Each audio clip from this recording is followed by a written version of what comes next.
Book 14. Containing 2 days. Chapter 1. An essay to prove that an author will write the better for having some knowledge of the subject on which he writes. As several gentlemen in these times, by the wonderful force of genius only, without the least assistance of learning, perhaps, without being well able to read, have made a considerable figure in the Republic of Letters. The modern critics, I am told, have lately begun to assert that all kind of learning is entirely useless to a writer, and, indeed, no other than a kind of fetters on the natural sprightliness and activity of the imagination, which is thus weighed down and prevented from soaring to those high flights which otherwise it would be able to reach. This doctrine, I am afraid, is at present carried much too far. For why should writing differ so much from all other arts? The nimbleness of a dancing master is not at all prejudiced by being taught to move.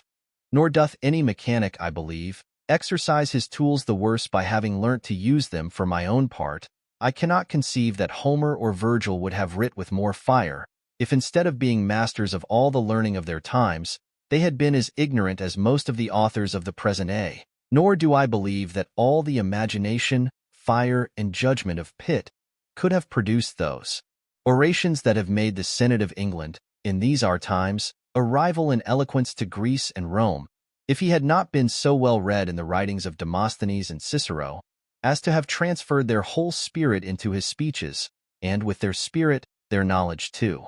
I would not here be understood to insist on the same fund of learning in any of my brethren, as Cicero persuades us is necessary to the composition of an orator. On the contrary, very little reading is, I conceive, necessary to the poet, less to the critic, and the least of all to the politician. For the first, perhaps, Bishop's art of poetry, and a few of our modern poets, may suffice. For the second, a moderate heap of plays, and, for the last, an indifferent collection of political journals. To say the truth, I require no more than that a man should have some little knowledge of the subject on which he treats, according to the old maxim of law, quam quisque norit artem in esse exerciate. With this alone, a writer may sometimes do tolerably well. And indeed, without this, all the other learning in the world will stand him in little stead. For instance, let us suppose that Homer and Virgil, Aristotle and Cicero, Thucydides and Livy, could have met all together, and have clubbed their several talents to have composed a treatise on the art of dancing. I believe it will be readily agreed they could not have equaled the excellent treatise which Mr. Essex hath given us on that subject, entitled, The Rudiments of Genteel Education, and indeed, should the excellent Mr. Broughton be prevailed on to set fist to paper, and to complete the above said rudiments, by delivering down the true principles of athletics, I question whether the world will have any cause to lament that none of the great writers, either antient or modern, have ever treated about that noble and useful art. To avoid a multiplicity of examples in so plain a case, and to come at once to my point, I am apt to conceive that one reason why many English writers have totally failed in describing the manners of upper life may possibly be that in reality they know nothing of it. This is a knowledge unhappily not in the power of many authors to arrive at. Books will give us a very imperfect idea of it, nor will the stage a much better. The fine gentleman formed upon reading the former will almost always turn out a pedant, and he who forms himself upon the latter, a coxcomb. Nor are the characters drawn from these models better supported. Vanbrugh and Congreve copied nature, but they who copy them draw as unlike the present age as Hogarth would do if he was to paint a rout or a drum in the dresses of Titian and of Van Dyck. In short, imitation here will not do the business. The picture must be after nature herself. A true knowledge of the world is gained only by conversation, and the manners of every rank must be seen in order to be known.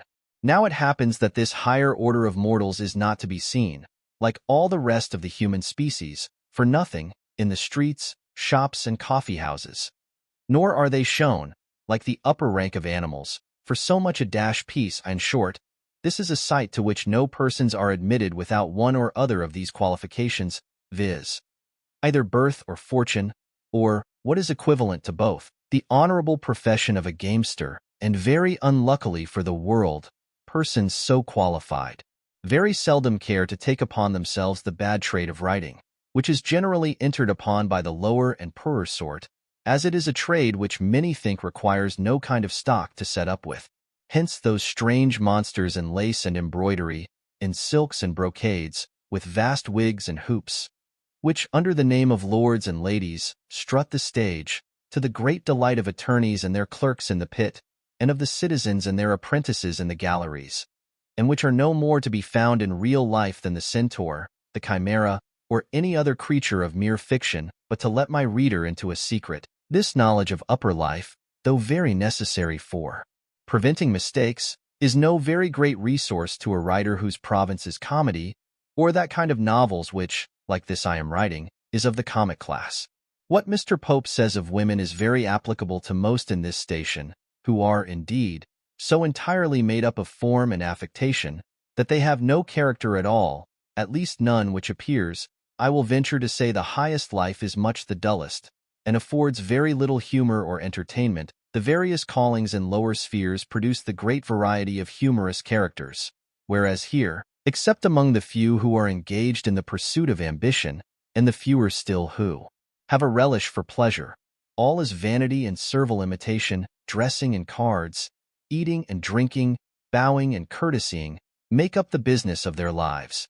Some there are, however, of this rank upon whom passion exercises its tyranny, and hurries them far beyond the bounds which decorum prescribes.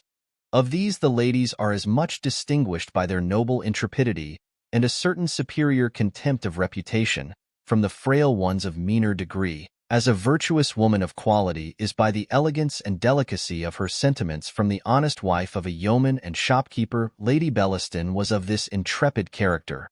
But let not my country readers conclude from her that this is the general conduct of women of fashion, or that we mean to represent them as such. They might as well suppose that every clergyman was represented by Thwackum, or every soldier by Ensign Northerton.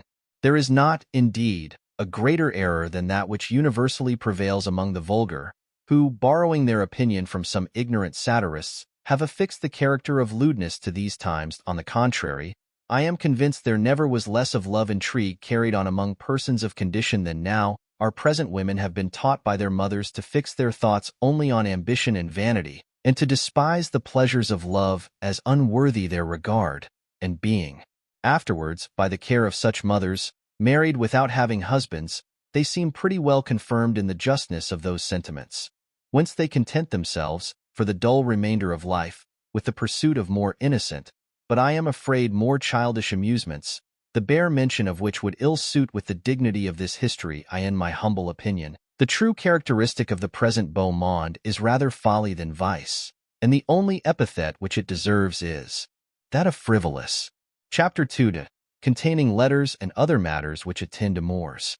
Jones had not been long at home before he received the following letter.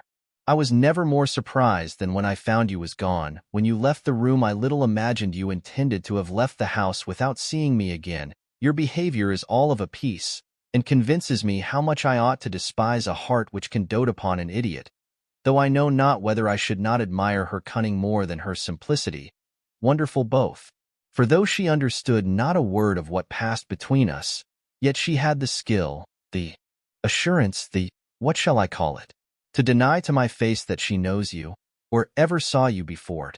Was this a scheme laid between you, and have you been base enough to betray me? Oh, how I despise her, you, and all the world, but chiefly myself. For I dare not write what I should afterwards run mad to read. But remember, I can detest as violently as I have loved. Jones had but little time given him to reflect on this letter, before a second was brought him from the same hand. And this, likewise, we shall set down in the precise words. When you consider the hurry of spirits in which I must have writ, you cannot be surprised at any expressions in my former note.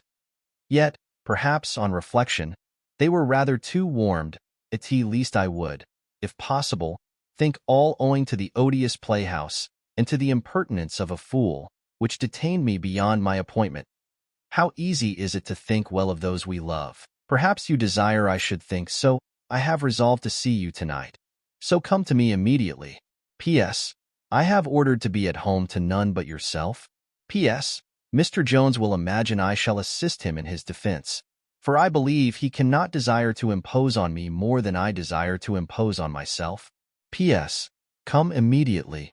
To the men of intrigue I refer the determination, Whether the angry or the tender letter gave the greatest uneasiness to Jones, certain it is, he had no violent inclination to pay any more visits that evening, unless to one single person. However, he thought his honor engaged, and had not this been motive sufficient, he would not have ventured to blow the temper of Lady Bellaston into that flame of which he had reason to think it susceptible, and of which he feared the consequence might be a discovery to Sophia, which he dreaded. After some discontented walks therefore about the room, he was preparing to depart, when the lady kindly prevented him, not by another letter, but by her own presence. She entered the room very disordered in her dress, and very discomposed in her looks, and threw herself into a chair, where, having recovered her breath, she said, "You see, sir, when women have gone one length too far, they will stop at none.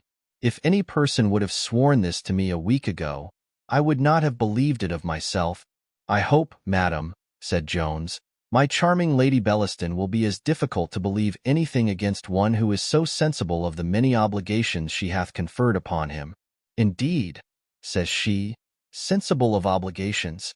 Did I expect to hear such cold language from Mr. Jones?" "Pardon me, my dear angel," said he, "if, after the letters I have received, the terrors of your anger, though I know not how I have deserved it, and have I then," says she, with a smile, "so angry a countenance? Have I really brought a chiding face with me?" "If there be honor in man," said he, "I have done nothing to merit your anger. You remember the appointment you sent me. I went in pursuance." "I beseech you," cried she, "do not run through the odious recital. Answer me but one question, and I shall be easy. Have you not betrayed my honor to her?" Jones fell upon his knees, and began to utter the most violent protestations, when Partridge came dancing and capering into the room, like one drunk with joy, crying out, "She's found! She's found! Here, sir, here, she's here. Mrs. Honor is upon the stairs." "Stop her a moment," cries Jones. "Here, madam, step behind the bed. I have no other room nor closet, nor place on earth to hide you in. Sure never was so damned an accident." Indeed," said the lady, as she went to her place of concealment. And presently afterwards in came Mrs. Honor. "Heyday," says she, "Mr. Jones, what's the matter? That impudent rascal your servant would scarce let me come upstairs. I hope he hath not the same reason to keep me from you as he had at Upton. I suppose you hardly expected to see me, but you have certainly bewitched my lady. Poor dear young lady! To be sure, I loves her as tenderly as if she was my own sister. Lord have mercy upon you, if you don't make her a good husband. And to be sure, if you do not, nothing can be bad enough for you." Jones begged her only to whisper, for that there was a lady dying in the next room. "A lady!" cries she. I suppose one of your ladies—" "Oh, Mr. Jones, there are too many of them in the world. I believe we are got into the house of one, for my Lady Bellaston I darst to say is no better than she should be." "Hush, hush!" cries Jones. "Every word is overheard in the next room." "I don't care a farthing," cries Honor.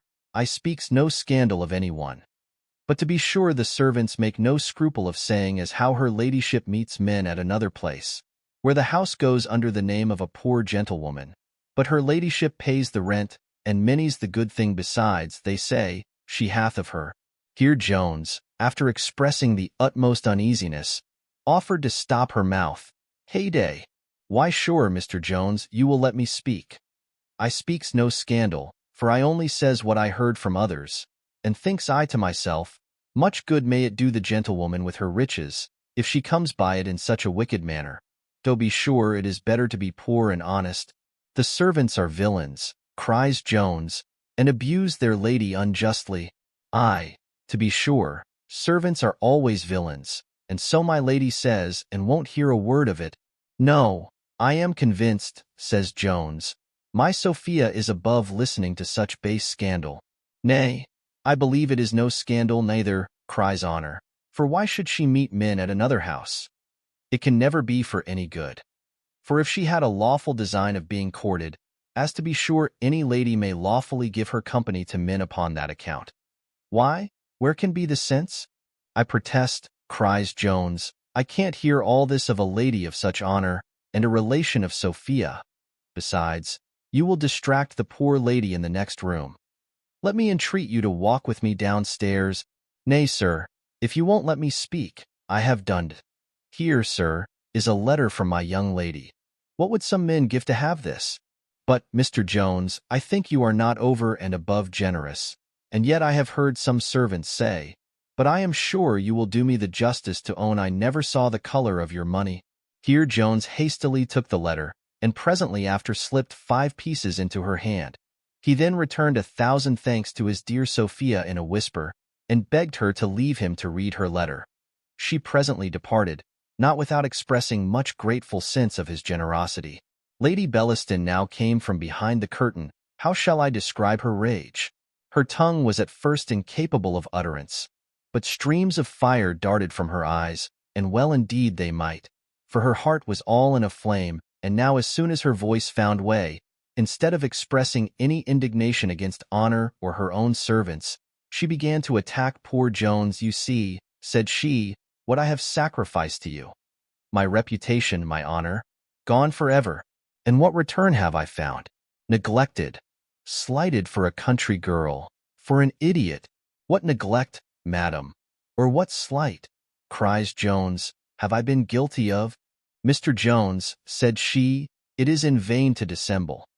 If you will make me easy, you must entirely give her up, and as a proof of your intention, show me the letter. What letter, madam? Said Jones. Nay, surely, said she, you cannot have the confidence to deny your having received a letter by the hands of that trollop. And can your ladyship, cries he, ask of me what I must part with my honor before I grant? Have I acted in such a manner by your ladyship? Could I be guilty of betraying this poor innocent girl to you? What security could you have that I should not act the same part by yourself? A moment's reflection will, I am sure, convince you that a man with whom the secrets of a lady are not safe must be the most contemptible of wretches. Very well, said she, I need not insist on your becoming this contemptible wretch in your own opinion. For the inside of the letter could inform me of nothing more than I know already. I see the footing you are upon. Here ensued a long conversation, which the reader, who is not too curious, will thank me for not inserting at length. It shall suffice, therefore, to inform him that Lady Bellaston grew more and more pacified, and at length believed, or affected to believe, his protestations that his meeting with Sophia that evening was merely accidental, and every other matter which the reader already knows, and which, as Jones set before her in the strongest light, it is plain that she had in reality no reason to be angry with him. She was not, however, in her heart perfectly satisfied with his refusal to show her the letter.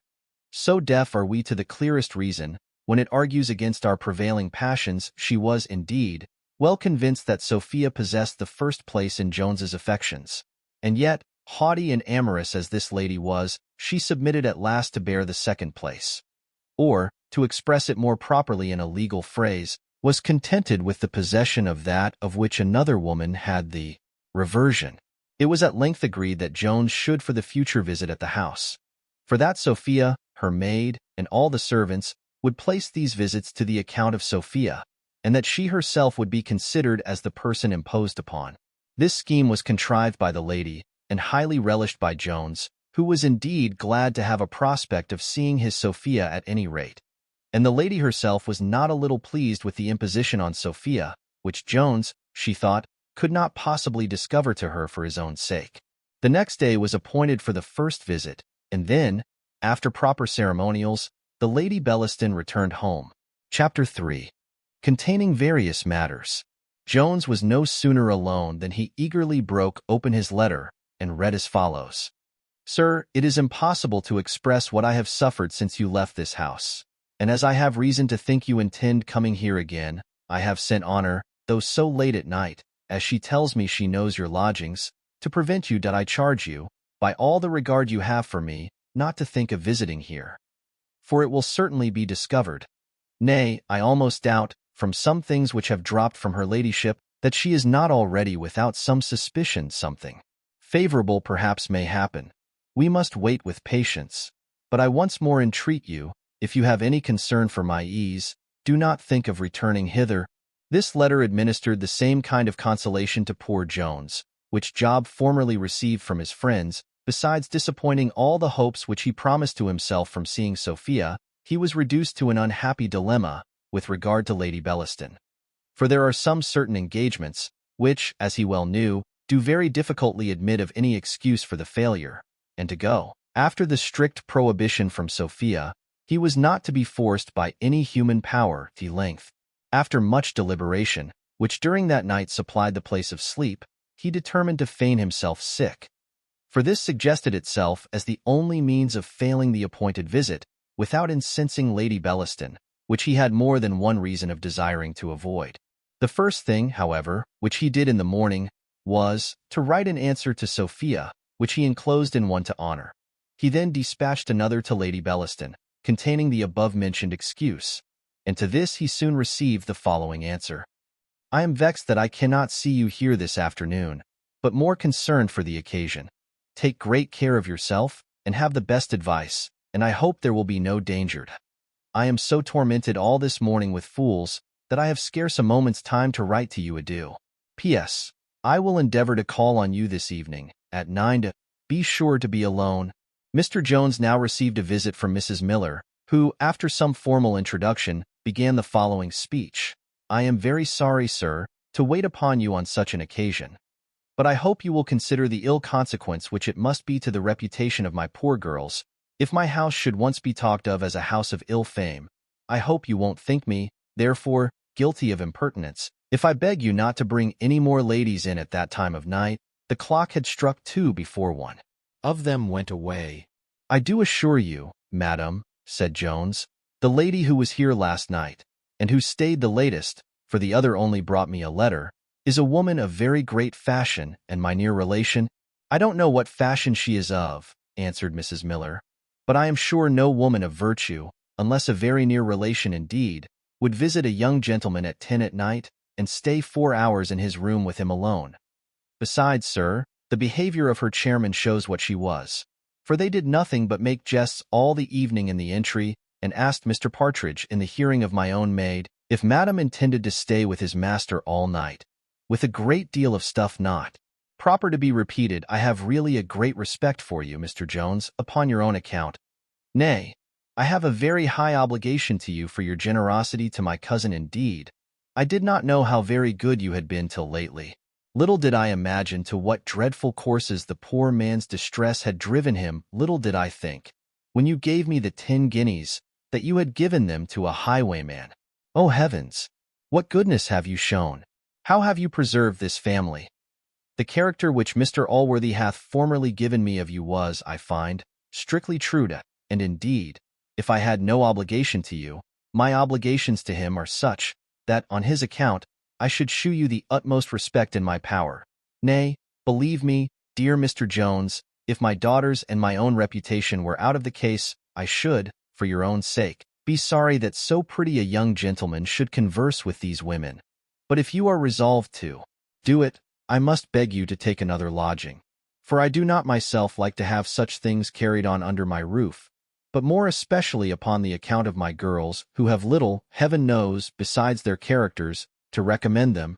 Jones started and changed color at the name of Allworthy. Indeed, Mrs. Miller, answered he, a little warmly, I do not take this at all kind. I will never bring any slander on your house, but I must insist on seeing what company I please in my own room, and if that gives you any offense, I shall, as soon as I am able, look for another lodging. I am sorry we must part then, sir, said she, but I am convinced Mr. Allworthy himself would never come within my doors, if he had the least suspicion of my keeping an ill house. Very well, madam, said Jones. I hope, sir, said she, you are not angry, for I would not for the world offend any of Mr. Allworthy's family. I have not slept a wink all night about this matter. I am sorry I have disturbed your rest, madam, said Jones, but I beg you will send Partridge up to me immediately, which she promised to do, and then with a very low courtesy retired. As soon as Partridge arrived, Jones fell upon him in the most outrageous manner. How often, said he, am I to suffer for your folly, or rather for my own in keeping you? Is that tongue of yours resolved upon my destruction? What have I done, sir? Answered affrighted Partridge. Who was it gave you authority to mention the story of the robbery, or that the man you saw here was the person? I, sir, cries Partridge. Now don't be guilty of a falsehood in denying it, said Jones. If I did mention such a matter, answers Partridge, I am sure I thought no harm. For I should not have opened my lips, if it had not been to his own friends and relations, who, I imagined, would have let it go no farther. But I have a much heavier charge against you, cries Jones, than this. How durst you, after all the precautions I gave you, mention the name of Mr. Allworthy in this house? Partridge denied that he ever had, with many oaths. How else, said Jones, should Mrs. Miller be acquainted that there was any connection between him and me? And it is but this moment she told me she respected me on his account. O Lord, sir, said Partridge, I desire only to be heard out, and to be sure, never was anything so unfortunate. Hear me but out, and you will own how wrongfully you have accused me. When Mrs. Honor came downstairs last night, she met me in the entry, and asked me when my master had heard from Mr. Allworthy. And to be sure Mrs. Miller heard the very words, and the moment Madam Honor was gone, she called me into the parlor to her. Mr. Partridge, says she, what Mr. Allworthy is it that the gentlewoman mentioned? Is it the great Mr. Allworthy of Somersetshire? Upon my word, madam, says I know nothing of the matter. Sure, says she, your master is not the Mr. Jones I have heard Mr. Allworthy talk of. Upon my word, madam, says I know nothing of the matter. Then, says she, turning to her daughter Nancy, says she, as sure as tenpence this is the very young gentleman, and he agrees exactly with the squire's description. The Lord above knows who it was told her.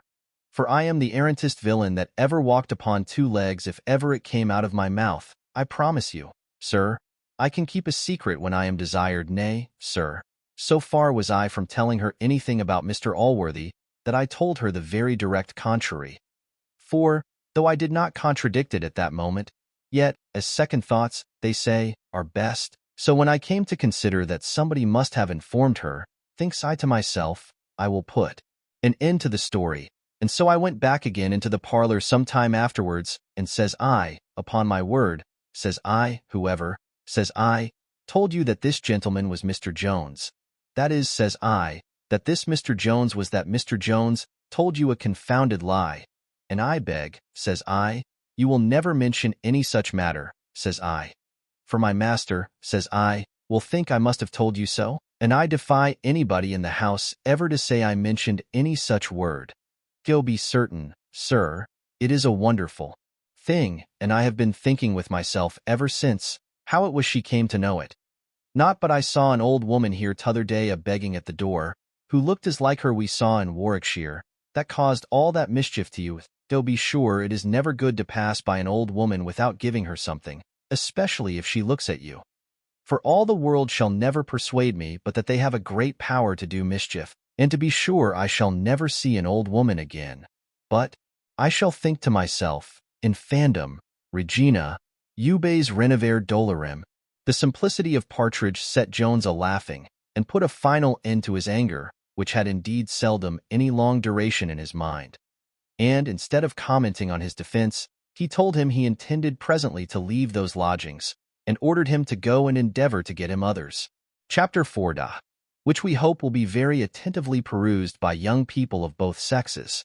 Partridge had no sooner left Mr. Jones than Mr. Nightingale, with whom he had now contracted a great intimacy, came to him, and, after a short salutation, said, So, Tom, I hear you had company very late last night. Upon my soul you are a happy fellow, who have not been in town above a fortnight, and can keep chairs waiting at your door till 2 in the morning.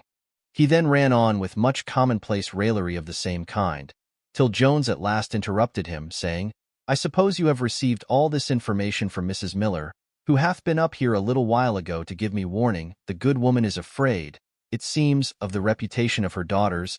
Oh, she is wonderfully nice, says Nightingale, upon that account. If you remember, she would not let Nancy go with us to the masquerade. Nay, upon my honor, I think she's in the right of it, says Jones. However, I have taken her at her word, and have sent Partridge to look for another lodging.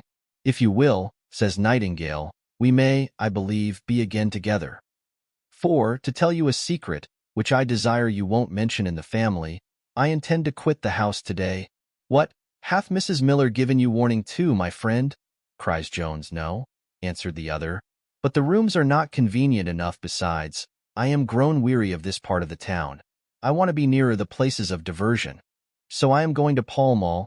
And do you intend to make a secret of your going away? Said Jones. I promise you, answered Nightingale, I don't intend to bilk my lodgings. But I have a private reason for not taking a formal leave. Not so private, answered Jones. I promise you. I have seen it ever since the second day of my coming to the house. Here will be some wet eyes on your departure, poor Nancy. I pity her, faith. Indeed, Jack, you have played the fool with that girl. You have given her a longing, which I am afraid nothing will ever cure her of. Nightingale answered, What the devil would you have me do? Would you have me marry her to cure her? No, answered Jones, I would not have had you make love to her, as you have often done in my presence. I have been astonished at the blindness of her mother in never seeing it. Phew! See it, cries Nightingale. What the devil should she see? Why, see, said Jones, that you have made her daughter distractedly in love with you. The poor girl cannot conceal it a moment. Her eyes are never off from you, and she always colors every time you come into the room. Indeed, I pity her heartily, for she seems to be one of the best-natured and honestest of human creatures. And so, answered Nightingale, according to your doctrine, one must not amuse oneself by any common gallantries with women, for fear they should fall in love with us. Indeed, Jack, said Jones, you willfully misunderstand me. I do not fancy women are so apt to fall in love, but you have gone far beyond common gallantries. What, do you suppose, says Nightingale, that we have been abed together? No, upon my honor, answered Jones very seriously, I do not suppose so ill of you. Nay, I will go farther. I do not imagine you have laid a regular premeditated scheme for the destruction of the quiet of a poor little creature, or have even foreseen the consequence. For I am sure thou art a very good-natured fellow, and such a one can never be guilty of a cruelty of that kind. But at the same time you have pleased your own vanity, without considering that this poor girl was made a sacrifice to it, and while you have had no design but of amusing an idle hour, you have actually given her reason to flatter herself that you had the most serious designs in her favor. Prithee, Jack, answer me honestly. To what have tended all those elegant and luscious descriptions of happiness arising from violent and mutual fondness? All those warm professions of tenderness and generous disinterested love? Did you imagine she would not apply them? Or, speak ingenuously, did not you intend she should? Upon my soul, Tom, cries Nightingale, I did not think this was in thee. Thou wilt make an admirable parson, so I suppose you would not go to bed to Nancy now, if she would let you? No, cries Jones, may I be D&D if I would. Tom, answered Nightingale, last night, remember last night, when every eye was closed, and the pale moon and silent stars shone conscious of the theft. Look'ee, Mr. Nightingale, said Jones, I am no canting hypocrite, nor do I pretend to the gift of chastity. More than my neighbors I have been guilty with women, I own it, but am not conscious that I have ever injured any. Nor would I, to procure pleasure to myself, be knowingly the cause of misery to any human being. Well, said Nightingale, I believe you, and I am convinced you acquit me of any such thing. I do, from my heart, answered Jones, of having debauched the girl, but not from having gained her affections. If I have, said Nightingale, I am sorry for it. But time and absence will soon wear off such impressions. It is a receipt I must take myself. For, to confess the truth to you, I never liked any girl half so much in my whole life. But I must let you into the whole secret. My father hath provided a match for me with a woman I never saw, and she is now coming to town, in order for me to make my addresses to her. At these words Jones burst into a loud fit of laughter, when Nightingale cried, Nay, prithee, don't turn me into ridicule. The devil take me if I am not half mad about this matter. My poor Nancy. Oh, Jones, I wish I had a fortune in my own possession. I heartily wish you had, cries Jones. For, if this be the case, I sincerely pity you both. But surely you don't intend to go away without taking your leave of her? I would not, answered Nightingale, undergo the pain of taking leave, for £10,000. Besides, I am convinced, instead of answering any good purpose, it would only serve to inflame my poor Nancy the more. Did I beg, therefore, you would not mention a word of it today, and in the evening or tomorrow morning I intend to depart." Jones promised he would not, and said, upon reflection, he thought, as he had determined and was obliged to leave her, he took the most prudent method. He then told Nightingale he should be very glad to lodge in the same house with him, and it was accordingly agreed between them that Nightingale should procure him either the ground floor or the 2 pair of stairs, for the young gentleman himself was to occupy that which was between them. This Nightingale, of whom we shall be presently obliged to say a little more, was in the ordinary transactions of life a man of strict honor, and, what is more rare among young gentlemen of the town, one of strict honesty too. Yet in affairs of love he was somewhat loose in his morals. Not that he was even here as void of principle as gentlemen sometimes are, and oftener affect to be, but it is certain he had been guilty of some indefensible treachery to women, and had, in a certain mystery, called making love, practiced many deceits, which, if he had used in trade, he would have been counted the greatest villain upon earth. But as the world, I know not well for what reason, agreed to see this treachery in a better light, he was so far from being ashamed of his iniquities of this kind, that he gloried in them, and would often boast of his skill in gaining of women, and his triumphs over their hearts, for which he had before this time received some rebukes from Jones, who always expressed great bitterness against any misbehavior to the fair part of the species, who, if considered, he said, as they ought to be, in the light of the dearest friends, were to be cultivated, honored, and caressed with the utmost love and tenderness.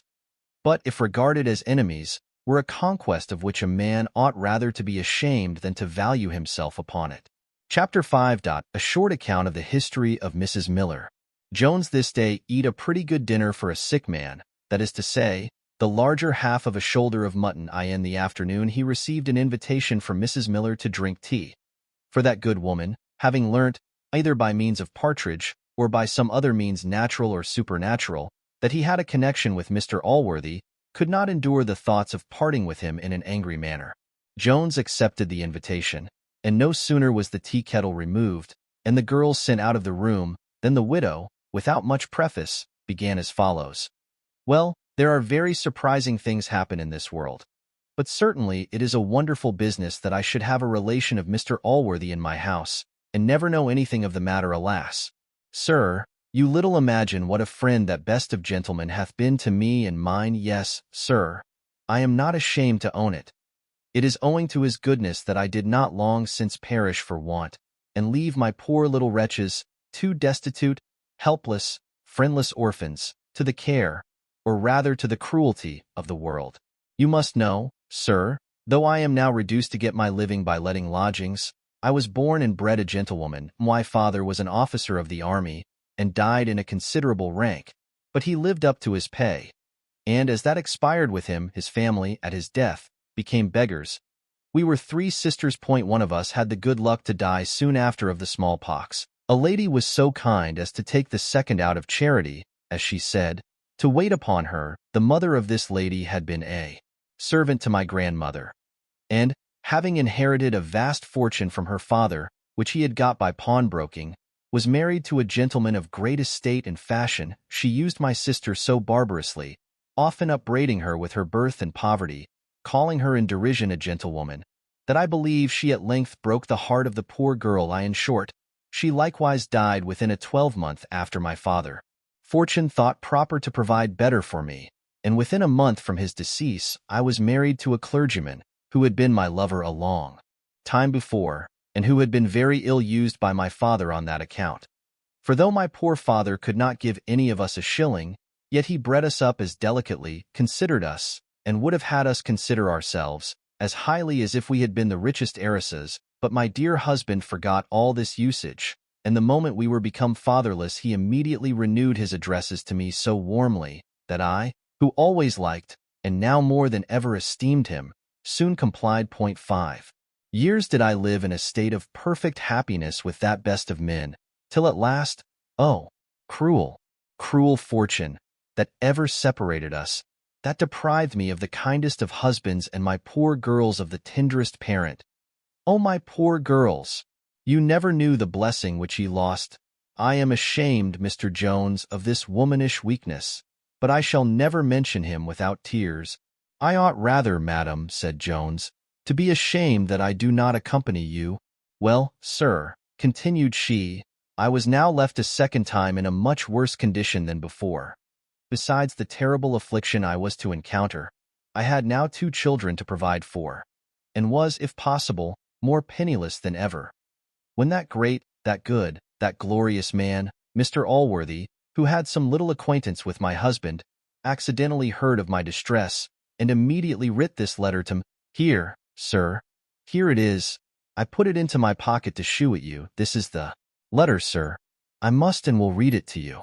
Madam, I heartily condole with you on your late grievous loss, which your own good sense, and the excellent lessons you must have learnt from the worthiest of men, will better enable you to bear than any advice which I am capable of giving, nor have I any doubt that you, whom I have heard to be the tenderest of mothers, will suffer any immoderate indulgence of grief to prevent you from discharging your duty to those poor infants, who now alone stand in need of your tenderness. However, as you must be supposed at present to be incapable of much worldly consideration, you will pardon my having ordered a person to wait on you, and to pay you 20 guineas, which I beg you will accept till I have the pleasure of seeing you, and believe me to be, Madam, and C. This letter, sir, I received within a fortnight after the irreparable loss I have mentioned, and within a fortnight afterwards, Mr. Allworthy, the blessed Mr. Allworthy, came to pay me a visit. When he placed me in the house where you now see me, gave me a large sum of money to furnish it, and settled an annuity of £50 a year upon me, which I have constantly received ever since. Judge, then, Mr. Jones, in what regard I must hold a benefactor, to whom I owe the preservation of my life, and of those dear children, for whose sake alone my life is valuable. Do not, therefore, think me impertinent, Mr. Jones, since I must esteem one for whom I know Mr. Allworthy hath so much value. If I beg you not to converse with these wicked women, you are a young gentleman, and do not know half their artful wiles. Not be angry with me, sir, for what I said upon account of my house. You must be sensible it would be the ruin of my poor dear girls. Besides, sir, you cannot but be acquainted that Mr. Allworthy himself would never forgive my conniving at such matters, and particularly with you. Upon my word, madam, said Jones, you need make no farther apology. Nor do I in the least take anything ill you have said, but give me leave, as no one can have more value than myself for Mr. Allworthy, to deliver you from one mistake, which, perhaps, would not be altogether for his honor. I do assure you, I am no relation of his. Alas, sir, answered she, I know you are not. I know very well who you are, for Mr. Allworthy hath told me all. But I do assure you, had you been 20 times his son, he could not have expressed more regard for you than he hath often expressed in my presence. You need not be ashamed, sir, of what you are. I promise you no good person will esteem you the less on that account. And oh, Mr. Jones, the words dishonorable are nonsense, as my dear husband used to say, unless the word dishonorable be applied to the parents. For the children can derive no real dishonor from an act of which they are entirely innocent. Here Jones heaved a deep sigh, and then said, Since I perceive, madam, you really do know me, and Mr. Allworthy hath thought proper to mention my name to you, and since you have been so explicit with me as to your own affairs, I will acquaint you with some more circumstances concerning myself. And these Mrs. Miller having expressed great desire and curiosity to hear, he began and related to her his whole history, without once mentioning the name of Sophia. There is a kind of sympathy in honest minds, by means of which they give an easy credit to each other. Mrs. Miller believed all which Jones told her to be true, and expressed much pity and concern for him. She was beginning to comment on the story, but Jones interrupted her. For, as the hour of assignation now drew nigh, he began to stipulate for a second interview with the lady that evening, which he promised should be the last at her house, swearing at the same time that she was one of great distinction, and that nothing but what was entirely innocent was to pass between them, and I do firmly believe he intended to keep his word. Mrs. Miller was at length prevailed on, and Jones departed to his chamber, where he sat alone till 12 o'clock, but no Lady Bellaston appeared. As we have said that this lady had a great affection for Jones, and as it must have appeared that she really had so, The reader may perhaps wonder at the first failure of her appointment, as she apprehended him to be confined by sickness, a season when friendship seems most to require such visits. This behavior, therefore, in the lady, may, by some, be condemned as unnatural, but that is not our fault, for our business is only to record truth. Chapter 6, containing a scene which we doubt not will affect all our readers. Mr. Jones closed not his eyes during all the former part of the night, not owing to any uneasiness which he conceived at being disappointed by Lady Bellaston. Nor was Sophia herself, though most of his waking hours were justly to be charged to her account, the present cause of dispelling his slumbers. In fact, poor Jones was one of the best-natured fellows alive, and had all that weakness which is called compassion, and which distinguishes this imperfect character from that noble firmness of mind, which rolls a man, as it were, within himself, and like a polished bowl, enables him to run through the world without being once stopped by the calamities which happen to others. He could not help, therefore, compassionating the situation of poor Nancy, whose love for Mr. Nightingale seemed to him so apparent that he was astonished at the blindness of her mother, who had more than once, the preceding evening, remarked to him the great change in the temper of her daughter, who from being, she said, one of the liveliest, merriest girls in the world, was, on a sudden, become all gloom and melancholy. Sleep, however, at length got the better of all resistance, and now, as if he had already been a deity, as the ancients imagined, and an offended one too, he seemed to enjoy his dear-bought conquest.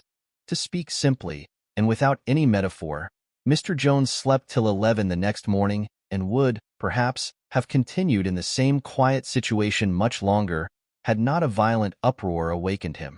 Partridge was now summoned, who, being asked what was the matter, answered that there was a dreadful hurricane below stairs, that Miss Nancy was in fits, and that the other sister and the mother were both crying and lamenting over her. Jones expressed much concern at this news, which Partridge endeavored to relieve, by saying with a smile, he fancied the young lady was in no danger of death, for that Susan, which was the name of the maid, had given him to understand it was nothing more than a common affair. In short, said he, Miss Nancy hath had a mind to be as wise as her mother. That's all. She was a little hungry, it seems, and so sat down to dinner before grace was said, and so there is a child coming for the Foundling Hospital. Prithee, leave thy stupid jesting, cries Jones. Is the misery of these poor wretches a subject of mirth? Go immediately to Mrs. Miller, and tell her I beg leave. Stay, you will make some blunder.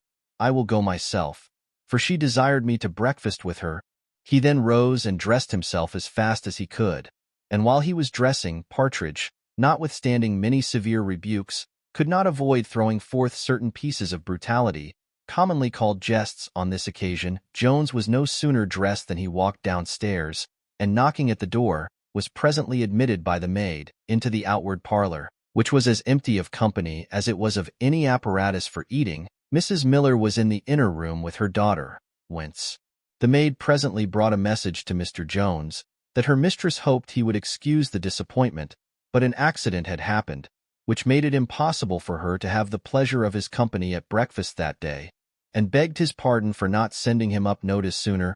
Jones desired she would give herself no trouble about anything so trifling as his disappointment, that he was heartily sorry for the occasion, and that if he could be of any service to her, she might command him. He had scarce spoke these words, when Mrs. Miller, who heard them all, suddenly threw open the door, and coming out to him, in a flood of tears, said, "Oh, Mr. Jones, you are certainly one of the best young men alive. I give you 1,000 thanks for your kind offer of your service, but, alas, sir, it is out of your power to preserve my poor girl. Oh, my child, she is undone. She is ruined forever. I hope, madam, said Jones, no villain. Oh, Mr. Jones, said she, that villain who yesterday left my lodgings hath betrayed my poor girl, hath destroyed her. I know you are a man of honor, you have a noble heart, Mr. Jones. The actions to which I have been myself a witness could proceed from no other. I will tell you all. Nay, indeed, it is impossible, after what hath happened, to keep it a secret. That Nightingale, that barbarous villain, hath undone my daughter. She is, oh, Mr. Jones, my girl is with child by him, and in that condition he hath deserted her here. Here, sir, is his cruel letter. Read it, Mr. Jones, and tell me if such another monster lives. The letter was as follows. Dear Nancy, as I found it impossible to mention to you what, I am afraid, will be no less shocking to you than it is to me, I have taken this method to inform you that my father insists upon my immediately paying my addresses to a young lady of fortune, whom he hath provided for I need not write the detested word, your own good understanding will make you sensible, how entirely I am obliged to an obedience, by which I shall be forever excluded from your dear arms. The fondness of your mother may encourage you to trust her with the unhappy consequence of our love, which may be easily kept a secret from the world, and for which I will take care to provide. As I will for you, I wish you may feel less on this account than I have suffered. But summon all your fortitude to your assistance, and forgive and forget the man, whom nothing but the prospect of certain ruin could have forced to write this letter. I bid you forget me, I mean only as a lover, but the best of friends you shall ever find. In your faithful, though unhappy, J.N. When Jones had read this letter, they both stood silent during a minute, looking at each other. At last he began thus. I cannot express, madam, how much I am shocked at what I have read. Yet let me beg you, in one particular, to take the writer's advice. Consider the reputation of your daughter. It is gone, it is lost, Mr. Jones, cried she, as well as her innocence. She received the letter in a room full of company, and immediately swooning away upon opening it. The contents were known to everyone present, but the loss of her reputation, bad as it is not the worst. I shall lose my child. She hath attempted twice to destroy herself already, and though she hath been hitherto prevented, vows she will not outlive it. Nor could I myself outlive any accident of that nature. What then will become of my little Betsy, a helpless infant orphan? And the poor little wretch will, I believe, break her heart at the miseries with which she sees her sister and myself distracted, while she is ignorant of the cause. Oh, 'tis the most sensible and best-natured little thing. The barbarous, cruel, hath destroyed us all. O my poor children, is this the reward of all my cares? Is this the fruit of all my prospects? Have I so cheerfully undergone all the labors and duties of a mother? Have I been so tender of their infancy, so careful of their education? Have I been toiling so many years, denying myself even the conveniences of life, to provide some little sustenance for them, to lose one or both in such a manner? Indeed, madam, said Jones, with tears in his eyes, I pity you from my soul. Oh, Mr. Jones, answered she, even you, though I know the goodness of your heart, can have no idea of what I feel. The best, the kindest, the most dutiful of children. Oh, my poor Nancy, the darling of my soul, the delight of my eyes, the pride of my heart, too much, indeed, my pride. For to those foolish, ambitious hopes, arising from her beauty, I owe her ruin, alas. I saw with pleasure the liking which this young man had for her. I thought it an honorable affection, and flattered my foolish vanity with the thoughts of seeing her married to one so much her superior, and 1,000 times in my presence, nay, often in yours, he hath endeavored to soothe and encourage these hopes by the most generous expressions of disinterested love, which he hath always directed to my poor girl, and which I, as well as she, believe to be real. Could I have believed that these were only snares laid to betray the innocence of my child, and for the ruin of us all? At these words little Betsy came running into the room, crying, Dear mamma, for heaven's sake come to my sister, for she is in another fit, and my cousin can't hold her. Mrs. Miller immediately obeyed the summons, but first ordered Betsy to stay with Mr. Jones, and begged him to entertain her a few minutes, saying, in the most pathetic voice, Good heaven, let me preserve one of my children at least. Jones, in compliance with this request, did all he could to comfort the little girl, though he was, in reality, himself very highly affected with Mrs. Miller's story. He told her sister would be soon very well again, that by taking on in that manner she would not only make her sister worse, but make her mother ill too. Indeed, sir, says she, I would not do anything to hurt them for the world. I would burst my heart rather than they should see me cried. But my poor sister can't see me cried. I am afraid she will never be able to see me cry any more. Indeed, I can't part with her. Indeed, I can't.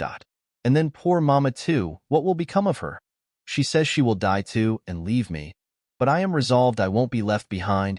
And are you not afraid to die, my little Betsy? Said Jones.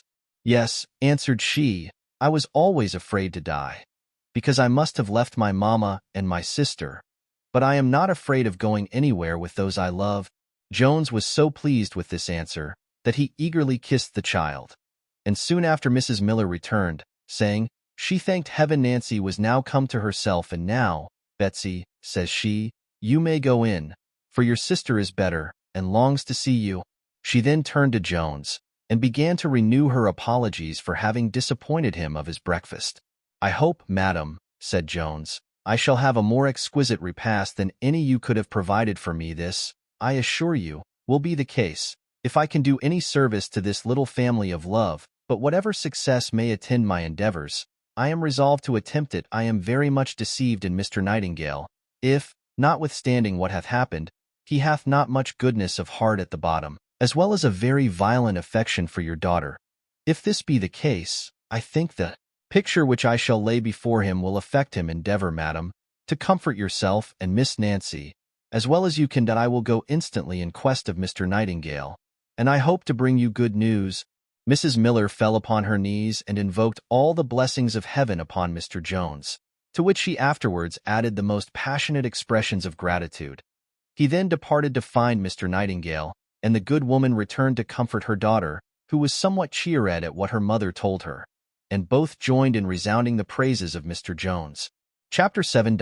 The interview between Mr. Jones and Mr. Nightingale.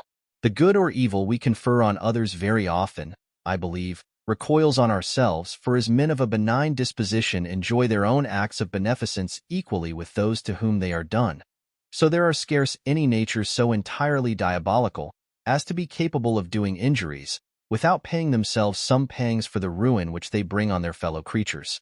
Mr. Nightingale, at least, was not such a person. On the contrary, Jones found him in his new lodgings, sitting melancholy by the fire, and silently lamenting the unhappy situation in which he had placed poor Nancy. He no sooner saw his friend appear than he arose hastily to meet him, and after much congratulation said, nothing could be more opportune than this kind visit, for I was never more in the spleen in my life. I am sorry, answered Jones, that I bring news very unlikely to relieve you. Nay, what I am convinced must, of all other, shock you the most. However, it is necessary you should know it. Without further preface, then, I come to you, Mr. Nightingale, from a worthy family, which you have involved in misery and ruin. Mr. Nightingale changed color at these words, but Jones, without regarding it, proceeded, in the liveliest manner, to paint the tragical story with which the reader was acquainted in the last chapter. Nightingale never once interrupted the narration, though he discovered violent emotions at many parts of it, but when it was concluded, after fetching a deep sigh, he said, what you tell me, my friend, affects me in the tenderest manner. Sure there never was so cursed an accident as the poor girl's betraying my letter. Her reputation might otherwise have been safe, and the affair might have remained a profound secret, and then the girl might have gone off never the worse, for many such things happen in this town, and if the husband should suspect a little when it is too late, it will be his wiser conduct to conceal his suspicion both from his wife and the world. Indeed, my friend, answered Jones, this could not have been the case with your poor Nancy. You have so entirely gained her affections, that it is the loss of you, and not of her reputation, which afflicts her, and will end in the destruction of her and her family. Nay, for that matter, I promise you, cries Nightingale, she hath my affections so absolutely, that my wife, whoever she is to be, will have very little share in them. And is it possible then, said Jones, you can think of deserting her? Why, what can I do? Answered the other. Ask Miss Nancy, replied Jones warmly, in the condition to which you have reduced her. I sincerely think she ought to determine what reparation you shall make her. Her interest alone, and not yours, ought to be your sole consideration. But if you ask me what you shall do, what can you do less, cries Jones, than fulfill the expectations of her family and her own? Nay, I sincerely tell you, they were mine too. Ever since I first saw you together, you will pardon me if I presume on the friendship you have favored me with. Moved as I am with compassion for those poor creatures, but your own heart will best suggest to you, whether you have never intended by your conduct to persuade the mother, as well as the daughter, into an opinion that you designed honorably. And if so, though there may have been no direct promise of marriage in the case, I will leave to your own good understanding how far you are bound to proceed. Nay, I must not only confess what you have hinted, said Nightingale, but I am afraid even that very promise you mention I have given. And can you, after owning that, said Jones, hesitate a moment? Consider, my friend, answered the other. I know you are a man of honor, and would advise no one to act contrary to its rules. If there were no other objection, can I, after this publication of her disgrace, think of such an alliance with honor? Undoubtedly, replied Jones, and the very best and truest honor, which is goodness, requires it of you as you mention a scruple of this kind. You will give me leave to examine it. Can you with honor be guilty of having under false pretenses deceived a young woman and her family, and of having by these means treacherously robbed her of her innocence? Can you, with honor, be the knowing, the willful occasion, nay, the artful contriver of the ruin of a human being? Can you, with honor, destroy the fame, the peace, nay, probably, both the life and soul too, of this creature? Can honor bear the thought that this creature is a tender, helpless, defenseless young woman? A young woman who loves, who dotes on you, who dies for you, who hath placed the utmost confidence in your promises, and to that confidence hath sacrificed everything which is dear to her? Can honor support such contemplations as these a moment? Common sense, indeed, said Nightingale, warrants all you say. But yet you well know the opinion of the world is so contrary to it, that, was I to marry a whore, though my own, I should be ashamed of ever showing my face again. Fie upon it, Mr. Nightingale, said Jones, do not call her by so ungenerous a name. When you promised to marry her she became your wife, and she hath sinned more against prudence than virtue. And what is this world which you would be ashamed to face but the vile, the foolish, and the profligate? Forgive me if I say such a shame must proceed from false modesty, which always attends false honor as its shadowed.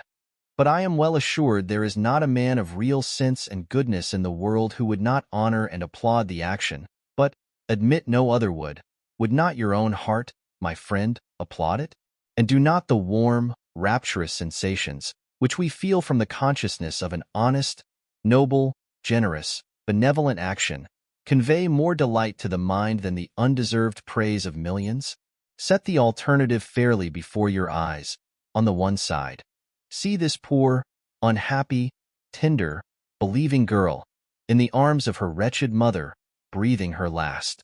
Hear her breaking heart in agonies, sighing out your name, and lamenting, rather than accusing, the cruelty which weighs her down to destruction.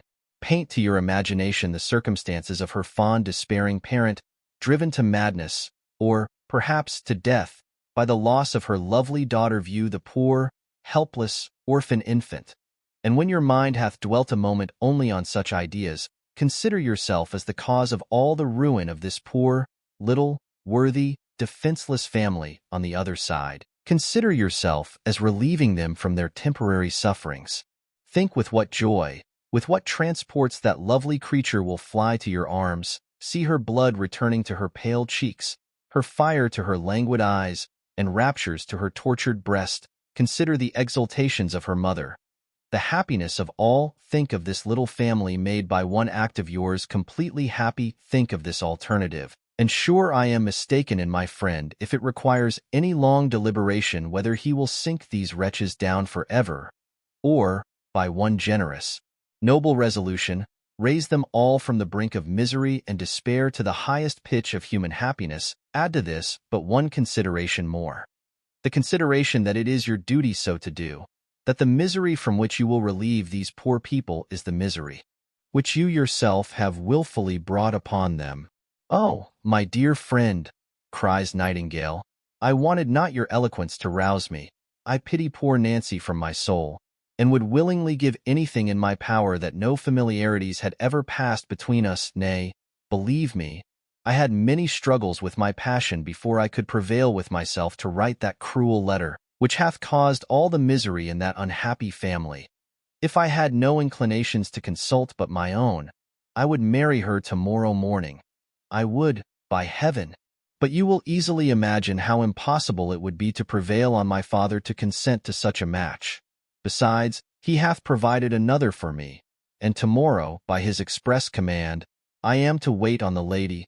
I have not the honor to know your father, said Jones.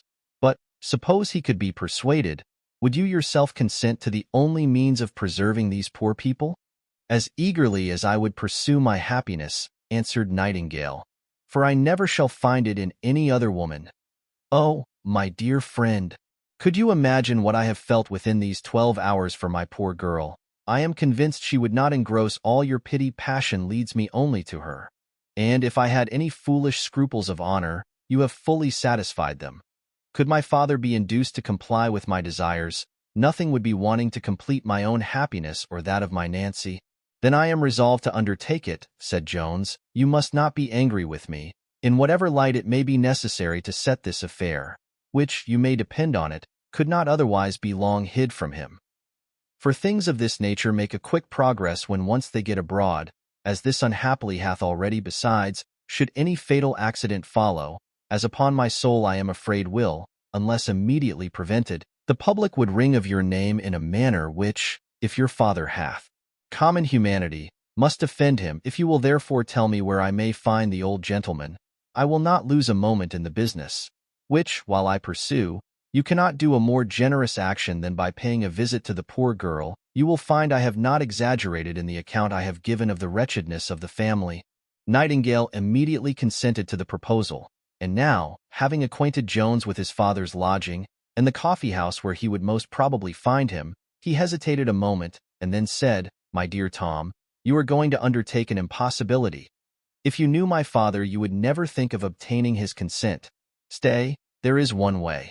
Suppose you told him I was already married, it might be easier to reconcile him to the fact after it was done. And upon my honor, I am so affected with what you have said, and I love my Nancy so passionately, I almost wish it was done, whatever might be the consequence.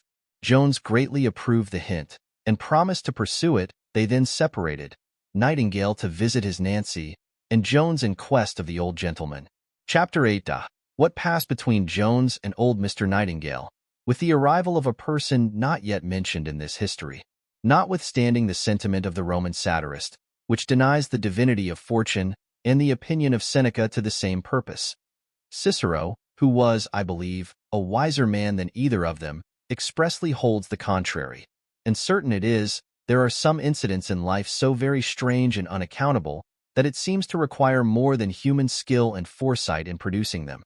Of this kind was what now happened to Jones, who found Mr. Nightingale the elder in so critical a minute that fortune, if she was really worthy all the worship she received at Rome, could not have contrived such another. In short, the old gentleman, and the father of the young lady whom he intended for his son, had been hard at it for many hours, and the latter was just now gone, and had left the former delighted with the thoughts that he had succeeded in a long contention, which had been between the two fathers of the future bride and bridegroom, in which both endeavored to overreach the other, and, as it not rarely happens in such cases, both had retreated fully satisfied of having obtained the victory. This gentleman, whom Mr. Jones now visited, was what they call a man of the world, that is to say, a man who directs his conduct in this world as one who, being fully persuaded there is no other, is resolved to make the most of this. In his early years he had been bred to trade, but having acquired a very good fortune, he had lately declined his business, or, to speak more properly, had changed it from dealing in goods to dealing only in money, of which he had always a plentiful fund at command, and of which he knew very well how to make a very plentiful advantage, sometimes of the necessities of private men, and sometimes of those of the public. He had indeed conversed so entirely with money that it may be almost doubted whether he imagined there was any other thing really existing in the world. This at least may be certainly averred, that he firmly believed nothing else to have any real value. The reader will, I fancy, Allow that fortune could not have culled out a more improper person for Mr. Jones to attack with any probability of success, nor could the whimsical lady have directed this attack at a more unseasonable time. As money then was always uppermost in this gentleman's thoughts, so the moment he saw a stranger within his doors it immediately occurred to his imagination that such stranger was either come to bring him money, or to fetch it from him, and according as one or other of these thoughts prevailed, he conceived a favorable or unfavorable idea of the person who approached him. Unluckily for Jones, the latter of these was the ascendant at present, for as a young gentleman had visited him the day before, with a bill from his son for a play debt, he apprehended at the first sight of Jones that he was come on such another errand. Jones therefore had no sooner told him that he was come on his son's account than the old gentleman, being confirmed in his suspicion, burst forth into an exclamation that he would lose his labor. "Is it then possible, sir," answered Jones, "that you can guess my business?" "If I do guess it," replied the other, "I repeat again to you, you will lose your labor. What? I suppose you are one of those sparks who lead my son into all those scenes of riot and debauchery, which will be his destruction. But I shall pay no more of his bills. I promise you that I expect he will quit all such company for the future. If I had imagined otherwise, I should not have provided a wife for him, for I would be instrumental in the ruin of nobody." "How, sir?" said Jones. "And was this lady of your providing?" "Pray, sir," answered the old gentleman, "how comes it to be any concern of yours?" "Nay, dear sir," replied Jones, "be not offended that I interest myself in what regards your son's happiness, for whom I have so great an honor and value. It was upon that very account I came to wait upon you. I can't express the satisfaction you have given me by what you say, for I do assure you your son is a person for whom I have the highest honor.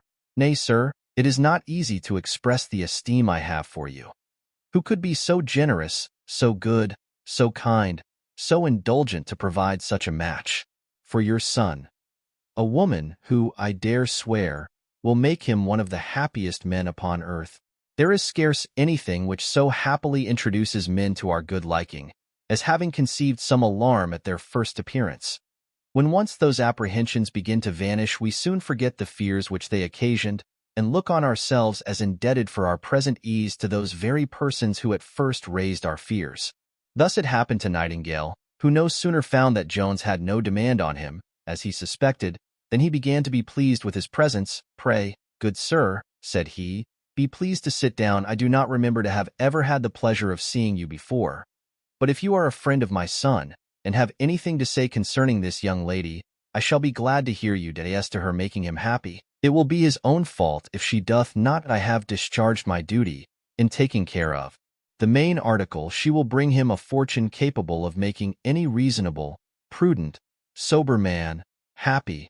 "Undoubtedly," cries Jones, "for she is in herself a fortune. So beautiful, so genteel, so sweet-tempered, and so well educated. She is indeed a most accomplished young lady, sings admirably well, and hath a most delicate hand at the harpsichord." "I did not know any of these matters," answered the old gentleman, "for I never saw the lady. But I do not like her the worse for what you tell me, and I am the better pleased with her father for not laying any stress on these qualifications in our bargain. I shall always think it a proof of his understanding. A silly fellow would have brought in these articles as an addition to her fortune. But, to give him his due, he never mentioned any such matter, though to be sure they are no disparagements to a woman. I do assure you, sir," cries Jones, "she hath them all in the most eminent degree. For my part, I own I was afraid you might have been a little backward, a little less inclined to the match, for your son told me you had never seen the lady. Therefore I came, sir, in that case, to entreat you, to conjure you, as you value the happiness of your son, not to be averse to his match with a woman who hath not only all the good qualities I have mentioned, but many more." "If that was your business, sir," said the old gentleman, "we are both obliged to you, and you may be perfectly easy, for I give you my word I was very well satisfied with her fortune." "Sir," answered Jones, "I honor you every moment more and more. You'll be so easily satisfied, so very moderate on that account, is a proof of the soundness of your understanding, as well as the nobleness of your mind." "Not so very moderate, young gentleman, not so very moderate," answered the father. Still more and more noble, replied Jones, and give me leave to add, sensible. For sure it is little less than madness to consider money as the sole foundation of happiness. Such a woman as this with her little, her nothing of a fortune, I find, cries the old gentleman. You have a pretty just opinion of money, my friend, or else you are better acquainted with the person of the lady than with her. Circumstances, why, pray? What fortune do you imagine this lady to have? What fortune? Cries Jones. Why, too contemptible a one to be named for your son. Well, well, well, said the other. Perhaps he might have done better. That I deny, said Jones, for she is one of the best of women. Aye, but in point of fortune I mean, answered the other, and yet, as to that now, how much do you imagine your friend is to have? How much? Cries Jones. How much? Why, at the utmost, perhaps 200 pounds. Do you mean to banter me, young gentleman? Said the father, a little angry. No, upon my soul, answered Jones, I am in earnest. Nay, I believe I have gone to the utmost farthing. If I do the lady an injury, I ask her pardon. Indeed you do, cries the father. I am certain she hath 50 times that sum, and she shall produce 50 to that before I consent that she shall marry my son. Nay, said Jones, it is too late to talk of consent now. If she had not 50 farthings, your son is married. My son married, answered the old gentleman, with surprise. Nay, said Jones, I thought you was unacquainted with it. My son married to Miss Harris, answered he again. To Miss Harris, said Jones. No, sir. To Miss Nancy Miller, the daughter of Mrs. Miller, at whose house he lodged, a young lady, who, though her mother is reduced to let lodgings. Are you bantering, or are you in earnest? Cries the father, with a most solemn voice. Indeed, sir, answered Jones, I scorn the character of a banterer. I came to you in most serious earnest, imagining, as I find true, that your son had never dared acquaint you with a match so much inferior to him in point of fortune, though the reputation of the lady will suffer it no longer to remain a secret. While the father stood like one struck suddenly dumb at this news, a gentleman came into the room and saluted him by the name of brother. But though these two were in consanguinity so nearly related, they were in their dispositions almost the opposites to each other. The brother who now arrived had likewise been bred to trade, in which he no sooner saw himself worth 6,000 pounds than he purchased a small estate with the greatest part of it, and retired into the country, where he married the daughter of an unbeneficed clergyman, a young lady who, though she had neither beauty nor fortune, had recommended herself to his choice entirely by her good humor, of which she possessed a very large share. With this woman he had, during 25 years, lived a life more resembling the model which certain poets ascribe to the Golden Age than any of those patterns which are furnished by the present times. By her he had 4 children, but none of them arrived at maturity, except only one daughter, whom, in vulgar language, he and his wife had spoiled, that is, had educated with the utmost tenderness and fondness, which she returned to such a degree that she had actually refused a very extraordinary match with a gentleman a little turned of 40, because she could not bring herself to part with her parents.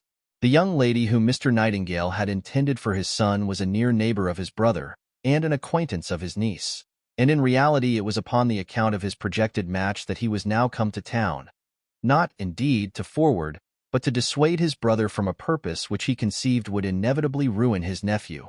For he foresaw no other event from a union with Miss Harris, notwithstanding the largeness of her fortune, as neither her person nor mind seemed to him to promise any kind of matrimonial felicity.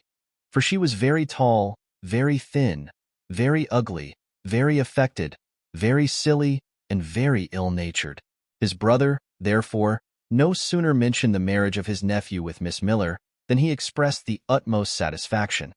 And when the father had very bitterly reviled his son, and pronounced sentence of beggary upon him, the uncle began in the following manner. If you was a little cooler, brother, I would ask you whether you love your son for his sake or for your own. You would answer, I suppose, and so I suppose you think, for his sake, and doubtless it is his happiness which you intended in the marriage you proposed for him. Now, brother, to prescribe rules of happiness to others hath always appeared to me very absurd, and to insist on doing this, very tyrannical.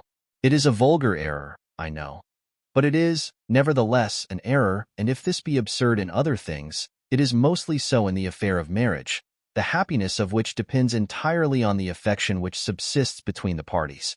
I have therefore always thought it unreasonable in parents to desire to choose for their children on this occasion, since to force affection is an impossible attempt. Nay, so much doth love abhor force, that I know not whether, through an unfortunate but uncurable perverseness in our natures, it may not be even impatient of persuasion. It is, however, true that, though a parent will not, I think, wisely prescribe, he ought to be consulted on this occasion, and in strictness, perhaps, should at least have a negative voice. My nephew, therefore, I own, in marrying, without asking your advice, hath been guilty of a fault, but, honestly speaking, brother, have you not a little promoted this fault? Have not your frequent declarations on this subject given him a moral certainty of your refusal, where there was any deficiency in point of fortune? Nay, doth not your present anger arise solely from that deficiency? And if he hath failed in his duty here, did you not as much exceed that authority when you absolutely bargained with him for a woman, without his knowledge, whom you yourself never saw, and whom, if you had seen and known as well as I, it must have been madness in you to have ever thought of bringing her into your family?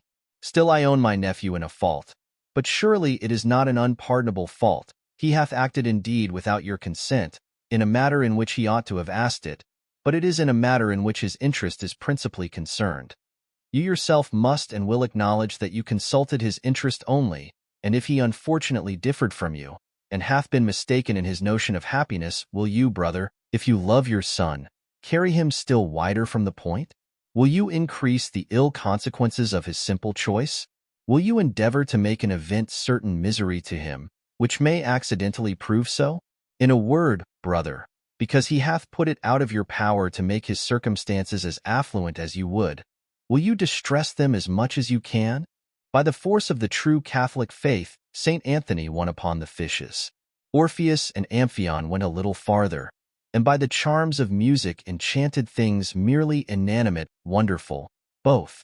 But neither history nor fable have ever yet ventured to record an instance of anyone who, by force of argument and reason, hath triumphed over habitual avarice. Mr. Nightingale, the father, instead of attempting to answer his brother, contented himself with only observing that they had always differed in their sentiments concerning the education of their children. I wish, said he, brother, you would have confined your care to your own daughter, and never have troubled yourself with my son, who hath, I believe, as little profited by your precepts as by your example. For young Nightingale was his uncle's godson, and had lived more with him than with his father, so that the uncle had often declared he loved his nephew almost equally with his own child. Jones fell into raptures with this good gentleman, and when, after much persuasion, they found the father grew still more and more irritated, instead of appeased, Jones conducted the uncle to his nephew at the house of Mrs. Miller. Chapter 9. Containing strange matters. At his return to his lodgings, Jones found the situation of affairs greatly altered from what they had been in at his departure. The mother, the two daughters, and young Mr. Nightingale were now sat down to supper together, when the uncle was, at his own desire, introduced without any ceremony into the company, to all of whom he was well known, for he had several times visited his nephew at that house. The old gentleman immediately walked up to Miss Nancy, saluted and wished her joy, as he did afterwards the mother and the other sister. And lastly, he paid the proper compliments to his nephew, with the same good humor and courtesy, as if his nephew had married his equal or superior in fortune, with all the previous requisites first performed. Miss Nancy and her supposed husband both turned pale, and looked rather foolish than otherwise upon the occasion.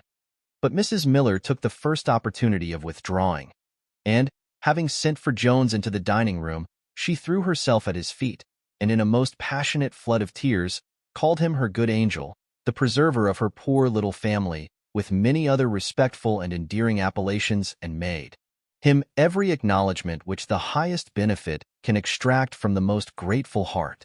After the first gust of her passion was a little over, which she declared, if she had not vented, would have burst her, she proceeded to inform Mr. Jones that all matters were settled between Mr. Nightingale and her daughter, and that they were to be married the next morning, at which Mr. Jones, having expressed much pleasure, The poor woman fell again into a fit of joy and thanksgiving, which he at length with difficulty silenced, and prevailed on her to return with him back to the company, whom they found in the same good humor in which they had left them.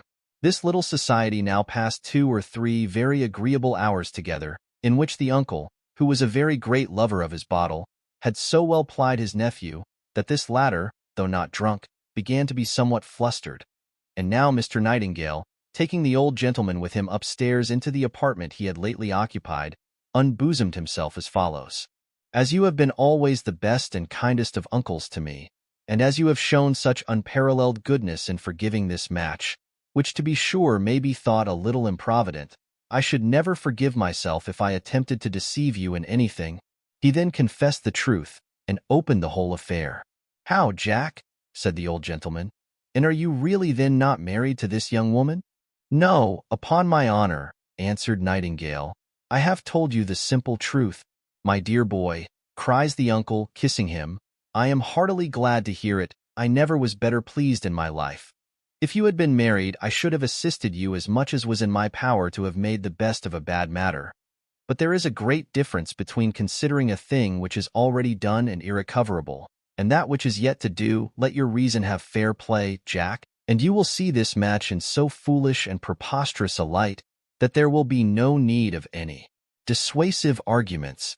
How, sir, replies young Nightingale, is there this difference between having already done an act and being in honor engaged to do it? Pew, said the uncle, honor is a creature of the world's making, and the world hath the power of a creator over it, and may govern and direct it as they please. Now you well know how trivial these breaches of contract are thought. Even the grossest make but the wonder and conversation of a day. Is there a man who afterwards will be more backward in giving you his sister or daughter? Or is there any sister or daughter who would be more backward to receive you?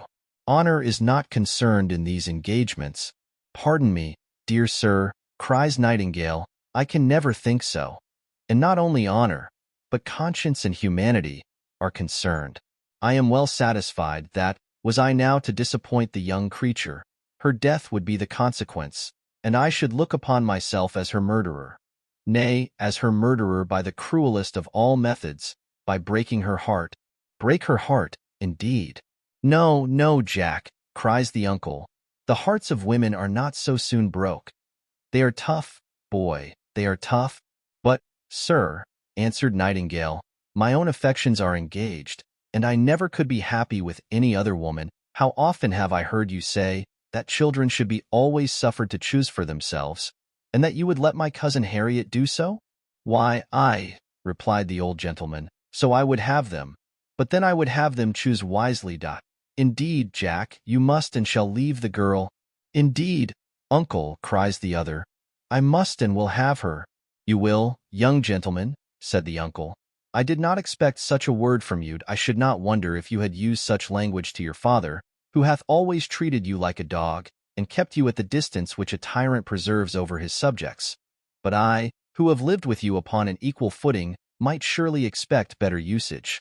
But I know how to account for it all. It is all owing to your preposterous education, in which I have had too little share. There is my daughter, now, whom I have brought up as my friend, never doth anything without my advice, nor ever refuses to take it when I give it her. You have never yet given her advice in an affair of this kind, said Nightingale, for I am greatly mistaken in my cousin, if she would be very ready to obey even your most positive commands in abandoning her inclinations. Don't abuse my girl, answered the old gentleman with some emotion. Don't abuse my Harriet. I have brought her up to have no inclinations contrary to my own. Be wise suffering her to do whatever she pleases. I have inured her to a habit of being pleased to do whatever I like. Pardon me, sir, said Nightingale, I have not the least design to reflect on my cousin, for whom I have the greatest esteem, and indeed I am convinced you will never put her to so severe a trial, or lay such hard commands on her as you would do on me. But, dear sir, let us return to the company, for they will begin to be uneasy at our long absence. I must beg one favor of my dear uncle, which is that he would not say anything to shock the poor girl or her mother. Oh, you need not fear me, answered he. I understand myself too well to affront women. so I will readily grant you that favor, and in return I must expect another of you. There are but few of your commands, sir, said Nightingale, which I shall not very cheerfully obey. Nay, sir, I ask nothing, said the uncle, but the honor of your company home to my lodging, that I may reason the case a little more fully with you. For I would, if possible, have the satisfaction of preserving my family, notwithstanding the headstrong folly of my brother, who, in his own opinion, is the wisest man in the world.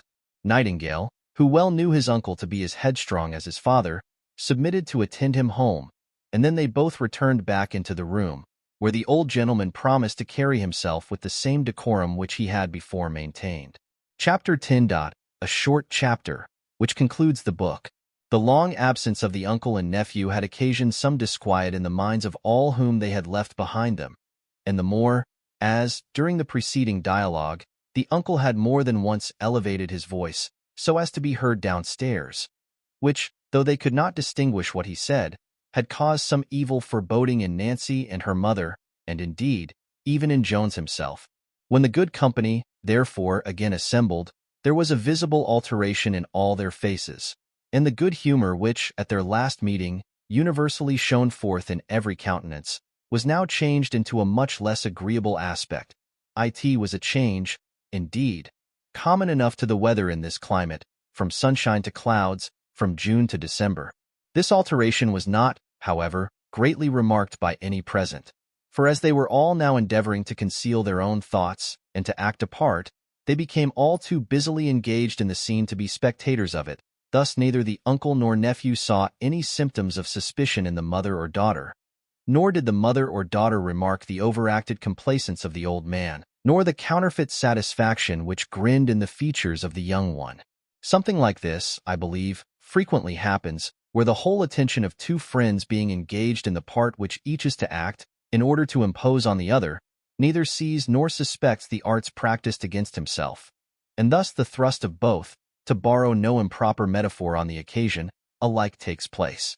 From the same reason, it is no unusual thing for both parties to be overreached in a bargain, though the one must be always the greater loser, as was he who sold a blind horse, and received a bad note in payment. Our company in about half an hour broke up, and the uncle carried off his nephew, but not before the latter had assured Miss Nancy, in a whisper, that he would attend her early in the morning, and fulfill all his engagements.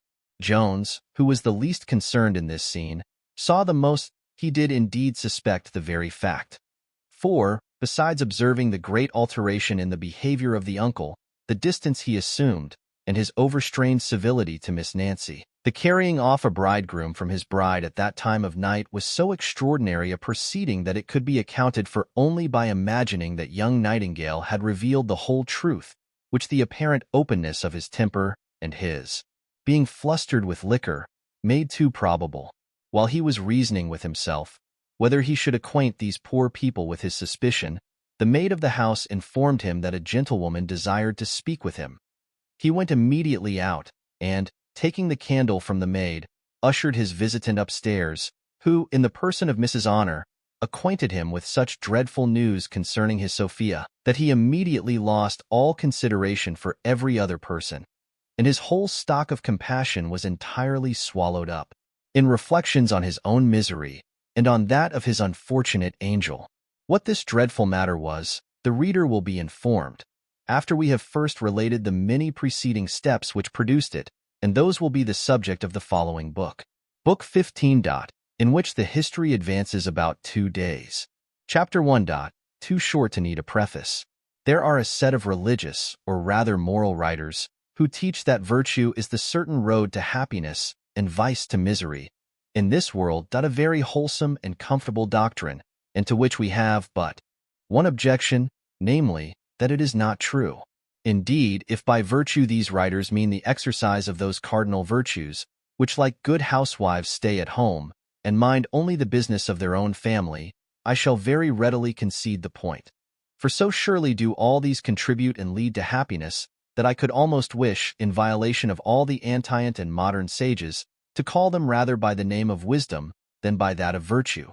For, with regard to this life, no system, I conceive, was ever wiser than that of the antient Epicureans, who held this wisdom to constitute the chief good, nor foolisher than that of their opposites, those modern epicures, who place all felicity in the abundant gratification of every sensual appetite.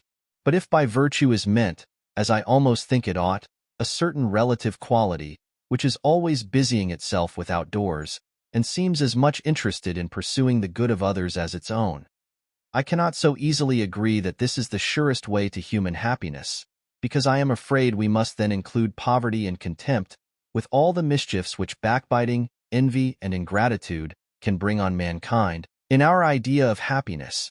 Nay, sometimes perhaps we shall be obliged to wait upon the said happiness to a jail, since many by the above virtue have brought themselves thither.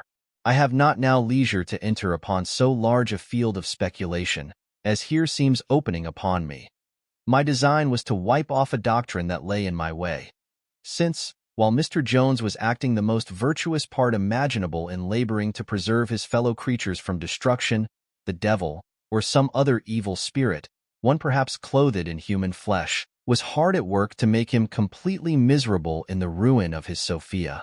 This therefore would seem an exception to the above rule, if indeed it was a rule, but as we have in our voyage through life seen so many other exceptions to it, we choose to dispute the doctrine on which it is founded, which we don't apprehend to be Christian, which we are convinced is not true, and which is indeed destructive of one of the noblest arguments that reason alone can furnish for the belief of immortality. But as the reader's curiosity, if he hath any, must be now awake and hungry, we shall provide to feed it as fast as we can. Chapter 2, in which is opened a very black design against Sophia. I remember a wise old gentleman who used to say, "When children are doing nothing, they are doing mischief."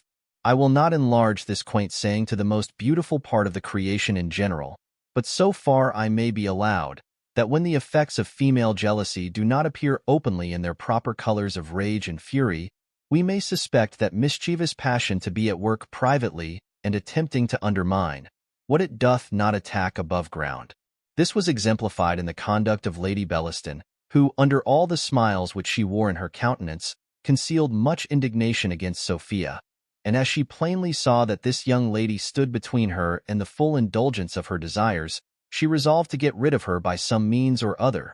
Nor was it long before a very favorable opportunity of accomplishing this presented itself to her. The reader may be pleased to remember that when Sophia was thrown into that consternation at the playhouse, by the wit and humor of a set of young gentlemen who call themselves the town, we informed him that she had put herself under the protection of a young nobleman, who had very safely conducted her to her chair.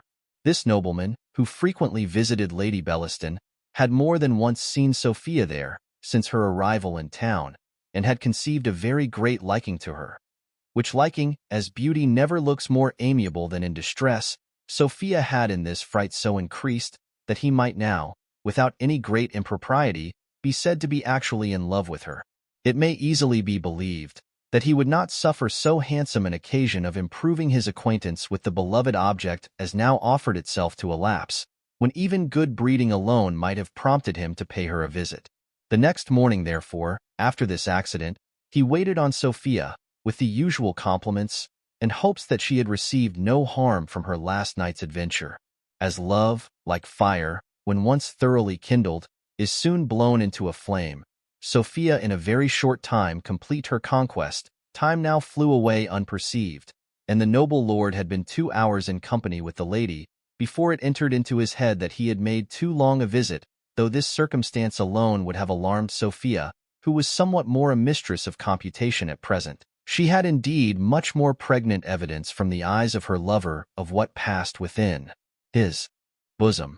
Nay, though he did not make any open declaration of his passion, yet many of his expressions were rather too warm and too tender to have been imputed to complacence, even in the age when such complacence was in fashion, the very reverse of which is well known to be the reigning mode at present. Lady Bellaston had been apprised of his lordship's visit at his first arrival, and the length of it very well satisfied her that things went as she wished, and as indeed she had suspected the second time she saw this young couple together this business, she rightly I think concluded that she should by no means forward by mixing in the company while they were together. She therefore ordered her servants that when my lord was going, they should tell him she desired to speak with him, and, employed the intermediate time in meditating how best to accomplish a scheme, which she made no doubt, but his lordship would very readily embrace the execution of. Lord Fellamar, for that was the title of this young nobleman, was no sooner introduced to her ladyship than she attacked him in the following strain. "Bless me, my lord, are you here yet? I thought my servants had made a mistake and let you go away, and I wanted to see you about an affair of some importance." "Indeed, Lady Bellaston," said he, "I don't wonder you are astonished at the length of my visit, for I have stayed above 2 hours, and I did not think I had stayed above half a—" "What am I to conclude from thence, my lord?" said she. "The company must be very agreeable which can make time slide away so very deceitfully." "Upon my honor," said he, "the most agreeable I ever saw. Pray tell me, Lady Bellaston, who is this blazing star which you have produced among us all of a sudden?" "What blazing star, my lord?" said she, affecting a surprise. "I mean," said he, "the lady I saw here the other day, whom I had last night in my arms at the playhouse, and to whom I have been making that unreasonable visit." "Oh, my cousin Western," said she. "Why, that blazing star, my lord, is the daughter of a country booby squire, and hath been in town about a fortnight for the first time." "Upon my soul," said he, "I should swear she had been bred up in a court, for besides her beauty, I never saw anything so genteel, so sensible, so polite." "Oh, brave!" cries the lady, "my cousin hath you, I find." "Upon my honor," answered he, "I wish she had, for I am in love with her to distraction." "Nay, my lord," said she, "it is not wishing yourself very ill neither, for she is a very great fortune. I assure you she is an only child, and her father's estate is a good £3,000 a year." "Then I can assure you, madam," answered the lord, "I think her the best match in England."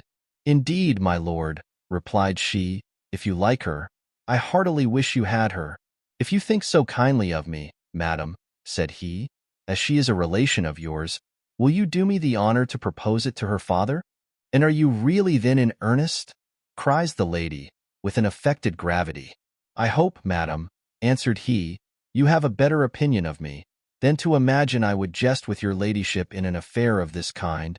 "Indeed, then," said the lady, "I will most readily propose your lordship to her father, and I can, I believe, assure you of his joyful acceptance of the proposal. But there is a bar which I am almost ashamed to mention, and yet it is one you will never be able to conquer. You have a rival, my lord, and a rival who, though I blush to name him, neither you nor all the world will ever be able to conquer." "Upon my word, Lady Bellaston," cries he, "you have struck a damp to my heart, which hath almost deprived me of being." "Fie, my lord," said she, "I should rather hope I had struck fire into you. A lover, and talk of damps in your heart. I rather imagined you would have asked your rival's name, that you might have immediately entered the lists with him." "I promise you, madam," answered he, "there are very few things I would not undertake for your charming cousin. But pray, who is this happy man?" "Why, he is," said she, "what I am sorry to say most happy men with us are, one of the lowest fellows in the world. He is a beggar, a bastard, a foundling, a fellow in meaner circumstances than one of your lordship's footmen." "And is it possible," cried he, "that a young creature with such perfections should think of bestowing herself so unworthily?" "Alas, my lord," answered she, "consider the country. The bane of all young women is the country. There they learn a set of romantic notions of love, and I know not what folly, which this town and good company can scarce eradicate in a whole winter." "Indeed, madam," replied my lord, "your cousin is of too immense a value to be thrown away. Such ruin as this must be prevented." "Alas," cries she, "my lord, how can it be prevented? The family have already done all in their power.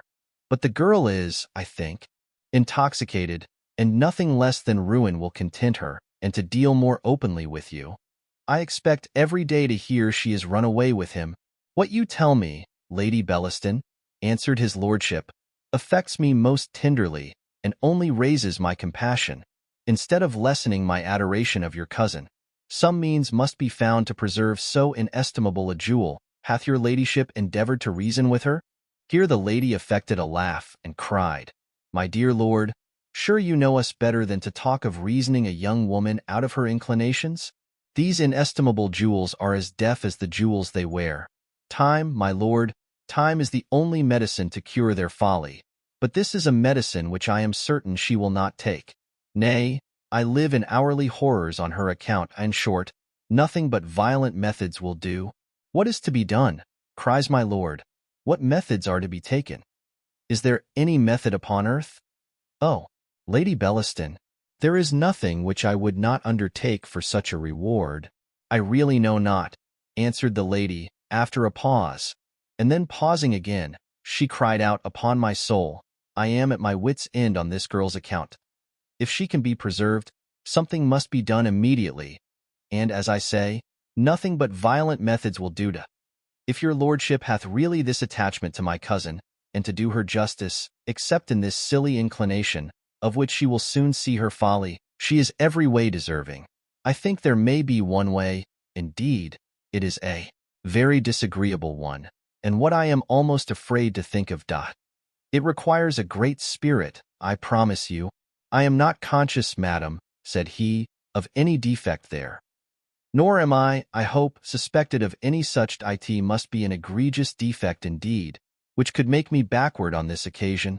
Nay, my lord, answered she, I am so far from doubting you, I am much more inclined to doubt my own courage, for I must run a monstrous risque. In short, I must place such a confidence in your honor as a wise woman will scarce ever place in a man on any consideration.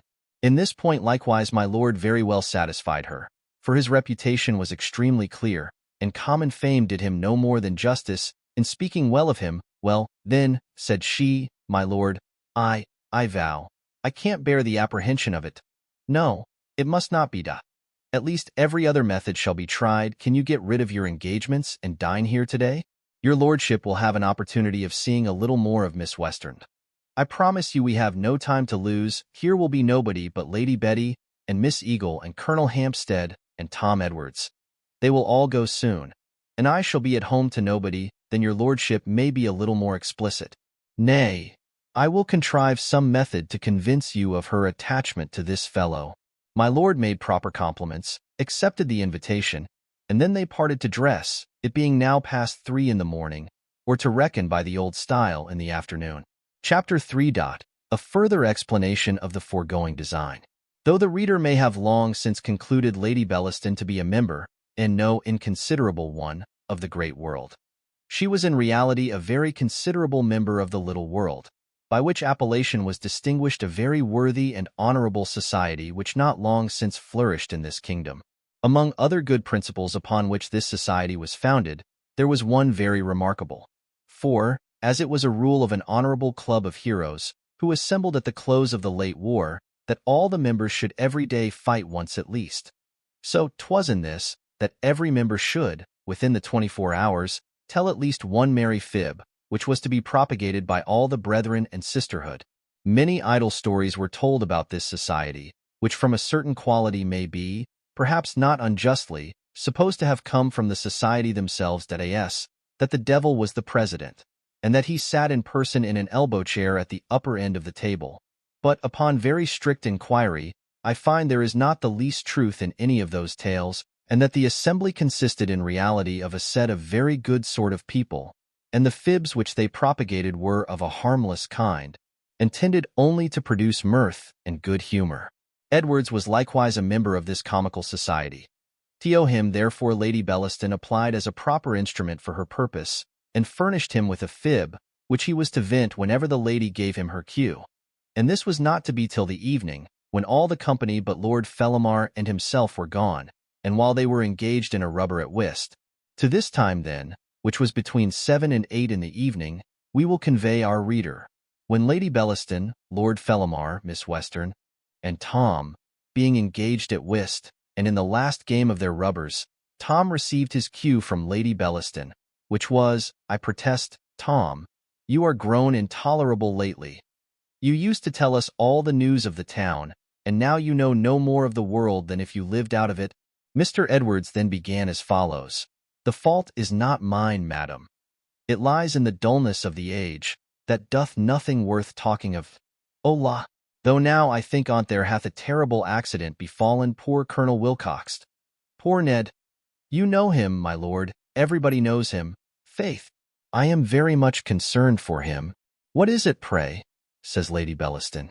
Why, he hath killed a man this morning in a duel, that's all. His lordship, who was not in the secret, asked gravely whom he had killed, to which Edwards answered, a young fellow we none of us know.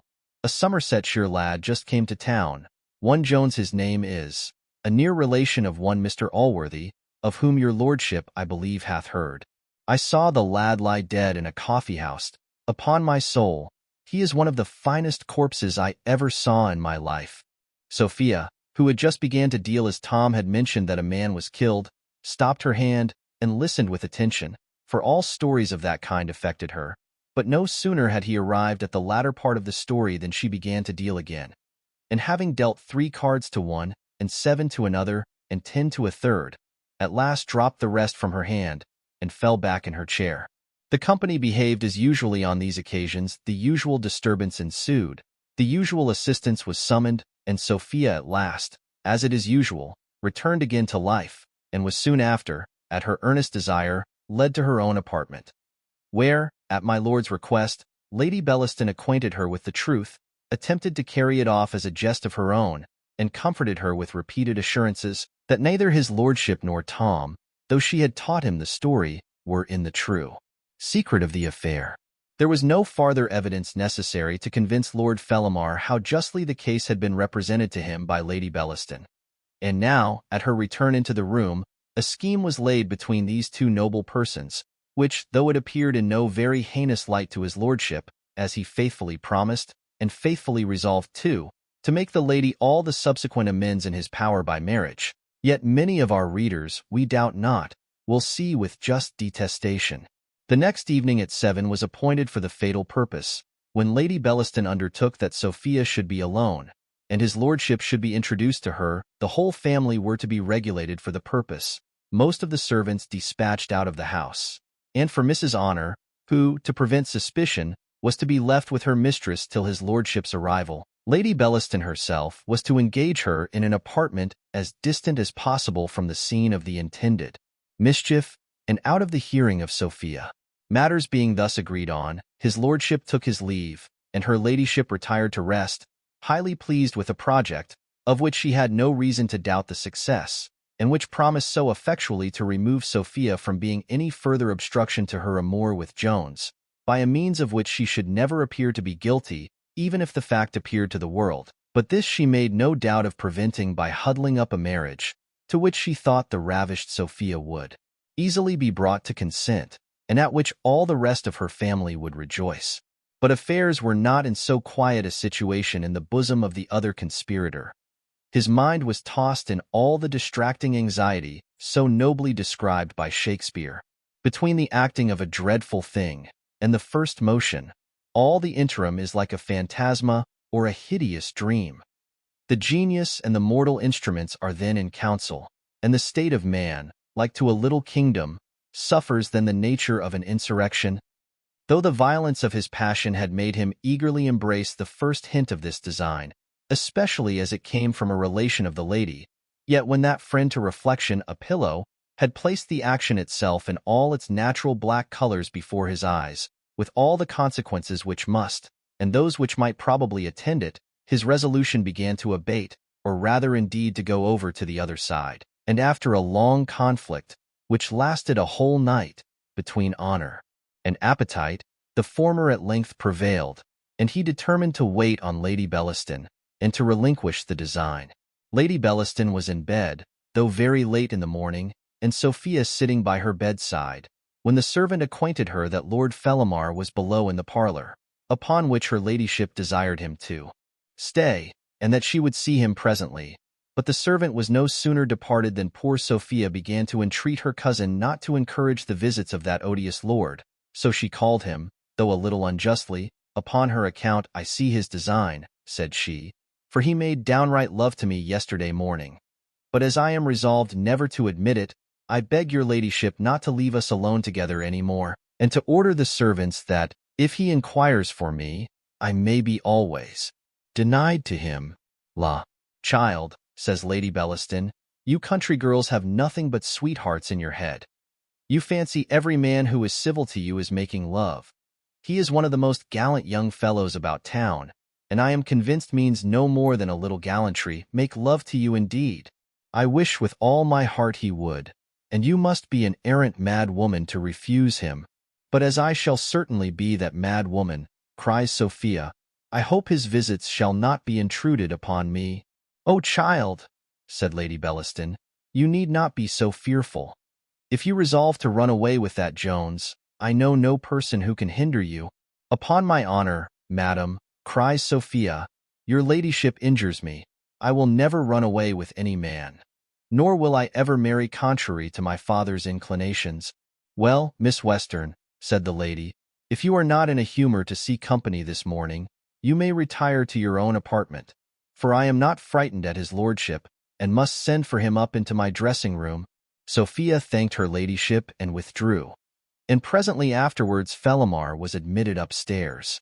Chapter 4, by which it will appear how dangerous an advocate a lady is when she applies her eloquence to an ill purpose. When Lady Bellaston heard the young lord's scruples, she treated them with the same disdain with which one of those sages of the law, called Newgate solicitors, treats the qualms of conscience in a young witness. My dear lord, said she, you certainly want a cordial. I must send to Lady Edgeley for one of her best drams, fie upon it. Have more resolution. Are you frightened by the word rape? Or are you apprehensive? Well, if the story of Helen was modern, I should think it unnatural. I mean the behavior of Paris, not the fondness of the lady. For all women love a man of spirit. There is another story of the Sabine ladies, and that too, I thank heaven, is very antient. Your lordship, perhaps, will admire my reading. But I think Mr. Hooke tells us they made tolerable good wives afterwards. I fancy few of my married acquaintance were ravished by their husbands. Nay, dear Lady Bellaston, cried he, don't ridicule me in this manner. Why, my good lord, answered she, do you think any woman in England would not laugh at you in her heart, whatever prudery she might wear in her countenance? You force me to use a strange kind of language, and to betray my sex most abominably, but I am contented with knowing my intentions are good, and that I am endeavoring to serve my cousin. For I think you will make her a husband notwithstanding this, or, upon my soul, I would not even persuade her to fling herself away upon an empty title. She should not upbraid me hereafter with having lost a man of spirit, for that his enemies allow this poor young fellow to be. Let those who have had the satisfaction of hearing reflections of this kind from a wife or a mistress declare whether they are at all sweetened by coming from a female tongue. Certain it is, they sunk deeper into his lordship than anything which Demosthenes or Cicero could have said on the occasion. Lady Bellaston, perceiving she had fired the young lord's pride, began now, like a true orator, to rouse other passions to its assistance. My lord, says she in a graver voice, you will be pleased to remember, you mentioned this matter to me first, for I would not appear to you in the light of one who is endeavoring to put off my cousin upon you. £4,000 do not stand in need of an advocate to recommend them, nor doth Miss Western, said he, require any recommendation from her fortune. For, in my opinion, no woman ever had half her charms. Yes, yes, my lord, replied the lady, looking in the glass, there have been women with more than half her charms, I assure you. Not that I need lessen her on that account. She is a most delicious girl, that's certain, and within these few hours she will be in the arms of one, who surely doth not deserve her, though I will give him his due. I believe he is truly a man of spirit. I hope so, madam, said my lord, though I must own he doth not deserve her. For, unless heaven or your ladyship disappoint me, she shall within that time be in mine. Well spoken, my lord, answered the lady. I promise you no disappointment shall happen from my side, and within this week I am convinced I shall call your lordship my cousin in public. The remainder of this scene consisted entirely of raptures, excuses, and compliments, very pleasant to have heard from the parties, but rather dull when related at second hand here. Therefore, we shall put an end to this dialogue, and hasten to the fatal hour when everything was prepared for the destruction of poor Sophia. But this being the most tragical matter in our whole history, we shall treat it in a chapter by itself.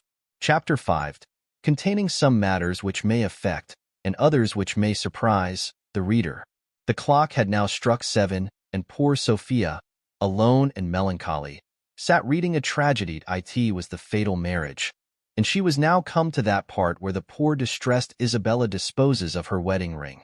Here the book dropped from her hand, and a shower of tears ran down into her bosom. In this situation she had continued a minute, when the door opened, and in came Lord Fellamar. Sophia started from her chair at his entrance, and his lordship, advancing forwards, and making a low bow, said, "I am afraid, Miss Western, I break in upon you abruptly."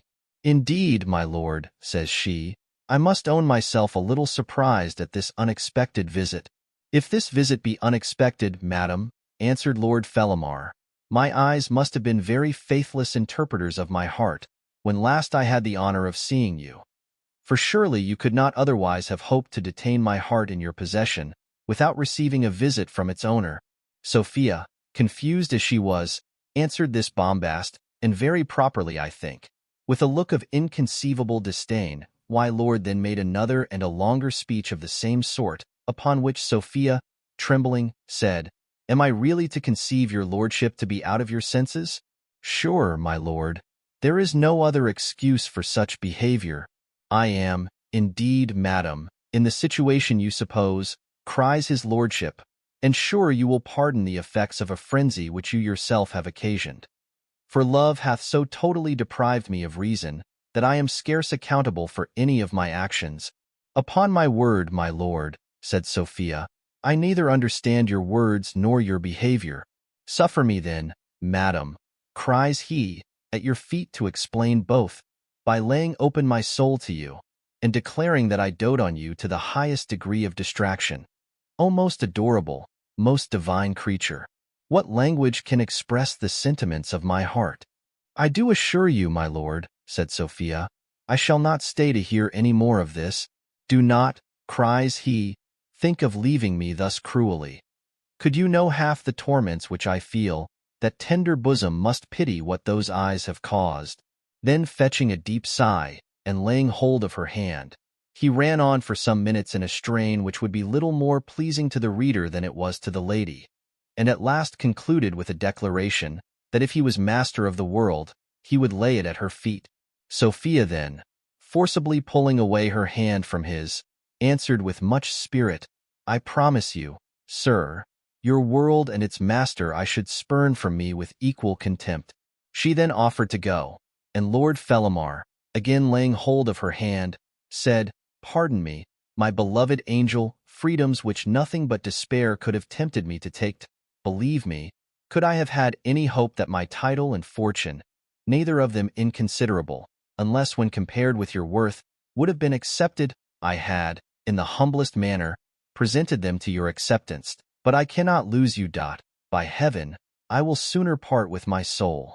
You are, you must, you shall, be only mine."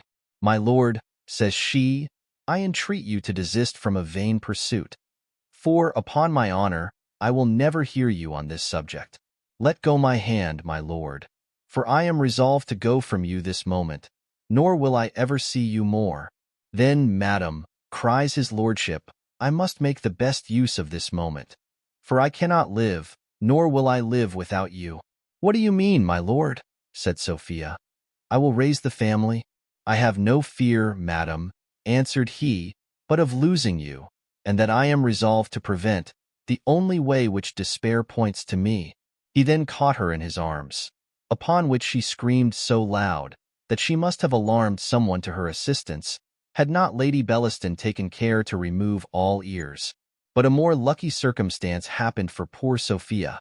Another noise now broke forth, which almost drowned her cries. For now the whole house rang with, "Where is she? In me. I'll unkennel her this instant. Show me her chamber. I say, where is my daughter? I know she's in the house, and I'll see her if she's above ground. Show me where she is." At which last words the door flew open, and in came Squire Western, with his parson and a set of myrmidons at his heels. How miserable must have been the condition of poor Sophia, when the enraged voice of her father was welcome to her ears. Welcome indeed it was, and luckily did he come. for it was the only accident upon earth which could have preserved the peace of her mind from being forever destroyed. Sophia, notwithstanding her fright, presently knew her father's voice, and his lordship, notwithstanding his passion, knew the voice of reason, which peremptorily assured him it was not now a time for the perpetration of his villainy. Hearing, therefore, the voice approach, and hearing likewise whose it was, for as the squire more than once roared forth the word daughter, so Sophia, in the midst of her struggling, cried out upon her father, he thought proper to relinquish his prey, having only disordered her handkerchief, and with his rude lips committed violence on her lovely neck. If the reader's imagination doth not assist me, I shall never be able to describe the situation of these two persons when Western came into the room. Sophia tottered into a chair, where she sat disordered, pale, breathless, bursting with indignation at Lord Fellamar, affrighted, and yet more rejoiced, at the arrival of her father. His lordship sat down near her, with the bag of his wig hanging over one of his shoulders, the rest of his dress being somewhat disordered, and rather a greater proportion of linen than is usual appearing at his bosom. As to the rest, he was amazed, affrighted, vexed, and ashamed. As to Squire Western, he happened at this time to be overtaken by an enemy, which very frequently pursues, and seldom fails to overtake, most of the country gentlemen in this kingdom.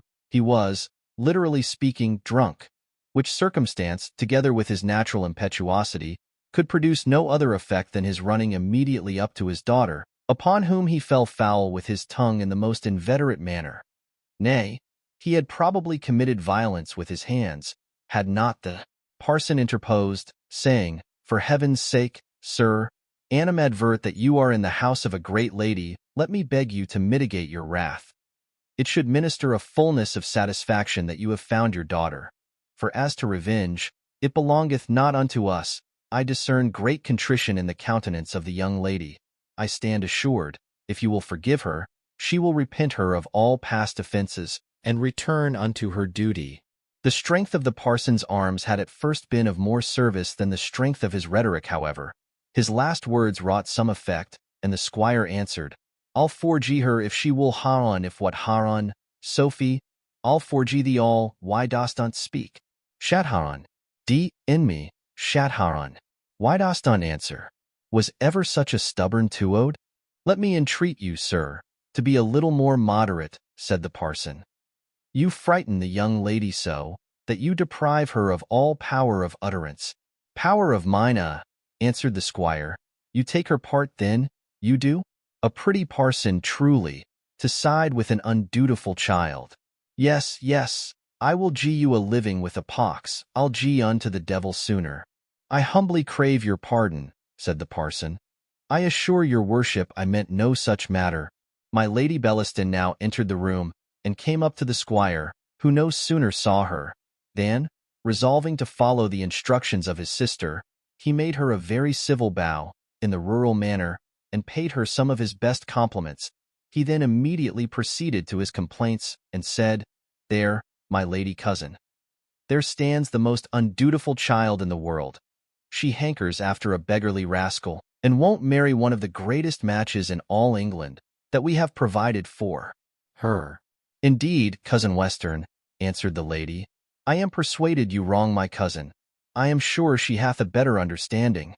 I am convinced she will not refuse what she must be sensible is so much to her advantage." This was a wilful mistake in Lady Bellaston, for she well knew whom Mr. Western meant, though perhaps she thought he would easily be reconciled to his lordship's proposals. "Do you hear there," quoth the squire, "what her ladyship says? All your family are for the match come. Sophie, be a good girl, and be dutiful, and make your father happy." "If my death will make you happy, sir," answered Sophia, "you will shortly be so." "It's a lie, Sophie. It's a indy lie, and you know it," said the squire. "Indeed, Miss Western," said Lady Bellaston, "you injure your father.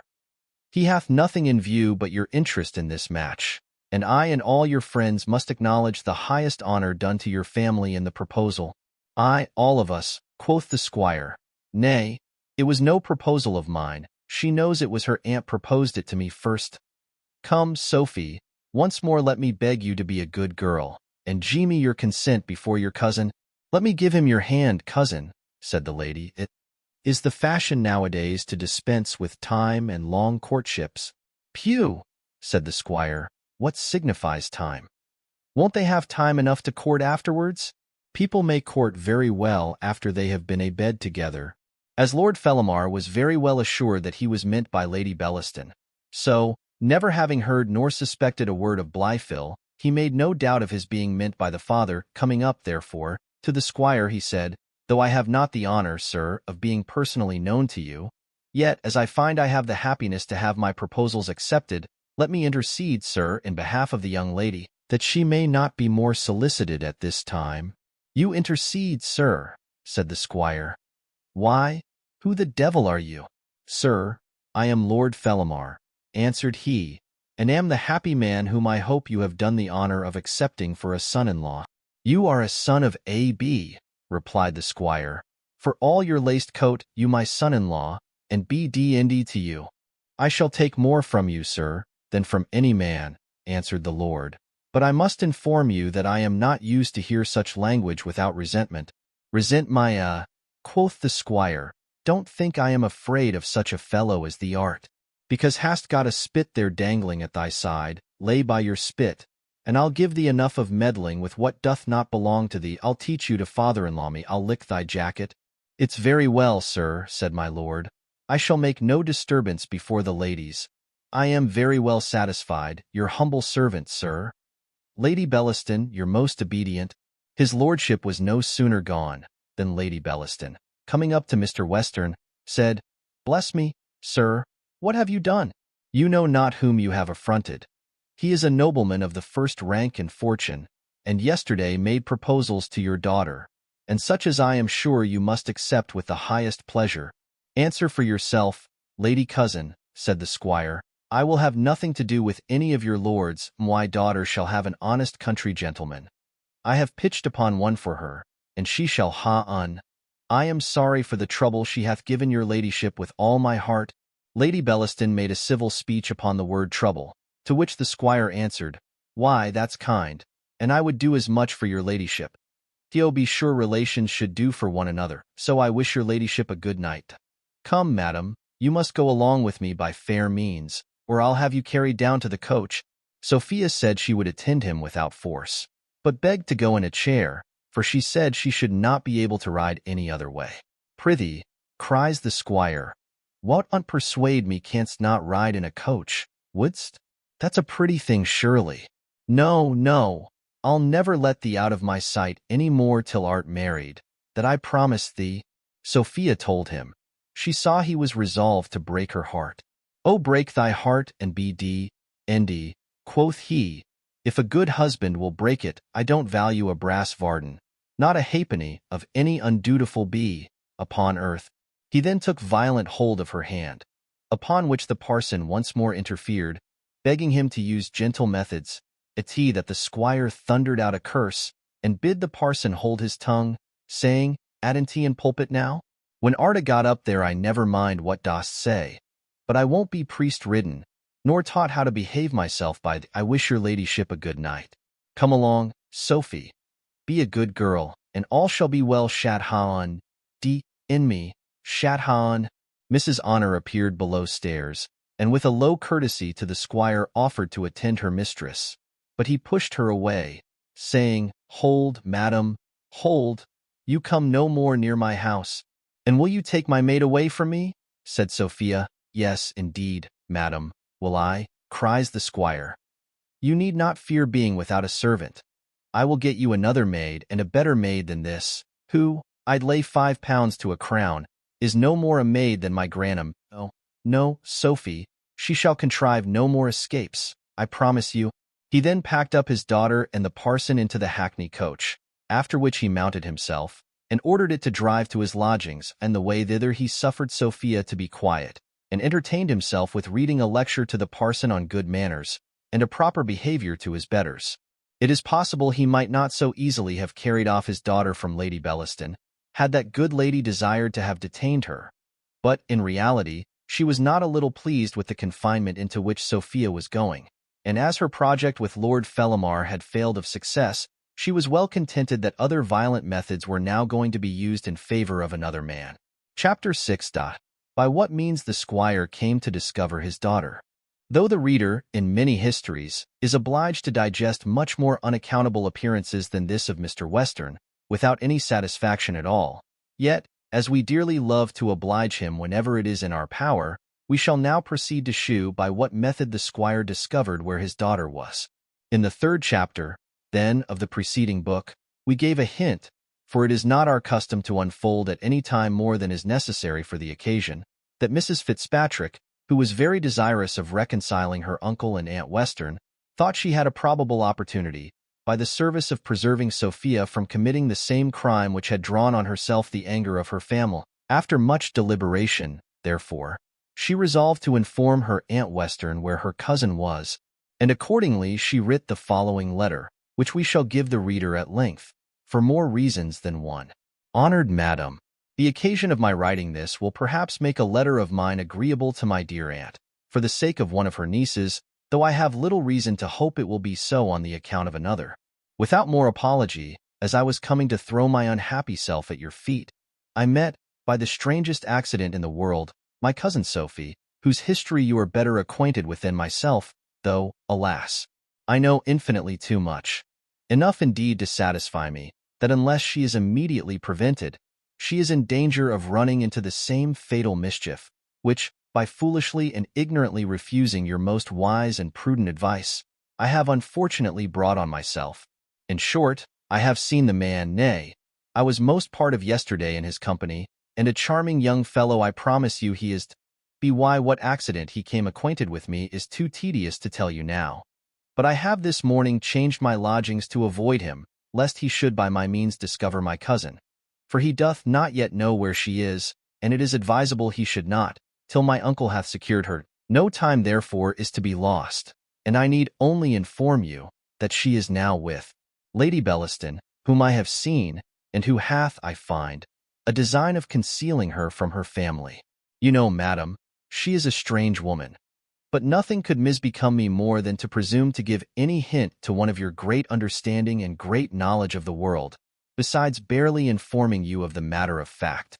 I hope, madam, the care which I have shown on this occasion for the good of my family will recommend me again to the favor of a lady who hath always exerted so much zeal for the honor and true interest of us all, and that it may be a means of restoring me to your friendship, which hath made so great a part of my former, and is so necessary to my future happiness. I am, with the utmost respect, honored madam, your most dutiful obliged niece, and most obedient humble servant, Harriet Fitzpatrick. Mrs. Western was now at her brother's house, where she had resided ever since the flight of Sophia, in order to administer comfort to the poor squire in his affliction. Of this comfort, which she doled out to him in daily portions, we have formerly given a specimen. She was now standing with her back to the fire, and with a pinch of snuff in her hand, was dealing forth this daily allowance of comfort to the squire, while he smoked his afternoon pipe, when she received the above letter, which she had no sooner read than she delivered it to him, saying, There, sir, there is an account of your lost sheep. Fortune hath again restored her to you, and if you will be governed by my advice, it is possible you may yet preserve her. The squire had no sooner read the letter than he leaped from his chair, threw his pipe into the fire, and gave a loud huzzah for joy. He then summoned his servants, called for his boots, and ordered the chevalier and several other horses to be saddled, and that Parson Supple should be immediately sent for. Having done this, he turned to his sister, caught her in his arms, and gave her a close embrace, saying, Zounds, you don't seem pleased. One would imagine you was sorry I have found the girl. Brother, answered she, the deepest politicians, who see to the bottom, discover often a very different aspect of affairs from what swims on the surface. It is true, indeed, things do look rather less desperate than they did formerly in Holland, when Louis XIV was at the gates of Amsterdam. But there is a delicacy required in this matter, which you will pardon me, brother, if I suspect you want. There is a decorum to be used with a woman of figure, such as Lady Bellaston, brother, which requires a knowledge of the world, superior, I am afraid, to yours. Sister, cries the squire, I know you have no opinion of my parts, But I'll shew you on this occasion who is a fool. Knowledge, quotha!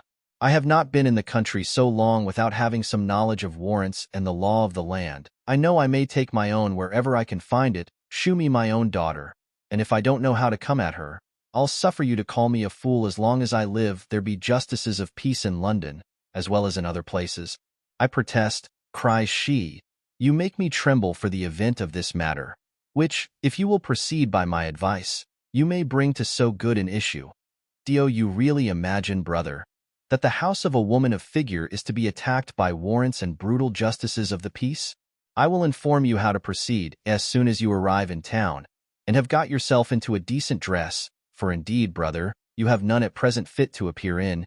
You must send your compliments to Lady Bellaston, and desire leave to wait on her when you are admitted to her presence, as you certainly will be, and have told her your story, and have made proper use of my name. For I think you just know one another only by sight, though you are relations. I am confident she will withdraw her protection from my niece, who hath certainly imposed upon her. This is the only method.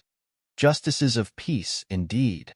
Do you imagine any such event can arrive to a woman of figure in a civilized nation? In their figures, cries the squire. A pretty civilized nation, truly, where women are above the law. And what must I stand sending a parcel of compliments to a confounded whore that keeps away a daughter from her own natural father? I tell you, sister, I am not so ignorant as you think me. I know you would have women above the law, but it is all a lie. I heard his lordship say at Sighs that no one is above the law, but this of yours is Hanover law, I suppose. Mr. Western, said she, I think you daily improve in ignorance. I protest you are grown an arrant bear. No more a bear than yourself, Sister Western, said the squire. Pox! You may talk of your civility, and you will. I am sure you never shew any to me. I am no bear. No, nor no dog neither, though I know somebody. That is something that begins with A.B. But pox! I will show you I have got more good manners than some folks. Mr. Western, answered the lady, you may say what you please. Je vous mesprise de tout mon cœur. I shall not therefore be angry. Besides, as my cousin, with that odious Irish name, justly says, I have that regard for the honor and true interest of my family, and that concern for my niece, who is a part of it, that I have resolved to go to town myself upon this occasion. For indeed, brother, you are not a fit minister to be employed at a polite court. Greenland should always be the scene of the Tramontane negotiation. I thank heaven, cries the squire, I don't understand you now. You are got to your Hanoverian lingo, however. I'll shew you I scorn to be behindhand in civility with you. And as you are not angry for what I have said, so I am not angry for what you have said. Indeed, I have always thought it a folly for relations to quarrel. And if they do now and then give a hasty word, why, people should give and take. For my part, I never bear malice, and I take it very kind of you to go up to London, for I never was there but twice in my life, and then I did not stay above a fortnight at a time, and to be sure I can't be expected to know much of the streets and the folks in that time. I never denied that you knowed all these matters better than I'd. For me to dispute that would be all as one as for you to dispute the management of a pack of dogs, or the finding a hare sitting with me, which I promise you, says she, I never will. Well, and I promise you, returned he, that I never will dispute the t'other. Here then a league was struck, to borrow a phrase from the lady, between the contending parties. And now the parson arriving, and the horses being ready, the squire departed, having promised his sister to follow her advice, and she prepared to follow him the next day. But having communicated these matters to the parson on the road, they both agreed that the prescribed formalities might very well be dispensed with, and the squire, having changed his mind, proceeded in the manner we have already seen. Chapter VII, in which various misfortunes befell poor Jones. Affairs were in the aforesaid situation when Mrs. Honor arrived at Mrs. Miller's, and called Jones out from the company, as we have before seen, with whom, when she found herself alone, she began as follows. Oh, my dear sir, how shall I get spirits to tell you? You are undone, sir, and my poor lady's undone, and I am undone. Hath anything happened to Sophia? Cries Jones, staring like a madman. All that is bad, cries Honor. Oh, I shall never get such another lady. Oh, that I should ever live to see this day. At these words Jones turned pale as ashes, trembled, and stammered. But Honor went on, "Oh, Mr. Jones, I have lost my lady forever." "How? What? For heaven's sake, tell me, oh, my dear Sophia."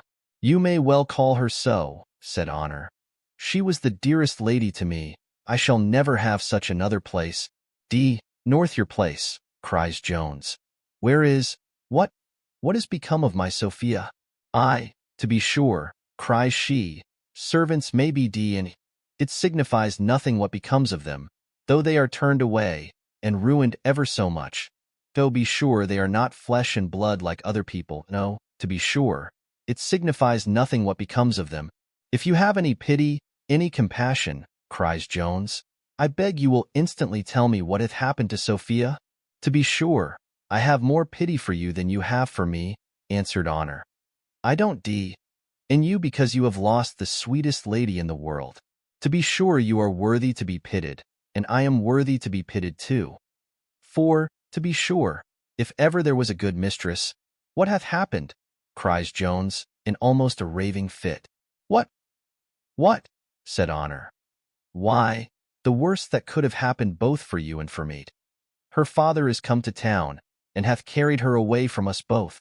Here Jones fell on his knees in thanksgiving that it was no worse, repeated Honor. "What could be worse for either of us? He carried her off, swearing she should marry Mr. Blythe. That's for your comfort, and for poor me, I am turned out of doors." "Indeed, Mrs. Honor," answered Jones, "you frightened me out of my wits. I imagined some most dreadful sudden accident had happened to Sophia. Something, compared to which, even seeing her married to Blythe would be a trifle. But while there is life there are hopes. My dear Honor, women in this land of liberty cannot be married by actual brutal force." "To be sure, sir," said she, "that's true, there may be some hopes for you. But alackaday, what hopes are there for poor me? And to be sure, sir, you must be sensible I suffer all this upon your account. All the quarrel the squire hath to me is for taking your part, as I have done, against Mr. Blythe." "Indeed, Mrs. Honor," answered he, "I am sensible of my obligations to you, and will leave nothing in my power undone to make you amends." "Alas, sir," said she, "what can make a servant amends for the loss of one place, but the getting another altogether as good?" "Do not despair, Mrs. Honor," said Jones. "I hope to reinstate you again in the same." "Alackaday, sir," said she, "how can I flatter myself with such hopes when I know it is a thing impossible? For the squire is so set against me. And yet, if you should ever have my lady, as to be sure I now hopes heartily you will, for you are a generous, good-natured gentleman, and I am sure you loves her, and to be sure she loves you as dearly as her own soul. It is a matter in vain to deny it, because as why everybody that is in the least acquainted with my lady must see it. For, poor dear lady, she can't dissemble, and if two people who loves one another ain't happy, why who should be so? Happiness don't always depend upon what people has. Besides, my lady has enough for both. To be sure, therefore, as one may say, it would be all the pity in the world to keep two such laviers asunder. Nay, I am convinced, for my part, you will meet together at last. For if it is to be, there is no preventing it. If a marriage is made in heaven, all the justices of peace upon earth can't break it off. Though be sure I wishes that Parson Supple had but a little more spirit to tell the squire of his wickedness in endeavoring to force his daughter contrary to her liking. But then his whole dependence is on the squire, and so the poor gentleman, though he is a very religious good sort of man, and talks of the badness of such doings behind the squire's back, yet he dares not say his soul is his own to his face, though be sure I never saw him make so bold as just now. I was afeard the squire would have struck him. I would not have your honor be melancholy, sir, nor despair. Things may go better, as long as you are sure of my lady, and that I am certain you may be, for she never will be brought to consent to marry any other man. Indeed, I am terribly afeard the squire will do her a mischief in his passion, for he is a prodigious passionate gentleman. And I am afeard, too, the poor lady will be brought to break her heart, for she is as tender-hearted as a chicken. It is pity, methinks, She had not a little of my courage. If I was in love with a young man, and my father offered to lock me up, I'd tear his eyes out, but I'd come at him. But then there's a great fortune in the case, which it is in her father's power either to give her or not. That, to be sure, may make some difference. Whether Jones gave strict attention to all the foregoing harangue, or whether it was for want of any vacancy in the discourse, I cannot determine. But he never once attempted to answer, nor did she once stop till Partridge came running into the room and informed him that the great lady was upon the stairs. Nothing could equal the dilemma to which Jones was now reduced. Honor knew nothing of any acquaintance that subsisted between him and Lady Bellaston, and she was almost the last person in the world to whom he would have communicated it in this hurry and distress. He took, as is common enough, the worst course, and instead of exposing her to the lady, which would have been of little consequence, he chose to expose the lady to her. He therefore resolved to hide Honor, whom he had but just time to convey behind the bed, and to draw the curtains. The hurry in which Jones had been all day engaged on account of his poor landlady and her family, the terrors occasioned by Mrs. Honor, and the confusion into which he was thrown by the sudden arrival of Lady Bellaston, had altogether driven former thoughts out of his head, so that it never once occurred to his memory to act the part of a sick man, which, indeed, neither the gaiety of his dress nor the freshness of his countenance would have at all supported. He received her ladyship therefore rather agreeably to her desires than to her expectations, with all the good humor he could muster in his countenance, and without any real or affected appearance of the least disorder. Lady Bellaston no sooner entered the room than she squatted herself down on the bed. "So, my dear Jones," said she, "you find nothing can detain me long from you. Perhaps I ought to be angry with you, that I have neither seen nor heard from you all day. For I perceive your distemper would have suffered you to come abroad. Nay, I suppose you have not sat in your chamber all day dressed up like a fine lady to see company after a lying in. But, however, don't think I intend to scold you, for I never will give you an excuse for the cold behavior of a husband, by putting on the ill humor of a wife." "Nay, Lady Bellaston," said Jones, "I am sure your ladyship will not upbraid me with neglect of duty, when I only waited for orders. Who, my dear creature, hath reason to complain? Who missed an appointment last night, and left an unhappy man to expect, and wish, and sigh, and languish? Do not mention it, my dear Mr. Jones," cried she. "If you knew the occasion, you would pity me. In short, it is impossible to conceive what women of condition are obliged to suffer from the impertinence of fools, in order to keep up the farce of the world. I am glad, however, all your languishing and wishing have done you no harm, for you never looked better in your life, upon my faith. Jones, you might at this instant sit for the picture of Adonis." There are certain words of provocation which men of honor hold can properly be answered only by a blow. Among lovers possibly there may be some expressions which can be answered only by a kiss. Now the compliment which Lady Bellaston now made Jones seems to be of this kind, especially as it was attended with a look, in which the lady conveyed more soft ideas than it was possible to express with her tongue. Jones was certainly at this instant in one of the most disagreeable and distressed situations imaginable, for, to carry on the comparison we made use of before, though the provocation was given by the lady, Jones could not receive satisfaction, nor so much as offer to ask it, in the presence of a third person. Seconds in this kind of duels not being according to the law of arms. This objection did not occur to Lady Bellaston, who was ignorant of any other woman being there but herself. She waited some time in great astonishment for an answer from Jones, who, conscious of the ridiculous figure he made, stood at a distance, and, not daring to give the proper answer, gave none at all. Nothing can be imagined more comic, nor yet more tragical, than this scene would have been if it had lasted much longer. The lady had already changed color 2 or 3 times, had got up from the bed and sat down again, while Jones was wishing the ground to sink under him, or the house to fall on his head, when an odd accident freed him from an embarrassment out of which neither the eloquence of a Cicero nor the politics of a Machiavel could have delivered him without utter disgrace. This was no other than the arrival of young Nightingale, dead drunk, or rather in that state of drunkenness which deprives men of the use of their reason without depriving them of the use of their limbs.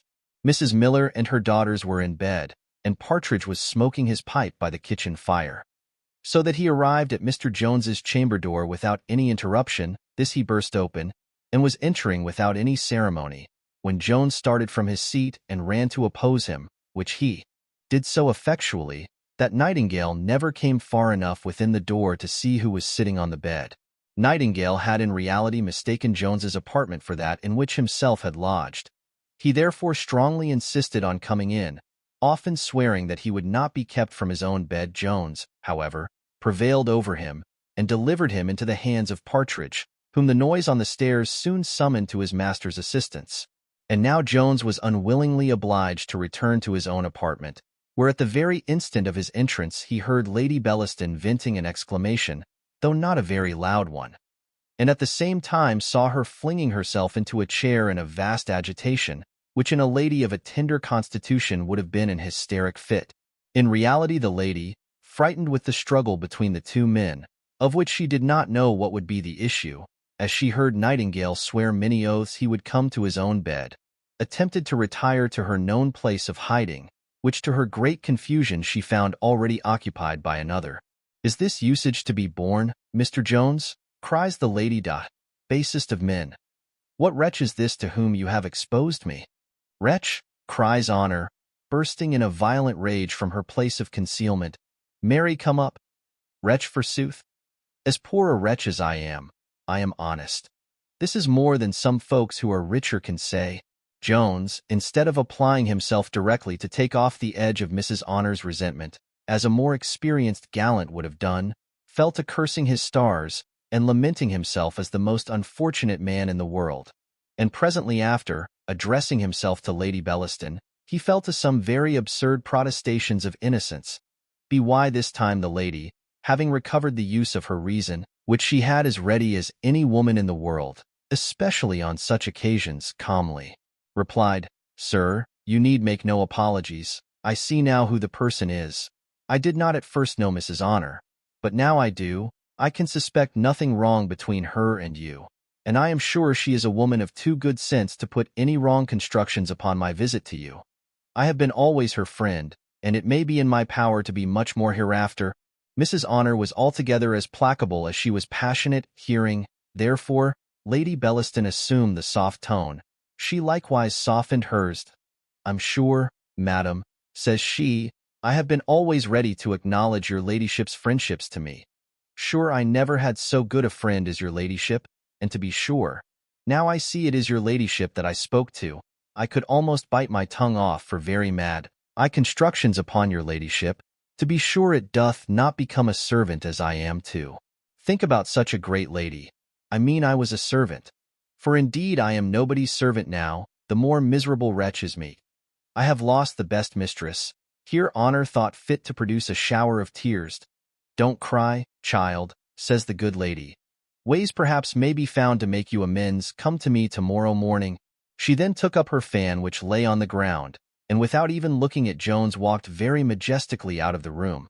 There being a kind of dignity in the impudence of women of quality, which their inferiors vainly aspire to attain to in circumstances of this nature, Jones followed her downstairs, often offering her his hand, which she absolutely refused him, and got into her chair without taking any notice of him as he stood bowing before her. At his return upstairs, a long dialogue passed between him and Mrs. Honor, while she was adjusting herself after the discomposure she had undergone. The subject of this was his infidelity to her young lady, on which she enlarged with great bitterness. But Jones at last found means to reconcile her, and not only so, but to obtain a promise of most inviolable secrecy, and that she would the next morning endeavor to find out Sophia, and bring him a further account of the proceedings of the squire. Thus ended this unfortunate adventure to the satisfaction only of Mrs. Honor. For a secret, as some of my readers will perhaps acknowledge from experience, is often a very valuable possession, and that not only to those who faithfully keep it, but sometimes to such as whisper it about till it come to the ears of every one except the ignorant person who pays for the supposed concealing of what is publicly known. Chapter 8. Short and sweet.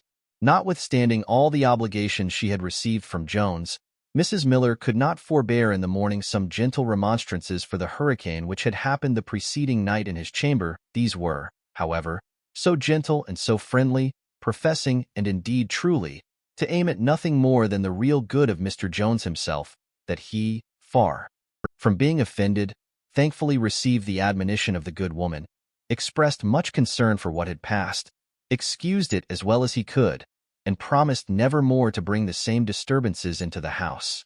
But though Mrs. Miller did not refrain from a short expostulation in private at their first meeting, yet the occasion of his being summoned downstairs that morning was of a much more agreeable kind, being indeed to perform the office of a father to Miss Nancy, and to give her in wedlock to Mr. Nightingale, who was now ready dressed, and full as sober as many of my readers will think a man ought to be who receives a wife in so imprudent a manner. And here perhaps it may be proper to account for the escape which this young gentleman had made from his uncle, and for his appearance in the condition in which we have seen him the night before. Now when the uncle had arrived at his lodgings with his nephew, partly to indulge his own inclinations, for he dearly loved his bottle, and partly to disqualify his nephew from the immediate execution of his purpose, he ordered wine to be set on the table, with which he so briskly plied the young gentleman, that this latter, who, though not much used to drinking, did not detest it so as to be guilty of disobedience or want of complaisance by refusing, was soon completely finished. Just as the uncle had obtained this victory, and was preparing a bed for his nephew, a messenger arrived with a piece of news, which so entirely disconcerted and shocked him, that he in a moment lost all consideration for his nephew, and his whole mind became entirely taken up with his own concerns. This sudden and afflicting news was no less than that his daughter had taken the opportunity of almost the first moment of his absence, and had gone off with a neighboring young clergyman, against whom, though her father could have had but one objection, namely, that he was worth nothing, yet she had never thought proper to communicate her amour even to that father, and so artfully had she managed, that it had never been once suspected by any, till now that it was consummated.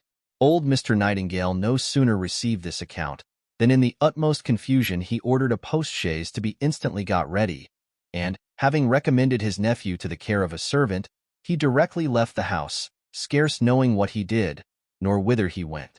The uncle thus departed, when the servant came to attend the nephew to bed, had waked him for that purpose, and had at last made him sensible that his uncle was gone, he, instead of accepting the kind offices tendered him, insisted on a chair being called. With this the servant, who had received no strict orders to the contrary, readily complied. And, thus being conducted back to the house of Mrs. Miller, he had staggered up to Mr. Jones's chamber, as hath been before recounted.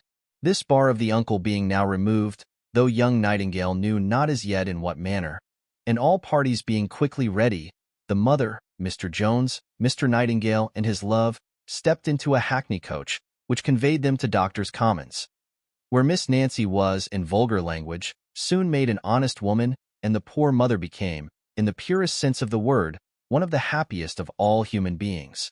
And now Mr. Jones, having seen his good offices to that poor woman and her family brought to a happy conclusion, began to apply himself to his own concerns.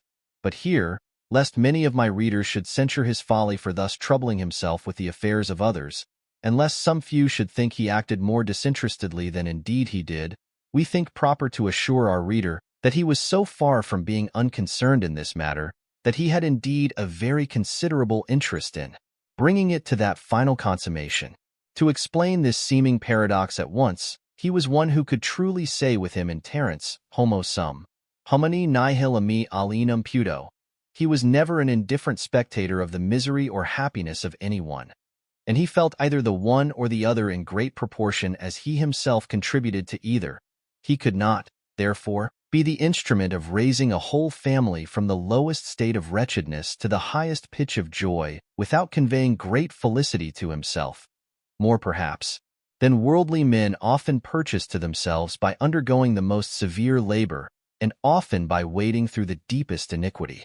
Those readers who are of the same complexion with him will perhaps think this short chapter contains abundance of matter, while others may probably wish, short as it is, that it had been totally spared as impertinent to the main design, which I suppose they conclude is to bring Mr. Jones to the gallows, or, if possible, to a more deplorable catastrophe. Chapter 9. Containing love letters of several sorts. Mr. Jones, at his return home, found the following letters lying on his table, which he luckily opened in the order they were sent. Letter I. Surely I am under some strange infatuation. I cannot keep my resolutions a moment, however strongly made or justly founded. Last night I resolved never to see you more. This morning I am willing to hear if you can, as you say, clear up this affair, and yet I know that to be impossible. I have said everything to myself which you can invent. Perhaps not, perhaps your invention is stronger. Come to me, therefore, the moment you receive this. If you can forge an excuse, I almost promise you to believe it betrayed too. I will think no more. Come to me directly. This is the third letter I have writ. The two former are burnt. I am almost inclined to burn this too. I wish I may preserve my senses. Come to me presently. Letter 2. If you ever expect to be forgiven, or even suffered within my doors, come to me this instant. Letter 3. I now find you was not at home when my notes came to your lodgings. The moment you receive this, let me see you. I shall not stir out, nor shall anybody be let in but yourself. Sure nothing can detain you long. Jones had just read over these 3 billets when Mr. Nightingale came into the room. Well, Tom, said he, any news from Lady Bellaston, after last night's adventure? For it was now no secret to anyone in that house who the lady was. The Lady Bellaston? Answered Jones very gravely. Nay, dear Tom, cries Nightingale, don't be so reserved to your friends, though I was too drunk to see her last night. I saw her at the masquerade. Do you think I am ignorant who the Queen of the Fairies is? And did you really then know the lady at the masquerade? Said Jones. Yes, upon my soul, did I, said Nightingale, and have given you 20 hints of it since, though you seemed always so tender on that point, that I would not speak plainly. I fancy, my friend, by your extreme nicety in this matter, you are not so well acquainted with the character of the lady as with her person. Don't be angry, Tom, but upon my honor, you are not the first young fellow she hath debauched. Her reputation is in no danger, believe me.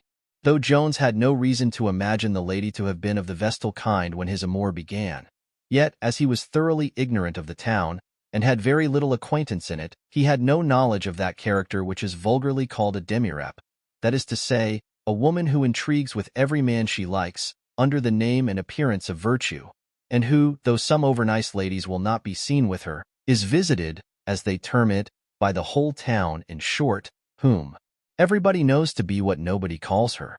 When he found, therefore, that Nightingale was perfectly acquainted with his intrigue, and began to suspect that so scrupulous a delicacy as he had hitherto observed was not quite necessary on the occasion, he gave a latitude to his friend's tongue, and desired him to speak plainly what he knew, or had ever heard of the lady.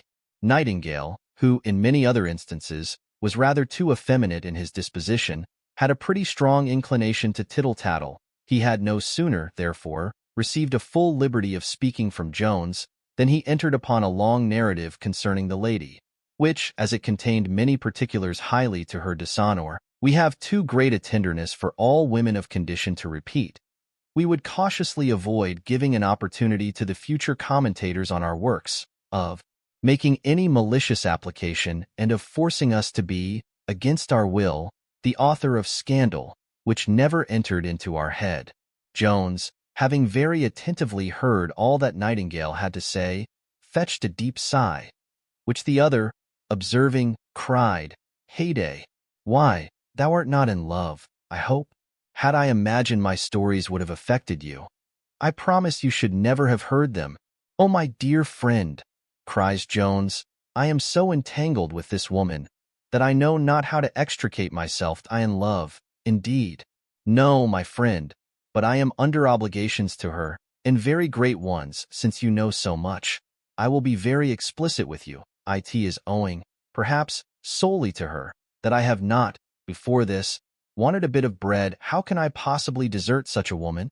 And yet I must desert her, or be guilty of the blackest treachery to one who deserves infinitely better of me than she can. A woman, my Nightingale, for whom I have a passion which few can have an idea of. I am half distracted with doubts how to act. And is this other, pray, an honorable mistress? Cries Nightingale. Honorable, answered Jones. No breath ever yet durst sully her reputation. The sweetest air is not purer, the limpid stream not clearer, than her honor. She is all over, both in mind and body, consummate perfection. She is the most beautiful creature in the universe, and yet she is mistress of such noble, elevated qualities, that, though she is never from my thoughts, I scarce ever think of her beauty but when I see it. And can you, my good friend, cries Nightingale, with such an engagement as this upon your hands, hesitate a moment about quitting such a hold? Said Jones, no more abuse of her. I detest the thought of ingratitude. Pooh, answered the other, you are not the first upon whom she hath conferred obligations of this kind. She is remarkably liberal where she likes. Though, let me tell you, her favors are so prudently bestowed, that they should rather raise a man's vanity than his gratitude. In short, Nightingale proceeded so far on this head, and told his friend so many stories of the lady, which he swore to the truth of, that he entirely removed all esteem for her from the breast of Jones, and his gratitude was lessened in proportion. Indeed, he began to look on all the favors he had received rather as wages than benefits, which depreciated not only her, but himself too in his own conceit, and put him quite out of humor with both. From this disgust, his mind, by a natural transition, turned towards Sophia. Her virtue, her purity, her love to him, her sufferings on his account, filled all his thoughts, and made his commerce with Lady Bellaston appear still more odious. The result of all was, that, though his turning himself out of her service, in which light he now saw his affair with her, would be the loss of his bread, yet he determined to quit her, if he could but find a handsome pretence, which being communicated to his friend, Nightingale considered a little, and then said, I have it, my boy. I have found out a sure method. Propose marriage to her, and I would venture hanging upon the success. Marriage, cries Jones. I propose marriage, answered Nightingale, and she will declare off in a moment. I knew a young fellow whom she kept formerly, who made the offer to her in earnest, and was presently turned off for his pains. Jones declared he could not venture the experiment. Perhaps, said he, she may be less shocked at this proposal from one man than from another, and if she should take me at my word, where am I then? Caught in my own trap, and undone forever. No, answered Nightingale, not if I can give you an expedient by which you may at any time get out of the trap. What expedient can that be? Replied Jones. This, answered Nightingale, the young fellow I mentioned, who is one of the most intimate acquaintances I have in the world, is so angry with her for some ill offices she hath since done him, that I am sure he would, without any difficulty, give you a sight of her letters, upon which you may decently break with her, and declare off before the knot is tied, if she should really be willing to tie it, which I am convinced she will not. After some hesitation, Jones, upon the strength of this assurance, consented. But, as he swore he wanted the confidence to propose the matter to her face, he wrote the following letter, which Nightingale dictated.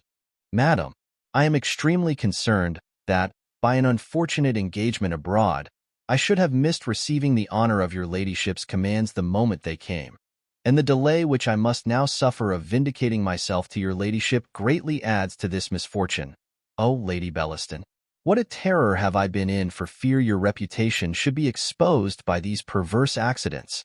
There is one only way to secure it. I need not name what that is, only permit me to say, that as your honor is as dear to me as my own, so my sole ambition is to have the glory of laying my liberty at your feet.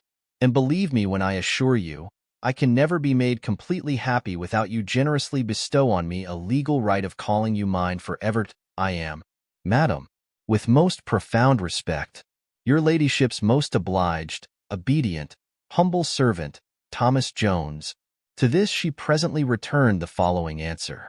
Sir, when I read over your serious epistle, I could, from its coldness and formality, have sworn that you already had the legal right you mention. Nay, that we had for many years composed that monstrous animal a husband and wife. Do you really then imagine me a fool? Or do you fancy yourself capable of so entirely persuading me out of my senses that I should deliver my whole fortune into your power, in order to enable you to support your pleasures at my expense? Are these the proofs of love which I expected? Is this the return for? But I scorn to upbraid you, and am in great admiration of your profound respect. P.S. I am prevented from revising. Perhaps I have said more than I meant. Come to me at 8 this evening. Jones, by the advice of his privy council, replied, Madam, it is impossible to express how much I am shocked at the suspicion you entertain of me. Can Lady Bellaston have conferred favors on a man whom she could believe capable of so base a design? Or can she treat the most solemn tie of love with contempt? Can you imagine, madam, that if the violence of my passion, in an unguarded moment, overcame the tenderness which I have for your honor, I would think of indulging myself in the continuance of an intercourse which could not possibly escape long the notice of the world, and which, when discovered, must prove so fatal to your reputation? If such be your opinion of me, I must pray for a sudden opportunity of returning those pecuniary obligations which I have been so unfortunate to receive at your hands, and for those of a more tender kind I shall ever remain and see. And so concluded in the very words with which he had concluded the former letter. The lady answered as follows: I see you are a villain, and I despise you from my soul. If you come here, I shall not be at home.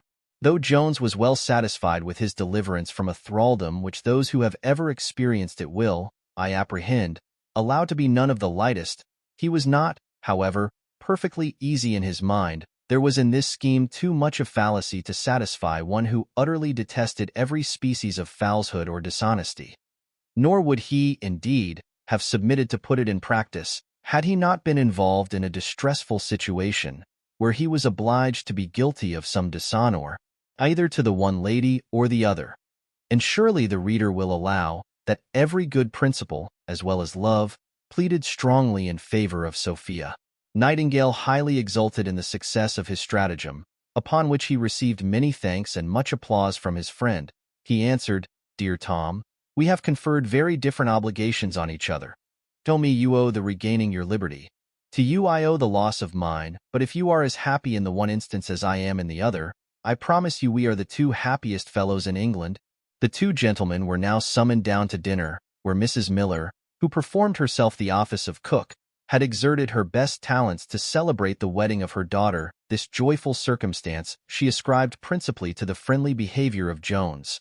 Her whole soul was fired with gratitude towards him, and all her looks, words, and actions were so busied in expressing it, that her daughter, and even her new son-in-law, were very little objects of her consideration. Dinner was just ended when Mrs. Miller received a letter, but as we have had letters enow in this chapter, we shall communicate its contents in our next. Chapter 10. Consisting partly of facts, and partly of observations upon them.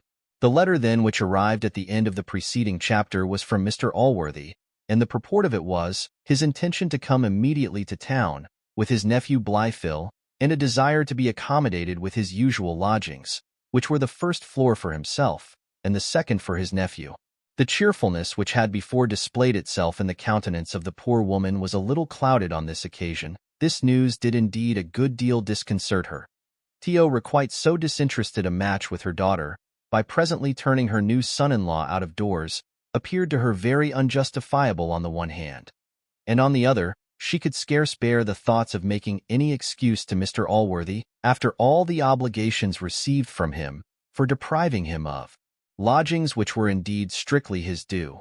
For that gentleman, in conferring all his numberless benefits on others, acted by a rule diametrically opposite to what is practiced by most generous people.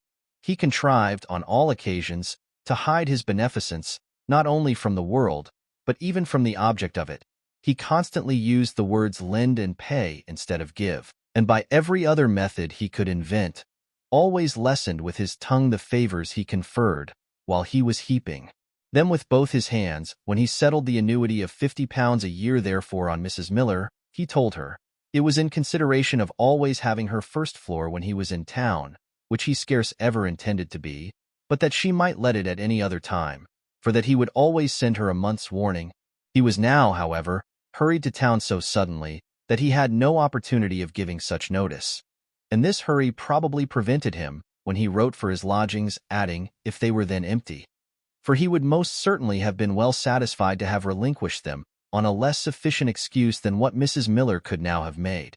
But there are a sort of persons, who, as Prior excellently well remarks, direct their conduct by something beyond the fixed and settled rules of vice and virtue in the schools, beyond the letter of the law. To these it is so far from being sufficient that their defense would acquit them at the Old Bailey, that they are not even contented, though conscience, the severest of all judges, should discharge them. Nothing short of the fair and honorable will satisfy the delicacy of their minds. And if any of their actions fall short of this mark, they mope and pine, are as uneasy and restless as a murderer, who is afraid of a ghost, or of the hangman. Mrs. Miller was one of these. She could not conceal her uneasiness at this letter, with the contents of which she had no sooner acquainted the company, and given some hints of her distress, than Jones, her good angel, presently relieved her anxiety. As for myself, madam, said he, my lodging is at your service at a moment's warning, and Mr. Nightingale, I am sure, as he cannot yet prepare a house fit to receive his lady, will consent to return to his new lodging, whither Mrs. Nightingale will certainly consent to go, with which proposal both husband and wife instantly agreed. The reader will easily believe that the cheeks of Mrs. Miller began again to glow with additional gratitude to Jones, but, perhaps, it may be more difficult to persuade him that Mr. Jones, having in his last speech called her daughter Mrs. Nightingale, it being the first time that agreeable sound had ever reached her ears, gave the fond mother more satisfaction, and warmed her heart more towards Jones, than his having dissipated her present anxiety. The next day was then appointed for the removal of the new married couple, and of Mr. Jones, who was likewise to be provided for in the same house with his friend, and now the serenity of the company was again restored, and they passed the day in the utmost cheerfulness, all except Jones, who, though he outwardly accompanied the rest in their mirth, felt many a bitter pang on the account of his Sophia, which were not a little heightened by the news of Mr. Blifil's coming to town, for he clearly saw the intention of his journey, and what greatly aggravated his concern was, that Mrs. Honor, who had promised to inquire after Sophia, and to make her report to him early the next evening, had disappointed him. In the situation that he and his mistress were in at this time, there were scarce any grounds for him to hope that he should hear any good news. Yet he was as impatient to see Mrs. Honor as if he had expected she would bring him a letter with an assignation in it from Sophia, and bore the disappointment as ill, whether this impatience arose from that natural weakness of the human mind, which makes it desirous to know the worst, and renders uncertainty the most intolerable of pains, or whether he still flattered himself with some secret hopes, we will not determine, but that it might be the last. Whoever has loved cannot but know, for of all the powers exercised by this passion over our minds, one of the most wonderful is that of supporting hope in the midst of despair. Difficulties, improbabilities, nay, impossibilities, are quite overlooked by it, so that to any man extremely in love may be applied what Addison says of Caesar, the Alps and Pyreneans sink before him. Yet it is equally true that the same passion will sometimes make mountains of molehills, and produce despair in the midst of hope. But these cold fits last not long in good constitutions, which temper Jones was now in. We leave the reader to guess, having no exact information about it. But this is certain, that he had spent 2 hours in expectation, when, being unable any longer to conceal his uneasiness, he retired to his room, where his anxiety had almost made him frantic, when the following letter was brought him from Mrs. Honor, with which we shall present the reader verbatim alliteratum. Sir, I should sartainly have killed on you accordin' to me promise hadn't it been that her loss hip prevent me. For to be sir, you knows very well that ever a person must luck first at 'ome, and sartainly such another offer might not have ever happened, so as I should have been justly to blame, had I not accepted of it when her loss hip was so very kind as to offer to mak me her one human without me ever a skin any such thing. To be sir, she is one of the best lattice in the world, and people who is to the contrary must be very wicked people in their hearts. Go be sir, if ever I have said anything of that kind it has been through ignorance, and I am heartily sorry for it. I knows your honour to be a genteel man of more honour and honesty, if I ever said any such thing. To repeat it to hurt a poor servant that is always ad the greatest respect in the world for your honour. Go be sir, one should keep one's tongue within one's teeth, for nobody knows what may happen. And to be sir, if any body had told me yesterday that I should have been in so good a place today, I should not have believed it. For to be sir, I never was a dreamed of any such thing, nor should I ever have soft after any other body's plays. But as her lawship was so kind of her one accord to give it me without a skin, to be Sir Mrs. Atoff herself, nor no other body can blame me for accepting such a thing when it fouls in me way. I beg your honour not to mention anything of what I have said, for I wish your honour all the good luck in the world, and I don't question but that you will have Madam Sophia in the end. But as to myself, your honour knows I can't be of any farther sarvice to you in that matter, new being under the command of another parson, and not me one mistress. I beg your honour to say nothing of what passed, and believe me to be, sir, your honour's humble servant to command till death. Honour Blackmore. Various were the conjectures which Jones entertained on this step of Lady Bellaston, who, in reality, had little farther design than to secure within her own house the repository of a secret, which she chose should make no farther progress than it had made already. But mostly, she desired to keep it from the ears of Sophia, for though that young lady was almost the only one who would never have repeated it again, her ladyship could not persuade herself of this, since, as she now hated poor Sophia with most implacable hatred, she conceived a reciprocal hatred to herself to be lodged in the tender breast of our heroine, where no such passion had ever yet found an entrance. While Jones was terrifying himself with the apprehension of 1,000 dreadful machinations and deep political designs, which he imagined to be at the bottom of the promotion of honor, fortune, who hitherto seems to have been an utter enemy to his match with Sophia, tried a new method to put a final end to it by throwing a temptation in his way, which in his present desperate situation it seemed unlikely he should be able to resist. Chapter 11. Containing curious, but not unprecedented matter. There was a lady, one Mrs. Hunt, who had often seen Jones at the house where he lodged, being intimately acquainted with the women there, and indeed a very great friend to Mrs. Miller. Her age was about 30, for she owned 26.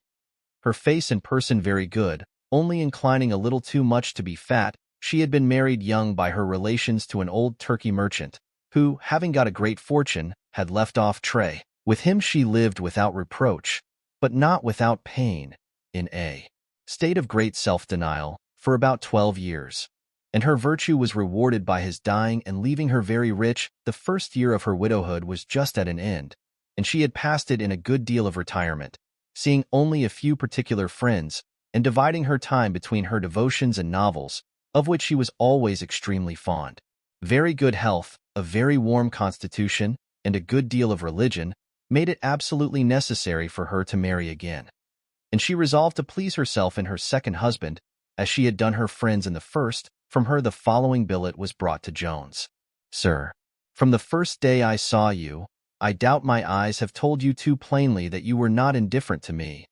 But neither my tongue nor my hand should have ever avowed it, had not the ladies of the family where you are lodged given me such a character of you, and told me such proofs of your virtue and goodness, as convince me you are not only the most agreeable, but the most worthy of men. I have also the satisfaction to hear from them, that neither my person, understanding, or character are disagreeable to you. I have a fortune sufficient to make us both happy, but which cannot make me so without you. I am thus disposing of myself. I know I shall incur the censure of the world, but if I did not love you more than I fear the world, I should not be worthy of you. Point one only difficulty stops me. I am informed you are engaged in a commerce of gallantry with a woman of fashion. If you think it worthwhile to sacrifice that to the possession of me, I am yours. If not, forget my weakness and let this remain an eternal secret between you and Arabella Hunt. At the reading of this, Jones was put into a violent flutter. His fortune was then at a very low ebb, the source being stopped from which hitherto he had been supplied. Of all he had received from Lady Bellaston, not above 5 guineas remained, and that very morning he had been dunned by a tradesman for twice that sum. His honourable mistress was in the hands of her father, and he had scarce any hopes ever to get her out of them again, to be subsisted at her expense. From that little fortune she had independent of her father, went much against the delicacy both of his pride and his love. This lady's fortune would have been exceeding convenient to him, and he could have no objection to her in any respect. On the contrary, he liked her as well as he did any woman except Sophia. But to abandon Sophia and marry another, that was impossible. He could not think of it upon any account, yet why should he not, since it was plain she could not be his? Would it not be kinder to her, than to continue her longer engaged in a hopeless passion for him? Ought he not to do so in friendship to her? This notion prevailed some moments, and he had almost determined to be false to her from a high point of honor. But that refinement was not able to stand very long against the voice of nature, which cried in his heart that such friendship was treason to love. At last he called for pen, ink, and paper, and writ as follows to Mrs. Hunt. Madam, it would be but a poor return to the favor you have done me to sacrifice any gallantry to the possession of you, and I would certainly do it, though I were not disengaged, as at present I am, from any affair of that kind, but I should not be the honest man you think me, if I did not tell you that my affections are engaged to another, who is a woman of virtue, and one that I never can leave, though it is probable I shall never possess her. God forbid that, in return of your kindness to me, I should do you such an injury as to give you my hand when I cannot give my heart. No, I had much rather starve than be guilty of that. Even though my mistress were married to another, I would not marry you unless my heart had entirely effaced all impressions of her. Be ye assured that your secret was not more safe in your own breast than in that of your most obliged and grateful humble servant, T. Jones.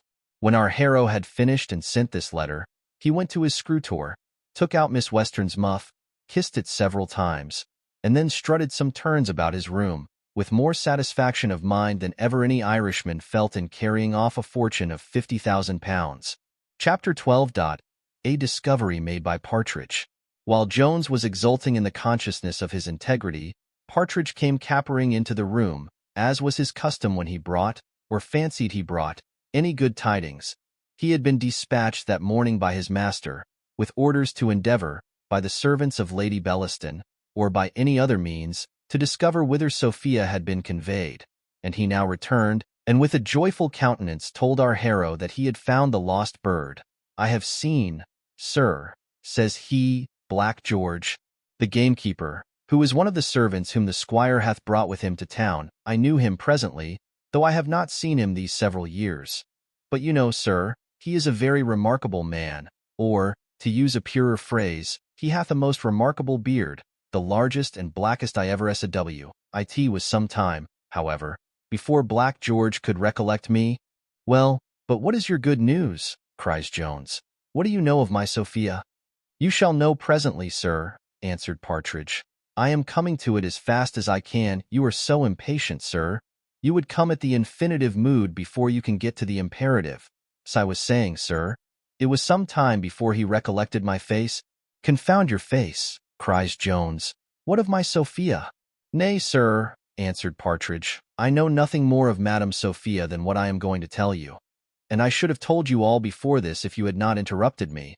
But if you look so angry at me, you will frighten all of it out of my head, or, to use a purer phrase, out of my memory. I never saw you look so angry since the day we left Upton, which I shall remember if I was to live 1,000 years. Well, pray go on your own way, said Jones. You are resolved to make me mad, I find. Not for the world, answered Partridge. I have suffered enough for that already, which, as I said, I shall bear in my remembrance the longest day I have to live. Well, but Black George, cries Jones. Well, sir, as I was saying, it was a long time before he could recollect me. For, indeed, I am very much altered since I saw him, non sum qualis eram. I have had troubles in the world, and nothing alters a man so much as grief. I have heard it will change the color of a man's hair in a night, however, at last. Know me he did, that's sure enough. For we are both of an age, and were at the same charity school. George was a great dunce, but no matter for that. All men do not thrive in the world according to their learning. I am sure I have reason to say so. But it will be all 1,000 years hence. Well, sir, where was I? Oh, well, we no sooner knew each other than, after many hearty shakes by the hand, we agreed to go to an alehouse and take a pot, and by good luck the beer was some of the best I have met with since I have been in town. Now, sir, I am coming to the point, for no sooner did I name you, and told him that you and I came to town together, and had lived together ever since, than he called for another pot, and swore he would drink to your health. And indeed he drank your health so heartily that I was overjoyed to see there was so much gratitude left in the world. And after we had emptied that pot, I said I would buy my pot too, and so we drank another to your health, and then I made haste home to tell you the news. What news? cries Jones. You have not mentioned a word of my Sophia. Bless me. I had like to have forgot that. Indeed, we mentioned a great deal about young Madam Western, and George told me all, that Mr. Blifil is coming to town in order to be married to her. He had best make haste then, says I, or somebody will have her before he comes. And indeed, says I, Mr. Seagrim, it is 1,000 pities somebody should not have her, for he certainly loves her above all the women in the world. I would have both you and she know that it is not for her fortune he follows her, for I can assure you, as to matter of that, there is another lady, one of much greater quality and fortune than she can pretend to, who is so fond of somebody that she comes after him day and night. Here Jones fell into a passion with Partridge, for having, as he said, betrayed him. But the poor fellow answered, he had mentioned no name. Besides, sir, said he, I can assure you George is sincerely your friend, and wished Mr. Blifil at the devil more than once. Nay, he said he would do anything in his power upon earth to serve you, and so I am convinced he will betray you, indeed. Why, I question whether you have a better friend than George upon earth, except myself, or one that would go farther to serve you. Well, says Jones, a little pacified, you say this fellow, who, I believe indeed, is enough inclined to be my friend, lives in the same house with Sophia? In the same house, answered Partridge. Why, sir, he is one of the servants of the family, and very well dressed I promise you he is. If it was not for his black beard you would hardly know him. One service then at least he may do me, says Jones. Sure he can certainly convey a letter to my Sophia. You have hit the nail at ungume, cries Partridge. How came I not to think of it? I will engage he shall do it upon the very first mentioning. Well then, said Jones, do you leave me at present, and I will write a letter, which you shall deliver to him tomorrow morning. For I suppose you know where to find him? Oh yes, sir, answered Partridge. I shall certainly find him again. There is no fear of that. The liquor is too good for him to stay away long, I make no doubt, but he will be there every day he stays in town. So you don't know the street then where my Sophia is lodged? Cries Jones. Indeed, sir, I do, says Partridge. What is the name of the street? Cries Jones. The name, sir? Why, here, sir, just by, answered Partridge, not above a street or two off. I don't, indeed, know the very name. For, as he never told me, if I had asked, you know, it might have put some suspicion into his head. Oh no, sir, let me alone for that. I am too cunning for that, I promise you. Thou art most wonderfully cunning, indeed, replied Jones. However, I will write to my charmer, since I believe you will be cunning enough to find him tomorrow at the alehouse. And now, having dismissed the sagacious Partridge, Mr. Jones sat himself down to write, in which employment we shall leave him for a time. And here we put an end to the 15th book. Book 16, containing the space of 5 days. Chapter 1. Of Prologues. I have heard of a dramatic writer who used to say, he would rather write a play than a prologue. In like manner, I think, I can with less pains write one of the books of this history than the prefatory chapter to each of them. To say the truth, I believe many a hearty curse hath been devoted on the head of that author who first instituted the method of prefixing to his play that portion of matter which is called the prologue, and which at first was part of the piece itself, but of latter years hath had usually so little connection with the drama before which it stands, that the prologue to one play might as well serve for any other. Those indeed of more modern date seem all to be written on the same 3 topics, viz., an abuse of the taste of the town, a condemnation of all contemporary authors, and an eulogium on the performance just about to be represented. The sentiments in all these are very little varied, nor is it possible they should. And indeed I have often wondered at the great invention of authors, who have been capable of finding such various phrases to express the same thing. In like manner I apprehend, some future historian, if anyone shall do me the honor of imitating my manner, will, after much scratching his pate, bestow some good wishes on my memory for having first established these several initial chapters, most of which, like modern prologues, may as properly be prefixed to any other book in this history as to that which they introduce, or indeed to any other history as to this.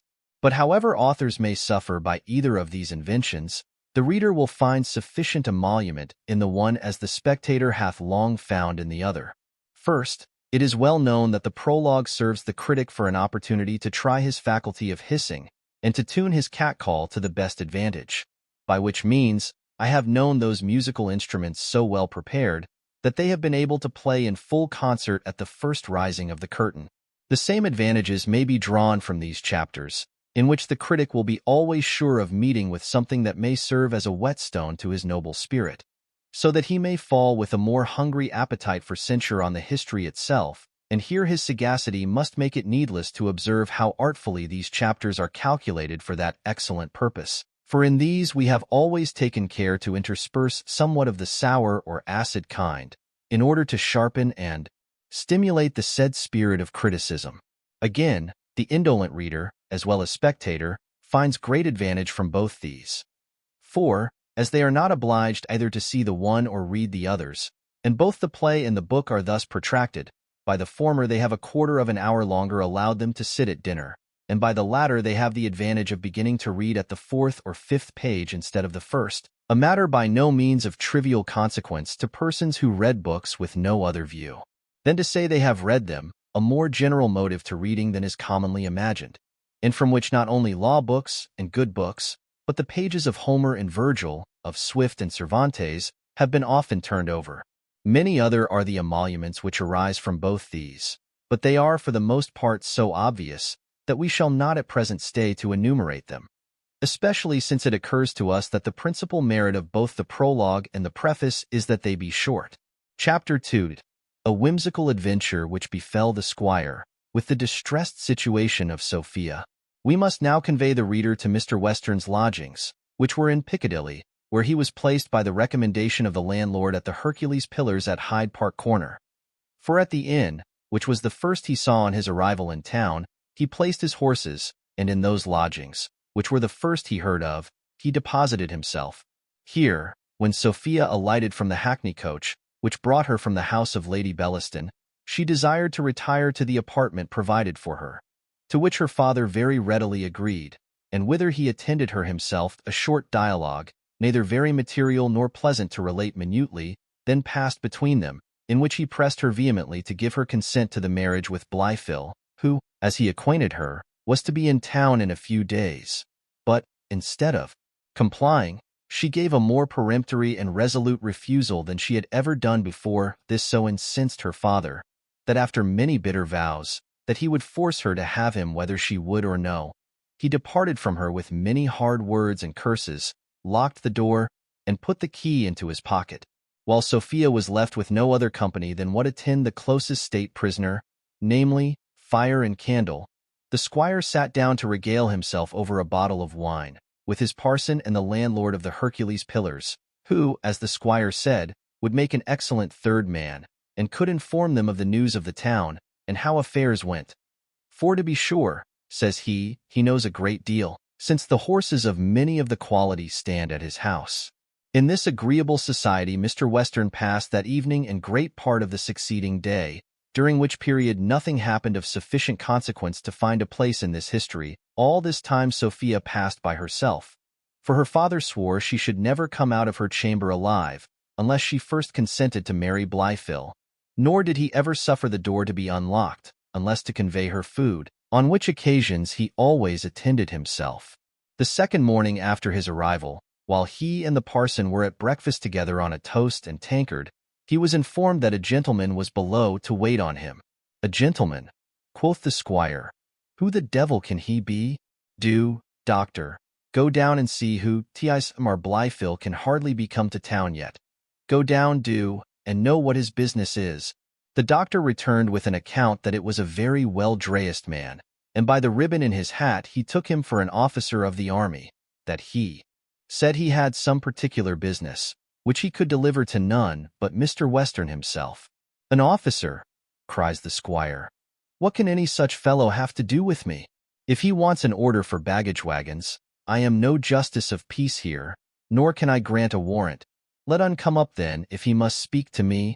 A very genteel man now entered the room, who, having made his compliments to the squire, and desired the favor of being alone with him, delivered himself as follows. Sir, I come to wait upon you by the command of my Lord Fellamar. but with a very different message from what I suppose you expect, after what passed the other night. My lord who, cries the squire. I never heard the name Owen. His lordship, said the gentleman, is willing to impute everything to the effect of liquor, and the most trifling acknowledgment of that kind will set everything right. For as he hath the most violent attachment to your daughter, you, sir, are the last person upon earth from whom he would resent an affront. And happy is it for you both that he hath given such public demonstrations of his courage, as to be able to put up an affair of this kind without danger of any imputation on his honor. All he desires, therefore, is that you will before me make some acknowledgment. The slightest in the world will be sufficient, and he intends this afternoon to pay his respects to you, in order to obtain your leave of visiting the young lady on the footing of a lover. I don't understand much of what you say, sir, said the squire, but I suppose, by what you talk about my daughter, that this is the lord which my cousin, Lady Bellaston, mentioned to me, and said something about his courting my daughter. If so be that how that be the case, you may give my service to his lordship, and tell on the girl is disposed of already. Perhaps, sir, said the gentleman, you are not sufficiently apprised of the greatness of this offer. I believe such a person, title, and fortune would be nowhere refused. Look ye, sir, answered the squire, to be very plain, my daughter is bespoke already, but if she was not, I would not marry her to a lord upon any account. I hate all lords. They are a parcel of courtiers and Hanoverians, and I will have nothing to do with them. Well, sir, said the gentleman, if that is your resolution, the message I am to deliver to you is that my lord desires the favor of your company this morning in Hyde Park. You may tell my lord, answered the squire, that I am busy and cannot come. I have enough to look after at home, and can't stir abroad on any account. I am sure, sir, quoth the other, you are too much a gentleman to send such a message. You will not, I am convinced, have it said of you, that, after having affronted a noble peer, you refuse him satisfaction. His lordship would have been willing, from his great regard to the young lady, to have made up matters in another way. But unless he is to look on you as a father, his honor will not suffer his putting up such an indignity, as you must be sensible you offered him. I offered him, cries the squire. It is a d—indy lie. I never offered him anything. Upon these words the gentleman returned a very short verbal rebuke, and this he accompanied at the same time with some manual remonstrances, which no sooner reached the ears of Mr. Western, than that worthy squire began to caper very briskly about the room, bellowing at the same time with all his might, as if desirous to summon a greater number of spectators to behold his agility. The parson, who had left great part of the tankard unfinished, was not retired far. He immediately attended therefore on the squire's vociferation, crying, Bless me, sir, what's the matter? Matter, quoth the squire, here's a highwayman, I believe, who wants to rob and murder me, for he hath fallen upon me with that stick there in his hand, when I wish I may be d—indy if I get on the least provocation. How, sir, said the captain, did you not tell me I lead? No, as I hope to be saved, answered the squire. I believe I might say, 'twas a lie that I had offered any affront to my lord, but I never said the word, you lie. I understand myself better, and you might have understood yourself better than to fall upon a naked man. If I had a stick in my hand, you would not have dared strike me. I'd have knocked thy lantern jaws about thy ears. Come down into yard this minute, and I'll take a bout with thee at single stick for a broken head, that I will. Or I will go into naked room and box thee for a belly dash full on half a man, at unt, I'm sure. The captain, with some indignation, replied, I see, sir, you are below my notice, and I shall inform his lordship you are below his. I am sorry I have dirted my fingers with you. At which words he withdrew, the parson interposing to prevent the squire from stopping him, in which he easily prevailed, as the other, though he made some efforts for the purpose, did not seem very violently bent on success. However, when the captain was departed, the squire sent many curses and some menaces after him, but as these did not set out from his lips till the officer was at the bottom of the stairs, and grew louder and louder as he was more and more remote, they did not reach his ears, or at least did not retard his departure. Poor Sophia, however, who, in her prison, heard all her father's outcries from first to last, began now first to thunder with her foot, and afterwards to scream as loudly as the old gentleman himself had done before. Though in a much sweeter voice, these screams soon silenced the squire, and turned all his consideration towards his daughter, whom he loved so tenderly, that the least apprehension of any harm happening to her threw him presently into agonies. For, except in that single instance, in which the whole future happiness of her life was concerned, she was sovereign mistress of his inclinations. Having ended his rage against the captain, with swearing he would take the law of him, the squire now mounted upstairs to Sophia, whom, as soon as he had unlocked and opened the door, he found all pale and breathless. The moment, however, that she saw her father, she collected all her spirits, and catching him hold by the hand, she cried passionately, "Oh, my dear sir, I am almost frightened to death. I hope to heaven no harm hath happened to you." "No, no," cries the squire, "no great harm, the rascal hath not hurt me much. But rap me if I don't ha the law. Pray, dear sir," says she, "tell me what's the matter. Who is it that hath insulted you?" "I don't know the name on," answered Western. "Some officer fellow, I suppose, that we are to pay for beating us. But I'll make him pay this bout if the rascal hath got anything, which I suppose he hath not, for thof he was drayest out so vine. I question whether he had got a voot of land in the world. But, dear sir," cries she, "what was the occasion of your quarrel?" "What should it be, Sophy?" answered the squire, "but about you, Sophy. All my misfortunes are about you. You will be the death of your poor father at last. Here's a varlet of a lord, the Lord knows who, forsooth, who hath a ton a liking to you, and because I would not gi on my consent, he sent me a challenge. Come, do be a good girl, Sophy, and put an end to all your father's troubles. Come, do consent to ha on. He will be in town within this day or two. Do but promise me to marry un as soon as he comes, and you will make me the happiest man in the world, and I will make you the happiest woman. You shall have the finest clothes in London, and the finest jewels, and a coach and six at your command. I promised Allworthy already to give up half my estate. O.D. rabbit it, I should hardly stick at giving up the whole. Will my papa be so kind," says she, "as to hear me speak?" "Why wout ask, Sophy?" cries he, "when dost know I had rather hear thy voice than the music of the best pack of dogs in England. Hear thee, my dear little girl. I hope I shall hear thee as long as I live, for if I was ever to lose that pleasure, I would not gi a brass varden to live a moment longer. Indeed, Sophy, you do not know how I love you. Indeed you don't, or you never could have run away and left your poor father, who hath no other joy, no other comfort upon earth, but his little Sophy." At these words the tears stood in his eyes, and Sophia, with the tears streaming from hers, answered, "Indeed, my dear papa, I know you have loved me tenderly, and heaven is my witness how sincerely I have returned your affection. Nor could anything but an apprehension of being forced into the arms of this man have driven me to run from a father whom I love so passionately that I would, with pleasure, sacrifice my life to his happiness. Nay, I have endeavored to reason myself into doing more, and had almost worked up a resolution to endure the most miserable of all lives, to comply with your inclination. It was that resolution alone to which I could not force my mind, nor can I ever."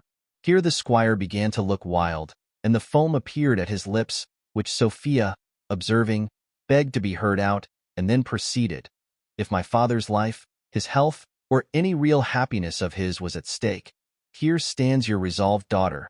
May heaven blast me if there is a misery I would not suffer to preserve you. No, that most detested, most loathsome of all lots would I embrace. I would give my hand to Blifil for your sake. I tell thee it will preserve me," answers the father. "It will give me health, happiness, life, everything. Upon my soul I shall die if dost refuse me. I shall break my heart, I shall, upon my soul. Is it possible," says she, "you can have such a desire to make me miserable?" "I tell thee, Noah," answered he loudly, "D—n me if there is a thing upon earth I would not do to see thee happy. And will not my dear papa allow me to have the least knowledge of what will make me so? If it be true that happiness consists in opinion, what must be my condition? when I shall think myself the most miserable of all the wretches upon earth. Better think yourself so, said he, than know it by being married to a poor bastardly vagabond. If it will content you, sir, said Sophia, I will give you the most solemn promise never to marry him, nor any other. While my papa lives, without his consent, let me dedicate my whole life to your service. Let me be again your poor Sophie, and my whole business and pleasure be, as it hath been, to please and divert you. Look'ee, Sophie, answered the squire, I am not to be choused in this manner. Your Aunt Western would then have reason to think me the fool she doth.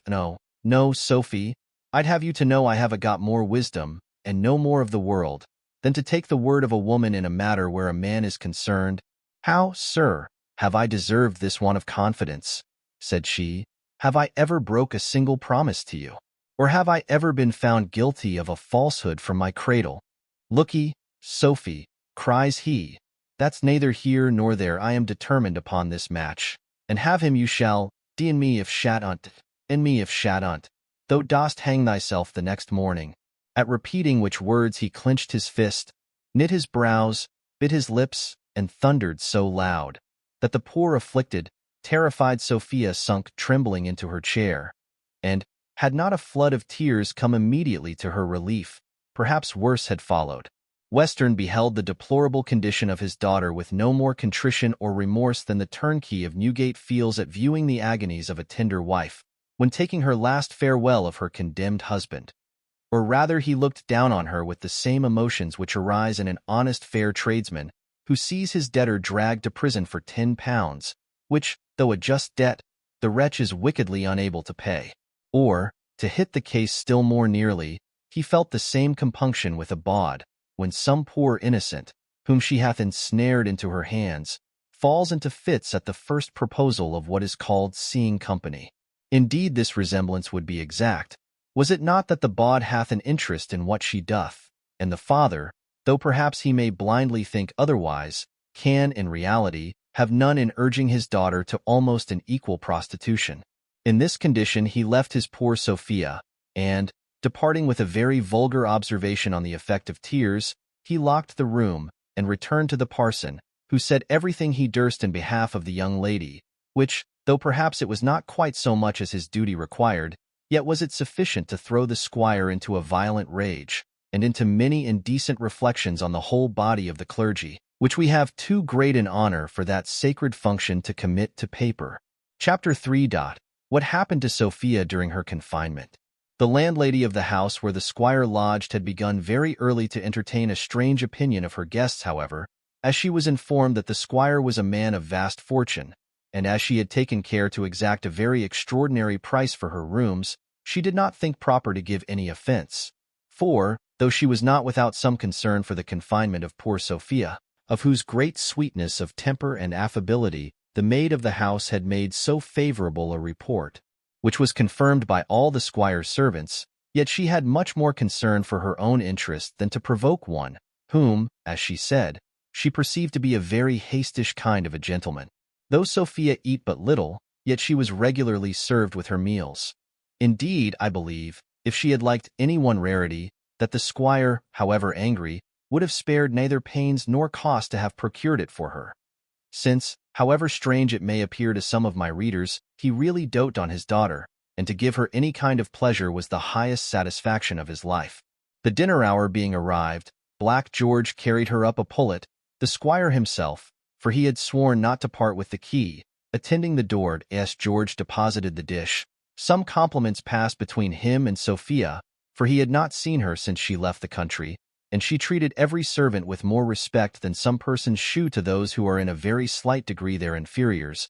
Sophia would have had him take the pullet back, saying she could not eat, but George begged her to try, and particularly recommended to her the eggs, of which he said it was full.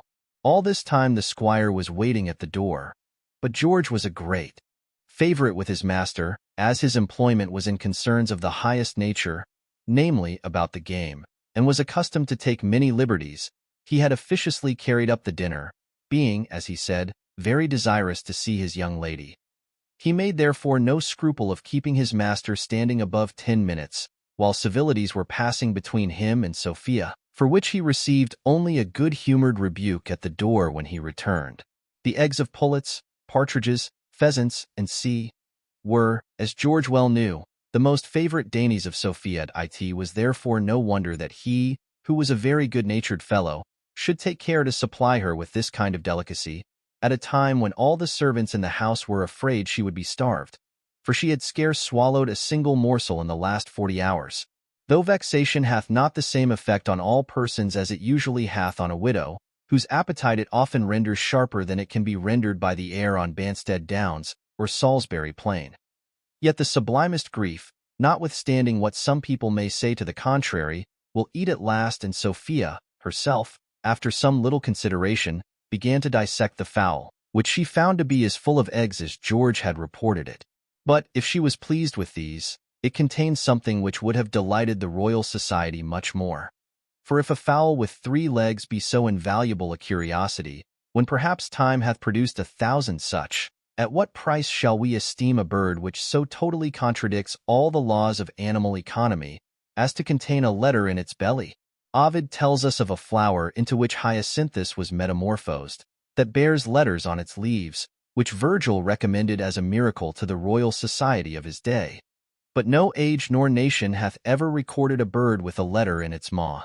But though a miracle of this kind might have engaged all the academies de sciences in Europe, and perhaps in a fruitless inquiry, yet the reader, by barely recollecting the last dialogue which passed between Messrs. Jones and Partridge, will be very easily satisfied from whence this letter came, and how it found its passage into the fowl. Sophia, notwithstanding her long fast, and notwithstanding her favorite dish was there before her, no sooner saw the letter than she immediately snatched it up, tore it open, and read as follows. Madam, was I not sensible to whom I have the honor of writing, I should endeavor, however difficult, to paint the horrors of my mind at the account brought me by Mrs. Honor. But as tenderness alone can have any true idea of the pangs which tenderness is capable of feeling, so can this most amiable quality, which my Sophia possesses in the most eminent degree, sufficiently inform her what her Jones must have suffered on this melancholy occasion. Is there a circumstance in the world which can heighten my agonies, when I hear of any misfortune which hath befallen you? Surely there is one only, and with that I am accursed. It is, my Sophia, the dreadful consideration that I am myself the wretched cause. Perhaps I here do myself too much honor, but none will envy me an honor which costs me so extremely dear. Pardon me this presumption, and pardon me a greater still, if I ask you, whether my advice, my assistance, my presence, my absence, my death, or my tortures can bring you any relief? Can the most perfect admiration, the most watchful observance, the most ardent love, the most melting tenderness, the most resigned submission to your will, make you amends for what you are to sacrifice to my happiness? If they can, fly, my lovely angel, to those arms which are ever open to receive and protect you, and to which, whether you bring yourself alone, or the riches of the world with you, is, in my opinion, an alternative not worth regarding. If, on the contrary, wisdom shall predominate, and on the most mature reflection inform you that the sacrifice is too great, and if there be no way left to reconcile your father, and restore the peace of your dear mind, but by abandoning me, I conjure you, drive me forever from your thoughts, exert your resolution, and let no compassion for my sufferings bear the least weight in that tender bosom. Believe me, madam, I so sincerely love you better than myself, that my great and principal end is your happiness, and my first wish, why would not fortune indulge me in it, was, and pardon me if I say, still is, to see you every moment the happiest of women. My second wish is, to hear you are so, but no misery on earth can equal mine, while I think you owe an uneasy moment to him who is, madam, in every sense, and to every purpose, your devoted Thomas Jones. What Sophia said, or did, or thought, upon this letter, how often she read it, or whether more than once, shall all be left to our reader's imagination. The answer to it he may perhaps see hereafter, but not at present. For this reason, among others, that she did not now write any, and that for several good causes, one of which was this: she had no paper, pen, nor ink.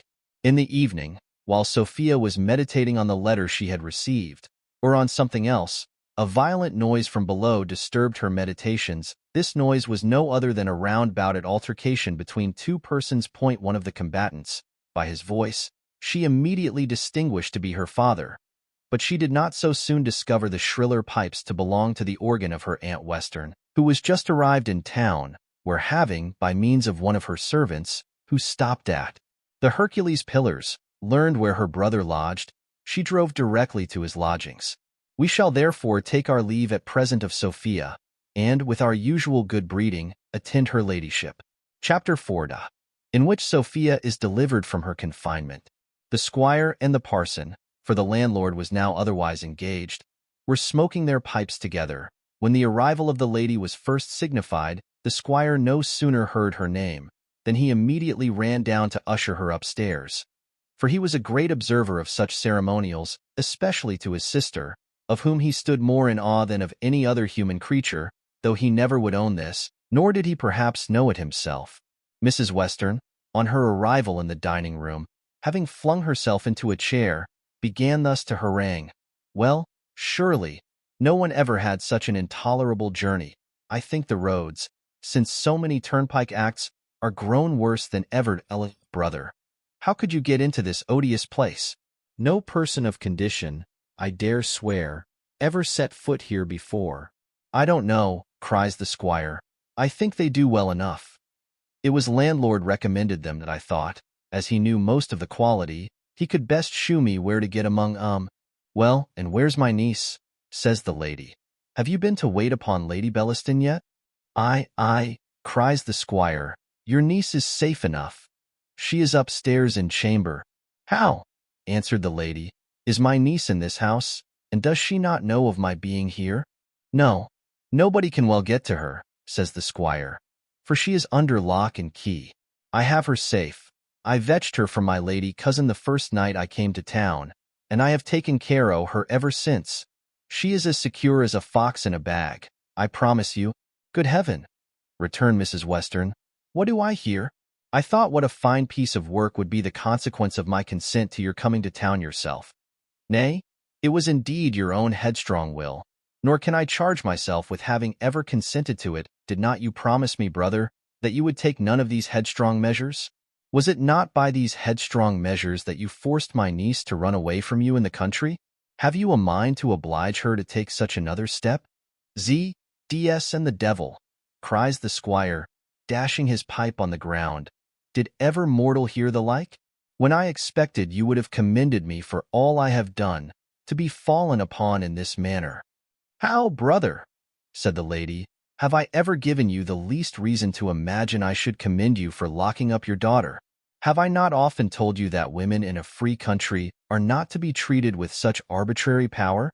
We are as free as the men, and I heartily wish I could not say we deserve that freedom better. If you expect I should stay a moment longer in this wretched house, or that I should ever own you again as my relation, or that I should ever trouble myself again with the affairs of your family, I insist upon it that my niece be set at liberty this instant. This she spoke with so commanding an air, standing with her back to the fire, with one hand behind her, and a pinch of snuff in the other, that I question whether Thalestris, at the head of her Amazons, ever made a more tremendous figure. It is no wonder, therefore, that the poor squire was not proof against the awe which she inspired. There, he cried, throwing down the key, there it is, do whatever you please. I intended only to have kept her up till Blifil came to town, which can't be long. And now if any harm happens in the meantime, remember who is to be blamed for it. I will answer it with my life, cried Mrs. Western, but I shall not intermeddle at all, unless upon one condition, and that is, that you will commit the whole entirely to my care, without taking any one measure yourself, unless I shall eventually appoint you to act. If you ratify these preliminaries, brother, I yet will endeavor to preserve the honor of your family. If not, I shall continue in a neutral state. I pray you, good sir, said the parson, permit yourself this once to be admonished by her ladyship. Peradventure, by communing with young Madam Sophia, she will effect more than you have been able to perpetrate by more rigorous measures. What, dost thee open upon me? Cries the squire. If thee dost begin to babble, I shall whip thee in presently. Fie, brother, answered the lady. "Is this language to a clergyman? Mr. Supple is a man of sense and gives you the best advice, and the whole world, I believe, will concur in his opinion. But I must tell you I expect an immediate answer to my categorical proposals. Either cede your daughter to my disposal, or take her wholly to your own surprising discretion, and then I hear, before Mr. Supple, evacuate the garrison, and renounce you and your family forever. I pray you let me be a mediator," cries the parson. "Let me supplicate you." "Why, there lies the key on the table," cries the squire. "She may take on up, if she pleases. Who hinders her?" "No, brother," answered the lady. "I insist on the formality of its being delivered me, with a full ratification of all the concessions stipulated." "Why then I will deliver it to you." "There 'tis," cries the squire. "I am sure, sister, you can't accuse me of ever denying to trust my daughter to you. She hath lived you a whole year in Muir to a time, without my ever seeing her." "And it would have been happy for her," answered the lady. "If she had always lived with me, nothing of this kind would have happened under my eye." "Aye, certainly," cries he. "I only am to blame." "Why, you are to blame, brother," answered she. "I have been often obliged to tell you so, and shall always be obliged to tell you so. However, I hope you will now amend, and gather so much experience from past errors, as not to defeat my wisest machinations by your blunders. Indeed, brother, you are not qualified for these negotiations. All your whole scheme of politics is wronged. I once more, therefore, insist that you do not intermeddle, remember only what is past." "Z, DS, and BL, D, sister," cries the squire. "What would you have me say? You are enough to provoke the devil." "There, now," said she, "just according to the old custom, I see, brother. There is no talking to you. I will appeal to Mr. Supple, who is a man of sense, if I said anything which could put any human creature into a passion. But you are so wrong-headed every way." "Let me beg you, madam," said the parson, "not to irritate his worship." "Irritate him?" said the lady. "Sure, you are as great a fool as himself. Well, brother, since you have promised not to interfere, I will once more undertake the management of my niece. Lord have mercy upon all affairs which are under the directions of men. The head of one woman is worth 1,000 of yours." And now, having summoned a servant to show her to Sophia, she departed, bearing the key with her. She was no sooner gone than the squire, having first shut the door, ejaculated 20 bitches and as many hearty curses against her, not sparing himself for having ever thought of her estate, but added, "Now one hath been a slave so long, it would be pity to lose it at last. For want of holding out a little longer, the bitch can't live forever, and I know I am down for it upon the will." The parson greatly commended this resolution, and now the squire, having ordered in another bottle, which was his usual method when anything either pleased or vexed him, did, by drinking plentifully of this medicinal julep, so totally wash away his choler, that his temper was become perfectly placid and serene. When Mrs. Western returned with Sophia into the room, the young lady had on her hat and capuchin, and the aunt acquainted Mr. Western that she intended to take her niece with her to her own lodgings. "For indeed, brother," says she, "these rooms are not fit to receive a Christian soul in." "Very well, madam," quoth Western, "whatever you please. The girl can never be in better hands than yours, and the parson here can do me the justice to say that I have said 50 times behind your back that you was one of the most sensible women in the world." "To this," cries the parson, "I am ready to bear testimony." "Nay, brother," says Mrs. Western, "I have always, I'm sure, given you as favorable a character. You must own you have a little too much hastiness in your temper. But when you will allow yourself time to reflect, I never knew a man more reasonable." "Why then, sister, if you think so," said the squire, "here's your good health with all my heart. I am a little passionate sometimes, but I scorn to bear any malice. Sophie, do you be a good girl, and do everything your aunt orders you." "I have not the least doubt of her," answered Mrs. Western. "She hath had already an example before her eyes in the behavior of that wretch her cousin Harriet, who ruined herself by neglecting my advice. Oh, brother, what think you? You was hardly gone out of hearing, when you set out for London, when who should arrive but that impudent fellow with the odious Irish name, that Fitzpatrick. He broke in abruptly upon me without notice, or I would not have seen him. He ran on a long, unintelligible story about his wife, to which he forced me to give him a hearing.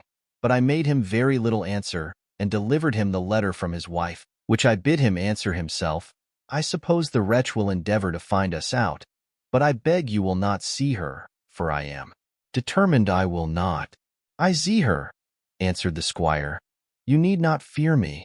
I'll gie no encouragement to such undutiful wenches. It is well for the fellow, her husband. I was not at Hume to rabbit it. He should have taken a dance through the horse pond. I promise on you, Sophie, what undutifulness brings volks to. You have an example in your own family. Brother, cries the aunt, you need not shock my niece by such odious repetitions. Why will you not leave everything entirely to me? Well, I will, said the squire. And now Mrs. Western, luckily for Sophia, put an end to the conversation by ordering chairs to be called. I say luckily, for had it continued much longer, fresh matter of dissension would, most probably, have arisen between the brother and sister, between whom education and sex made the only difference. For both were equally violent and equally positive. They had both a vast affection for Sophia, and both a sovereign contempt for each other. Chapter 5, in which Jones receives a letter from Sophia, and goes to a play with Mrs. Miller and Partridge. The arrival of Black George in town, and the good offices which that grateful fellow had promised to do for his old benefactor, greatly comforted Jones in the midst of all the anxiety and uneasiness which he had suffered on the account of Sophia, from whom, by the means of the said George, he received the following answer to his letter, which Sophia, to whom the use of pen, ink, and paper was restored with her liberty, wrote the very evening when she departed from her confinement. Sir, as I do not doubt your sincerity in what you write, you will be pleased to hear that some of my afflictions are at an end, by the arrival of my Aunt Western, with whom I am at present, and with whom I enjoy all the liberty I can desire. One promise my aunt hath insisted on my making, which is, that I will not see or converse with any person without her knowledge and consent. This promise I have most solemnly given, and shall most inviolably keep. And though she hath not expressly forbidden me writing, yet that must be an omission from forgetfulness.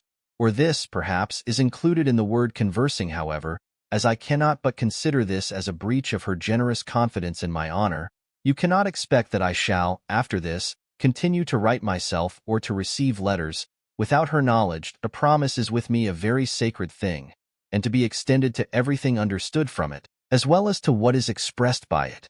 And this consideration may, perhaps, on reflection, afford you some comfort. But why should I mention a comfort to you of this kind? For though there is one thing in which I can never comply with the best of fathers, yet am I firmly resolved never to act in defiance of him, or to take any step of consequence without his consent. A firm persuasion of this must teach you to divert your thoughts from what fortune hath, perhaps, made impossible. This your own interest persuades you. This may reconcile, I hope, Mr. Allworthy to you, and if it will, you have my injunctions to pursue it. Accidents have laid some obligations on me, and your good intentions probably more. Fortune may, perhaps, be some time kinder to us both than at present. Believe this, that I shall always think of you as I think you deserve and am, sir, your obliged humble servant, Sophia Western.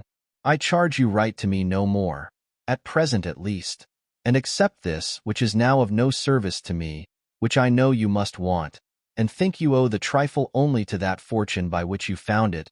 Asterisk, meaning, perhaps, the bank bill for £100. A child who hath just learnt his letters would have spelt this letter out in less time than Jones took in reading it.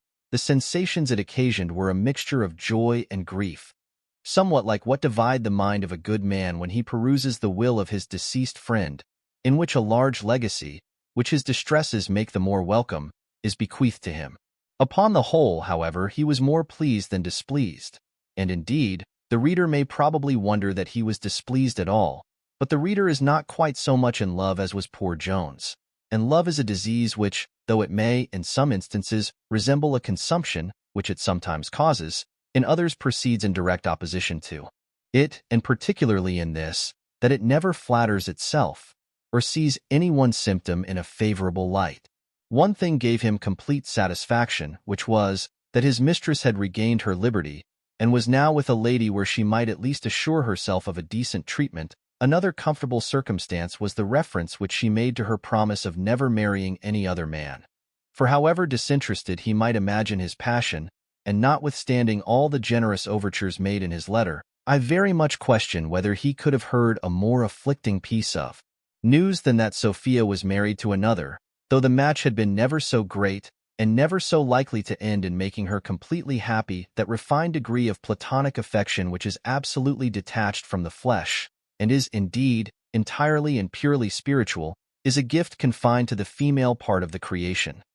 Many of whom I have heard declare, and doubtless with great truth, that they would, with the utmost readiness, resign a lover to a rival, when such resignation was proved to be necessary for the temporal interest of such lover. Hence, therefore, I conclude that this affection is in nature, though I cannot pretend to say I have ever seen an instance of it. Mr. Jones, having spent 3 hours in reading and kissing the aforesaid letter, and being at last in a state of good spirits from the last-mentioned considerations, he agreed to carry an appointment, which he had before made, into execution. This was, to attend Mrs. Miller and her younger daughter into the gallery at the playhouse, and to admit Mr. Partridge as one of the company. For as Jones had really that taste for humor which many affect, he expected to enjoy much entertainment in the criticisms of Partridge, from whom he expected the simple dictates of nature, unimproved, indeed, but likewise unadulterated, by art. In the first row then of the first gallery did Mr. Jones, Mrs. Miller, her youngest daughter, and Partridge take their places. Partridge immediately declared it was the finest place he had ever been in. When the first music was played, he said, it was a wonder how so many fiddlers could play at one time, without putting one another out. While the fellow was lighting the upper candles, he cried out to Mrs. Miller, "Look, look, madam, the very picture of the man in the end of the common prayer book before the gunpowder treason service." Nor could he help observing, with a sigh, when all the candles were lighted, that here were candles enough burnt in one night to keep an honest poor family for a whole 12-month. As soon as the play, which was Hamlet, Prince of Denmark, began, Partridge was all attention, nor did he break silence till the entrance of the ghost. Upon which he asked Jones, what man that was in the strange dress? "Something," said he, "like what I have seen in a picture. Sure it is not armor, is it?"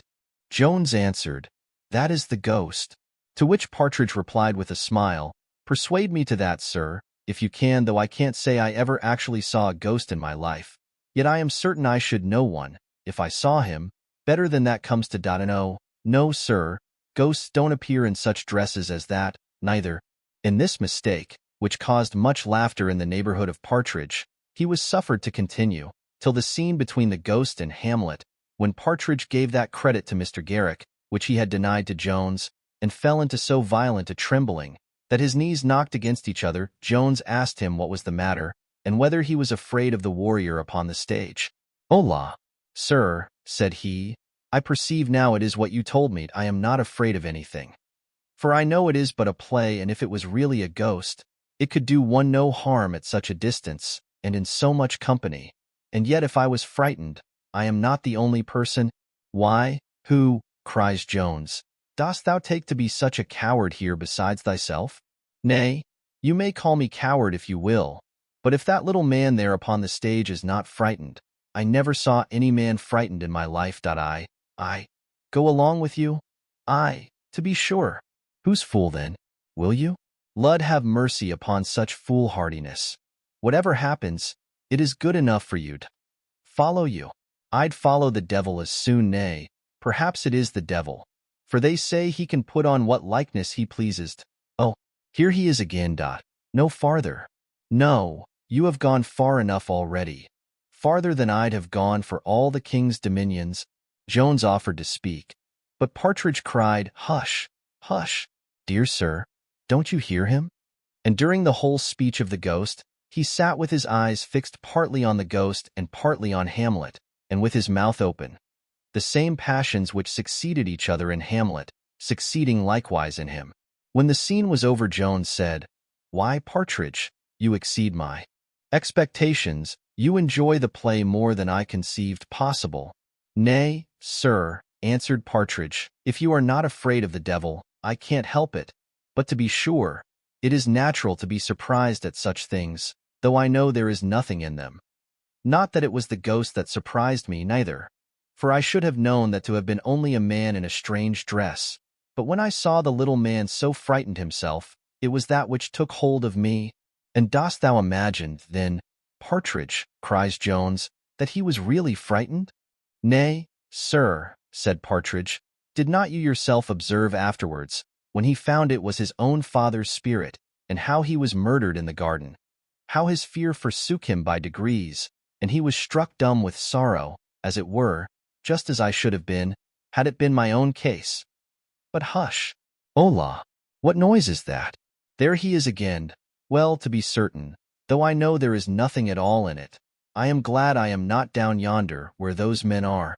Then turning his eyes again upon Hamlet, Ay, you may draw your sword. What signifies a sword against the power of the devil? During the second act, Partridge made very few remarks. He greatly admired the fineness of the dresses. Nor could he help observing upon the king's countenance, well, said he, how people may be deceived by faces. Nulla fides fronti is, I find, a true saying. Who would think, by looking in the king's face, that he had ever committed a murder? He then inquired after the ghost. But Jones, who intended he should be surprised, gave him no other satisfaction than that he might possibly see him again soon, and in a flash of fire. Partridge sat in a fearful expectation of this. And now, when the ghost made his next appearance, Partridge cried out, There, sir, now, what say you now? Is he frightened now or no?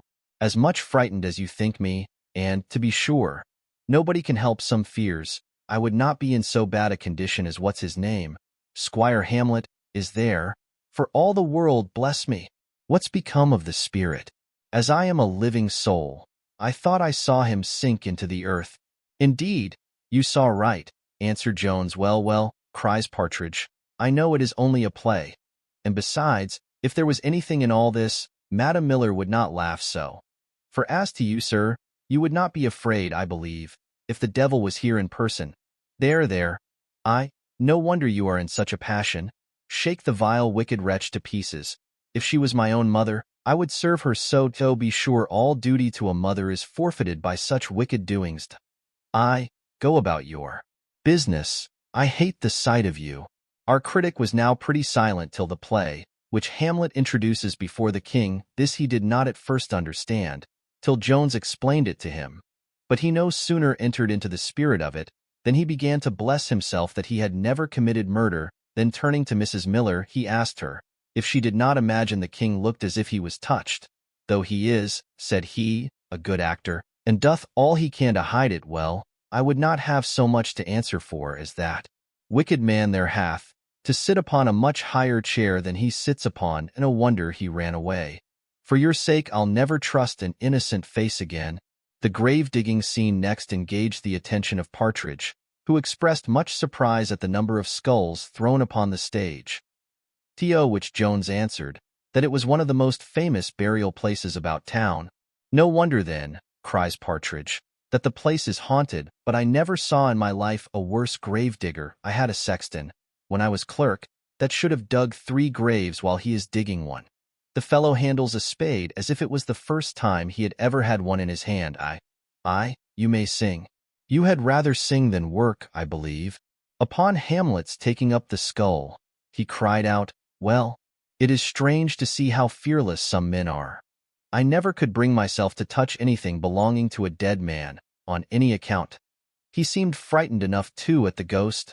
I thought, Nemo omnibus horis sapit.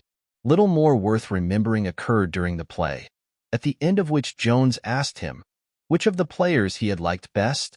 To this he answered, with some appearance of indignation at the question, the king, without doubt. Indeed, Mr. Partridge, says Mrs. Miller, you are not of the same opinion with the town. For they are all agreed that Hamlet is acted by the best player who ever was on the stage. He the best player, cries Partridge with a contemptuous sneer.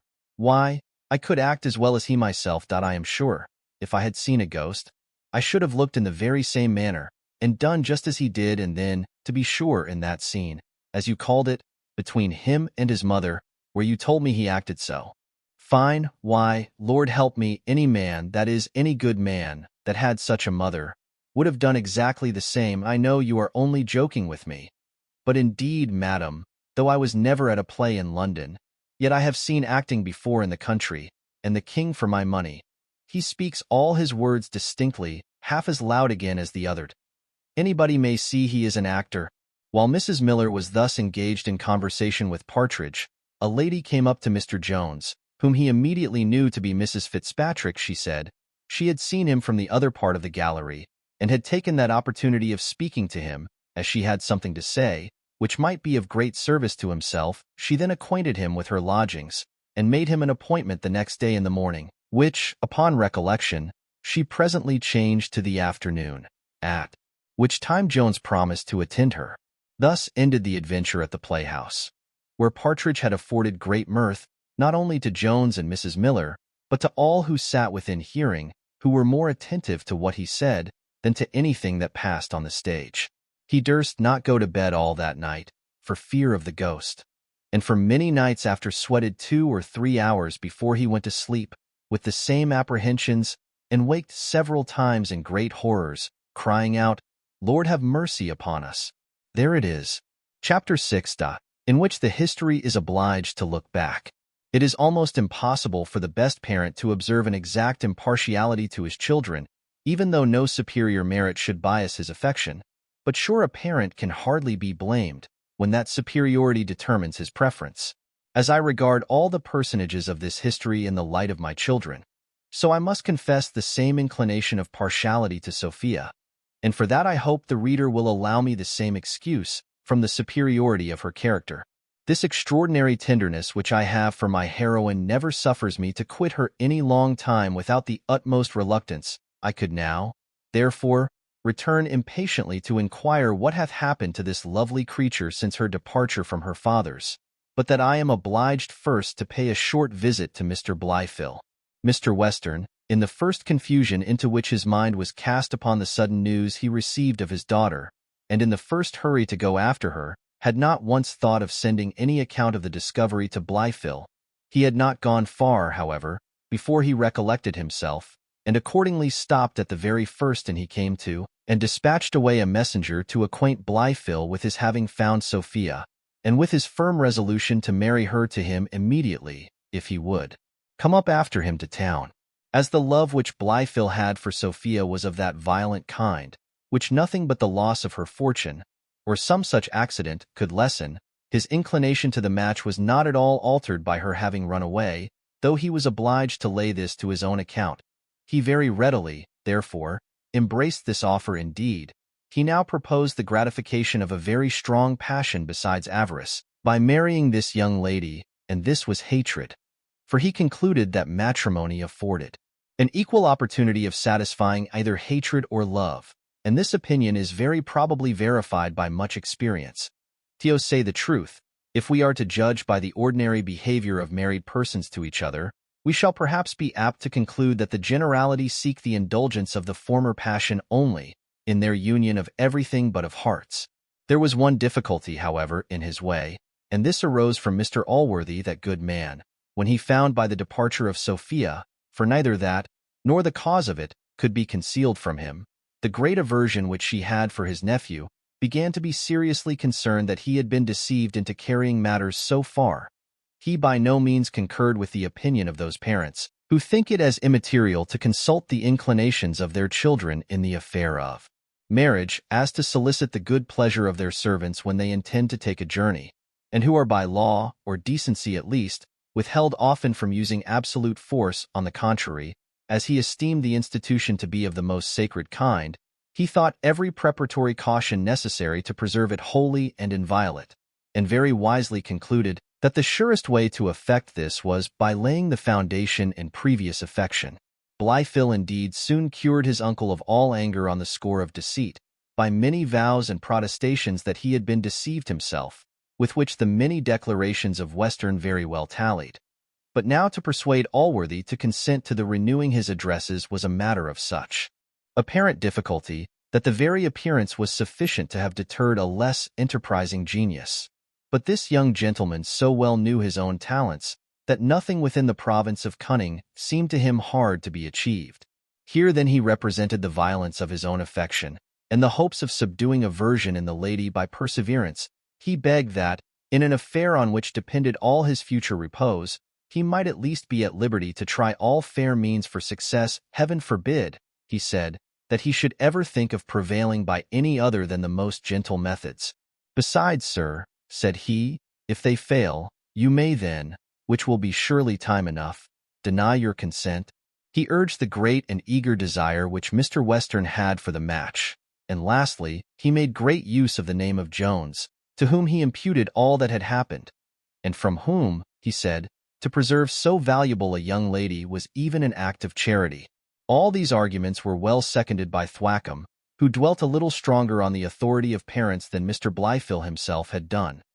He ascribed the measures which Mr. Blifil was desirous to take to Christian motives, and though, says he, the good young gentleman hath mentioned charity last, I am almost convinced it is his first and principal consideration. Square, possibly, had he been present, would have sung to the same tune, though in a different key, and would have discovered much moral fitness in the proceeding. But he was now gone to Bath for the recovery of his health. Allworthy, though not without reluctance, at last yielded to the desires of his nephew. He said he would accompany him to London, where he might be at liberty to use every honest endeavor to gain the lady. But I declare, said he, I will never give my consent to any absolute force being put on her inclinations, nor shall you ever have her, unless she can be brought freely to compliance. Thus did the affection of Allworthy for his nephew betray the superior understanding to be triumphed over by the inferior. And thus is the prudence of the best of heads often defeated by the tenderness of the best of hearts. Blifil, having obtained this unhoped-for acquiescence in his uncle, rested not till he carried his purpose into execution, and as no immediate business required Mr. Allworthy's presence in the country, and little preparation is necessary to men for a journey, they set out the very next day, and arrived in town that evening, when Mr. Jones, as we have seen, was diverting himself with Partridge at the play. The morning after his arrival Mr. Blifil waited on Mr. Western, by whom he was most kindly and graciously received, and from whom he had every possible assurance, perhaps more than was possible, that he should very shortly be as happy as Sophia could make him. Nor would the squire suffer the young gentleman to return to his uncle till he had, almost against his will, carried him to his sister. Chapter VII. In which Mr. Western pays a visit to his sister, in company with Mr. Blifil.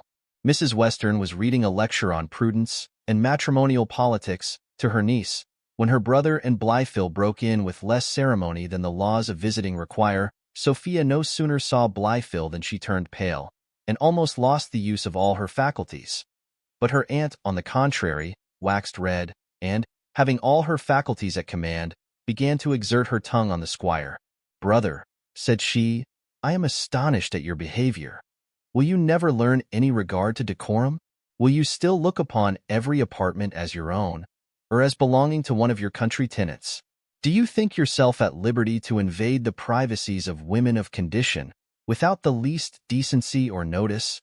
Why, what a pox is the matter now, quoth the squire. One would think I had caught you at none of your brutality, sir, I beseech you, answered she. You have surprised my poor niece so, that she can hardly, I see, support herself. Go, my dear, retire, and endeavor to recruit your spirits, for I see you have occasion. At which words Sophia, who never received a more welcome command, hastily withdrew. To be sure, sister, cries the squire, you are mad, when I have brought Mr. Blifil here to court her, to force her away. Sure, brother, says she, you are worse than mad, when you know in what situation affairs are. I am sure I ask Mr. Blifil's pardon, but he knows very well to whom to impute so disagreeable a reception. For my own part, I am sure I shall always be very glad to see Mr. Blifil, but his own good sense would not have suffered him to proceed so abruptly, had you not compelled him to it. Blifil bowed and stammered, and looked like a fool, but Western, without giving him time to form a speech for the purpose, answered, Well, I am to blame, if you will, I always am, certainly. But come, let the girl be fetched back again, or let Mr. Blifil go to her. He's come up on purpose, and there is no time to be lost. Brother, cries Mrs. Western. Mr. Blyfill, I am confident, understands himself better than to think of seeing my niece any more this morning.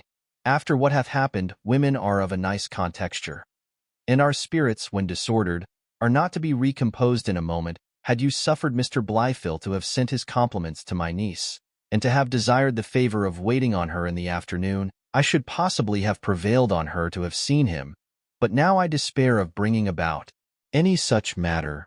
I am very sorry, madam, cried Blyfill, that Mr. Western's extraordinary kindness to me, which I can never enough acknowledge, should have occasioned— Indeed, sir, said she, interrupting him, you need make no apologies. We all know my brother so well. I don't care what anybody knows of me, answered the squire. But when must he come to see her? For, consider, I tell you, he is come up on purpose, and so is Allworthy. Brother, said she, whatever message Mr. Blyfill thinks proper to send to my niece shall be delivered to her, and I suppose she will want no instructions to make a proper answer. I am convinced she will not refuse to see Mr. Blyfill at a proper time.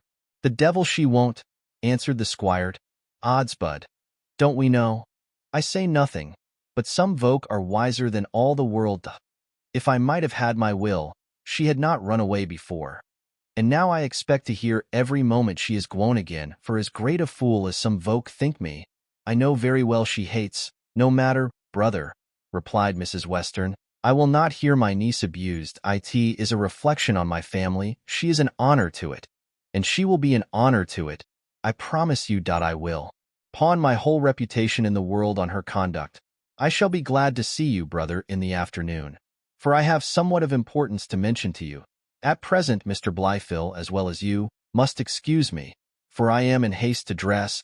Well, but, said the squire, do appoint a time. Indeed, said she, I can appoint no time. I tell you I will see you in the afternoon. What the devil would you have me do? Cries the squire, turning to Blyfill. I can no more turn her than a beagle can turn an old hare. Perhaps she will be in a better humor in the afternoon. I am condemned, I see, sir, to misfortune, answered Blyfill, but I shall always own my obligations to you. He then took a ceremonious leave of Mrs. Western, who was altogether as ceremonious on her part, and then they departed, the squire muttering to himself with an oath that Blyfill should see his daughter in the afternoon. If Mr. Western was little pleased with this interview, Blyfill was less as to the former. He imputed the whole behavior of his sister to her humor only, and to her dissatisfaction at the omission of ceremony in the visit. But Blyfill saw a little deeper into things. He suspected somewhat of more consequence from 2 or 3 words which dropped from the lady, and, to say the truth, he suspected right, as will appear when I have unfolded the several matters which will be contained in the following chapter. Chapter 8. Schemes of Lady Bellaston for the ruin of Jones.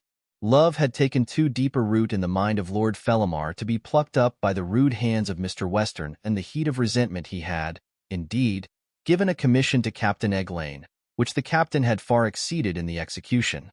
Nor had it been executed at all, had his lordship been able to find the captain after he had seen Lady Bellaston, which was in the afternoon of the day after he had received the affront.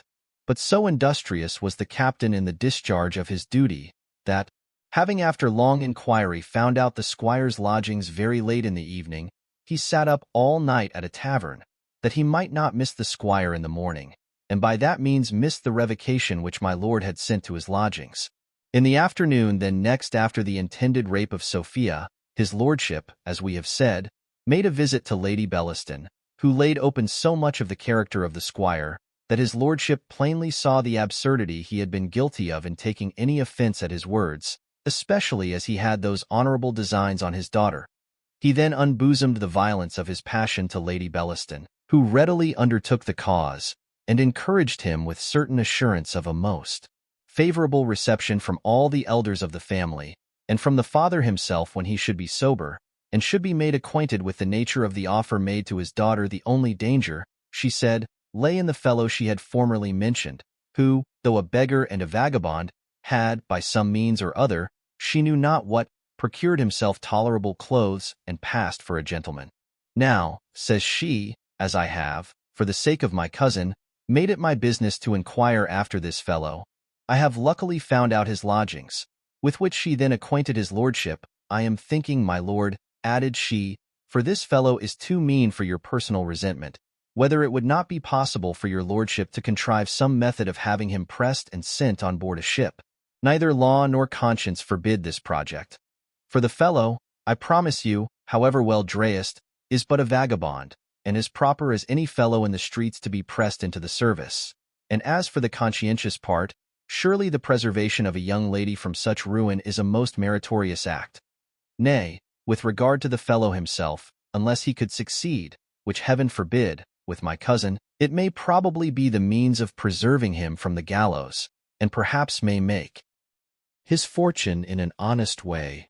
Lord Fellamar very heartily thanked her ladyship for the part which she was pleased to take in the affair, upon the success of which his whole future happiness entirely depended. He said, he saw at present no objection to the pressing scheme, and would consider of putting it in execution. He then most earnestly recommended to her ladyship to do him the honor of immediately mentioning his proposals to the family, to whom he said he offered a carte blanche, and would settle his fortune in almost any manner they should require. And after uttering many ecstasies and raptures concerning Sophia, he took his leave and departed, but not before he had received the strongest charge to beware of Jones, and to lose no time in securing his person, where he should no longer be in a capacity of making any attempts to the ruin of the young lady. The moment Mrs. Western was arrived at her lodgings, a card was dispatched with her compliments to Lady Bellaston, who no sooner received it than, with the impatience of a lover, she flew to her cousin, rejoiced at this fair opportunity, which beyond her hopes offered itself, for she was much better pleased with the prospect of making the proposals to a woman of sense, and who knew the world, than to a gentleman whom she honored with the appellation of Hottentot, though, indeed, from him she apprehended no danger of a refusal. The two ladies being met, after very short previous ceremonials, fell to business, which was indeed almost as soon concluded as begun. For Mrs. Western no sooner heard the name of Lord Fellamar than her cheeks glowed with pleasure, but when she was acquainted with the eagerness of his passion, the earnestness of his proposals, and the generosity of his offer, she declared her full satisfaction in the most explicit terms. In the progress of their conversation their discourse turned to Jones, and both cousins very pathetically lamented the unfortunate attachment which both agreed Sophia had to that young fellow, and Mrs. Western entirely attributed it to the folly of her brother's management. She concluded, however, at last, with declaring her confidence in the good understanding of her niece, who, though she would not give up her affection in favor of Blitheville, will, I doubt not, says she, soon be prevailed upon to sacrifice a simple inclination to the addresses of a fine gentleman, who brings her both a title and a large estate. For indeed, added she, I must do Sophie the justice to confess this Blitheville is but a hideous kind of fellow, as you know, Bellaston, all country gentlemen are, and hath nothing but his fortune to recommend him. Nay, said Lady Bellaston, I don't then so much wonder at my cousin. For I promise you this Jones is a very agreeable fellow, and hath one virtue, which the men say is a great recommendation to us. What do you think, Mrs. Western? I shall certainly make you laugh. Nay, I can hardly tell you myself for laughing. Will you believe that the fellow hath had the assurance to make love to me? But if you should be inclined to disbelieve it, here is evidence enough, his own handwriting, I assure you.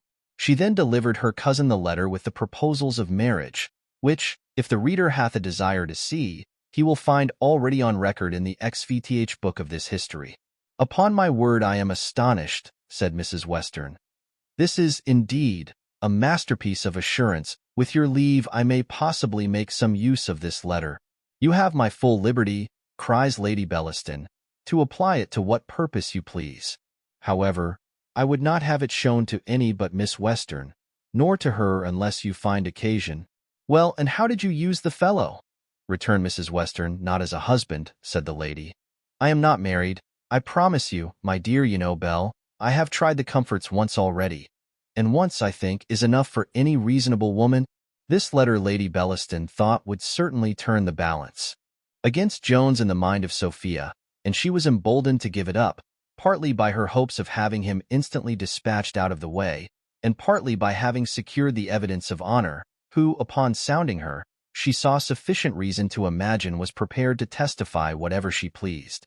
But perhaps the reader may wonder why Lady Bellaston, who in her heart hated Sophia, should be so desirous of promoting a match which was so much to the interest of the young lady. Now, I would desire such readers to look carefully into Human Nature, page almost the last, and there he will find, in scarce legible characters, that women, notwithstanding the preposterous behavior of mothers, aunts, and in matrimonial matters, do in reality think it so great a misfortune to have their inclinations in love thwarted, that they imagine they ought never to carry enmity higher than upon these disappointments. Again, he will find it written much about the same place, that a woman who hath once been pleased with the possession of a man will go above halfway to the devil, to prevent any other woman from enjoying the same. If he will not be contented with these reasons, I freely confess I see no other motive to the actions of that lady, unless we will conceive she was bribed by Lord Fellamar, which for my own part one see no cause to suspect. Now this was the affair which Mrs. Western was preparing to introduce to Sophia by some prefatory discourse on the folly of love, and on the wisdom of legal prostitution for hire, when her brother and Blifil broke abruptly in upon her. And hence arose all that coldness in her behavior to Blifil, which, though the squire, as was usual with him, imputed to a wrong cause, infused into Blifil himself, he being a much more cunning man, a suspicion of the real truth. Chapter 9. In which Jones pays a visit to Mrs. Fitzpatrick. The reader may now, perhaps, be pleased to return with us to Mr. Jones, who, at the appointed hour, attended on Mrs. Fitzpatrick. But before we relate the conversation which now passed, it may be proper, according to our method, to return a little back, and to account for so great an alteration of behavior in this lady, that from changing her lodging principally to avoid Mr. Jones, she had now industriously, as hath been seen, sought this interview.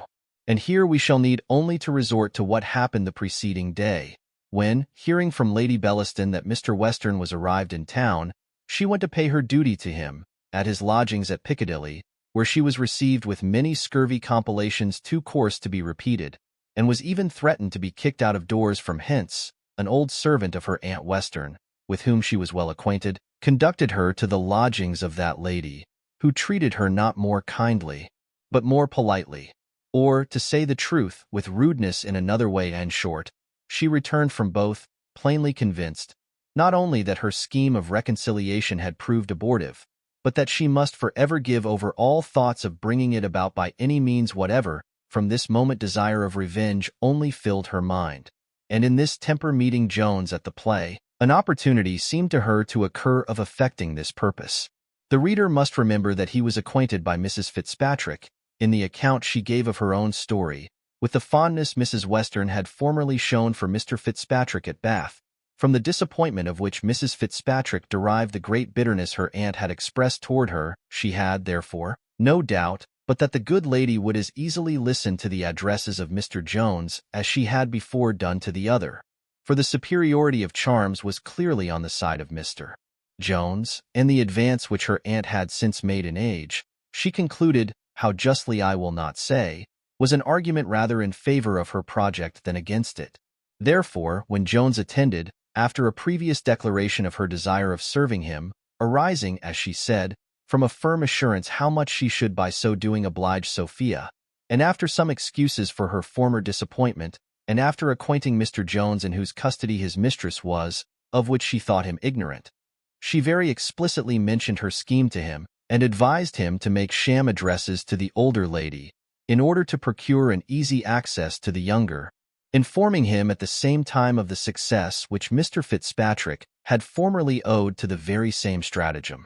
Mr. Jones expressed great gratitude to the lady for the kind intentions towards him which she had expressed, and indeed testified by this proposal. But, besides intimating some diffidence of success from the lady's knowledge of his love to her niece, which had not been her case in regard to Mr. Fitzpatrick, he said, he was afraid Miss Western would never agree to an imposition of this kind, as well from her utter detestation of all fallacy as from her avowed duty to her aunt. Mrs. Fitzpatrick was a little nettled at this, and indeed, if it may not be called a lapse of the tongue, it was a small deviation from politeness in Jones, and into which he scarce would have fallen, had not the delight he felt in praising Sophia hurried him out of all reflection. For this commendation of one cousin was more than a tacit rebuke on the other. "Indeed, sir," answered the lady, with some warmth, "I cannot think there is anything easier than to cheat an old woman with a profession of love, when her complexion is amorous. And though she is my aunt, I must say there never was a more liquorish one than her ladyship. Can't you pretend that the despair of possessing her niece, from her being promised to Blifil, has made you turn your thoughts towards her? As to my cousin Sophia, I can't imagine her to be such a simpleton as to have the least scruple on such an account, or to conceive any harm in punishing one of these hags for the many mischiefs they bring upon families by their tragi-comic passions, for which I think it is a pity they are not punishable by law. I had no such scruple myself, and yet I hope my cousin Sophia will not think it an affront when I say she cannot detest every real species of falsehood more than her cousin Fitzpatrick told my aunt. Indeed, I pretend no duty, nor doth she deserve any. However, sir, I have given you my advice, and if you decline pursuing it, I shall have the less opinion of your understanding, that's all." Jones now clearly saw the error he had committed, and exerted his utmost power to rectify it, but he only faltered and stuttered into nonsense and contradiction.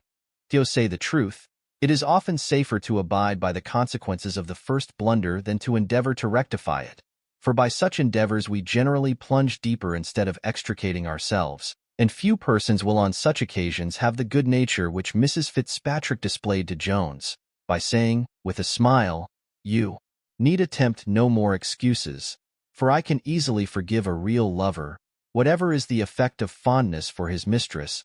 She then renewed her proposal, and very fervently recommended it, omitting no argument which her invention could suggest on the subject. For she was so violently incensed against her aunt, that scarce anything was capable of affording her equal pleasure with exposing her, and, like a true woman, she would see no difficulties in the execution of a favorite scheme.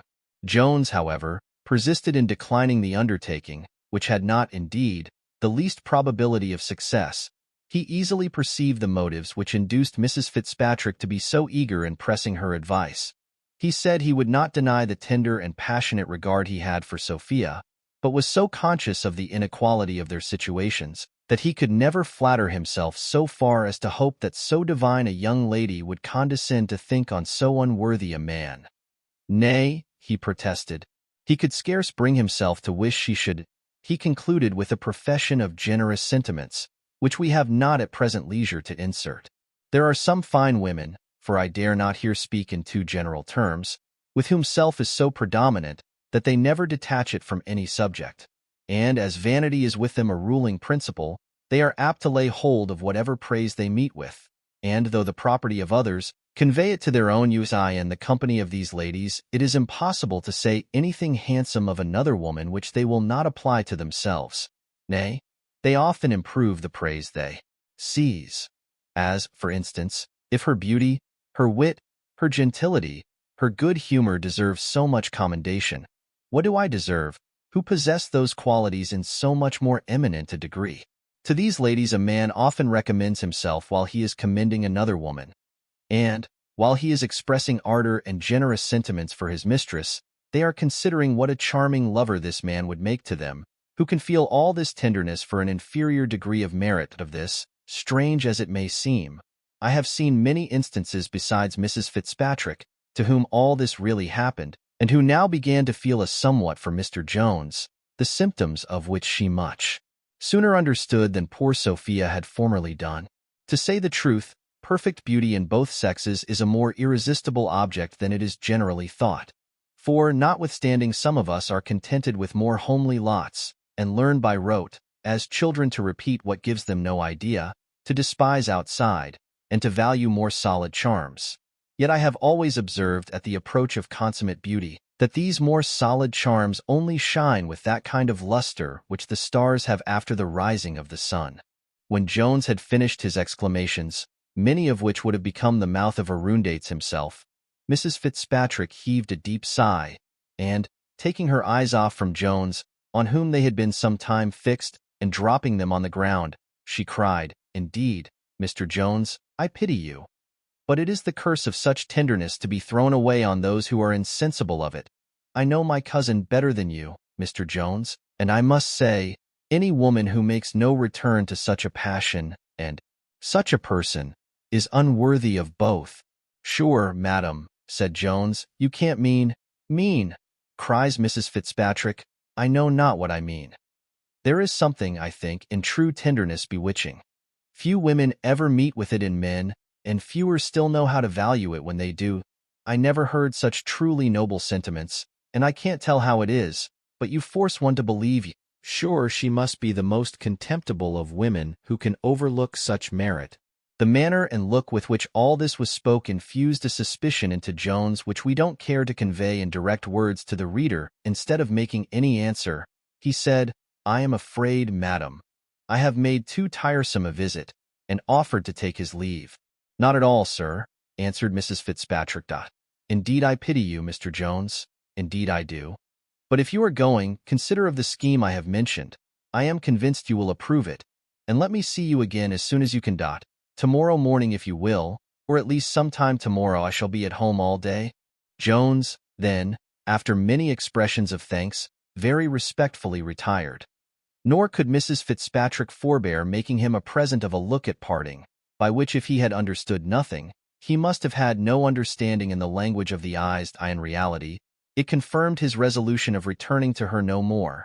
For, faulty as he hath hitherto appeared in this history, his whole thoughts were now so confined to his Sophia, that I believe no woman upon earth could have now drawn him into an act of inconstancy.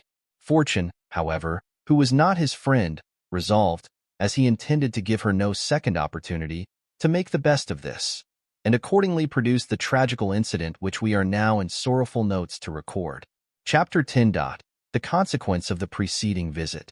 Mr. Fitzpatrick, having received the letter before mentioned from Mrs. Western, and being by that means acquainted with the place to which his wife was retired, returned directly to Bath, and thence the day after set forward to London. The reader hath been already often informed of the jealous temper of this gentleman.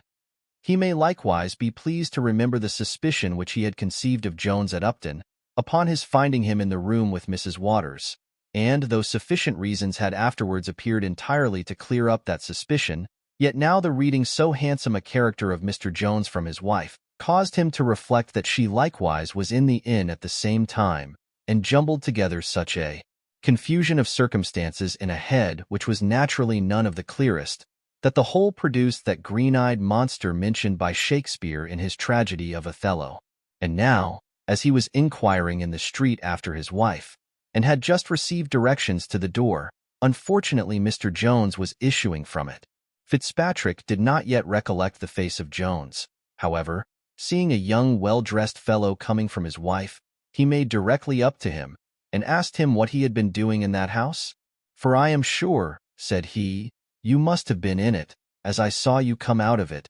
Jones answered very modestly, that he had been visiting a lady there. To which Fitzpatrick replied, What business have you with the lady? Upon which Jones, who now perfectly remembered the voice, features, and indeed coat, of the gentleman, cried out, Ha, my good friend, give me your hand.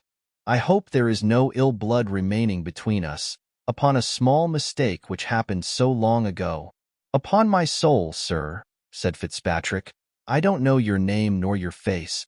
Indeed, sir, said Jones, neither have I the pleasure of knowing your name, but your face I very well remember to have seen before at Upton, where a foolish quarrel happened between us, which, if it is not made up yet, we will now make up over a bottle. At Upton, cried the other. Ha! Upon my soul, I believe your name is Jones. Indeed, answered he, it is. Oh, upon my soul, cries Fitzpatrick, you are the very man I wanted to meet.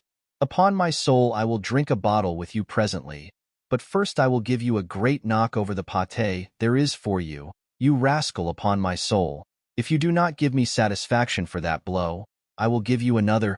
And then, drawing his sword, put himself in a posture of defense, which was the only science he understood.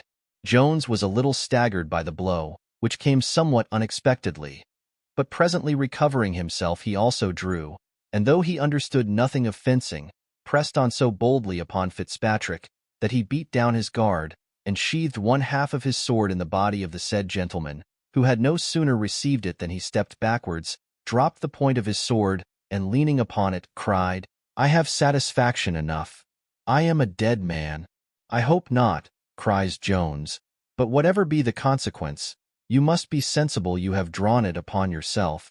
At this instant a number of fellows rushed in and seized Jones, who told them he should make no resistance, and begged some of them at least would take care of the wounded gentleman. "Aye," cries one of the fellows, "the wounded gentleman will be taken care enough of. For I suppose he hath not many hours to live. As for you, sir, you have a month at least good yet."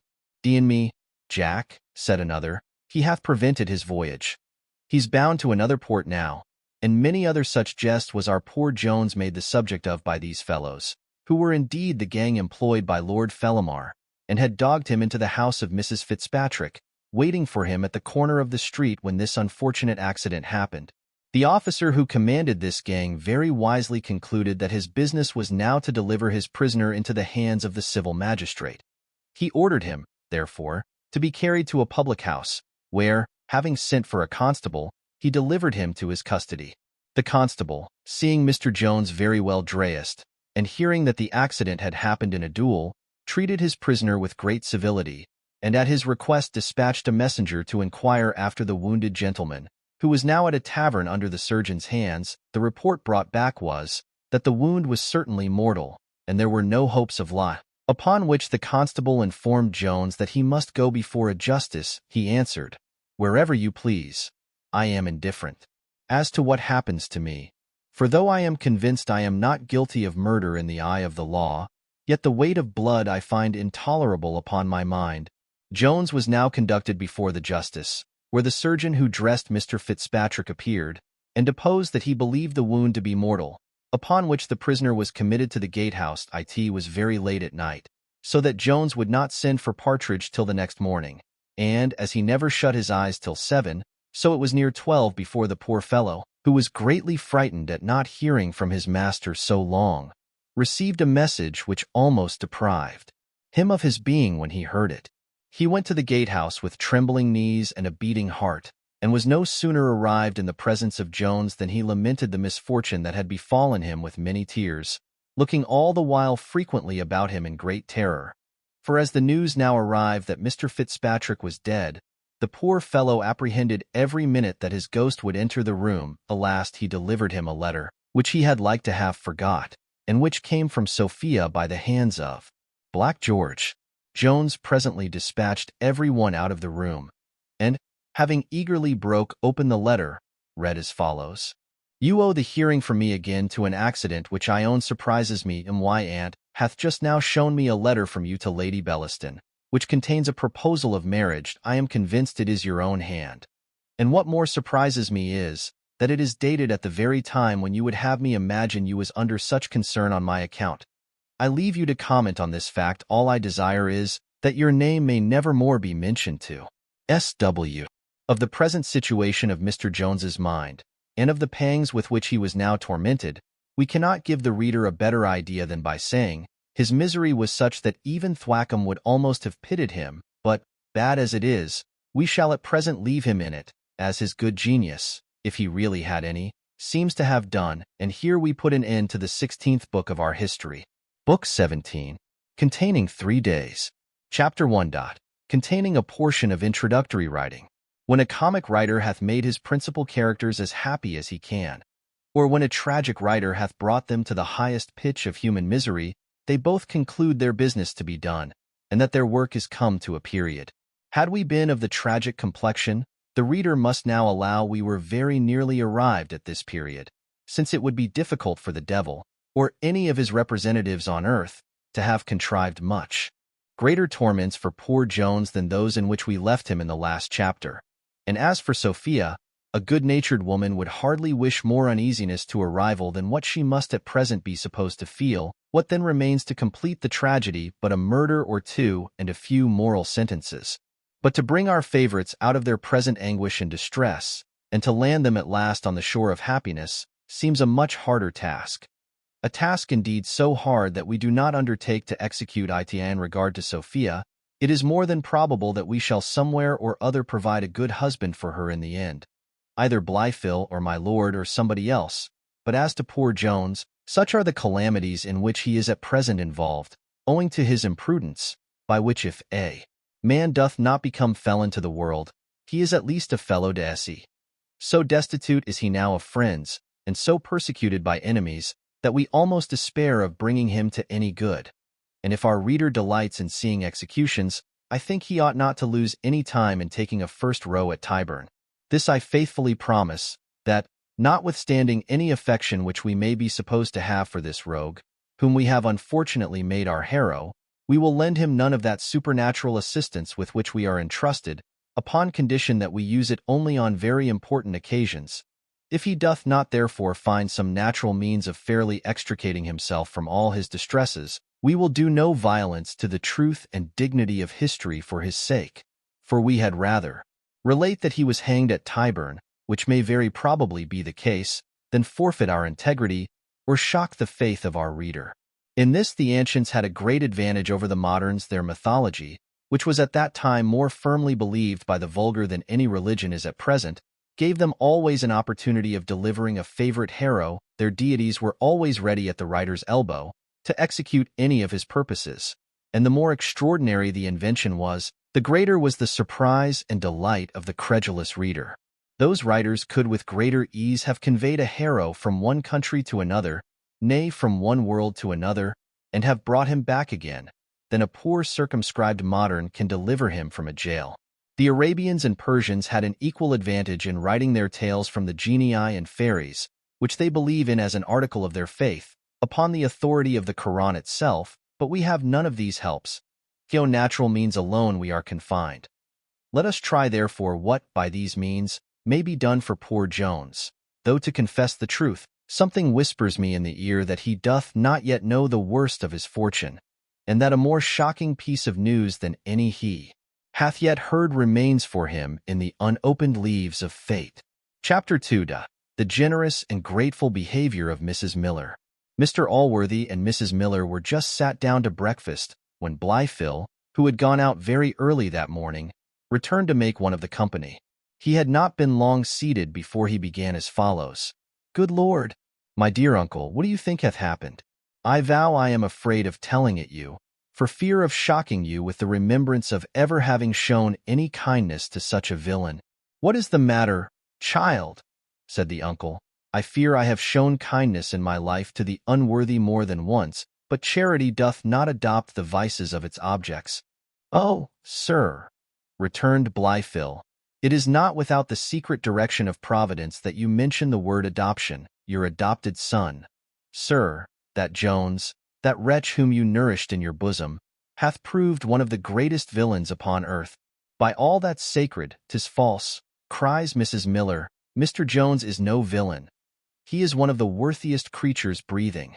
And if any other person had called him villain, I would have thrown all this boiling water in his face. Mr. Allworthy looked very much amazed at this behavior, but she did not give him leave to speak before, turning to him, she cried, I hope you will not be angry with me. I would not offend you, sir, for the world. But, indeed, I could not bear to hear him called so. I must own, madam, said Allworthy very gravely, I am a little surprised to hear you so warmly defend a fellow you do not know. Oh, I do know him, Mr. Allworthy, said she, indeed I do. I should be the most ungrateful of all wretches if I denied it. Oh, he hath preserved me and my little family. We have all reason to bless him while we lived, and I pray heaven to bless him, and turn the hearts of his malicious enemies. I know, I find, I see, he hath such. You surprise me, madam. Still more, said Allworthy. Sure you must mean some other. It is impossible you should have any such obligations to the man my nephew mentions. Too surely, answered she, I have obligations to him of the greatest and tenderest kind. He hath been the preserver of me and mine, believe me, sir, he hath been abused, grossly abused to you. I know he hath, or you, whom I know to be all goodness and honor, would not, after the many kind and tender things I have heard you say of this poor helpless child, have so disdainfully called him fellowed. Indeed, my best of friends, he deserves a kinder appellation from you. Had you heard the good, the kind, the grateful things which I have heard him utter of you, he never mentions your name, but with a sort of adoration, In this very room I have seen him on his knees, imploring all the blessings of heaven upon your head. I do not love that child there better than he loves you. I see, sir, now, said Blifil, with one of those grinning sneers with which the devil marks his best beloved. Mrs. Miller really doth know him. I suppose you will find she is not the only one of your acquaintance to whom he hath exposed you. As for my character, I perceive, by some hints she hath thrown out, he hath been very free with it, but I forgive him. And the Lord forgive you, sir, said Mrs. Miller. We have all sins enough to stand in need of his forgiveness. Upon my word, Mrs. Miller, said Allworthy, I do not take this behavior of yours to my nephew kindly. And I do assure you, as any reflections which you cast upon him must come only from that wickedest of men, they would only serve, if that were possible, to heighten my resentment against him. For I must tell you, Mrs. Miller, the young man who now stands before you hath ever been the warmest advocate for the ungrateful wretch whose cause you espouse. This, I think, when you hear it from my own mouth, will make you wonder at so much baseness and ingratitude. You are deceived, sir, answered Mrs. Miller. If they were the last words which were to issue from my lips, I would say you were deceived. And I once more repeat it, the Lord forgive those who have deceived you. I do not pretend to say the young man is without faults, but they are all the faults of wildness and of youth. Faults which he may, nay, which I am certain he will, relinquish, and if he should not, they are vastly overbalanced by one of the most humane, tender, honest hearts that ever man was blessed with. Indeed, Mrs. Miller, said Allworthy, had this been related of you, I should not have believed it. Indeed, sir, answered she, you will believe everything I have said, I am sure you will. And when you have heard the story which I shall tell you, for I will tell you all, you will be so far from being offended, that you will own, I know your justice so well, that I must have been the most despicable and most ungrateful of wretches if I had acted any other part than I have.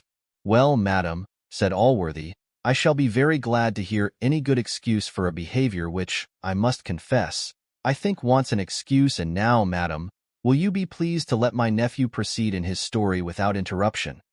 He would not have introduced a matter of slight consequence with such a preface. Perhaps even this story will cure you of your mistake.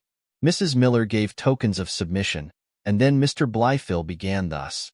I am sure, sir, if you don't think proper to resent the ill usage of Mrs. Miller, I shall easily forgive what affects me, only I think your goodness hath not deserved this indignity at her hands. Well, child, said Allworthy, but what is this new instance? What hath he done of late? What, cries Blifil, notwithstanding all Mrs. Miller hath said, I am very sorry to relate, and what you should never have heard from me, had it not been a matter impossible to conceal from the whole world. In short, he hath killed a man. I will not say murdered, for perhaps it may not be so construed in law, and I hope the best for his sake. Allworthy looked shocked, and blessed himself, and then, turning to Mrs. Miller, he cried, Well, madam, what say you now? Why, I say, sir, answered she, that I never was more concerned at anything in my life. But, if the fact be true, I am convinced the man, whoever he is, was in fault. Heaven knows there are many villains in this town who make it their business to provoke young gentlemen. Nothing but the greatest provocation could have tempted him, for of all the gentlemen I ever had in my house, I never saw one so gentle or so sweet-tempered. He was beloved by every one in the house, and every one who came near it. While she was thus running on, a violent knocking at the door interrupted their conversation, and prevented her from proceeding further, or from receiving any answer. For, as she concluded this was a visitor to Mr. Allworthy, she hastily retired, taking with her her little girl, whose eyes were all over blubbered at the melancholy news she heard of Jones, who used to call her his little wife, and not only gave her many playthings, but spent whole hours in playing with her himself. Some readers may, perhaps, be pleased with these minute circumstances, in relating of which we follow the example of Plutarch, one of the best of our brother historians, and others, to whom they may appear trivial, will, we hope, at least pardon them, as we are never prolix on such occasions. Chapter 3. The arrival of Mr. Western, with some matters concerning the paternal authority. Mrs. Miller had not long left the room when Mr. Western entered, but not before a small wrangling bout had passed between him and his chairman. For the fellows, who had taken up their burden at the Hercules Pillars, had conceived no hopes of having any future good customer in the squire. And they were moreover farther encouraged by his generosity, for he had given them of his own accord 6 more than their fare. They therefore very boldly demanded another shilling, which so provoked the squire that he not only bestowed many hearty curses on them at the door, but retained his anger after he came into the room, swearing that all the Londoners were like the court and thought of nothing but plundering country gentlemen. D.N. me, says he, if I won't walk in the rain rather than get into one of their hand-barrows again. They have jolted me more in a mile than Brown Bess would in a long fox chase. When his wrath on this occasion was a little appeased, he resumed the same passionate tone on another. There, says he, there is fine business forwards now, the hounds have changed at last. And when we imagined we had a fox to deal with, oh dear, it turns out to be a badger at last. Pray, my good neighbor, said Allworthy, drop your metaphors and speak a little plainer. Why, then, says the squire, to tell you plainly, we have been all this time afraid of a son of a whore of a bastard of somebody's. I don't know whose, not I. And now here's a confounded son of a whore of a lord, who may be a bastard too for what I know or care, for he shall never have a daughter of mine by my consent. They have beggared the nation, but they shall never beggar me. My land shall never be sent over to Hanover. You surprise me much, my good friend, said Allworthy. Why, zounds, I am surprised myself, answered the squire. I went to see Sister Western last night, according to her own appointment, and there I was had into a whole room full of women. There was my lady cousin Bellaston, and my lady Betty, and my lady Catherine, and my lady I don't know who. D.N. me, if ever you catch me among such a kennel of hoop petticoat B.S. D.N. me, I'd rather be run by my own dogs, as one Acton was, that the storybook says was turned into a hare, and his own dogs killed un and eat un. O derabbit, no mortal was ever run in such a manner. If I dodged one way, one had me. If I offered to clap back, another snapped me. Oh, certainly one of the greatest matches in England, says one cousin. Here he attempted to mimic them. A very advantageous offer indeed, cries another cousin, for you must know they be all my cousins, thof I never zeed half before. Surely, says that fat A.C.B., my lady Bellaston, cousin, you must be out of your wits to think of refusing such an offer. Now I begin to understand, says Allworthy. Some person hath made proposals to Miss Western, which the ladies of the family approve, but is not to your liking. My liking, said Western, how the devil should it? I tell you it is a lord, and those are always volks whom you know I always resolve to have nothing to do with. Did I refuse a matter of 40 years' purchase now for a bit of land, which one had a mind to put into a park, only because I would have no dealings with lords, and dost think I would marry my daughter Zoo? Besides, ben't I engaged to you, and did I ever go off any bargain when I had promised? As to that point, neighbor, said Allworthy, I entirely release you from any engagement. No contract can be binding between parties who have not a full power to make it at the time, nor ever afterwards acquire the power of fulfilling it. Slud. Then, answered Western, I tell you I have power, and I will fulfill it. Come along with me directly to Doctors' Commons. I will get a license, and I will go to sister and take away the wench by force, and she shall ha on, or I will lock her up and keep her upon bread and water as long as she lives. Mr. Western, said Allworthy, shall I beg you will hear my full sentiments on this matter? Hear thee?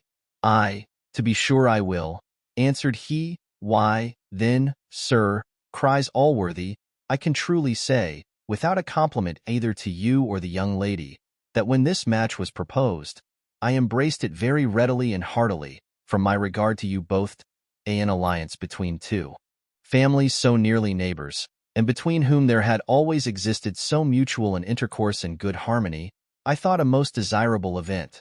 And with regard to the young lady, not only the concurrent opinion of all who knew her, but my own observation assured me that she would be an inestimable treasure to a good husband. I shall say nothing of her personal qualifications, which certainly are admirable. Her good nature, her charitable disposition, her modesty, are too well known to need any panegyric. But she hath one quality which existed in a high degree in that best of women, who is now one of the first of angels, which, as it is not of a glaring kind, more commonly escapes observation. So little indeed is it remarked, that I want a word to express it I must use negatives on this occasion.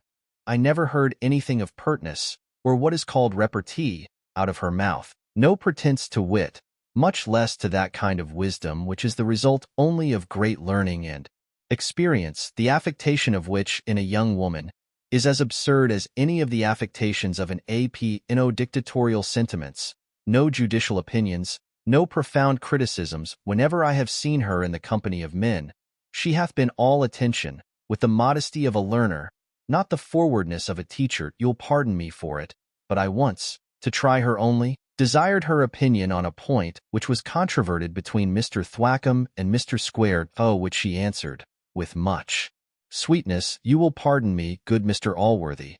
I am sure you cannot in earnest think me capable of deciding any point in which two such gentlemen disagree." Thwackum and Square, who both alike thought themselves sure of a favorable decision, seconded my request. She answered with the same good humor, "I must absolutely be excused, for I will affront neither so much as to give my judgment on his side."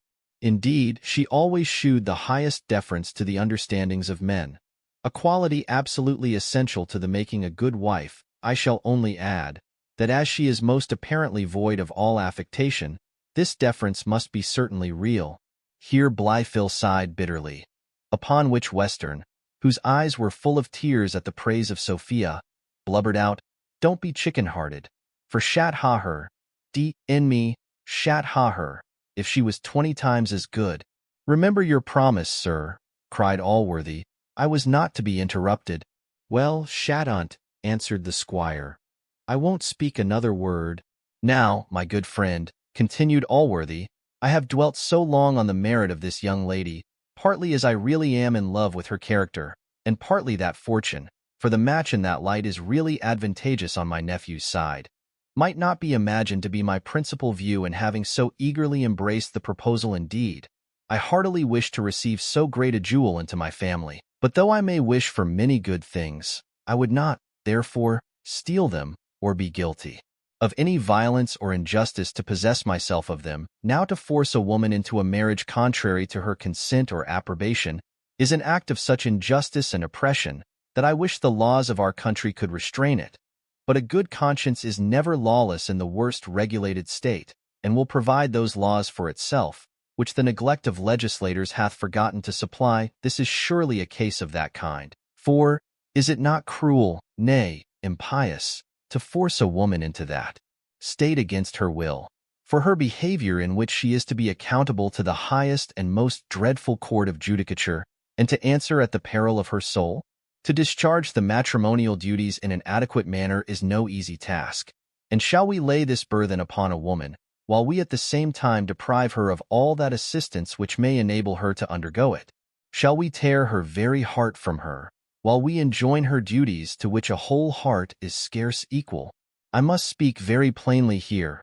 I think parents who act in this manner are accessories to all the guilt which their children afterwards incur, and of course must, before a just judge, expect to partake of their punishment. But if they could avoid this, good heaven, is there a soul who can bear the thought of having contributed to the damnation of his child?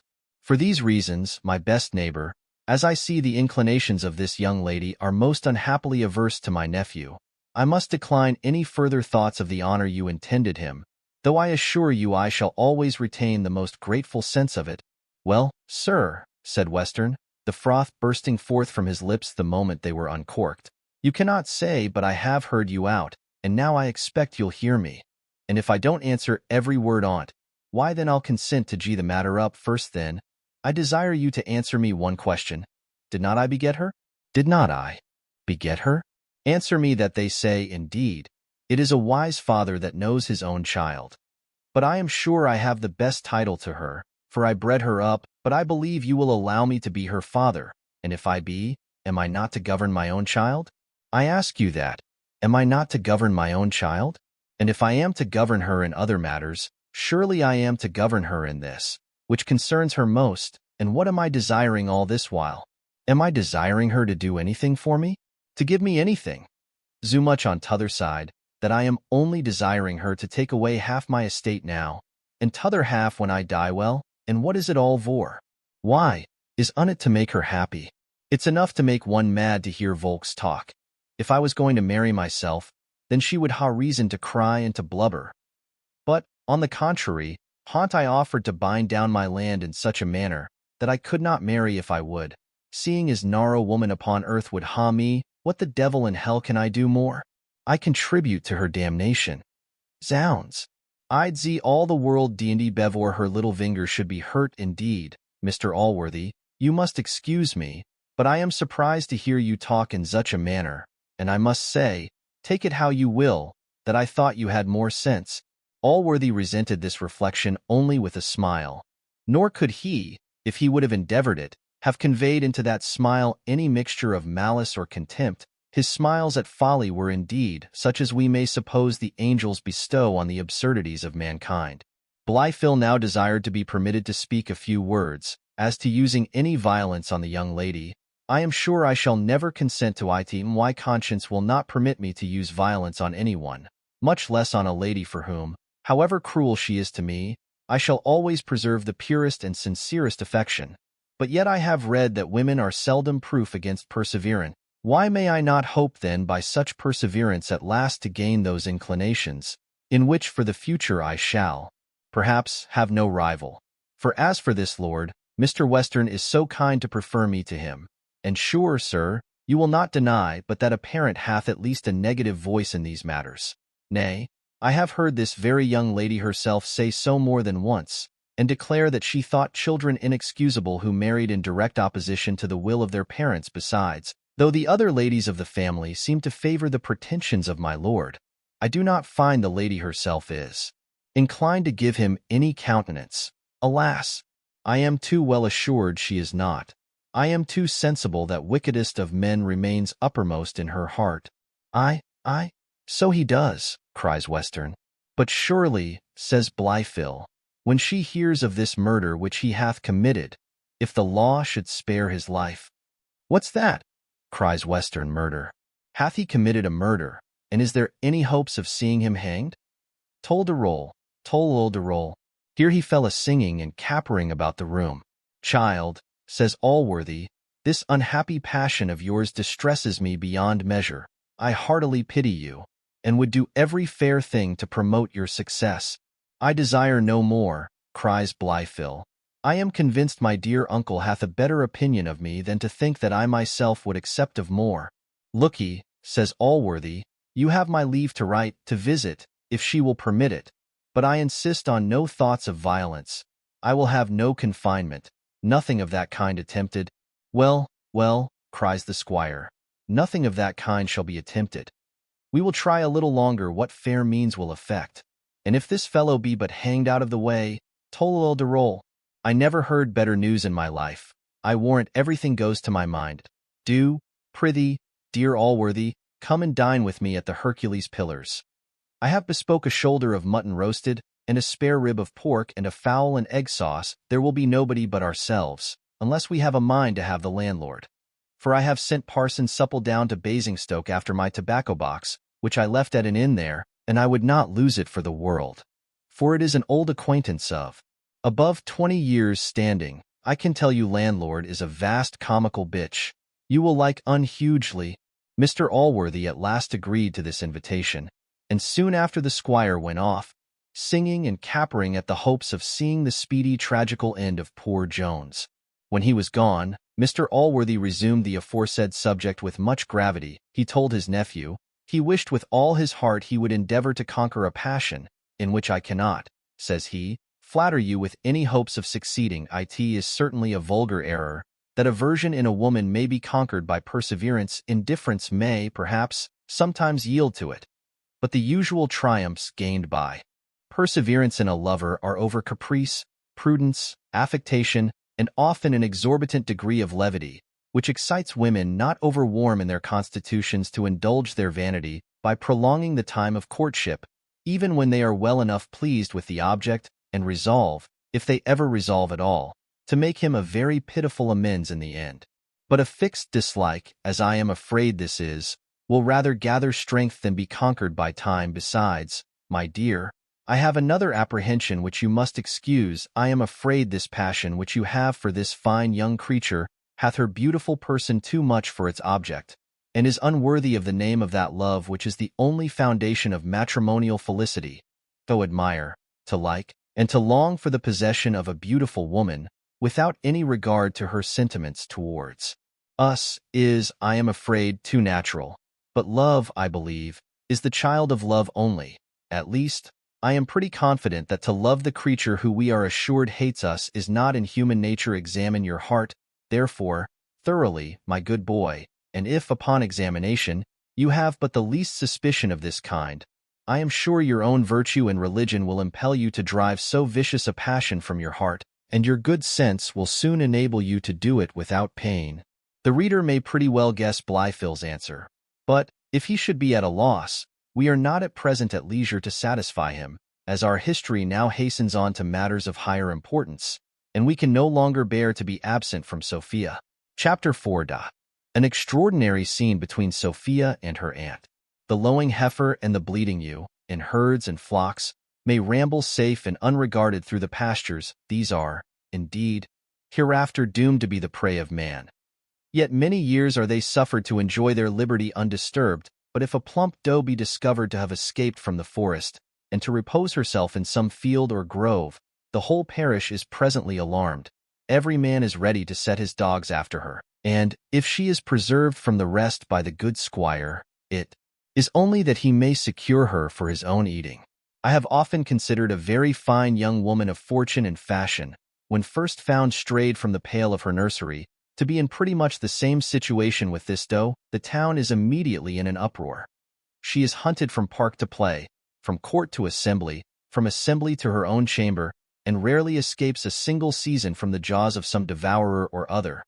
For, if her friends protect her from some, it is only to deliver her over to one of their own choosing, often more disagreeable to her than any of the rest, while whole herds or flocks of other women securely, and scarce regarded, traverse the park, the play, the opera, and the assembly. And though, for the most part at least, they are at last devoured, yet for a long time do they wanton in liberty, without disturbance or control. Of all these paragons none ever tasted more of this persecution than poor Sophia. Her ill stars were not contented with all that she had suffered on account of Blifil.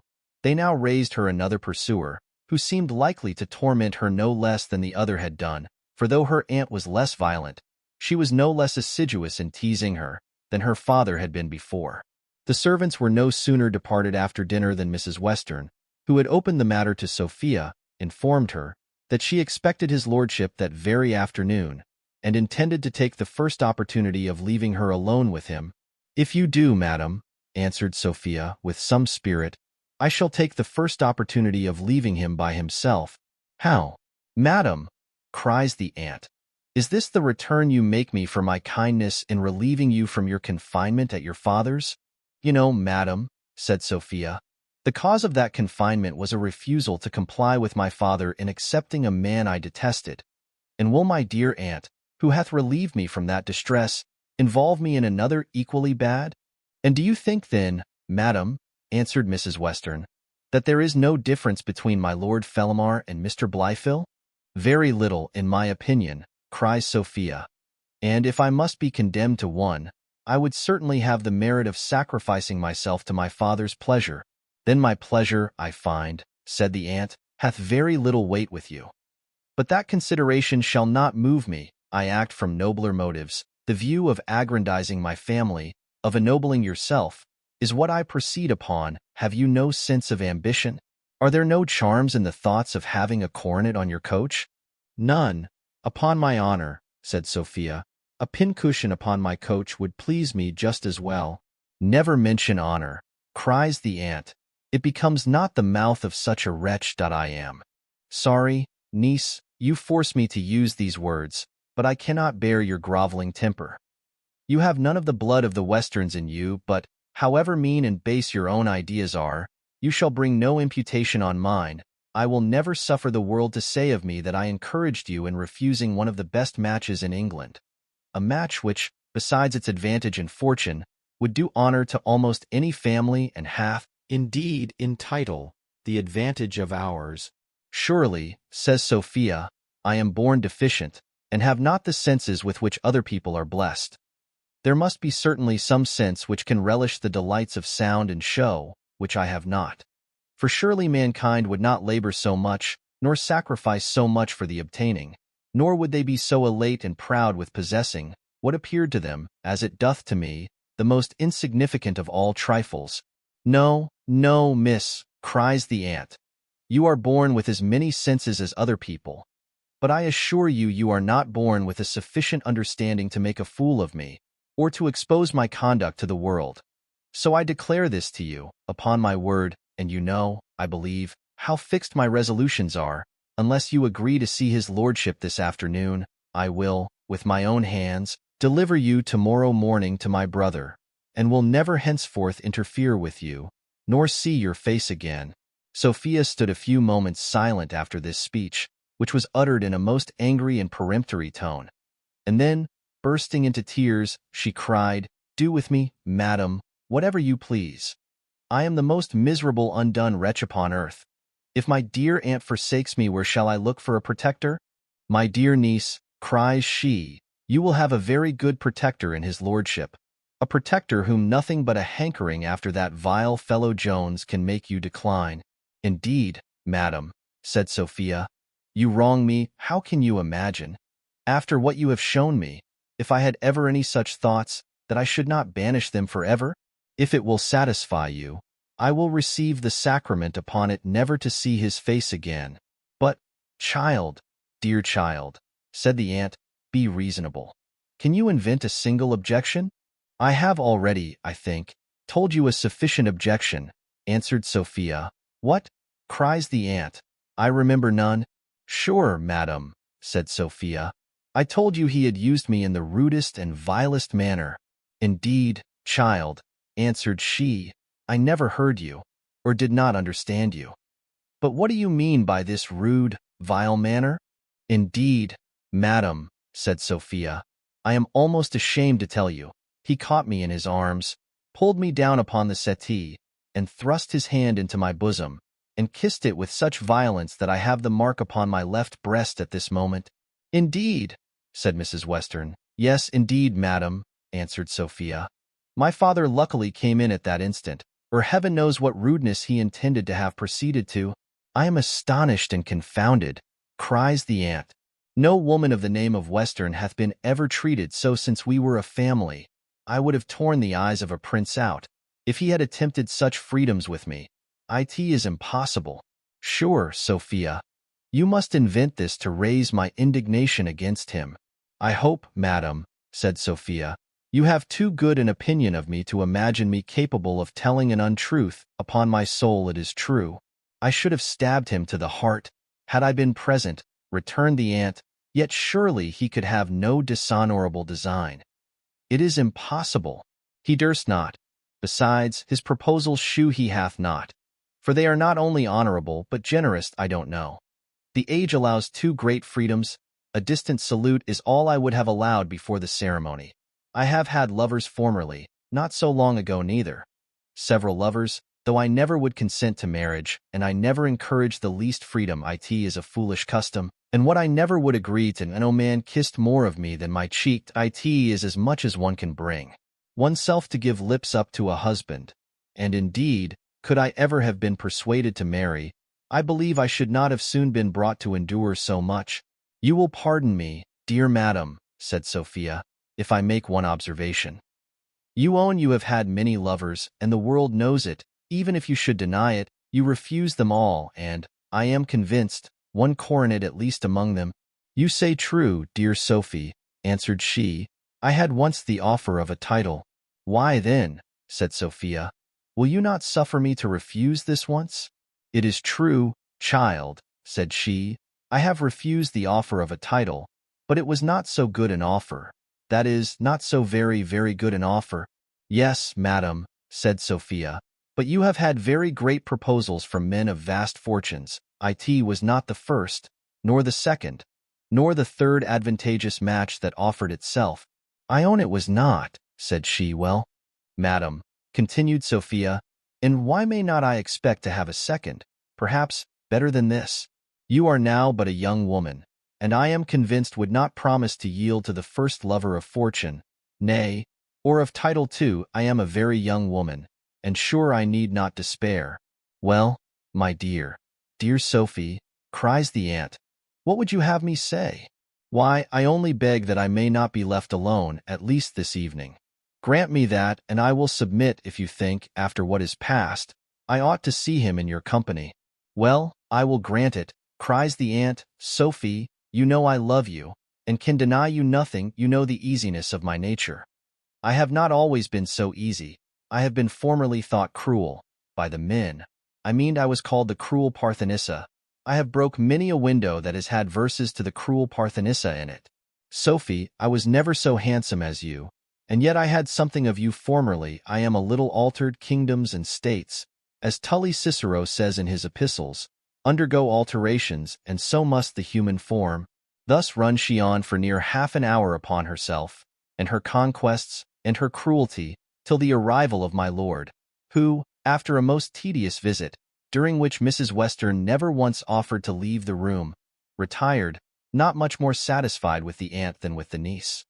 For Sophia had brought her aunt into so excellent a temper that she consented to almost everything her niece said, and agreed that a little distant behavior might not be improper to so forward a lover.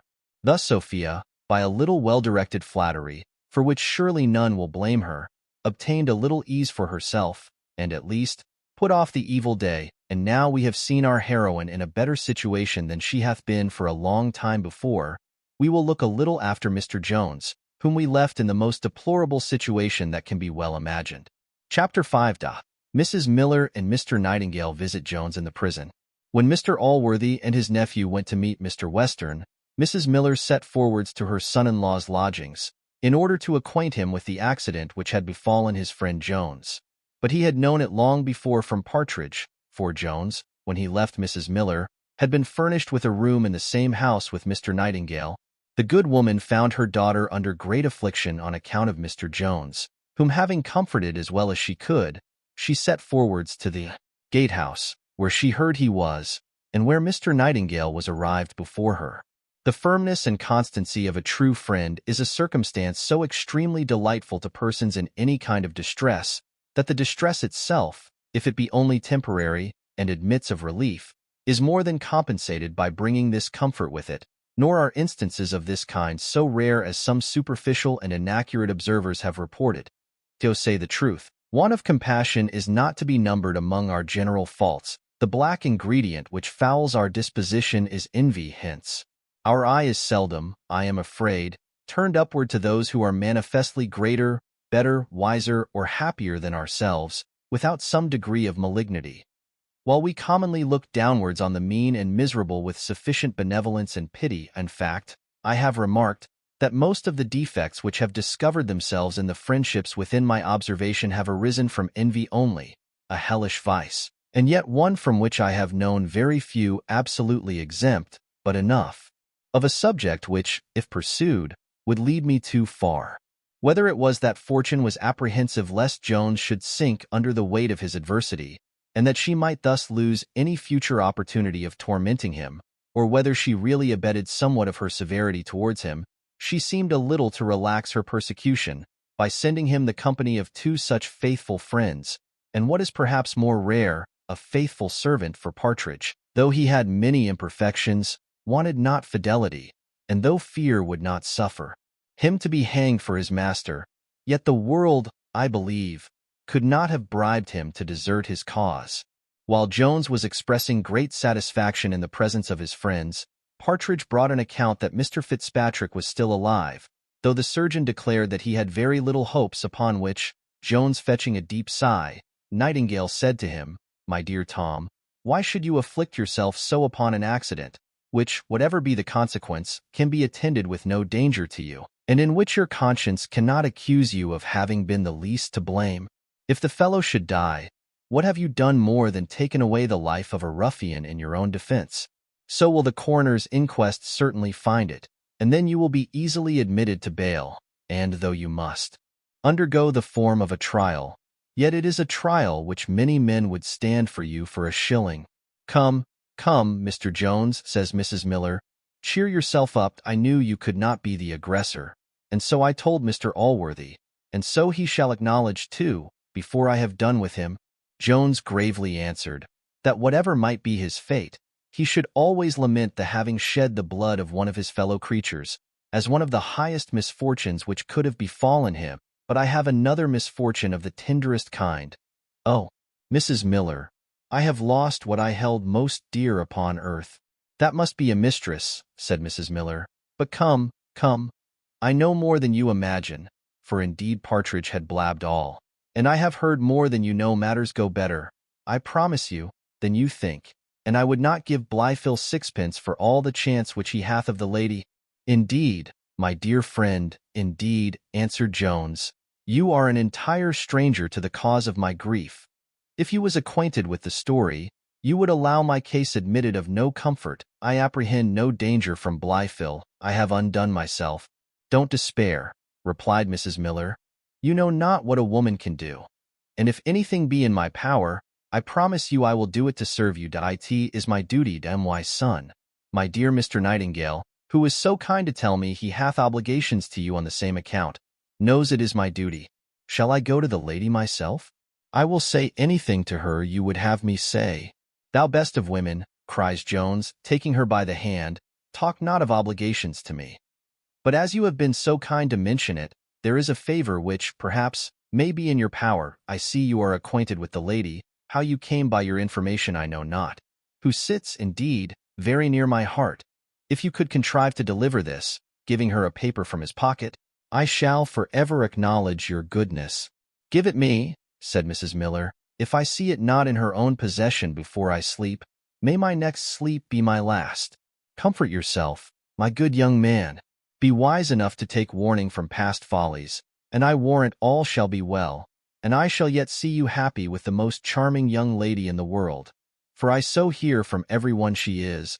"Believe me, madam," said he, "I do not speak the common cant of one in my unhappy situation. Before this dreadful accident happened, I had resolved to quit a life of which I was become sensible of the wickedness as well as folly. I do assure you, notwithstanding the disturbances I have unfortunately occasioned in your house, for which I heartily ask your pardon, I am not an abandoned profligate. Though I have been hurried into vices, I do not approve a vicious character, nor will I ever, from this moment, deserve it." Mrs. Miller expressed great satisfaction in these declarations, in the sincerity of which she averred she had an entire faith.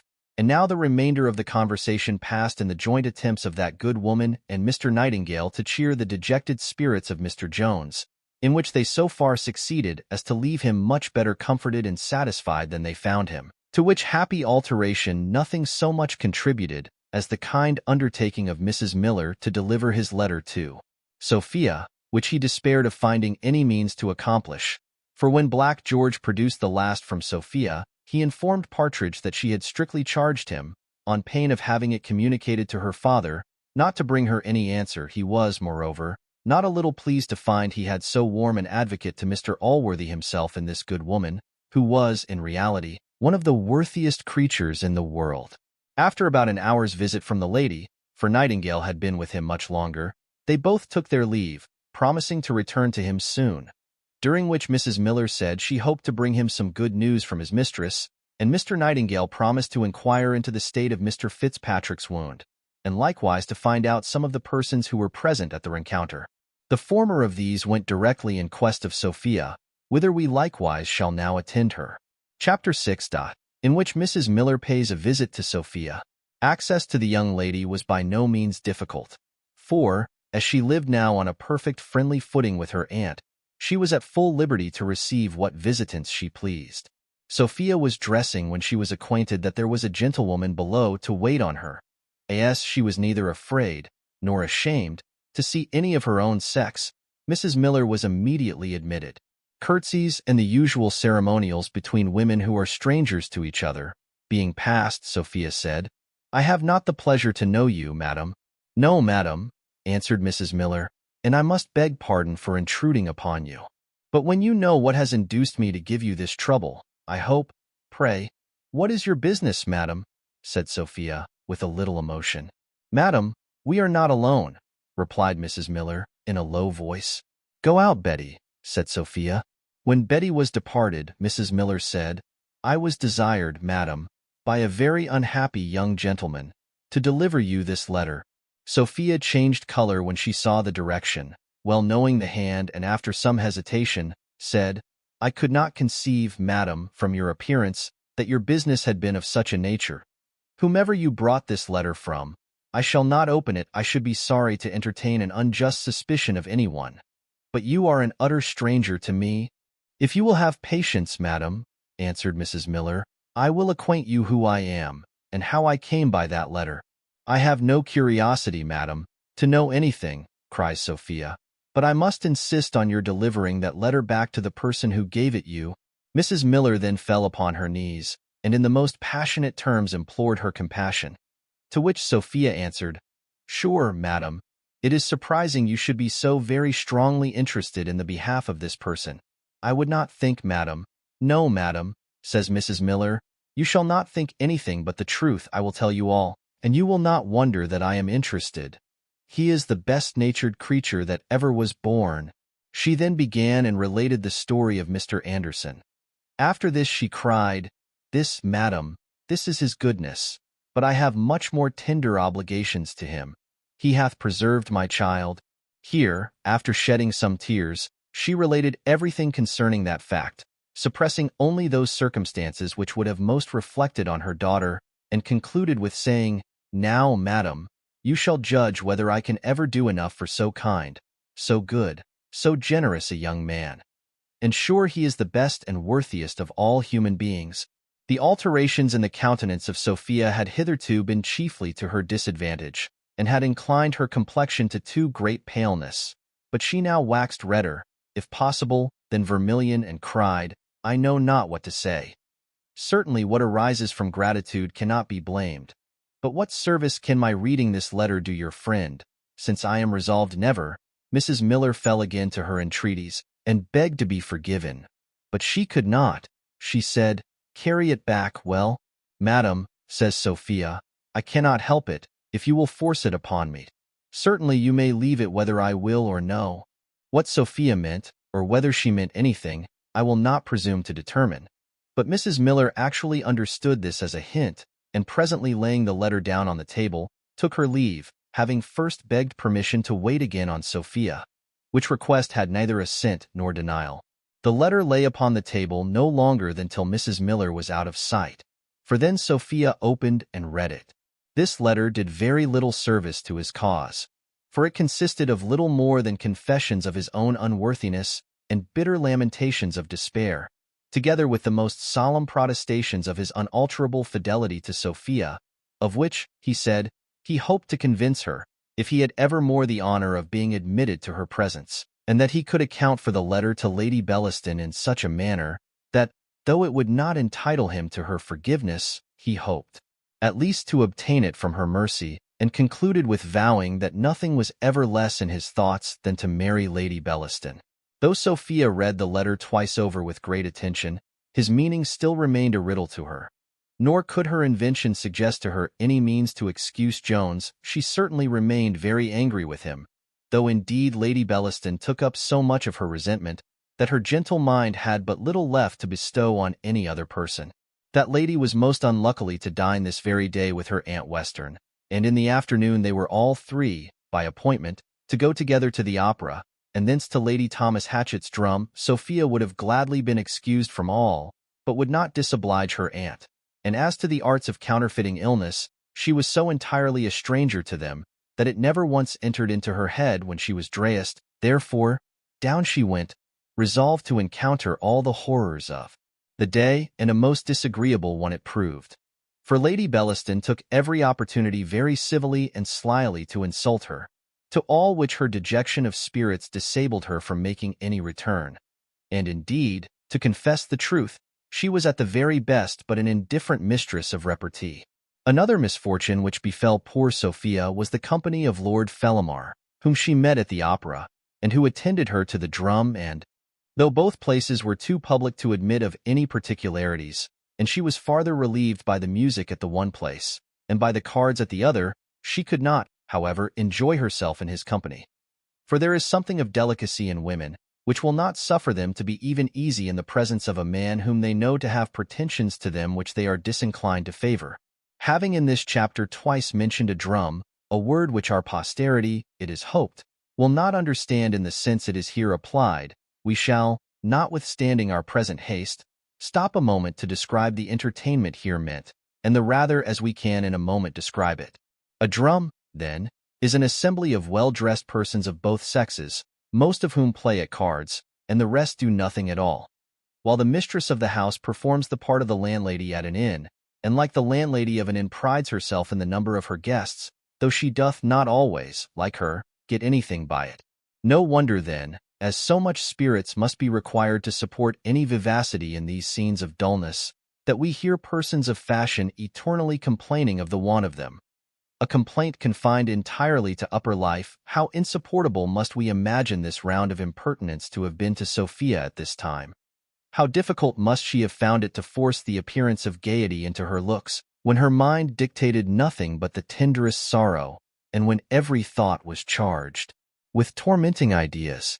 Night, however, at last restored her to her pillow, where we will leave her to soothe her melancholy at least, though incapable we fear of rest, and shall pursue our history, which, something whispers us, is now arrived at the eve of some great event. Chapter 7. A pathetic scene between Mr. Allworthy and Mrs. Miller. Mrs. Miller had a long discourse with Mr. Allworthy, at his return from dinner, in which she acquainted him with Jones's having unfortunately lost all which he was pleased to bestow on him at their separation, and with the distresses to which that loss had subjected him. Of all which she had received a full account from the faithful retailer Partridge, she then explained the obligations she had to Jones. Not that she was entirely explicit with regard to her daughter, for though she had the utmost confidence in Mr. Allworthy, and though there could be no hopes of keeping an affair secret which was unhappily known to more than half a dozen, yet she could not prevail with herself to mention those circumstances which reflected most on the chastity of poor Nancy, but smothered that part of her evidence as cautiously as if she had been before a judge, and the girl was now on her trial for the murder of a bastard. Allworthy said, there were few characters so absolutely vicious as not to have the least mixture of good in them. However, says he, I cannot deny but that you have some obligations to the fellow, bad as he is, and I shall therefore excuse what hath passed already, but must insist you never mention his name to me more. For, I promise you, it was upon the fullest and plainest evidence that I resolved to take the measures I have taken. Well, sir, says she, I make not the least doubt but time will shew all matters in their true and natural colors, and that you will be convinced this poor young man deserves better of you than some other folks that shall be nameless. Madam, cries Allworthy, a little ruffled, I will not hear any reflections on my nephew. And if ever you say a word more of that kind, I will depart from your house that instant. He is the worthiest and best of men. And I once more repeat it to you, he hath carried his friendship to this man to a blamable length, by too long concealing facts of the blackest dust. The ingratitude of the wretch to this good young man is what I most resent. For, madam, I have the greatest reason to imagine he had laid a plot to supplant my nephew in my favor, and to have disinherited him. I am sure, sir, answered Mrs. Miller, a little frightened, for, though Mr. Allworthy had the utmost sweetness and benevolence in his smiles, he had great terror in his frowns. I shall never speak against any gentleman you are pleased to think well of. I am sure, sir, such behavior would very little become me, especially when the gentleman is your nearest relation. But, sir, you must not be angry with me. You must not indeed. For my good wishes to this poor wretch, sure I may call him so now. Though once you would have been angry with me if I had spoke of him with the least disrespect, how often have I heard you call him your son? How often have you prattled to me of him with all the fondness of a parent? Nay, sir, I cannot forget the many tender expressions, the many good things you have told me of his beauty, and his parts, and his virtues, of his good nature and generosity. I am sure, sir, I cannot forget them, for I find them all true. I have experienced them in my own cause. They have preserved my family. You must pardon my tears, sir, indeed you must, when I consider the cruel reverse of fortune which this poor youth, to whom I am so much obliged, hath suffered. When I consider the loss of your favor, which I know he valued more than his life. I must lament him if you had a dagger in your hand, ready to plunge into my heart. I must lament the misery of one whom you have loved and I shall ever love. Allworthy was pretty much moved with this speech, but it seemed not to be with anger. For, after a short silence, taking Mrs. Miller by the hand, he said very affectionately to her, "Come, madam, let us consider a little about your daughter. I cannot blame you for rejoicing in a match which promises to be advantageous to her, but you know this advantage, in a great measure, depends on the father's reconciliation. I know Mr. Nightingale very well, and have formerly had concerns with him. I will make him a visit, and endeavor to serve you in this matter. I believe he is a worldly man, but as this is an only son, and the thing is now irretrievable, perhaps he may in time be brought to reason. I promise you I will do all I can for you." Many were the acknowledgments which the poor woman made to Allworthy for this kind and generous offer, nor could she refrain from taking this occasion again to express her gratitude towards Jones, to whom, said she, "I owe the opportunity of giving you, sir, this present trouble." Allworthy gently stopped her, but he was too good a man to be really offended with the effects of so noble a principle as now actuated Mrs. Miller, and indeed, had not this new affair inflamed his former anger against Jones, it is possible he might have been a little softened towards him by the report of an action which malice itself could not have derived from an evil motive.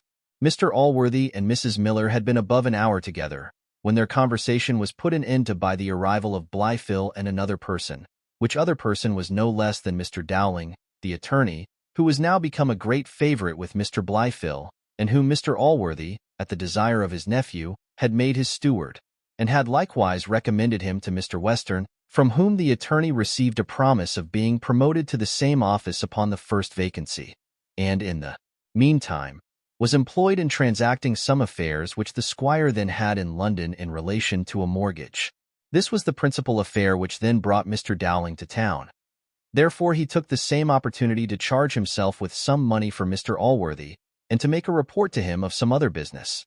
In all which, as it was of much too dull a nature to find any place in this history, we will leave the uncle, nephew, and their lawyer concerned, and resort to other matters. Chapter 8. Containing various matters. Before we return to Mr. Jones, we will take one more view of Sophia. Though that young lady had brought her aunt into great good humor by those soothing methods which we have before related, she had not brought her in the least to abate of her zeal for the match with Lord Fellamar. This zeal was now inflamed by Lady Bellaston, who had told her the preceding evening that she was well satisfied from the conduct of Sophia, and from her carriage to his lordship, that all delays would be dangerous, and that the only way to succeed was to press the match forward with such rapidity that the young lady should have no time to reflect, and be obliged to consent while she scarce knew what she did. In which manner, she said, one half of the marriages among people of condition were brought about. A fact very probably true, and to which, I suppose, is owing the mutual tenderness which afterwards exists among so many happy couples. A hint of the same kind was given by the same lady to Lord Fellamar, and both these so readily embraced the advice that the very next day was, at his lordship's request, appointed by Mrs. Western for a private interview between the young parties. This was communicated to Sophia by her aunt, and insisted upon in such high terms, that, after having urged everything she possibly could invent against it without the least effect, she at last agreed to give the highest instance of complaisance which any young lady can give, and consented to see his lordship. As conversations of this kind afford no great entertainment, we shall be excused from reciting the whole that passed at this interview, in which, after his lordship had made many declarations of the most pure and ardent passion to the silent blushing Sophia, she at last collected all the spirits she could raise, and with a trembling low voice said, "My lord, you must be yourself conscious whether your former behavior to me hath been consistent with the professions you now make." "Is there," answered he, "no way by which I can atone for madness? What I did, I am afraid, must have too plainly convinced you that the violence of love had deprived me of my senses." "Indeed, my lord," said she, "it is in your power to give me a proof of an affection which I much rather wish to encourage, and to which I should think myself more beholden." "Name it, madam," said my lord, very warmly. "My lord," says she, looking down upon her fan, I know you must be sensible how uneasy this pretended passion of yours hath made me. Can you be so cruel to call it pretended? Says he. Yes, my lord, answered Sophia. All professions of love to those whom we persecute are most insulting pretenses. This pursuit of yours is to me a most cruel persecution. Nay, it is taking a most ungenerous advantage of my unhappy situation. Most lovely, most adorable charmer, do not accuse me, cries he, of taking an ungenerous advantage, while I have no thoughts but what are directed to your honor and interest, and while I have no view, no hope, no ambition, but to throw myself, honor, fortune, everything at your feet. My lord, says she, it is that fortune and those honors which gave you the advantage of which I complain. These are the charms which have seduced my relations. But to me they are things indifferent. If your lordship will merit my gratitude, there is but one way. Pardon me, divine creature, said he, there can be none. All I can do for you is so much your due, and will give me so much pleasure, that there is no room for your gratitude. Indeed, my lord, answered she, you may obtain my gratitude, my good opinion, every kind thought and wish which it is in my power to bestow. Nay, you may obtain them with ease. For sure to a generous mind it must be easy to grant my request. Let me beseech you, then, to cease a pursuit in which you can never have any success. For your own sake as well as mine I entreat this favor. For sure you are too noble to have any pleasure in tormenting an unhappy creature. What can your lordship propose but uneasiness to yourself, by a perseverance, which, upon my honor, upon my soul, cannot, shall not prevail with me, whatever distresses you may drive me to.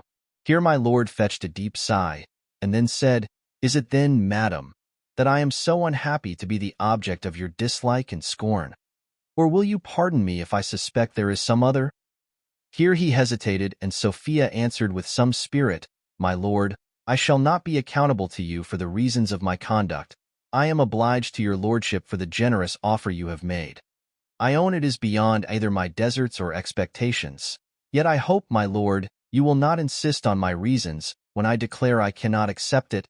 Lord Fellamar returned much to this, which we do not perfectly understand, and perhaps it could not all be strictly reconciled either to sense or grammar. But he concluded his ranting speech with saying, that if she had pre-engaged herself to any gentleman, however unhappy it would make him, he should think himself bound in honor to desist. Perhaps my lord laid too much emphasis on the word gentleman, for we cannot else well account for the indignation with which he inspired Sophia, who, in her answer, seemed greatly to resent some affront he had given her.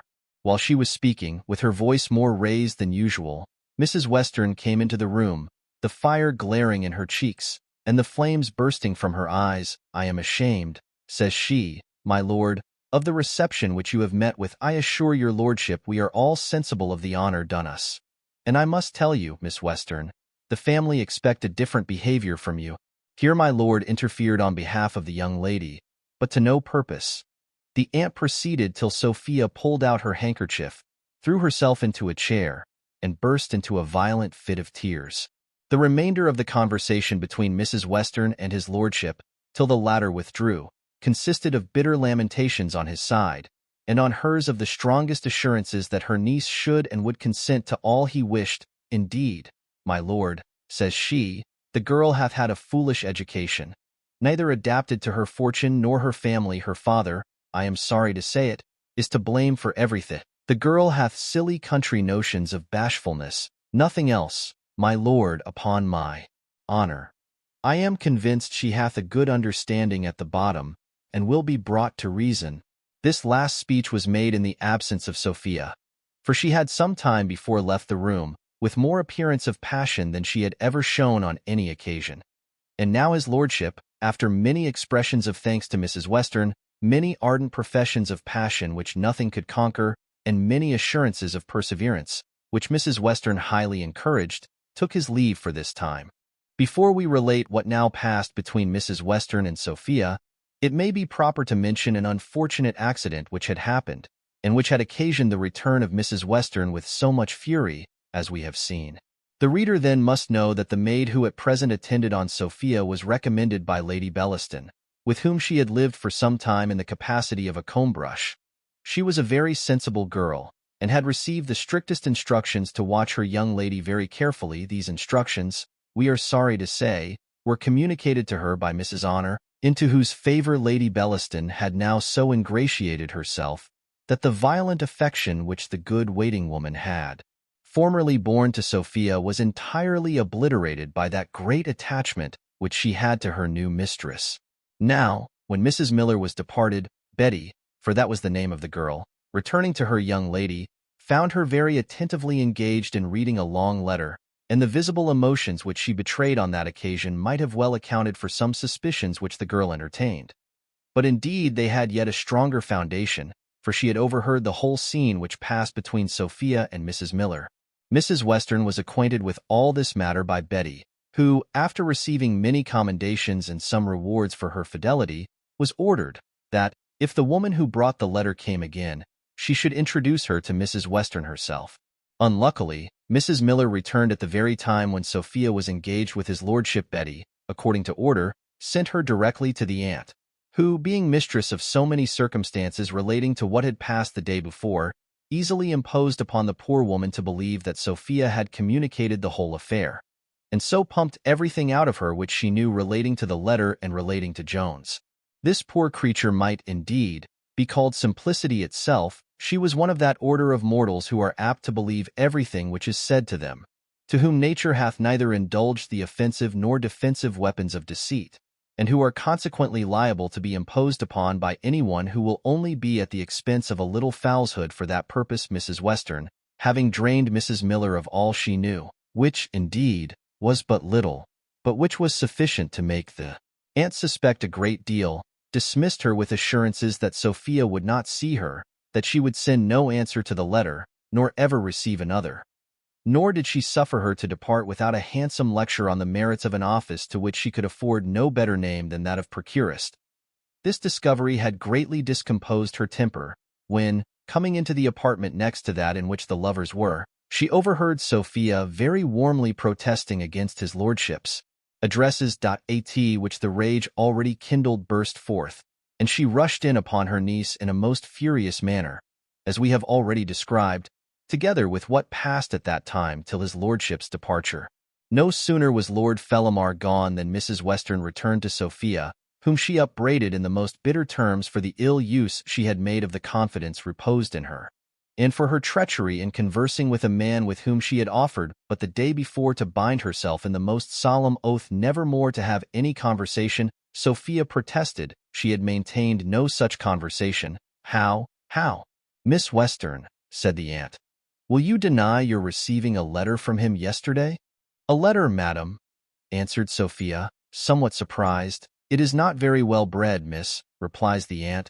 To repeat my words, I say a letter, and I insist upon your showing it me immediately. I scorn a lie, madam, said Sophia. I did receive a letter, but it was without my desire, and indeed, I may say, against my consent. Indeed, miss, cries the aunt, you ought to be ashamed of owning you had received it at all. But where is the letter? For I will see it. To this peremptory demand, Sophia paused some time before she returned an answer, and at last only excused herself by declaring she had not the letter in her pocket, which was, indeed, true. Upon which her aunt, losing all manner of patience, asked her niece this short question, whether she would resolve to marry Lord Fellamar or no. To which she received the strongest negative. Mrs. Western then replied with an oath, or something very like one, that she would early the next morning deliver her back into her father's hand. Sophia then began to reason with her aunt in the following manner. Why, madam, must I of necessity be forced to marry at all? Consider how cruel you would have thought it in your own case, and how much kinder your parents were in leaving you to your liberty. What have I done to forfeit this liberty? I will never marry contrary to my father's consent, nor without asking yours. And when I ask the consent of either improperly, it will be then time enough to force some other marriage upon me. Can I bear to hear this, cries Mrs. Western, from a girl who hath now a letter from a murderer in her pocket? I have no such letter, I promise you, answered Sophia. And if he be a murderer, he will soon be in no condition to give you any further disturbance. How, Miss Western, said the aunt, have you the assurance to speak of him in this manner? To own your affection for such a villain to my face? Sure, madam, said Sophia. You put a very strange construction on my words. Indeed, Miss Western, cries the lady, I shall not bear this usage. You have learned of your father this manner of treating me. He hath taught you to give me the lie. He hath totally ruined you by this false system of education. And please heaven, he shall have the comfort of its fruits. For once more I declare to you, that tomorrow morning I will carry you back. I will withdraw all my forces from the field, and remain henceforth, like the wise king of Prussia, in a state of perfect neutrality. You are both too wise to be regulated by my measures. So prepare yourself, for tomorrow morning you shall evacuate this house. Sophia remonstrated all she could, but her aunt was deaf to all she said. In this resolution, therefore, we must at present leave her, as there seems to be no hopes of bringing her to change it. Chapter 9. What happened to Mr. Jones in the prison? Mr. Jones passed about 24 melancholy hours by himself, unless when relieved by the company of Partridge, before Mr. Nightingale returned. Not that this worthy young man had deserted or forgot his friend, for, indeed, he had been much the greatest part of the time employed in his service. He had heard, upon inquiry, that the only persons who had seen the beginning of the unfortunate rencounter were a crew belonging to a man-of-war which then lay at Deptford. To Deptford, therefore, he went in search of this crew, where he was informed that the men he sought after were all gone ashore. He then traced them from place to place, till at last he found two of them drinking together, with a third person, at a hedge tavern near Aldersgate. Nightingale desired to speak with Jones by himself, for Partridge was in the room when he came in. As soon as they were alone, Nightingale, taking Jones by the hand, cried, Come, my brave friend, be not too much dejected at what I am going to tell you. I am sorry I am the messenger of bad news, but I think it my duty to tell you. I guess already what that bad news is, cries Jones. The poor gentleman then is dead. I hope not, answered Nightingale. He was alive this morning. Though I will not flatter you. I fear, from the accounts I could get, that his wound is mortal, but if the affair be exactly as you told it, your own remorse would be all you would have reason to apprehend, let what would happen. But forgive me, my dear Tom, if I entreat you to make the worst of your story to your friends. If you disguise anything to us, you will only be an enemy to yourself. What reason, my dear Jack, have I ever given you, said Jones, to stab me with so cruel a suspicion? Have patience, cries Nightingale, and I will tell you all after the most diligent inquiry I could make. I at last met with two of the fellows who were present at this unhappy accident, and I am sorry to say, they do not relate the story so much in your favor as you yourself have told it. Why, what do they say? Cries Jones. Indeed, what I am sorry to repeat, as I am afraid of the consequence of it to you. They say that they were at too great a distance to overhear any words that passed between you, but they both agree that the first blow was given by you. Then, upon my soul, answered Jones, they injure me. He not only struck me first, but struck me without the least provocation. What should induce those villains to accuse me falsely? Nay, that I cannot guess, said Nightingale, and if you yourself and I, who am so heartily your friend, cannot conceive a reason why they should belie you, what reason will an indifferent court of justice be able to assign why they should not believe them? I repeated the question to them several times, and so did another gentleman who was present, who, I believe, is a seafaring man, and who really acted a very friendly part by you. For he begged them often to consider that there was the life of a man in the case, and asked them over and over if they were certain, to which they both answered that they were, and would abide by their evidence upon oath. For heaven's sake, my dear friend, recollect yourself, for, if this should appear to be the fact, it will be your business to think in time of making the best of your interest. I would not shock you, but you know, I believe, the severity of the law, whatever verbal provocations may have been given you. Alas, my friend, cries Jones, what interest hath such a wretch as I? Besides, do you think I would even wish to live with the reputation of a murderer? If I had any friends, as, alas, I have none, could I have the confidence to solicit them to speak in the behalf of a man condemned for the blackest crime in human nature? Believe me, I have no such hope, but I have some reliance on a throne still greatly superior, which will, I am certain, afford me all the protection I merit.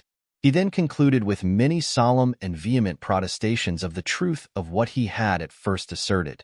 The faith of Nightingale was now again staggered, and began to incline to credit his friend, when Mrs. Miller appeared, and made a sorrowful report of the success of her embassy, which when Jones had heard, he cried out most heroically, "Well, my friend, I am now indifferent as to what shall happen, at least with regard to my life. And if it be the will of heaven that I shall make an atonement with that for the blood I have spilt, I hope the divine goodness will one day suffer my honor to be cleared, and that the words of a dying man, at least, will be believed, so far as to justify his character." A very mournful scene now passed between the prisoner and his friends, at which, as few readers would have been pleased to be present, so few, I believe, will desire to hear it particularly related. We will, therefore, pass on to the entrance of the turnkey, who acquainted Jones that there was a lady without who desired to speak with him when he was at leisure. Jones declared his surprise at this message. He said, he knew no lady in the world whom he could possibly expect to see there. However, as he saw no reason to decline seeing any person, Mrs. Miller and Mr. Nightingale presently took their leave, and he gave orders to have the lady admitted. If Jones was surprised at the news of a visit from a lady, how greatly was he astonished when he discovered this lady to be no other than Mrs. Waters. In this astonishment then we shall leave him a while, in order to cure the surprise of the reader, who will likewise, probably, not a little wonder at the arrival of this lady. Who this Mrs. Waters was, the reader pretty well knows. What she was, he must be perfectly satisfied. He will therefore be pleased to remember that this lady departed from Upton in the same coach with Mr. Fitzpatrick and the other Irish gentleman, and in their company travelled to Bath. Now there was a certain office in the gift of Mr. Fitzpatrick at that time vacant, namely that of a wife.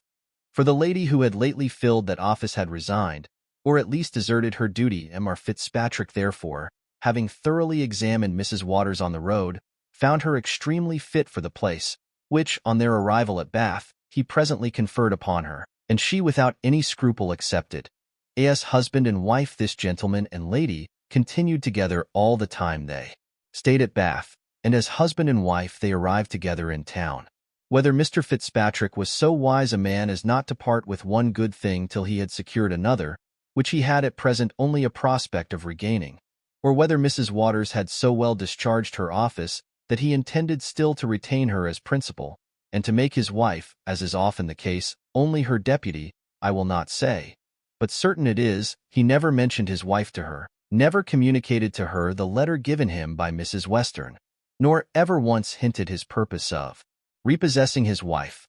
Much less did he ever mention the name of Jones, for, though he intended to fight with him wherever he met him, he did not imitate those prudent persons who think a wife, a mother, a sister, or sometimes a whole family, the safest seconds on these occasions. The first account, therefore, which she had of all this was delivered to her from his lips, after he was brought home from the tavern, where his wound had been dressed.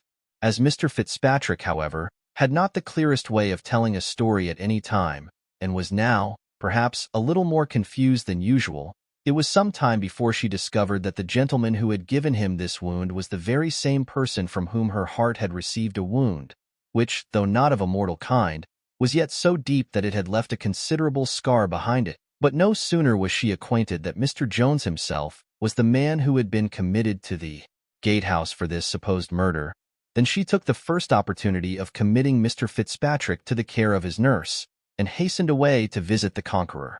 She now entered the room with an air of gaiety, which received an immediate check from the melancholy aspect of poor Jones, who started and blessed himself when he saw her, upon which she said, "Nay, I do not wonder at your surprise. I believe you did not expect to see me, for few gentlemen are troubled here with visits from any lady, unless a wife. You see the power you have over me, Mr. Jones. Indeed, I little thought, when we parted at Upton, that our next meeting would have been in such a place. Indeed, madam, says Jones, I must look upon this visit as kind. Few will follow the miserable, especially to such dismal habitations. I protest, Mr. Jones, says she, I can hardly persuade myself you are the same agreeable fellow I saw at Upton. Why? Your face is more miserable than any dungeon in the universe. What can be the matter with you? I thought, madam, said Jones, As you knew of my being here, you knew the unhappy reason. Pew, says she. You have pinked a man in a duel, that's all. Jones expressed some indignation at this levity, and spoke with the utmost contrition for what had happened. To which she answered, Well then, sir, if you take it so much to heart, I will relieve you. The gentleman is not dead, and, I am pretty confident, is in no danger of dying. The surgeon, indeed, who first dressed him was a young fellow, and seemed desirous of representing his case to be as bad as possible, that he might have the more honor from curing him. But the king's surgeon hath seen him since, and says, unless from a fever, of which there are at present no symptoms, he apprehends not the least danger of life. Jones shewed great satisfaction in his countenance at this report, upon which she affirmed the truth of it, adding, By the most extraordinary accident in the world I lodge at the same house, and have seen the gentleman, and I promise you he doth you justice, and says, whatever be the consequence, that he was entirely the aggressor, and that you was not in the least to blame.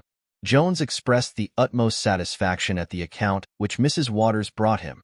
He then informed her of many things which she well knew before, as who Mr. Fitzpatrick was, the occasion of his resentment, and he likewise told her several facts of which she was ignorant, as the adventure of the muff, and other particulars, concealing only the name of Sophia.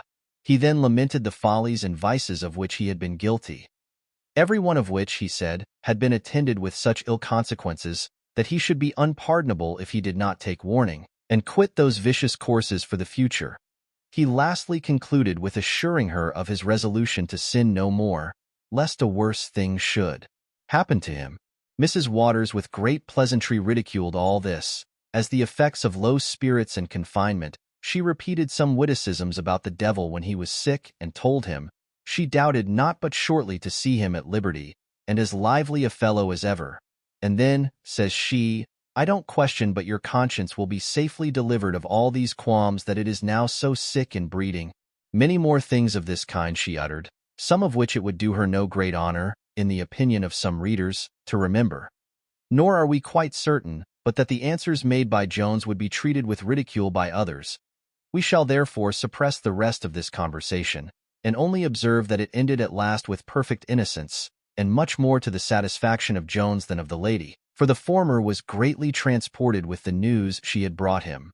But the latter was not altogether so pleased with the penitential behavior of a man whom she had, at her first interview, conceived a very different opinion of from what she now entertained of him. Thus the melancholy occasioned by the report of Mr. Nightingale was pretty well effaced. But the dejection into which Mrs. Miller had thrown him still continued. The account she gave so well tallied with the words of Sophia herself in her letter, that he made not the least doubt but that she had disclosed his letter to her aunt, and had taken a fixed resolution to abandon him. The torments this thought gave him were to be equaled only by a piece of news which fortune had yet in store for him, and which we shall communicate in the second chapter of the ensuing book. Book 18, containing about 6 days. Chapter 1. A farewell to the reader.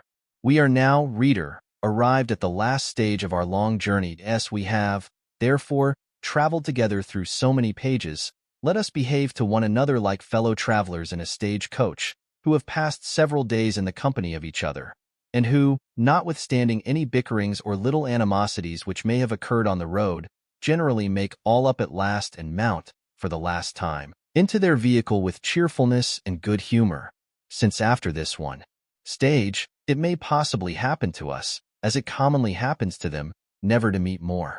As I have here taken up this simile, give me leave to carry it a little farther. I intend, then, in this last book, to imitate the good company I have mentioned in their last journey. Now, it is well known that all jokes and raillery are at this time laid aside. Whatever characters any of the passengers have for the gestaque personated on the road are now thrown off, and the conversation is usually plain and serious. In the same manner, if I have now and then, in the course of this work, indulged any pleasantry for thy entertainment, I shall here lay it down. The variety of matter, indeed, which I shall be obliged to cram into this book, will afford no room for any of those ludicrous observations which I have elsewhere made, and which may sometimes, perhaps, have prevented thee from taking a nap when it was beginning to steal upon thee. In this last book thou wilt find nothing, or at most very little, of that nature, all will be plain narrative only. And indeed, when thou hast perused the many great events which this book will produce, thou wilt think the number of pages contained in it scarce sufficient to tell the story. And now, my friend, I take this opportunity, as I shall have no other, of heartily wishing thee well. If I have been an entertaining companion to thee, I promise thee it is what I have desired. If in anything I have offended, it was really without any intention. Some things, perhaps here said, may have hit thee or thy friends, but I do most solemnly declare they were not pointed at thee or them. I question not, but thou hast been told, among other stories of me, that thou wast to travel with a very scurrilous fellow. But whoever told thee so did me an injury. No man detests and despises scurrility more than myself, nor hath any man more reason. For none hath ever been treated with more, and what is a very severe fate. I have had some of the abusive writings of those very men fathered upon me, who, in other of their works, have abused me themselves with the utmost virulence. All these works, however, I am well convinced, will be dead long before this page shall offer itself to thy perusal. For however short the period may be of my own performances, they will most probably outlive their own infirm author and the weekly productions of his abusive contemporaries. Chapter 2. Containing a very tragical incident. While Jones was employed in those unpleasant meditations, with which we left him tormenting himself, Partridge came stumbling into the room with his face paler than ashes, his eyes fixed in his head, his hair standing in end, and every limb trembling. In short, he looked as he would have done had he seen a spectre, or had he, indeed, been a spectre himself. Jones, who was little subject to fear, could not avoid being somewhat shocked at this sudden appearance. He did, indeed, himself change color, and his voice a little faltered while he asked him what was the matter. "I hope, sir," said Partridge, "you will not be angry with me. Indeed, I did not listen, but I was obliged to stay in the outward room. I am sure I wish I had been 100 miles off, rather than have heard what I have heard." "Why, what is the matter?" said Jones. "The matter, sir? Oh, good heaven!" answered Partridge. "Was that woman who has just gone out the woman who was with you at Upton?" "She was." "Partridge," cried Jones. "And did you really, sir, go to bed with that woman?" said he, trembling. "I am afraid what passed between us is no secret," said Jones. "Nay, but pray, sir, for heaven's sake, sir, answer me," cries Partridge. "You know I did," cries Jones. "Why then, the Lord have mercy upon your soul and forgive you," cries Partridge. "But as sure as I stand here alive, you have been abed with your own mother." Upon these words Jones became in a moment a greater picture of horror than Partridge himself. He was, indeed, for some time struck dumb with amazement, and both stood staring wildly at each other. Last his words found way, and in an interrupted voice he said, How? What's this you tell me?" "Nay, sir," cries Partridge, "I have not breath enough left to tell you now, but what I have said is most certainly true. That woman who now went out is your own mother. How unlucky was it for you, sir, that I did not happen to see her at that time, to have prevented it. Sure the devil himself must have contrived to bring about this wickedness." "Sure," cries Jones, "Fortune will never have done with me till she hath driven me to distraction. But why do I blame Fortune? I am myself the cause of all my misery. All the dreadful mischiefs which have befallen me are the consequences only of my own folly and vice. What thou hast told me, Partridge, hath almost deprived me of my senses." "And was Mrs. Waters, then? But why do I ask? For thou must certainly know her. If thou hast any affection for me, nay, if thou hast any pity, let me beseech thee to fetch this miserable woman back again to me. Oh, good heavens! Incest, with a mother! To what am I reserved?" He then fell into the most violent and frantic agonies of grief and despair, in which Partridge declared he would not leave him. But at last, having vented the first torrent of passion, he came a little to himself, and then, having acquainted Partridge that he would find this wretched woman in the same house where the wounded gentleman was lodged, he dispatched him in quest of her.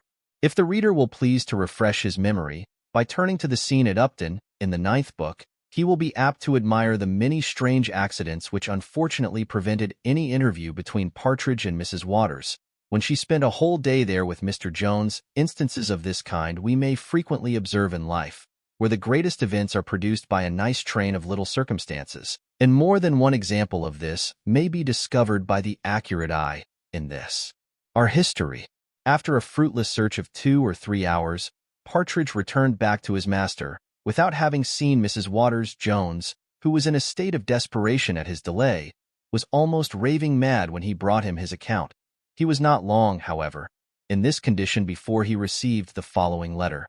Sir, since I left you I have seen a gentleman, from whom I have learned something concerning you which greatly surprises and affects me.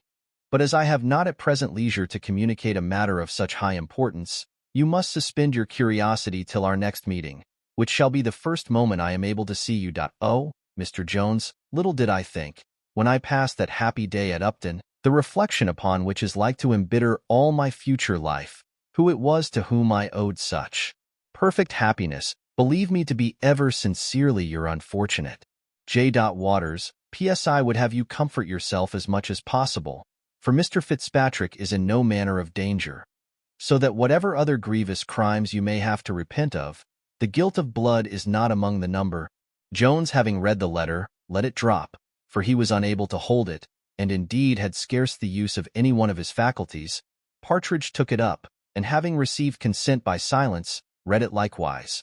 Nor had it upon him a less sensible effect. The pencil, and not the pen, should describe the horrors which appeared in both their countenances. While they both remained speechless, the turnkey entered the room, and, without taking any notice of what sufficiently discovered itself in the faces of them both, acquainted Jones that a man without desired to speak with him. This person was presently introduced, and was no other than Black George. As sights of horror were not so usual to George as they were to the turnkey, he instantly saw the great disorder which appeared in the face of Jones. This he imputed to the accident that had happened, which was reported in the very worst light in Mr. Western's family. He concluded, therefore, that the gentleman was dead, and that Mr. Jones was in a fair way of coming to a shameful end, a thought which gave him much uneasiness, for George was of a compassionate disposition, and notwithstanding a small breach of friendship which he had been over-tempted to commit, was, in the main, not insensible of the obligations he had formerly received from Mr. Jones. The poor fellow, therefore, scarce refrained from a tear at the present sight. He told Jones he was heartily sorry for his misfortunes, and begged him to consider if he could be of any manner of service. Perhaps, sir, said he, you may want a little matter of money upon this occasion. If you do, sir, what little I have is heartily at your service. Jones shook him very heartily by the hand, and gave him many thanks for the kind offer he had made, but answered, he had not the least want of that kind.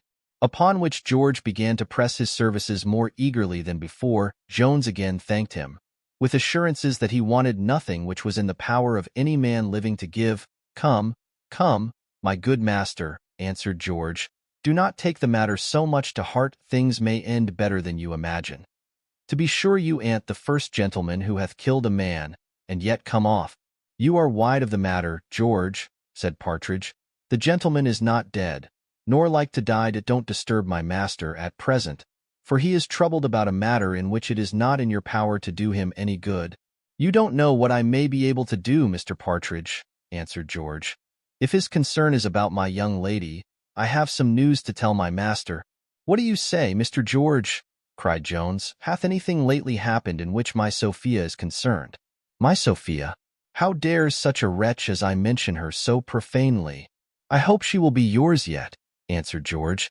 Why, yes, sir, I have something to tell you about her. Madam Western hath just brought Madam Sophia home, and there hath been a terrible to-do. I could not possibly learn the very right of it. But my master he hath been in a vast big passion, and so was Madam Western, and I heard her say, as she went out of doors into her chair, that she would never set her foot in master's house again. I don't know what's the matter, not I, but everything was very quiet when I came out. But Robin, who waited at supper, said he had never seen the squire for a long while in such good humor with young madam, that he kissed her several times, and swore she should be her own mistress, and he never would think of confining her any more.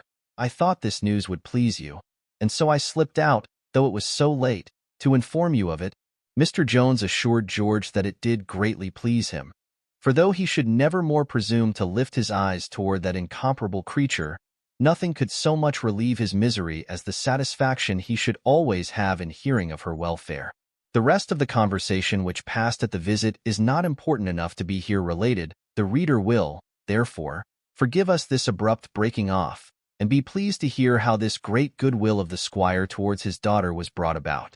Mrs. Western, on her first arrival at her brother's lodging, began to set forth the great honors and advantages which would accrue to the family by the match with Lord Fellamar, which her niece had absolutely refused.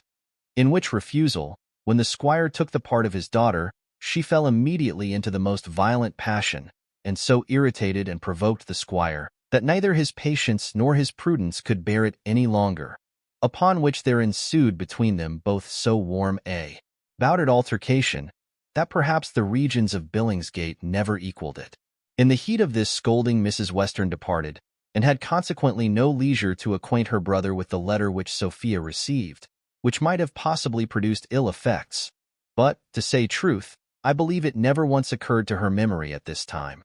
When Mrs. Western was gone, Sophia, who had been hitherto silent, as well indeed from necessity as inclination, began to return the compliment which her father had made her, in taking her part against her aunt, by taking his likewise against the lady. This was the first time of her so doing, and it was in the highest degree acceptable to the squire again. He remembered that Mr. Allworthy had insisted on an entire relinquishment of all violent means, and indeed, as he made no doubt but that Jones would be hanged, he did not in the least question succeeding with his daughter by fair means. He now, therefore, once more gave a loose to his natural fondness for her, which had such an effect on the dutiful, grateful, tender, and affectionate heart of Sophia, that had her honor, given to Jones, and something else, perhaps, in which he was concerned, been removed, I much doubt whether she would not have sacrificed herself to a man she did not like. To have obliged her father, she promised him. She would make it the whole business of her life to oblige him, and would never marry any man against his consent, which brought the old man so near to his highest happiness that he was resolved to take the other step, and went to bed completely drunk. Chapter III. Allworthy visits old Nightingale, with a strange discovery that he made on that occasion. The morning after these things had happened, Mr. Allworthy went, according to his promise, to visit old Nightingale, with whom his authority was so great, that, after having sat with him 3 hours, he at last prevailed with him to consent to see his son. Here an accident happened of a very extraordinary kind. One indeed of those strange chances whence very good and grave men have concluded that Providence often interposes in the discovery of the most secret villainy, in order to caution men from quitting the paths of honesty, however warily they tread in those of vice. Mr. Allworthy, at his entrance into Mr. Nightingale's, saw Black George. He took no notice of him, nor did Black George imagine he had perceived him. However, when their conversation on the principal point was over, Allworthy asked Nightingale whether he knew one George Seagrim, and upon what business he came to his house. Yes, answered Nightingale, I know him very well, and a most extraordinary fellow he is, who, in these days, hath been able to hoard up £500 from renting a very small estate of £30 a year. And is this the story which he hath told you? Cries Allworthy. Nay, it is true, I promise you, said Nightingale, for I have the money now in my own hands, in 5 bank bills, which I am to lay out either in a mortgage, or in some purchase in the north of England. The bank bills were no sooner produced at Allworthy's desire than he blessed himself at the strangeness of the discovery. He presently told Nightingale that these bank bills were formerly his, and then acquainted him with the whole affair. Yes, there are no men who complain more of the frauds of business than highwaymen, gamesters, and other thieves of that kind. So there are none who so bitterly exclaim against the frauds of gamesters, and see, as usurers, brokers, and other thieves of this kind, whether it be that the one way of cheating is a discountenance or reflection upon the other, or that money, which is the common mistress of all cheats, makes them regard each other in the light of rivals. But Nightingale no sooner heard the story than he exclaimed against the fellow in terms much severer than the justice and honesty of Allworthy had bestowed on him. Allworthy desired Nightingale to retain both the money and the secret till he should hear farther from him, and if he should in the meantime see the fellow, that he would not take the least notice to him of the discovery which he had made. He then returned to his lodgings, where he found Mrs. Miller in a very dejected condition, on account of the information she had received from her son and Law and M.R. Allworthy. With great cheerfulness, told her that he had much good news to communicate, and, with little further preface, acquainted her that he had brought Mr. Nightingale to consent to see his son, and did not in the least doubt to effect a perfect reconciliation between them, though he found the father more sorrowed by another accident of the same kind which had happened in his family. He then mentioned the running away of the uncle's daughter, which he had been told by the old gentleman, and which Mrs. Miller and her son-in-law did not yet know. The reader may suppose Mrs. Miller received this account with great thankfulness and no less pleasure, but so uncommon was her friendship to Jones that I am not certain whether the uneasiness she suffered for his sake did not overbalance her satisfaction at hearing a piece of news tending so much to the happiness of her own family, nor whether even this very news, as it reminded her of the obligation she had to Jones, did not hurt as well as please her, when her grateful heart said to her, "While my own family is happy, how miserable is the poor creature to whose generosity we owe the beginning of all this happiness." Allworthy, having left her a little while to chew the cud, if I may use that expression, on these first tidings, told her he had still something more to impart, which he believed would give her pleasure. "I think," said he, "I have discovered a pretty considerable treasure belonging to the young gentleman, your friend. But perhaps, indeed, his present situation may be such that it will be of no service to him." The latter part of the speech gave Mrs. Miller to understand who was meant, and she answered with a sigh, "I hope not, sir." "I hope so too," cries Allworthy, "with all my heart. But my nephew told me this morning he had heard a very bad account of the affair." "Good heaven, sir," said she, "well, I must not speak, and yet it is certainly very hard to be obliged to hold one's tongue when one hears." "Madam," said Allworthy, "you may say whatever you please. You know me too well to think I have a prejudice against anyone. And as for that young man, I assure you I should be heartily pleased to find he could acquit himself of everything, and particularly of this sad affair. You can testify the affection I have formerly borne him. The world, I know, censured me for loving him so much. I did not withdraw that affection from him without thinking I had the justest cause. Believe me, Mrs. Miller, I should be glad to find I have been mistaken."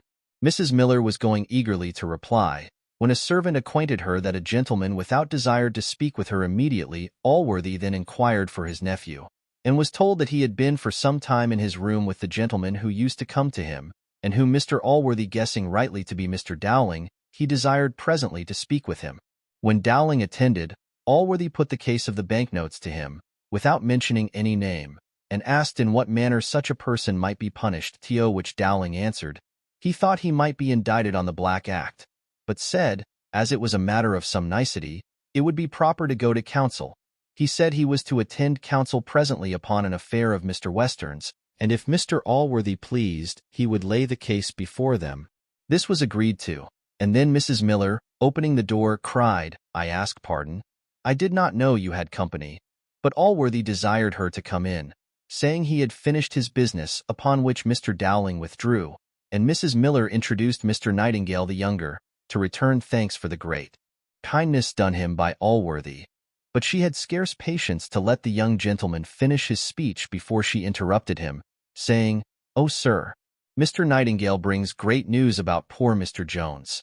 He hath been to see the wounded gentleman, who is out of all danger of death, and, what is more, declares he fell upon poor Mr. Jones himself, and beat him. I am sure, sir, you would not have Mr. Jones be a coward. If I was a man myself, I am sure, if any man was to strike me, I should draw my sword. Do pray, my dear, tell Mr. Allworthy, tell him all yourself." Nightingale then confirmed what Mrs. Miller had said, and concluded with many handsome things of Jones, who was, he said, one of the best-natured fellows in the world, and not in the least inclined to be quarrelsome. Here Nightingale was going to cease, when Mrs. Miller again begged him to relate all the many dutiful expressions he had heard him make use of towards Mr. Allworthy. "To say the utmost good of Mr. Allworthy," cries Nightingale, "is doing no more than strict justice, and can have no merit in it. But indeed, I must say, no man can be more sensible of the obligations he hath to so good a man than is poor Jones. Indeed, sir, I am convinced the weight of your displeasure is the heaviest burthen he lies Under it he hath often lamented it to me, and hath as often protested in the most solemn manner he hath never been intentionally guilty of any offense towards you. Nay, he hath sworn he would rather die 1,000 deaths than he would have his conscience upbraid him with one disrespectful, ungrateful, or undutiful thought towards you. But I ask pardon, sir. I am afraid I presume to intermeddle too far in so tender a point. You have spoke no more than what a Christian ought, cries Mrs. Miller. Indeed, Mr. Nightingale, answered Allworthy, I applaud your generous friendship, and I wish he may merit it of you. I confess I am glad to hear the report you bring from this unfortunate gentleman. And if that matter should turn out to be as you represent it, and indeed, I doubt nothing of what you say, I may, perhaps in time, be brought to think better than lately I have of this young man. For this good gentlewoman here, nay, all who know me, can witness that I loved him as dearly as if he had been my own son indeed. I have considered him as a child sent by fortune to my care. I still remember the innocent, the helpless situation in which I found him. I feel the tender pressure of his little hands at this moment. He was my darling, indeed he was, at which words he ceased, and the tears stood in his eyes. As the answer which Mrs. Miller made may lead us into fresh matters, we will here stop to account for the visible alteration in Mr. Allworthy's mind, and the abatement of his anger to Jones. Revolutions of this kind, it is true, do frequently occur in histories and dramatic writers, for no other reason than because the history or play draws to a conclusion, and are justified by authority of authors. Yet, though we insist upon as much authority as any author whatever, we shall use this power very sparingly, and never, but when we are driven to it by necessity, which we do not at present foresee will happen in this work. This alteration then in the mind of Mr. Allworthy was occasioned by a letter he had just received from Mr. Square, and which we shall give the reader in the beginning of the next chapter. Chapter 4. Containing 2 letters in very different styles. My worthy friend, I informed you in my last that I was forbidden the use of the waters, as they were found by experience rather to increase than lessen the symptoms of my distemper. I must now acquaint you with a piece of news, which, I believe, will afflict my friends more than it hath afflicted me. Dr. Harrington and Dr. Brewster have informed me that there is no hopes of my recovery.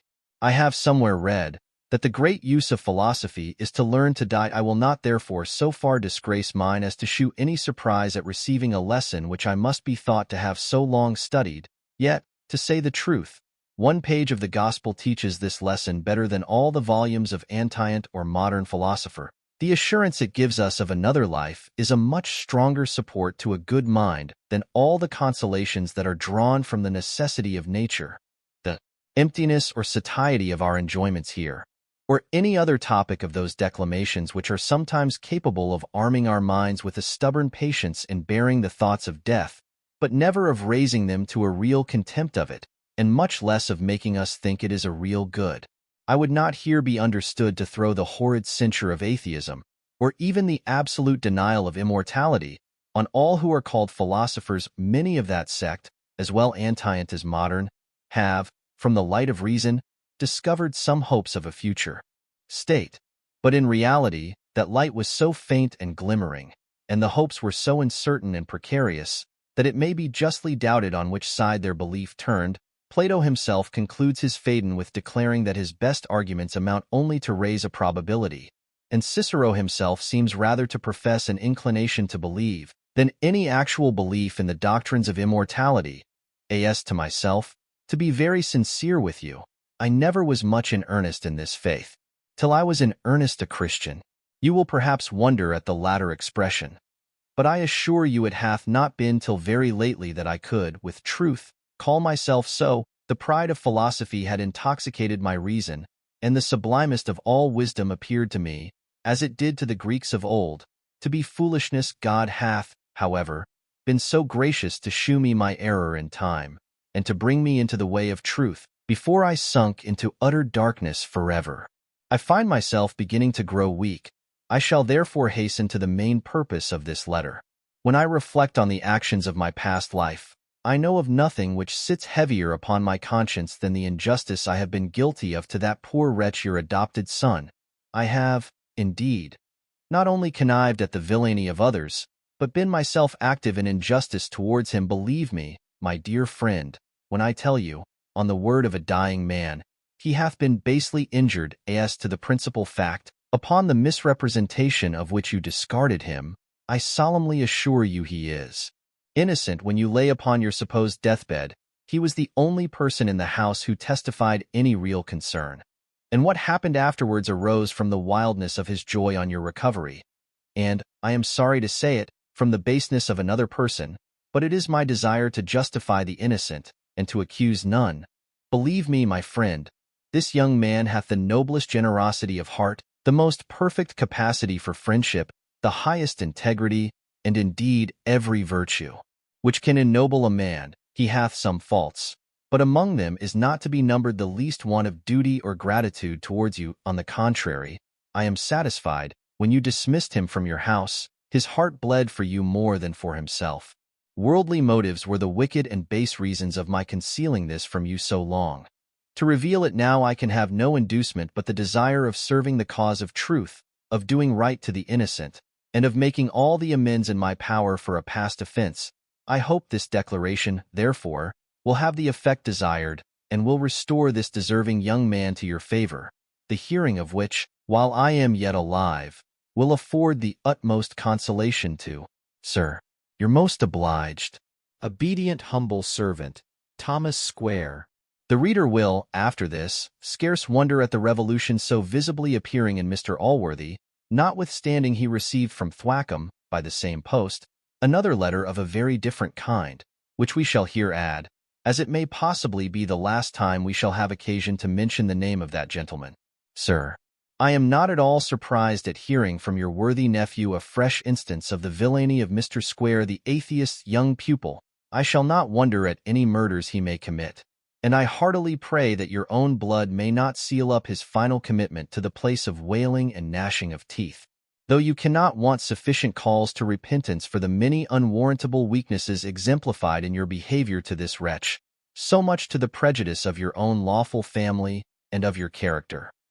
I say, though these may sufficiently be supposed to prick and goad your conscience at this season, I should yet be wanting to my duty, if I spared to give you some admonition in order to bring you to a due sense of your errors.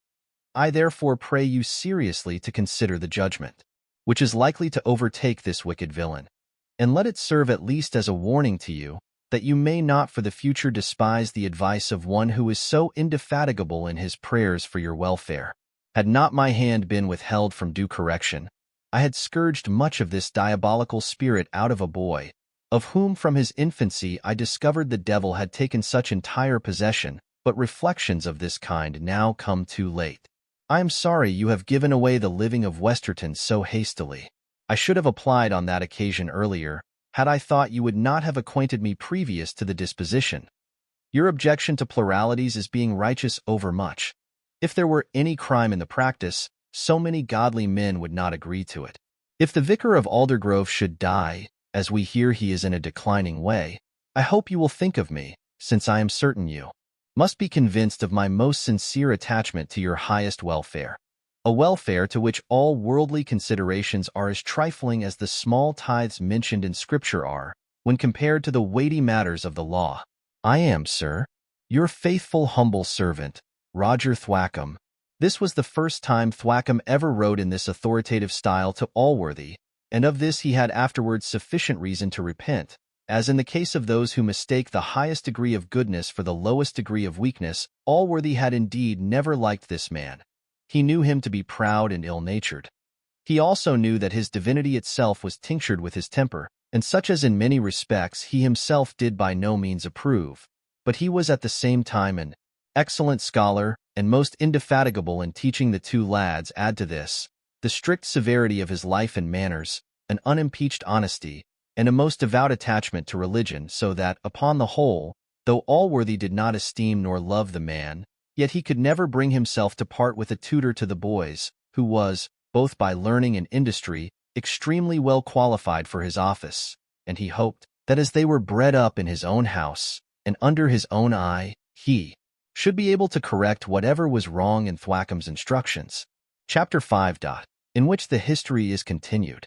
Mr. Allworthy, in his last speech, had recollected some tender ideas concerning Jones, which had brought tears into the good man's eyes. This Mrs. Miller observing, said, "Yes, yes, sir, your goodness to this poor young man is known, notwithstanding all your care to conceal it. But there is not a single syllable of truth in what those villains said them. Our Nightingale hath now discovered the whole matter. It seems these fellows were employed by a lord, who is a rival of poor Mr. Jones, to have pressed him on board a ship. I assure them I don't know who they will press next. Our Nightingale here hath seen the officer himself, who is a very pretty gentleman, and hath told him all, and is very sorry for what he undertook, which he would never have done, had he known Mr. Jones to have been a gentleman. But he was told that he was a common strolling vagabond. Allworthy stared at all this, and declared he was a stranger to every word she said. "Yes, sir," answered she, "I believe you are. It is a very different story, I believe, from what those fellows told this lawyer." "What lawyer, madam? What is it you mean?" said Allworthy. "Nay, nay," said she, "this is so like you to deny your own goodness. But Mr. Nightingale here saw him." "Saw whom, madam?" answered he. "Why, your lawyer, sir," said she, "that you so kindly sent to inquire into the affair." "I am still in the dark, upon my honor," said Allworthy. "Why then do you tell him?" "My dear sir," cries she. "Indeed, sir," said Nightingale, "I did see that very lawyer who went from you when I came into the room, at an alehouse in Aldersgate, in company with two of the fellows who were employed by Lord Fellamar to press Mr. Jones, and who were by that means present at the unhappy rencounter between him and Mr. Fitzpatrick. I own, sir," said Mrs. Miller, "when I saw this gentleman come into the room to you, I told Mr. Nightingale that I apprehended you had sent him thither to inquire into the affair." Allworthy shewed marks of astonishment in his countenance at this news, and was indeed for 2 or 3 minutes struck dumb by it. At last, addressing himself to Mr. Nightingale, he said, "I must confess myself, sir, more surprised at what you tell me than I have ever been before at anything in my whole life. Are you certain this was the gentleman?" "I am most certain," answered Nightingale. "At Aldersgate?" cries Allworthy. "And was you in company with this lawyer and the two fellows?" "I was, sir," said the other, "very near half an hour." "Well, sir," said Allworthy, "and in what manner did the lawyer behave? Did you hear all that passed between him and the fellows?" "No, sir," answered Nightingale. "They had been together before I came. In my presence the lawyer said little. But, after I had several times examined the fellows, who persisted in a story directly contrary to what I had heard from Mr. Jones, and which I find by Mr. Fitzpatrick was a rank falsehood, the lawyer then desired the fellows to say nothing but what was the truth, and seemed to speak so much in favor of Mr. Jones, that, when I saw the same person with you, I concluded your goodness had prompted you to send him thither." "And did you not send him thither?" says Mrs. Miller. "Indeed I did not," answered Allworthy, "nor did I know he had gone on such an errand till this moment." "I see it all," said Mrs. Miller. "Upon my soul, I see it all. No wonder they have been closeted so close lately. Son Nightingale, let me beg you run for these fellows immediately. Find them out if they are. Above ground I will go myself." "Dear madam," said Allworthy, "be patient, and do me the favor to send a servant upstairs to call Mr. Dowling hither, if he be in the house, or if not, Mr. Blifil." Mrs. Miller went out muttering something to herself, and presently returned with an answer that Mr. Dowling was gone, but that the t'other, as she called him, was coming. Allworthy was of a cooler disposition than the good woman, whose spirits were all up in arms in the cause of her friend. He was not, however, without some suspicions which were near akin to hers. When Blifil came into the room, he asked him with a very serious countenance, and with a less friendly look than he had ever before given him, whether he knew anything of Mr. Dowling's having seen any of the persons who were present at the duel between Jones and another gentleman. There is nothing so dangerous as a question which comes by surprise on a man whose business it is to conceal truth, or to defend falsehood, for which reason those worthy personages, whose noble office it is to save the lives of their fellow creatures at the Old Bailey, take the utmost care, by frequent previous examination, to divine every question which may be asked their clients on the day of trial, that they may be supplied with proper and ready answers, which the most fertile invention cannot supply in an instant. Besides, the sudden and violent impulse on the blood, occasioned by these surprises, causes frequently such an alteration in the countenance, that the man is obliged to give evidence against himself, and such indeed were the alterations which the countenance of Blifil underwent from this sudden question, that we can scarce blame the eagerness of Mrs. Miller, who immediately cried out, "Guilty, upon my honor! Guilty, upon my soul!" Mr. Allworthy sharply rebuked her for this impetuosity, and then turning to Blifil, who seemed sinking into the earth, he said, "Why do you hesitate, sir, at giving me an answer? You certainly must have employed him, for he would not, of his own accord, I believe, have undertaken such an errand, and especially without acquainting me." Blifil then answered, "I own, sir, I have been guilty of an offense, yet may I hope your pardon?" "My pardon?" said Allworthy, very angrily. "Nay, sir," answered Blifil, "I knew you would be offended. Yet surely my dear uncle will forgive the effects of the most amiable of human weaknesses. Compassion for those who do not deserve it, I own, is a crime. And yet it is a crime from which you yourself are not entirely free. I know I have been guilty of it in more than one instance to this very person, and I will own I did send Mr. Dowling, not on a vain and fruitless inquiry, but to discover the witnesses and to endeavor to soften their evidence. This, sir, is the truth, which, though I intended to conceal from you, I will not deny." "I confess," said Nightingale, "this is the light in which it appeared to me from the gentleman's behavior." "Now, madam," said Allworthy, "I believe you will once in your life own you have entertained a wrong suspicion, and are not so angry with my nephew as you was." Mrs. Miller was silent, for, though she could not so hastily be pleased with Blifil, whom she looked upon to have been the ruin of Jones, yet in this particular instance he had imposed upon her as well as upon the rest. So entirely had the devil stood his friend, and indeed, I look upon the vulgar observation, that the devil often deserts his friends and leaves them in the lurch, to be a great abuse on that gentleman's character. Perhaps he may sometimes desert those who are only his cup acquaintance, or who, at most, are but half his, but he generally stands by those who are thoroughly his servants, and helps them off in all extremities, till their bargain expires. As a conquered rebellion strengthens a government, or as health is more perfectly established by recovery from some diseases, so anger, when removed, often gives new life to affection. This was the case of Mr. Allworthy. For Blifil, having wiped off the greater suspicion, the lesser, which had been raised by Square's letter, sunk of course, and was forgotten, and Thwackum, with whom he was greatly offended, bore alone all the reflections which Square had cast on the enemies of Jones.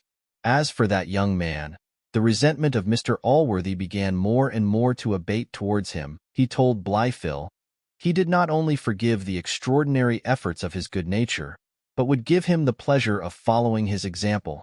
Then, turning to Mrs. Miller with a smile which would have become an angel, he cried, "What say you, madam? Shall we take a hackney coach, and all of us together pay a visit to your friend? I promise you it is not the first visit I have made in a prison. Every reader, I believe, will be able to answer for the worthy woman. But they must have a great deal of good nature, and be well acquainted with friendship, who can feel what she felt on this occasion. Few, I hope, are capable of feeling what now passed in the mind of Blifil, but those who are will acknowledge that it was impossible for him to raise any objection to this visit. Fortune, however, or the gentleman lately mentioned above, stood his friend, and prevented his undergoing so great a shock. For at the very instant when the coach was sent for, Partridge arrived, and, having called Mrs. Miller from the company, acquainted her with the dreadful accident lately come to light, and hearing Mr. Allworthy's intention, begged her to find some means of stopping him. For, says he, the matter must at all hazards be kept a secret from him, and if he should now go, he will find Mr. Jones and his mother, who arrived just as I left him, lamenting over one another the horrid crime they have ignorantly committed. The poor woman, who was almost deprived of her senses at his dreadful news, was never less capable of invention than at present. However, as women are much readier at this than men, she bethought herself of an excuse, and, returning to Allworthy, said, "I am sure, sir, you will be surprised at hearing any objection from me to the kind proposal you just now made. And yet I am afraid of the consequence of it. If carried immediately into execution, you must imagine, sir, that all the calamities which have lately befallen this poor young fellow must have thrown him into the lowest dejection of spirits. And now, sir, should we all on a sudden fling him into such a violent fit of joy, as I know your presence will occasion, it may, I am afraid, produce some fatal mischief, especially as his servant, who is without, tells me he is very far from being well. Is his servant without? Cries Allworthy. Pray call him hither. I will ask him some questions concerning his master. Partridge was at first afraid to appear before Mr. Allworthy, but was at length persuaded, after Mrs. Miller, who had often heard his whole story from his own mouth, had promised to introduce him. Allworthy recollected Partridge the moment he came into the room. Though many years had passed since he had seen him, Mrs. Miller, therefore, might have spared here a formal oration, in which, indeed, she was something prolix. For the reader, I believe, may have observed already that the good woman, among other things, had a tongue always ready for the service of her friends. "And are you," said Allworthy to Partridge, "the servant of Mr. Jones?" "I can't say, sir," answered he, "that I am regularly a servant, but I live with him, an't please your honour, at present non sum qualis eram, as your honour very well knows." Mr. Allworthy then asked him many questions concerning Jones, as to his health and other matters. To all which Partridge answered, without having the least regard to what was, but considered only what he would have things appear. For a strict adherence to truth was not among the articles of this honest fellow's morality or his religion. During this dialogue Mr. Nightingale took his leave, and presently after Mrs. Miller left the room, when Allworthy likewise dispatched Blifil. For he imagined that Partridge, when alone with him, would be more explicit than before company. They were no sooner left in private together than Allworthy began, as in the following chapter. Chapter VI. In which the history is farther continued. "Sure, friend," said the good man, "you are the strangest of all human beings, not only to have suffered as you have formerly for obstinately persisting in a falsehood, but to persist in it thus to the last, and to pass thus upon the world for a servant of your own son. What interest can you have in all this? What can be your motive?" "I see, sir," said Partridge, falling down upon his knees, "that your honour is prepossessed against me, and resolved not to believe anything I say, and therefore, what signifies my protestations? But yet there is one above who knows that I am not the father of this young man." "How," said Allworthy, "will you yet deny what you was formerly convicted of upon such unanswerable, such manifest evidence? Nay, what a confirmation is your being now found with this very man, of all which 20 years ago appeared against you. I thought you had left the country. Nay, I thought you had been long since dead. In what manner did you know anything of this young man? Where did you meet with him, unless you had kept some correspondence together? Do not deny this, for I promise you it will greatly raise your son in my opinion, to find that he hath such a sense of filial duty as privately to support his father for so many years. If your honour will have patience to hear me," said Partridge, "I will tell you all." Being bid go on, he proceeded thus: "When your honour conceived that displeasure against me, it ended in my ruin soon after, for I lost my little school, and the minister, thinking I suppose it would be agreeable to your honour, turned me out from the office of clerk, so that I had nothing to trust to but the barber's shop, which, in a country place like that, is a poor livelihood. And when my wife died, for till that time I received a pension of £12 a year from an unknown hand, which indeed I believe was your honour's own, for nobody that ever I heard of doth these things besides. But, as I was saying, when she died, this pension forsook me, so that, now, as I owed 2 or 3 small debts, which began to be troublesome to me, particularly one, which an attorney brought up by law charges from 15s to near £30, and as I found all my usual means of living had forsook me, I packed up my little all as well as I could, and went off. This is a fact which I knew happened to a poor clergyman in Dorsetshire, by the villainy of an attorney who, not contented with the exorbitant costs to which the poor man was put by a single action, brought afterwards another action on the judgment, as it was called, a method frequently used to oppress the poor, and bring money into the pockets of attorneys, to the great scandal of the law, of the nation, of Christianity, and even of human nature itself. The first place I came to was Salisbury, where I got into the service of a gentleman belonging to the law, and one of the best gentlemen that ever I knew, for he was not only good to me, but I know 1,000 good and charitable acts which he did while I stayed with him, and I have known him often refuse business because it was paltry and oppressive.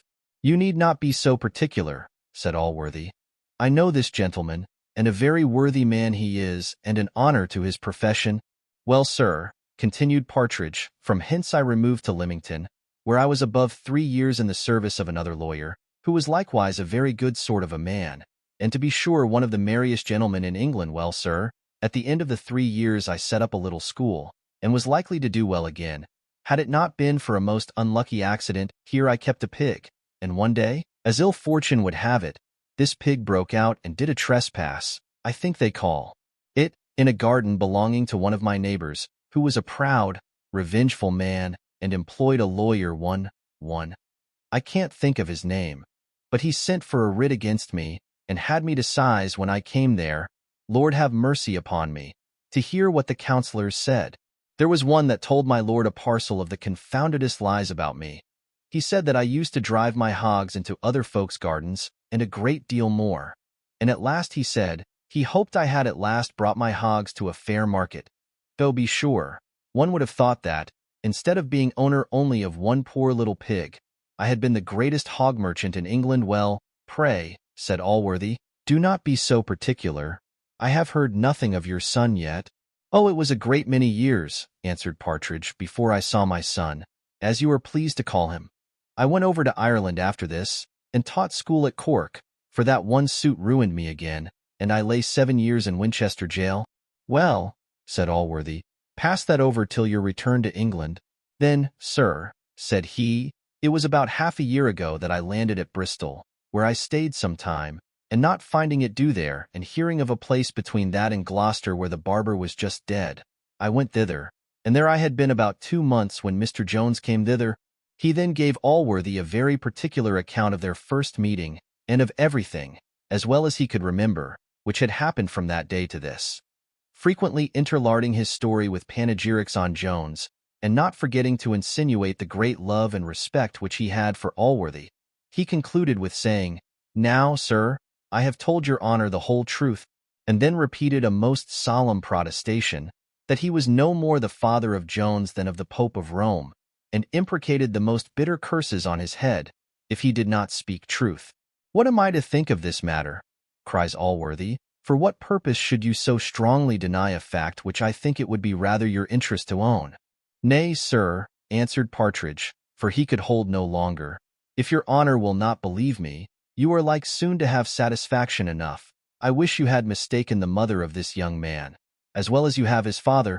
And now being asked what he meant, with all the symptoms of horror, both in his voice and countenance, he told Allworthy the whole story, which he had a little before expressed such desire to Mrs. Miller to conceal from him. Allworthy was almost as much shocked at this discovery as Partridge himself had been while he related it. Good heavens, says he, in what miserable distresses do vice and imprudence involve men! How much beyond our designs are the effects of wickedness sometimes carried!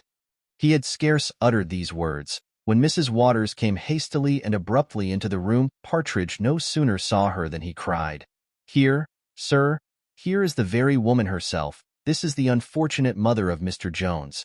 I am sure she will acquit me before your honor. Pray, madam. Mrs. Waters, without paying any regard to what Partridge said, and almost without taking any notice of him, advanced to Mr. Allworthy. I believe, sir, it is so long since I had the honor of seeing you, that you do not recollect me. Indeed, answered Allworthy, you are so very much altered on many accounts, that had not this man already acquainted me who you are, I should not have immediately called you to my remembrance. Have you, madam, any particular business which brings you to me? Allworthy spoke this with great reserve, for the reader may easily believe he was not well pleased with the conduct of this lady, neither with what he had formerly heard, nor with what Partridge had now delivered. Mrs. Waters answered, Indeed, sir, I have very particular business with you, and it is such as I can impart only to yourself. I must desire, therefore, the favor of a word with you alone, for I assure you what I have to tell you is of the utmost importance. Partridge was then ordered to withdraw, but before he went, he begged the lady to satisfy Mr. Allworthy that he was perfectly innocent, though which she answered, You need be under no apprehension, sir. I shall satisfy Mr. Allworthy very perfectly of that matter." Then Partridge withdrew, and that passed between Mr. Allworthy and Mrs. Waters, which is written in the next chapter. Chapter 7. Continuation of the history. Mrs. Waters remaining a few moments silent, Mr. Allworthy could not refrain from saying, "I am sorry, madam, to perceive, by what I have since heard, that you have made so very ill a use." "Mr. Allworthy," says she, interrupting him, "I know I have faults, but ingratitude to you is not one of them. I never can nor shall forget your goodness, which I own I have very little deserved. But be pleased to waive all upbraiding me at present, as I have so important an affair to communicate to you concerning this young man, to whom you have given my maiden name of Jones." "Have I then," said Allworthy, "ignorantly punished an innocent man, in the person of him who hath just left us? Was he not the father of the child?" "Indeed he was not," said Mrs. Waters. "You may be pleased to remember, sir, I formerly told you, you should one day know, and I acknowledge myself to have been guilty of a cruel neglect, in not having discovered it to you before. Indeed, I little knew how necessary it was." "Well, madam," said Allworthy, "be pleased to proceed." "You must remember, sir," said she, "a young fellow, whose name was Summer." "Very well," cries Allworthy. "He was the son of a clergyman of great learning and virtue, for whom I had the highest friendship." "So it appeared, sir," answered she, "for I believe you bred the young man up, and maintained him at the university, where, I think, he had finished his studies when he came to reside at your house. A finer man, I must say, the sun never shone upon. For, besides the handsomest person I ever saw, he was so genteel, and had so much wit and good breeding." "Poor gentleman," said Allworthy, "he was indeed untimely snatched away, and little did I think he had any sins of this kind to answer for. For I plainly perceive you are going to tell me he was the father of your child." "Indeed, sir," answered she, "he was not." "How?" said Allworthy. "To what then tends all this preface?" "To a story," said she, "which I am concerned falls to my lot to unfold to you. Oh, sir, prepare to hear something which will surprise you, will grieve you." "Speak," said Allworthy. "I am conscious of no crime, and cannot be afraid to hear." "Sir," said she, "that Mr. Summer, the son of your friend, educated at your expense, who, after living a year in the house as if he had been your own son, died there of the smallpox, was tenderly lamented by you, and buried as if he had been your own. That Summer, sir, was the father of this child." "How?" said Allworthy. "You contradict yourself." "That I do not," answered she. "He was indeed the father of this child, but not by me." "Take care, madam," said Allworthy, "do not, to shun the imputation of any crime, be guilty of falsehood. Remember there is one from whom you can conceal nothing, and before whose tribunal falsehood will only aggravate your guilt." "Indeed, sir," says she, "I am not his mother, nor would I now think myself so for the world." "I know your reason," said Allworthy, "and shall rejoice as much as you to find it otherwise. Yet you must remember, you yourself confessed it before me." "So far what I confessed," said she, "was true, that these hands conveyed the infant to your bed, conveyed it thither at the command of its mother. At her commands I afterwards owned it, and thought myself, by her generosity, nobly rewarded, both for my secrecy and my shame." "Who could this woman be?" said Allworthy. "Indeed, I tremble to name her," answered Mrs. Waters. "By all this preparation I am to guess that she was a relation of mine." Cried he, "Indeed, she was a near one." At which words Allworthy started, and she continued, "You had a sister, sir." "A sister," repeated he, looking aghast. "As there is truth in heaven," cries she, "your sister was the mother of that child you found between your sheets." "Can it be possible?" cries he. "Good heavens!" "Have patience, sir," said Mrs. Waters, "and I will unfold to you the whole story. Just after your departure for London, Miss Bridget came one day to the house of my mother. She was pleased to say she had heard an extraordinary character of me, for my learning and superior understanding to all the young women there. So she was pleased to say, she then bid me come to her to the great house, where, when I attended, she employed me to read to her. She expressed great satisfaction in my reading, shewed great kindness to me, and made me many presents. At last she began to catechize me on the subject of secrecy, to which I gave her such satisfactory answers, that, at last, having locked the door of her room, she took me into her closet, and then locking that door likewise, she said she should convince me of the vast reliance she had on my integrity by communicating a secret in which her honor, and consequently her life, was concerned. She then stopped, and after a silence of a few minutes, during which she often wiped her eyes, she inquired of me if I thought my mother might safely be confided in. I answered, I would stake my life on her fidelity.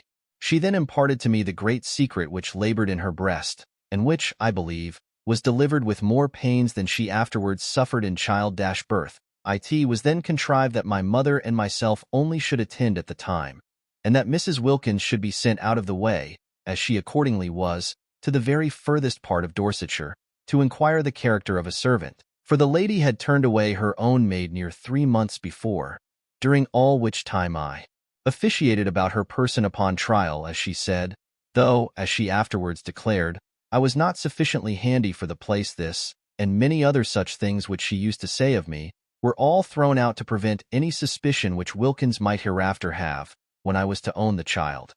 For she thought it could never be believed she would venture to hurt a young woman with whom she had entrusted such a secret. You may be assured, sir, I was well paid for all these affronts, which, together with being informed with the occasion of them, very well contented me indeed.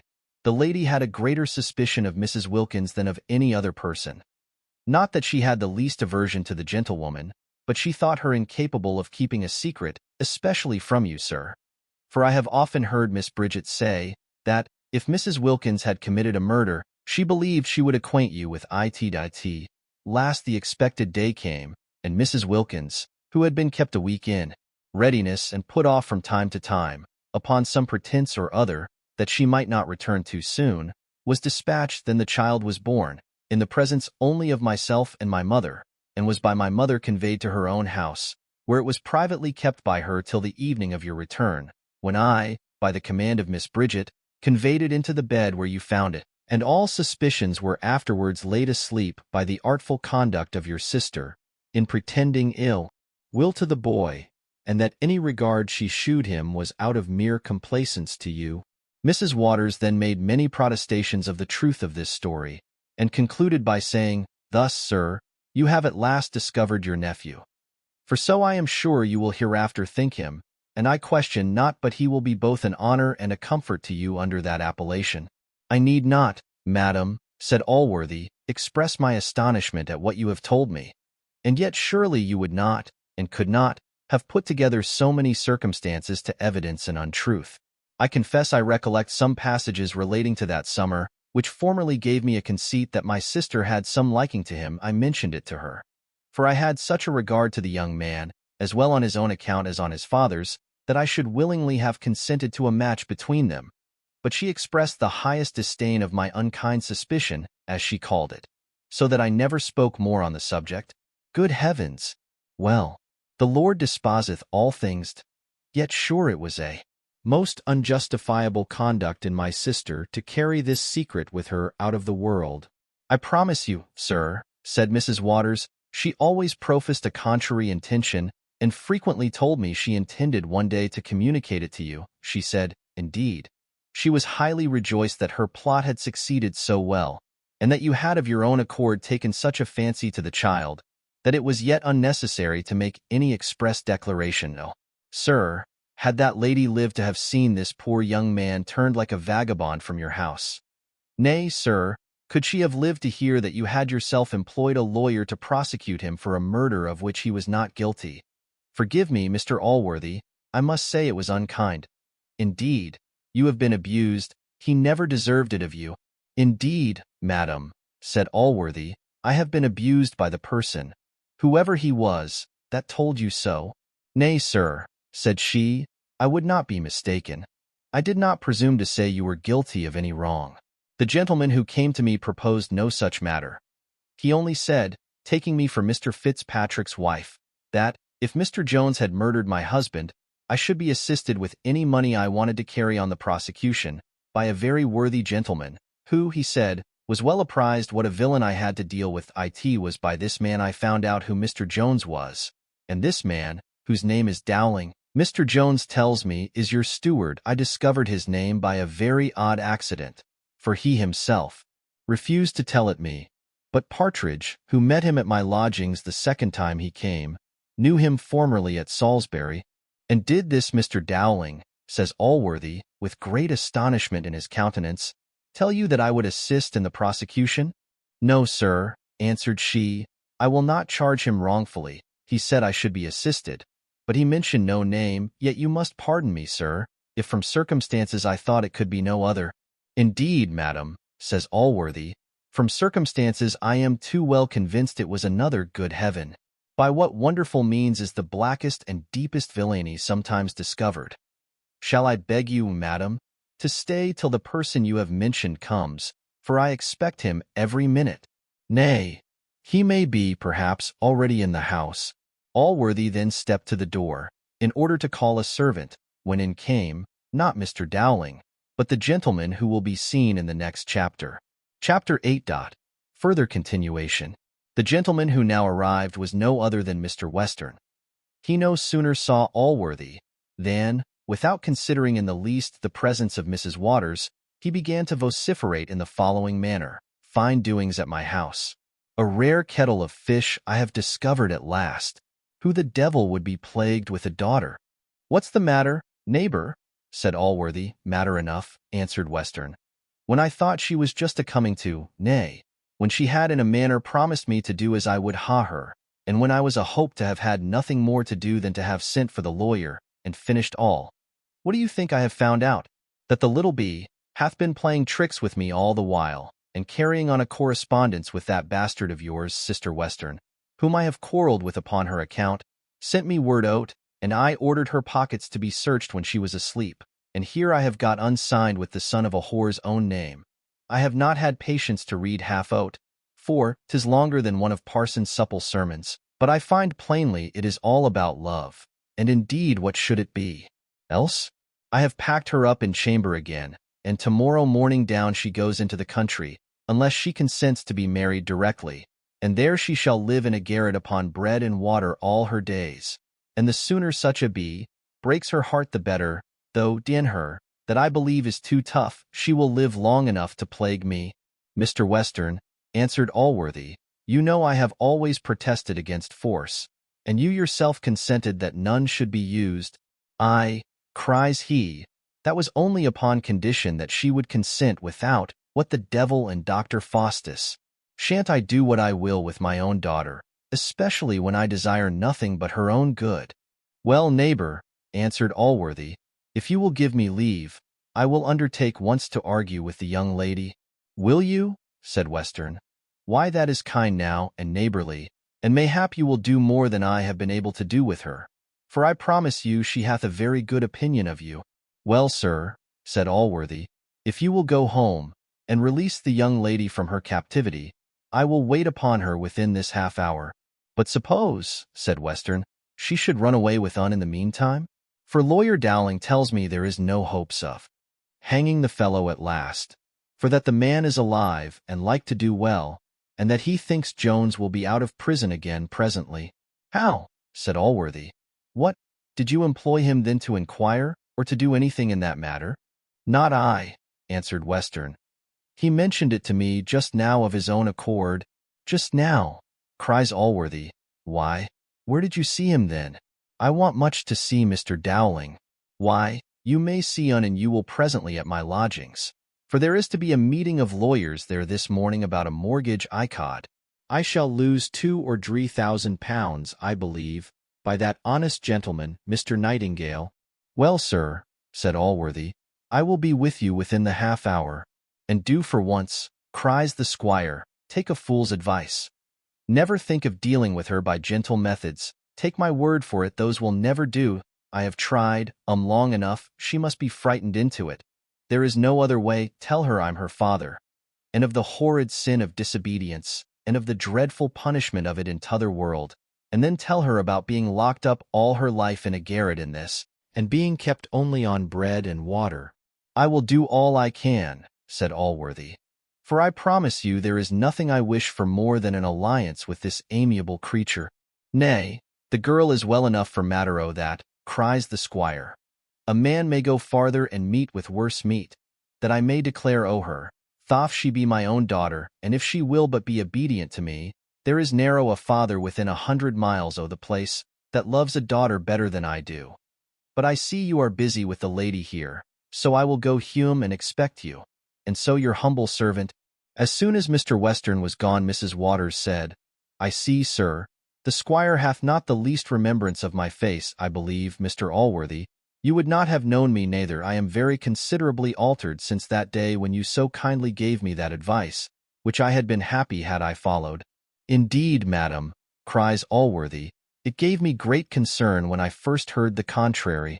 "Indeed, sir," says she, "I was ruined by a very deep scheme of villainy, which if you knew, though I pretend not to think it would justify me in your opinion, it would at least mitigate my offense and induce you to pity me.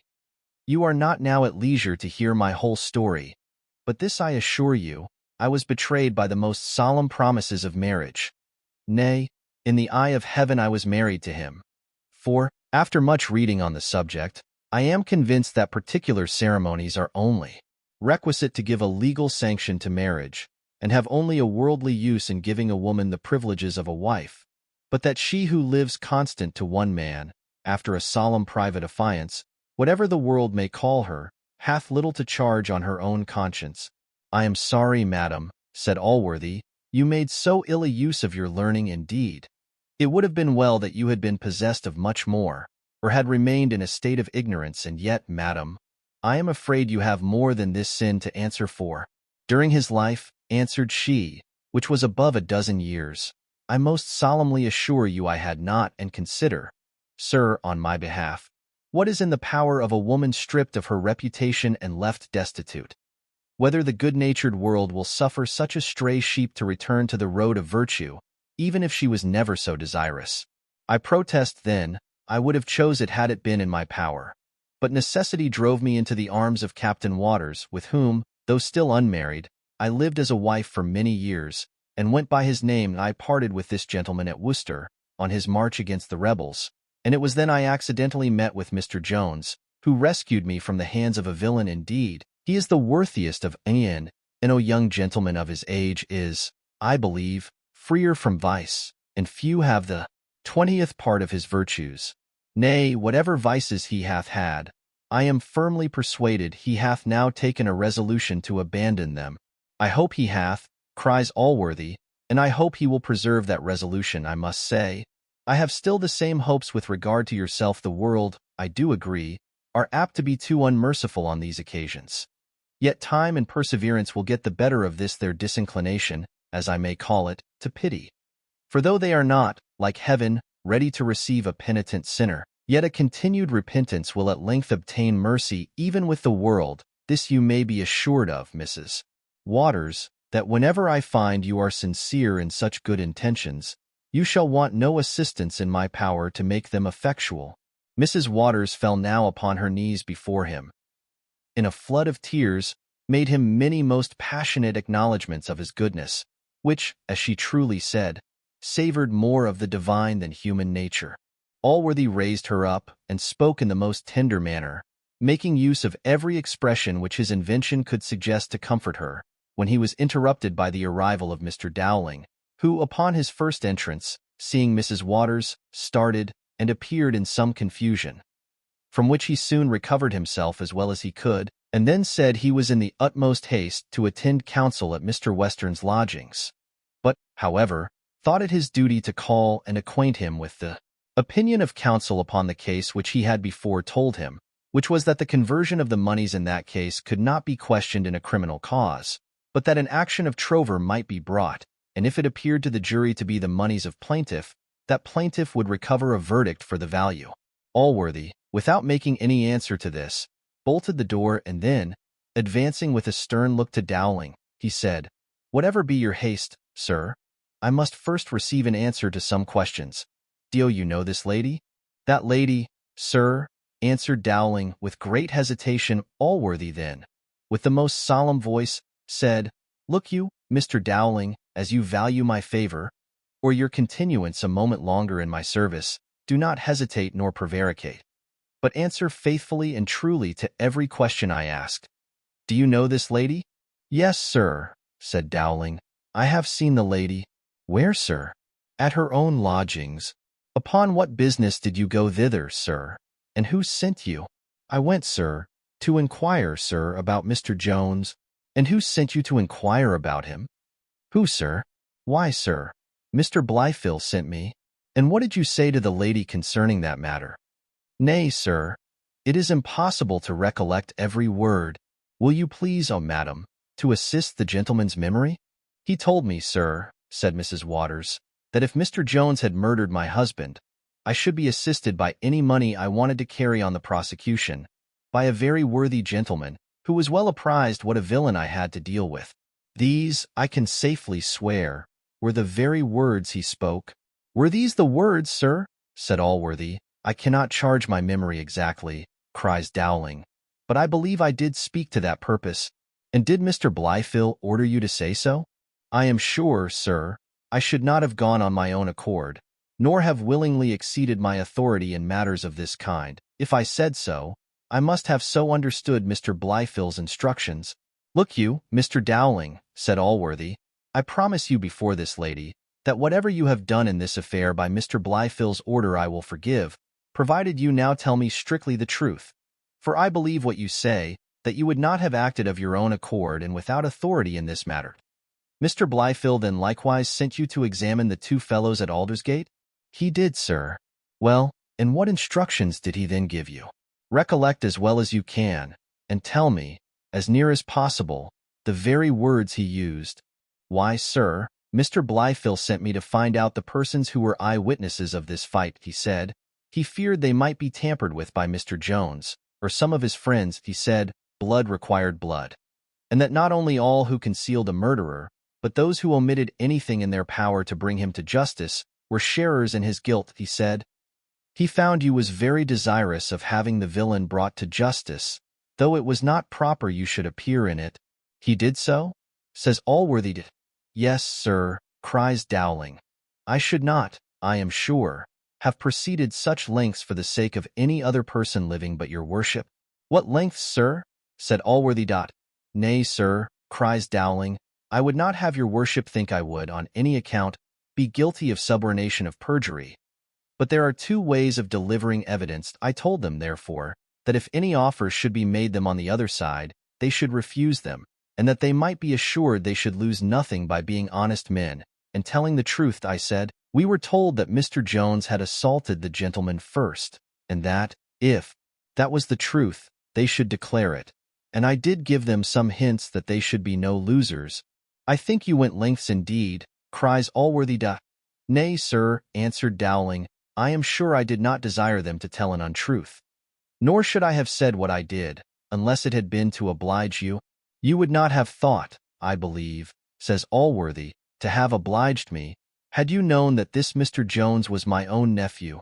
"I am sure, sir," answered he, "it did not become me to take any notice of what I thought you desired to conceal." "How?" cries Allworthy, "and did you know it then?" "Nay, sir," answered Dowling, "if your worship bids me speak the truth, I am sure I shall do it.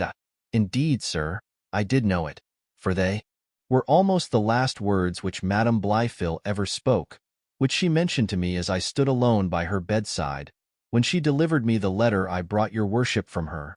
"What letter?" cries Allworthy. "The letter, sir," answered Dowling, "which I brought from Salisbury, and which I delivered into the hands of Mr. Blyfill." "Oh heavens!" cries Allworthy. "Well, and what were the words? What did my sister say to you?" "She took me by the hand," answered he, "and, as she delivered me the letter, said, 'I scarce know what I have written. Tell my brother. Mr. Jones is his nephew. He is my son. Bless him,' says she, and then fell backward, as if dying away. I presently called in the people, and she never spoke more to me, and died within a few minutes afterwards." Allworthy stood a minute silent, lifting up his eyes, and then, turning to Dowling, said, "How came you, sir, not to deliver me this message?" "Your worship," answered he, "must remember that you was at that time ill in bed, and, being in a violent hurry, as indeed I always am, I delivered the letter and message to Mr. Blyfill, who told me he would carry them both to you, which he hath since told me he did, and that your worship, partly out of friendship to Mr. Jones, and partly out of regard to your sister, would never have it mentioned, and did intend to conceal it from the world. And therefore, sir, if you had not mentioned it to me, first, I am certain I should never have thought it belonged to me to say anything of the matter, either to your worship or any other person. We have remarked somewhere already that it is possible for a man to convey a lie in the words of truth. This was the case at present, for Blifil had, in fact, told Dowling what he now related, but had not imposed upon him, nor indeed had imagined he was able so to do. In reality, the promises which Blifil had made to Dowling were the motives which had induced him to secrecy, and, as he now very plainly saw Blifil would not be able to keep them, he thought proper now to make this confession, which the promises of forgiveness, joined to the threats, the voice, the looks of Allworthy, and the discoveries he had made before, extorted from him, who was besides taken unawares, and had no time to consider of evasions. Allworthy appeared well satisfied with this relation, and, having enjoined on Dowling strict silence as to what had passed, conducted that gentleman himself to the door, lest he should see Blifil, who was returned to his chamber, where he exulted in the thoughts of his last deceit on his uncle, and little suspected what had since passed below stairs. As Allworthy was returning to his room, he met Mrs. Miller in the entry, who, with a face all pale and full of terror, said to him, "Oh, sir, I find this wicked woman hath been with you, and you know all. Yet do not on this account abandon the poor young man. Consider, sir, he was ignorant it was his own mother, and the discovery itself will most probably break his heart, without your unkindness." "Madam," says Allworthy, "I am under such an astonishment at what I have heard, that I am really unable to satisfy you. But come with me into my room. Indeed, Mrs. Miller, I have made surprising discoveries, and you shall soon know them." The poor woman followed him trembling, and now Allworthy, going up to Mrs. Waters, took her by the hand, and then, turning to Mrs. Miller, said, "What reward shall I bestow upon this gentlewoman, for the services she hath done me?" "Oh, Mrs. Miller, you have 1,000 times heard me call the young man to whom you are so faithful a friend. My son, little did I then think he was indeed related to me at all. Your friend, madam, is my nephew. He is the brother of that wicked viper which I have so long nourished in my bosom. She will herself tell you the whole story, and how the youth came to pass for her son. Indeed, Mrs. Miller, I am convinced that he hath been wronged, and that I have been abused by one whom you too justly suspected of being a villain. He is, in truth, the worst of villains." The joy which Mrs. Miller now felt bereft her of the power of speech, and might perhaps have deprived her of her senses, if not of life, had not a friendly shower of tears come seasonably to her relief. At length, recovering so far from her transport as to be able to speak, she cried, "And is my dear Mr. Jones then your nephew, sir, and not the son of this lady? And are your eyes open to him at last? And shall I live to see him as happy as he deserves?" "He certainly is my nephew," says Allworthy, "and I hope all the rest." "And is this the dear good woman, the person," cries she, "to whom all this discovery is owing?" "She is indeed," says Allworthy. "Why, then," cried Mrs. Miller, upon her knees, "may heaven shower down its choicest blessings upon her head, and for this one good action forgive her all her sins, be they never so many." Mrs. Waters then informed them that she believed Jones would very shortly be released, for that the surgeon was gone, in company with a nobleman, to the justice who committed him, in order to certify that Mr. Fitzpatrick was out of all manner of danger, and to procure his prisoner his liberty. Allworthy said he should be glad to find his nephew there at his return home, but that he was then obliged to go on some business of consequence. He then called to a servant to fetch him a chair, and presently left the two ladies together. Mr. Blifil, hearing the chair ordered, came downstairs to attend upon his uncle, for he never was deficient in such acts of duty. He asked his uncle if he was going out, which is a civil way of asking a man whither he is going, to which the other making no answer, he again desired to know when he would be pleased to return.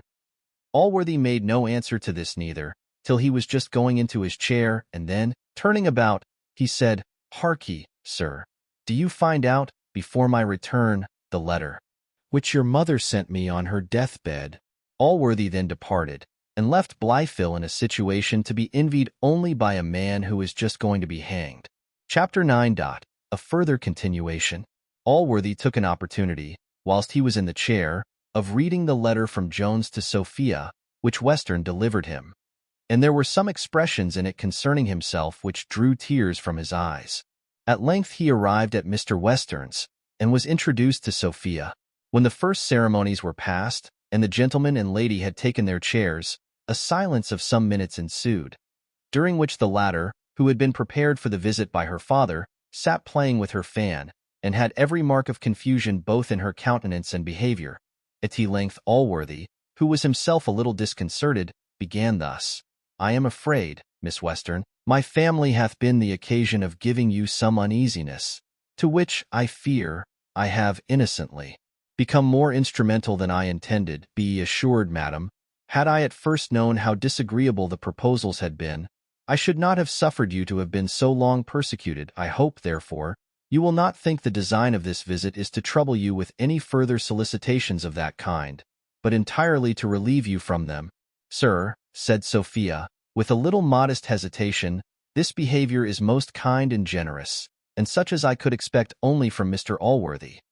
But as you have been so kind to mention this matter, you will pardon me for saying it hath, indeed, given me great uneasiness, and hath been the occasion of my suffering much cruel treatment from a father who was, till that unhappy affair, the tenderest and fondest of all parents. I am convinced, sir, you are too good and generous to resent my refusal of your nephew. Our inclinations are not in our own power, and whatever may be his merit, I cannot force them in his favor. I assure you, most amiable young lady," said Allworthy, "I am capable of no such resentment, had the person been my own son, and had I entertained the highest esteem for him. For you say truly, madam, we cannot force our inclinations, much less can they be directed by another." "Oh, sir," answered Sophia, "every word you speak proves you deserve that good, that great, that benevolent character the whole world allows you. I assure you, sir, nothing less than the certain prospect of future misery could have made me resist the commands of my father." "I sincerely believe you, madam," replied Allworthy, "and I heartily congratulate you on your prudent foresight, since by so justifiable a resistance you have avoided misery indeed." "You speak now, Mr. Allworthy," cries she, with a delicacy which few men are capable of feeling. "But surely, in my opinion, to lead our lives with one to whom we are indifferent must be a state of wretchedness. Perhaps that wretchedness would be even increased by a sense of the merits of an object to whom we cannot give our affections. If I had married Mr. Blifil—" "Pardon my interrupting you, madam," answered Allworthy, "but I cannot bear the supposition. Believe me, Miss Western, I rejoice from my heart. I rejoice in your escape.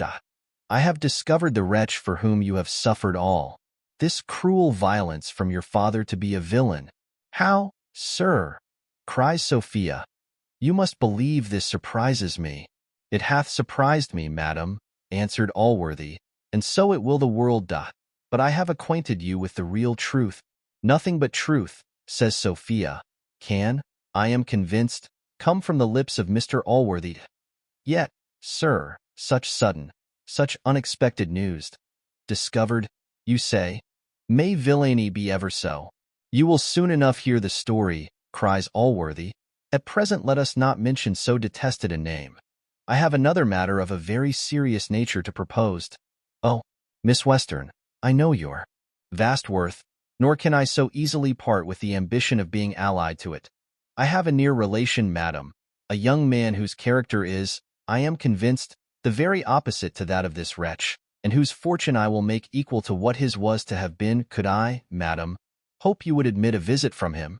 Sophia, after a minute's silence, answered, "I will deal with the utmost sincerity with Mr. Allworthy.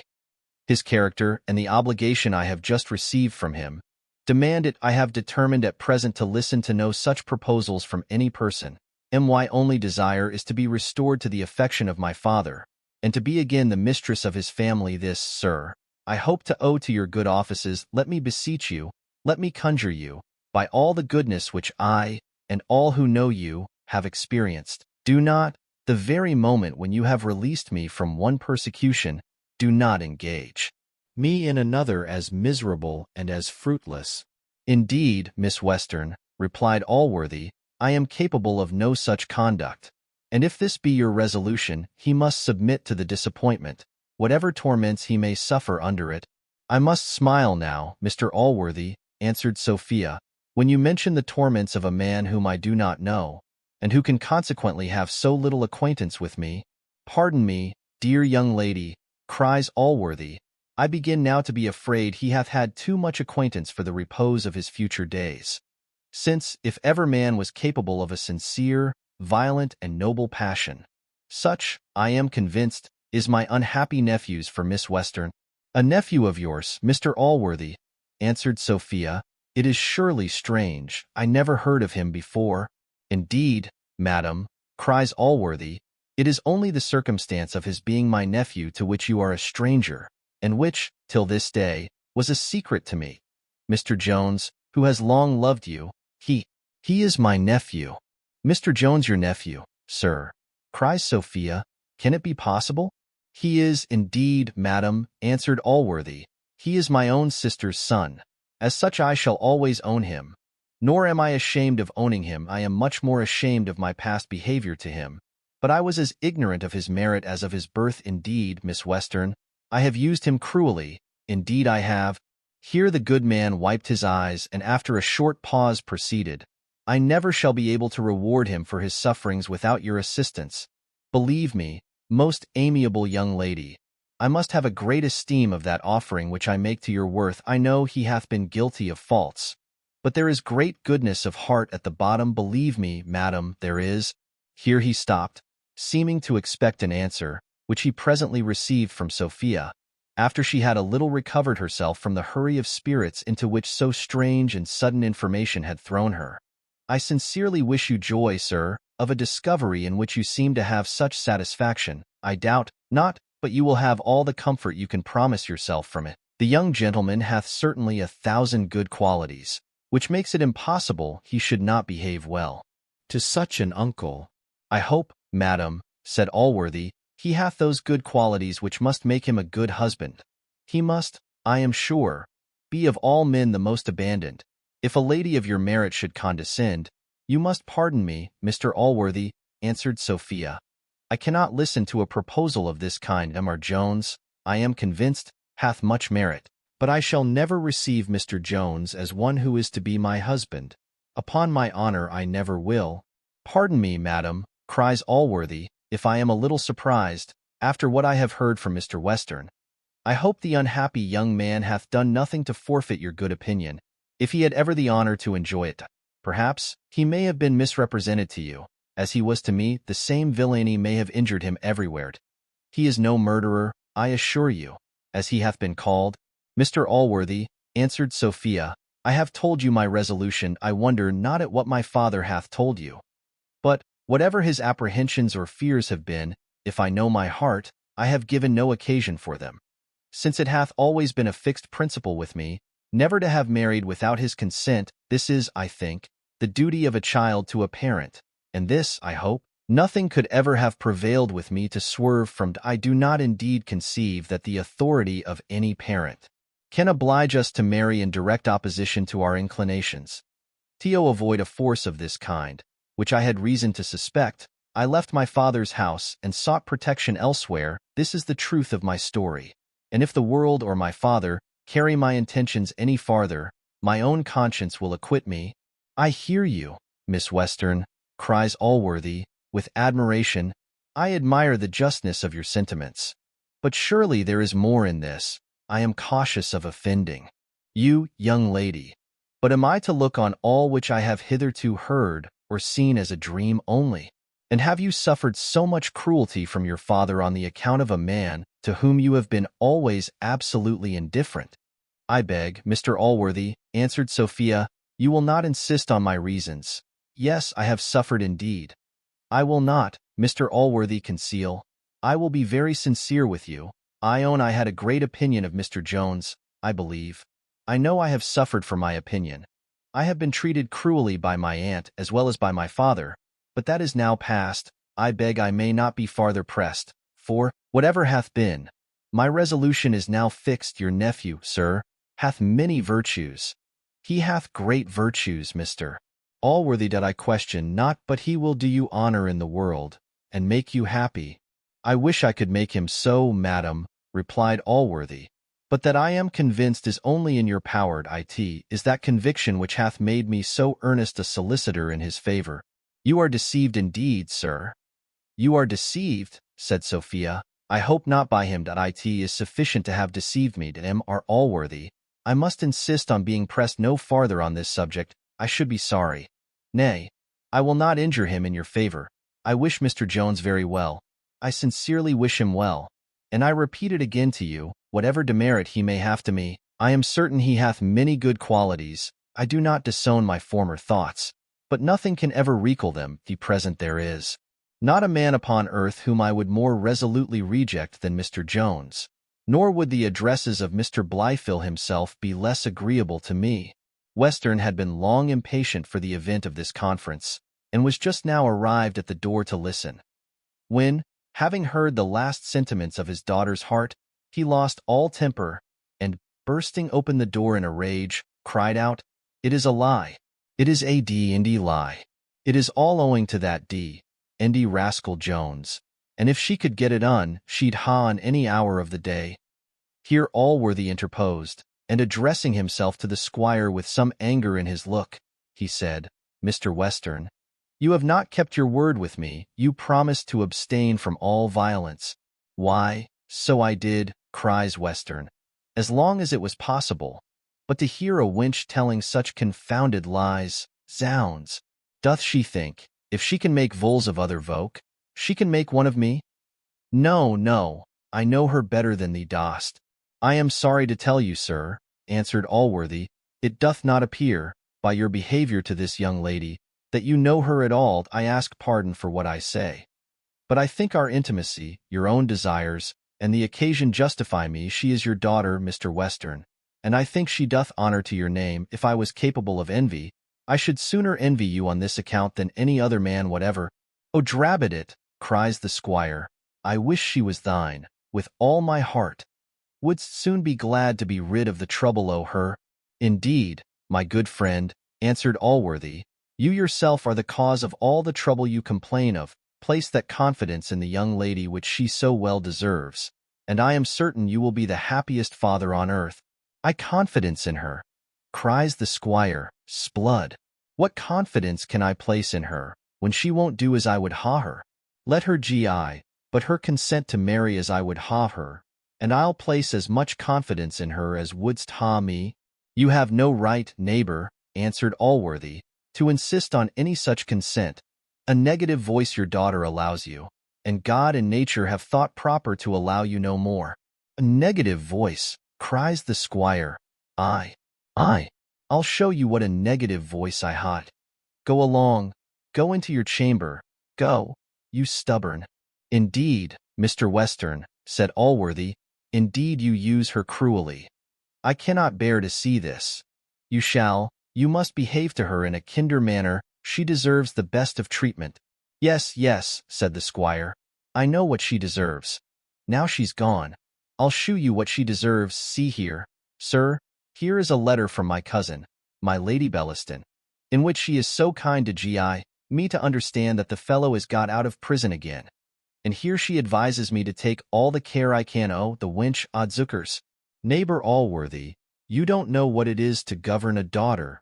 The squire ended his speech with some compliments to his own sagacity, and then Allworthy, after a formal preface, acquainted him with the whole discovery which he had made concerning Jones, with his anger to Blyfill, and with every particular which hath been disclosed to the reader in the preceding chapters.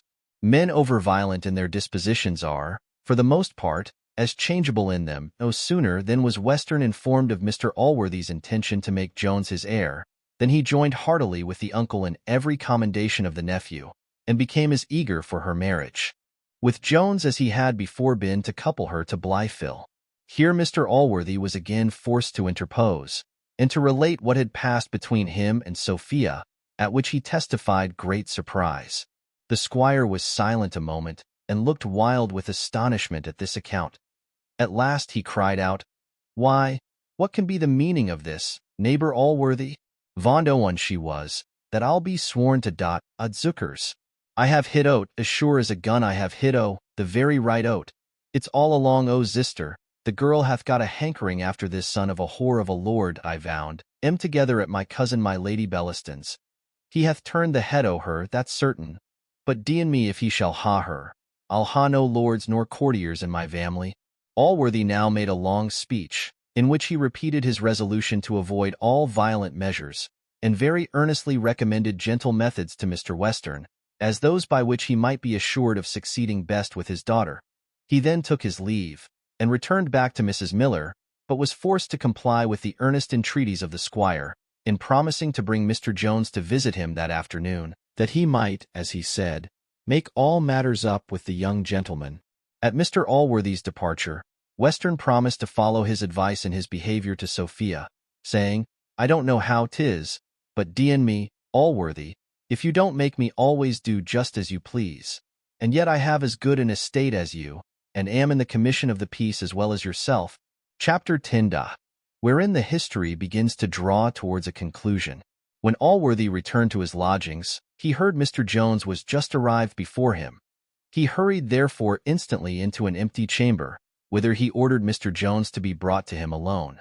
It is impossible to conceive a more tender or moving scene than the meeting between the uncle and nephew, for Mrs. Waters, as the reader may well suppose, had at her last visit discovered to him the secret of his birth. The first agonies of joy which were felt on both sides are indeed beyond my power to describe. I shall not therefore attempt it after Allworthy had raised Jones from his feet, where he had prostrated himself, and received him into his arms. "Oh, my child," he cried, "how have I been to blame? How have I injured you? What amends can I ever make you for those unkind, those unjust suspicions which I have entertained, and for all the sufferings they have occasioned to you? Am I not now made amends?" cries Jones. "Would not my sufferings, if they had been 10 times greater, have been now richly repaid?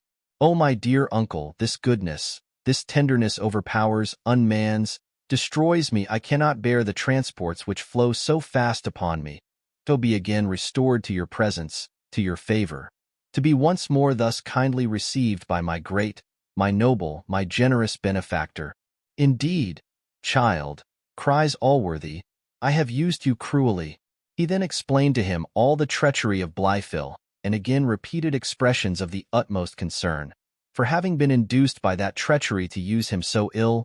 "Oh, talk not so," answered Jones. "Indeed, sir, you have used me nobly. The wisest man might be deceived as you were, and under such a deception, the best must have acted just as you did. Your goodness displayed itself in the midst of your anger, just as it then seemed that I owe everything to that goodness, of which I have been most unworthy. Oh, not put me on self-accusation, by carrying your generous sentiments too far. Alas, sir, I have not been punished more than I have deserved, and it shall be the whole business of my future life to deserve that happiness you now bestow on me. For, believe me, my dear uncle, my punishment hath not been thrown away upon me. Though I have been a great, I am not a hardened sinner. I thank heaven, I have had time to reflect on my past life, where, though I cannot charge myself with any gross villainy, yet I can discern follies and vices more than enough to repent and to be ashamed of. Follies which have been attended with dreadful consequences to myself, and have brought me to the brink of destruction. I am rejoiced, my dear child," answered Allworthy, "to hear you talk thus sensibly. For as I am convinced hypocrisy, good heaven, how have I been imposed on by it in others, was never among your faults, so I can readily believe all you say. You now see, Tom, to what dangers imprudence alone may subject virtue. For virtue, I am now convinced, you love in a great degree. Prudence is indeed the duty which we owe to ourselves, and if we will be so much our own enemies as to neglect it, we are not to wonder if the world is deficient in discharging their duty to us. For when a man lays the foundation of his own ruin, others will, I am afraid, be too apt to build upon it. You say, however, you have seen your errors, and will reform them. I firmly believe you, my dear child, and therefore, from this moment, you shall never be reminded of them by me. Remember them only yourself so far as for the future to teach you the better to avoid them. But still remember, for your comfort, that there is this great difference between those faults which candor may construe into imprudence, and those which can be deduced from villainy. Only the former, perhaps, are even more apt to subject a man to ruin. But if he reform, his character will, at length, be totally retrieved. The world, though not immediately, will in time be reconciled to him, and he may reflect, not without some mixture of pleasure, on the dangers he hath escaped. But villainy, my boy, when once discovered, is irretrievable. The stains which this leaves behind, no time will wash away. The censures of mankind will pursue the wretch, their scorn will abash him in public, and if shame drives him into retirement, he will go to it with all those terrors with which a weary child, who is afraid of hobgoblins, retreats from company to go to bed alone. Here his murdered conscience will haunt him. Repose, like a false friend, will fly from him. Wherever he turns his eyes, horror presents itself. If he looks backward, unavailable repentance treads on his heels. If forward, incurable despair stares him in the face, till, like a condemned prisoner confined in a dungeon, he detests his present condition, and yet dreads the consequence of that hour, which is to relieve him from it. Comfort yourself, I say, my child, that this is not your case, and rejoice with thankfulness to him who hath suffered you to see your errors, before they have brought on you that destruction to which a persistence in even those errors must have led you. You have deserted them, and the prospect now before you is such that happiness seems in your own power. At these words Jones fetched a deep sigh, upon which, when Allworthy remonstrated, he said, Sir, I will conceal nothing from you. I fear there is one consequence of my vices I shall never be able to retrieve. Oh, my dear uncle, I have lost a treasure. You need say no more, answered Allworthy. I will be explicit with you. I know what you lament. I have seen the young lady, and have discoursed with her concerning you. This I must insist on, as an earnest of your sincerity in all you have said, and of the steadfastness of your resolution, that you obey me in one instance. Theo abide entirely by the determination of the young lady, whether it shall be in your favor or n. She hath already suffered enough from solicitations which I hate to think of.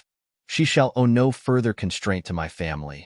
I know her father will be as ready to torment her now on your account as he hath formerly been on another's, but I am determined she shall suffer no more confinement, no more violence, no more uneasy hours. Oh, my dear uncle, answered Jones, lay, I beseech you, some command on me, in which I shall have some merit in obedience. Believe me, sir, the only instance in which I could disobey you would be to give an uneasy moment to my Sophia. And oh, sir, if I am so miserable to have incurred her displeasure beyond all hope of forgiveness, that alone, with the dreadful reflection of causing her misery, will be sufficient to overpower me. So call Sophia mine is the greatest, and now the only additional blessing which heaven can bestow, but it is a blessing which I must owe to her alone. I will not flatter you, child, cries Allworthy. I fear your case is desperate. I never saw stronger marks of an unalterable resolution in any person than appeared in her vehement declarations against receiving your addresses, for which, perhaps, you can account better than myself. Oh, sir, I can account too well, answered Jones. I have sinned against her beyond all hope of pardon, and guilty as I am, my guilt unfortunately appears to her in 10 times blacker than the real colors. Oh, my dear uncle, I find my follies are irretrievable, and all your goodness cannot save me from perdition.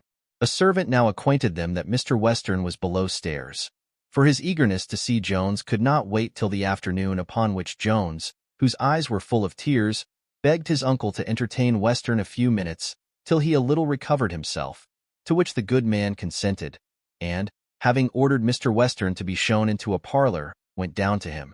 Mrs. Miller no sooner heard that Jones was alone, for she had not yet seen him since his release from prison, than she came eagerly into the room, and, advancing towards Jones, wished him heartily joy of his new-found uncle and his happy reconciliation, adding, I wish I could give you joy on another account, my dear child, but anything so inexorable I never saw.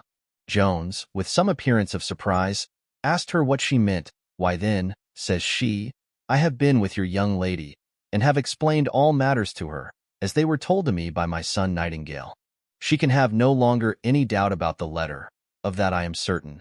For I told her my son Nightingale was ready to take his oath if she pleased, that it was all his own invention, and the letter of his indeeding. I told her the very reason of sending the letter ought to recommend you to her the more, as it was all upon her account, and a plain proof that you was resolved to quit all your profligacy for the future, that you had never been guilty of a single instance of infidelity to her. Since you're seeing her in town, I am afraid I went too far there, but heaven forgive me. I hope your future behavior will be my justification. I am sure I have said all I can, but all to no purpose. She remains inflexible. She says she had forgiven many faults on account of youth, but expressed such detestation of the character of a libertine that she absolutely silenced me. I often attempted to excuse you, but the justness of her accusation flew in my face. Upon my honor, she is a lovely woman, and one of the sweetest and most sensible creatures I ever saw. I could have almost kissed her for one expression she made use of. It was a sentiment worthy of Seneca, or of a bishop. I once fancied Madam and I had discovered great goodness of heart in Mr. Jones, and for that I own I had a sincere esteem. But an entire profligacy of manners will corrupt the best heart in the world, and all which a good-natured libertine can expect is, that we should mix some grains of pity with our contempt and abhorrence. She is an angelic creature, that is the true thought. Oh, Mrs. Miller, answered Jones, can I bear to think that I have lost such an angel? Lost? No, cries Mrs. Miller. I hope you have not lost her yet. Resolved to leave such vicious courses, and you may yet have hopes. Nay, if she would remain inexorable, there is another young lady, a sweet pretty young lady, and a swinging fortune, who is absolutely dying for love of you. I heard of it this very morning, and I told it to Miss Western. Nay, I went a little beyond the truth again, for I told her you had refused her. But indeed I knew you would refuse her, and here I must give you a little comfort. When I mentioned the young lady's name, who is no other than the pretty widow Hunt, I thought she turned pale. But when I said you had refused her, I will be sworn her face was all over scarlet in an instant. And these were her very words. I will not deny but that I believe he has some affection for me. Here the conversation was interrupted by the arrival of Western, who could no longer be kept out of the room even by the authority of Allworthy himself, though this, as we have often seen, had a wonderful power over him.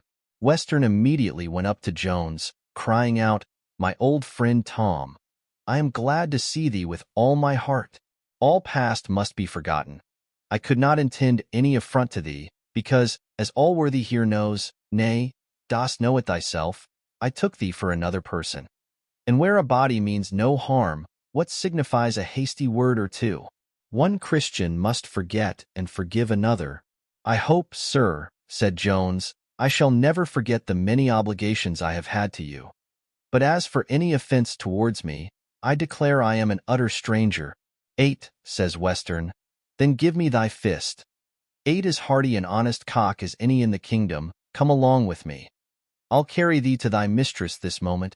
Here Allworthy interposed, and the squire being unable to prevail either with the uncle or nephew, was, after some litigation, obliged to consent to delay introducing Jones to Sophia till the afternoon, at which time Allworthy, as well in compassion to Jones as in compliance with the eager desires of Western, was prevailed upon to promise to attend at the tea-table. The conversation which now ensued was pleasant enough, and with which, had it happened earlier in our history, we would have entertained our reader. But as we have now leisure only to attend to what is very material, it shall suffice to say that matters being entirely adjusted as to the afternoon visit, Mr. Western again returned home. Chapter 11. The history draws nearer to a conclusion. When Mr. Western was departed, Jones began to inform Mr. Allworthy and Mrs. Miller that his liberty had been procured by 2 noble lords, who, together with 2 surgeons and a friend of Mr. Nightingale's, had attended the magistrate by whom he had been committed, and by whom, on the surgeon's oaths, that the wounded person was out of all manner of danger from his wound, he was discharged. One only of these lords, he said, he had ever seen before, and that no more than once. But the other had greatly surprised him by asking his pardon for an offense he had been guilty of towards him, occasioned, he said, entirely by his ignorance who he was. Now the reality of the case, with which Jones was not acquainted till afterwards, was this: the lieutenant whom Lord Fellamar had employed, according to the advice of Lady Bellaston, to press Jones as a vagabond into the sea service, when he came to report to his lordship the event which we have before seen, spoke very favourably of the behaviour of Mr. Jones on all accounts, and strongly assured that lord that he must have mistaken the person, for that Jones was certainly a gentleman, insomuch that his lordship, who was strictly a man of honour, and would by no means have been guilty of an action which the world in general would have condemned, began to be much concerned for the advice which he had taken. Within a day or two after this, Lord Fellamar happened to dine with the Irish peer, who, in a conversation upon the duel, acquainted his company with the character of Fitzpatrick, to which, indeed, he did not do strict justice, especially in what related to his lady. He said she was the most innocent, the most injured woman alive, and that from compassion alone he had undertaken her cause. He then declared an intention of going the next morning to Fitzpatrick's lodgings, in order to prevail with him, if possible, to consent to a separation from his wife, who, the peer said, was in apprehensions for her life. If she should ever return to be under the power of her husband, Lord Fellamar agreed to go with him, that he might satisfy himself more concerning Jones and the circumstances of the duel, for he was by no means easy concerning the part he had acted. The moment his lordship gave a hint of his readiness to assist in the delivery of the lady, it was eagerly embraced by the other nobleman, who depended much on the authority of Lord Fellamar, as he thought it would greatly contribute to awe Fitzpatrick into a compliance. And perhaps he was in the right, for the poor Irishman no sooner saw these noble peers had undertaken the cause of his wife than he submitted, and articles of separation were soon drawn up and signed between the parties.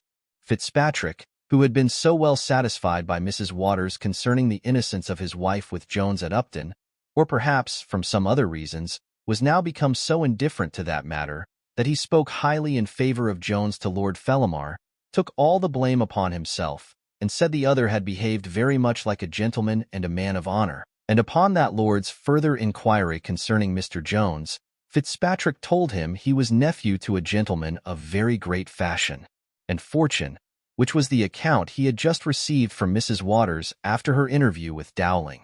Lord Fellamar now thought it behoved him to do everything in his power to make satisfaction to a gentleman whom he had so grossly injured, and without any consideration of rivalship, for he had now given over all thoughts of Sophia, determined to procure Mr. Jones's liberty, being satisfied, as well from Fitzpatrick as his surgeon, that the wound was not mortal. He therefore prevailed with the Irish peer to accompany him to the place where Jones was confined, to whom he behaved as we have already related. When Allworthy returned to his lodgings, he immediately carried Jones into his room, and then acquainted him with the whole matter, as well what he had heard from Mrs. Waters as what he had discovered from Mr. Dowling. Jones expressed great astonishment and no less concern at this account, but without making any comment or observation upon it, and now a message was brought from Mr. Blyfill, desiring to know if his uncle was at leisure that he might wait upon him. Allworthy started and turned pale, and then in a more passionate tone than I believe he had ever used before, bid the servant tell Blyfill he knew him not. "Consider, dear sir," cries Jones in a trembling voice. "I have considered," answered Allworthy, "and you yourself shall carry my message to the villain. No one can carry him the sentence of his own ruin so properly as the man whose ruin he hath so villainously contrived." "Pardon me, dear sir," said Jones. "A moment's reflection will, I am sure, convince you of the contrary. What might perhaps be but justice from another tongue, would from mine be insult. And to whom? My own brother and your nephew, nor did he use me so barbarously. Indeed, that would have been more inexcusable than anything he hath done. Fortune may tempt men of no very bad dispositions to injustice, but insults proceed only from black and rancorous minds, and have no temptations to excuse them. Let me beseech you, sir, to do nothing by him in the present height of your anger. Consider, my dear uncle, I was not myself condemned unheard." Allworthy stood silent a moment, and then, embracing Jones, he said, with tears gushing from his eyes, "O my child, to what goodness have I been so long blind?" Mrs. Miller entering the room at that moment, after a gentle rap which was not perceived, and seeing Jones in the arms of his uncle, the poor woman in an agony of joy fell upon her knees, and burst forth into the most ecstatic thanksgivings to heaven for what had happened. Then, running to Jones, she embraced him eagerly, crying, "My dearest friend, I wish you joy 1,000 and 1,000 times of this blessed day." And next Mr. Allworthy himself received the same congratulations. To which he answered, "Indeed, indeed, Mrs. Miller, I am beyond expression happy." Some few more raptures having passed on all sides, Mrs. Miller desired them both to walk down to dinner in the parlor, where she said there were a very happy set of people assembled, being indeed no other than Mr. Nightingale and his bride, and his cousin Harriet with her bridegroom. Allworthy excused himself from dining with the company, saying he had ordered some little thing for him and his nephew in his own apartment, for that they had much private business to discourse of, but would not resist promising the good woman that both he and Jones would make part of her society at supper. Mrs. Miller then asked what was to be done with Blifil. "For indeed," says she, "I cannot be easy while such a villain is in my house." Allworthy answered, "He was as uneasy as herself on the same account." "Oh," cries she, "if that be the case, leave the matter to me. I'll soon show him the outside out of my doors. I warrant you, here are 2 or 3 lusty fellows below stairs. There will be no need of any violence," cries Allworthy. "If you will carry him a message from me, he will, I am convinced, depart of his own accord." "Will I?" said Mrs. Miller. "I never did anything in my life with a better will."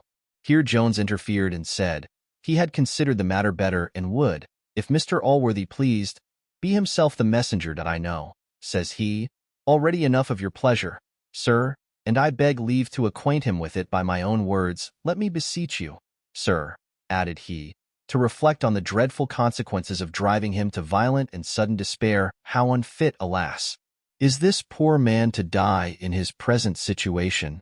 This suggestion had not the least effect on Mrs. Miller. She left the room, crying, "You are too good, Mr. Jones, infinitely too good to live in this world." But it made a deeper impression on Allworthy. "My good child," said he, "I am equally astonished at the goodness of your heart, and the quickness of your understanding. Heaven indeed forbid that this wretch should be deprived of any means or time for repentance. That would be a shocking consideration indeed. Go to him, therefore, and use your own discretion. Yet do not flatter him with any hopes of my forgiveness, for I shall never forgive villainy farther than my religion obliges me, and that extends not either to our bounty or our conversation." Jones went up to Blifil's room, whom he found in a situation which moved his pity, though it would have raised a less amiable passion in many beholders. He cast himself on his bed, where he lay abandoning himself to despair, and drowned in tears. Not in such tears as flow from contrition, and wash away guilt from minds which have been seduced or surprised into it unawares, against the bent of their natural dispositions, as will sometimes happen from human frailty, even to the good. No, these tears were such as the fright thief sheds in his cart, and are indeed the effects of that concern which the most savage natures are seldom deficient in feeling for themselves. It would be unpleasant and tedious to paint this scene in full length. Let it suffice to say that the behavior of Jones was kind to excess. He omitted nothing which his invention could supply, to raise and comfort the drooping spirits of Blifil, before he communicated to him the resolution of his uncle that he must quit the house that evening.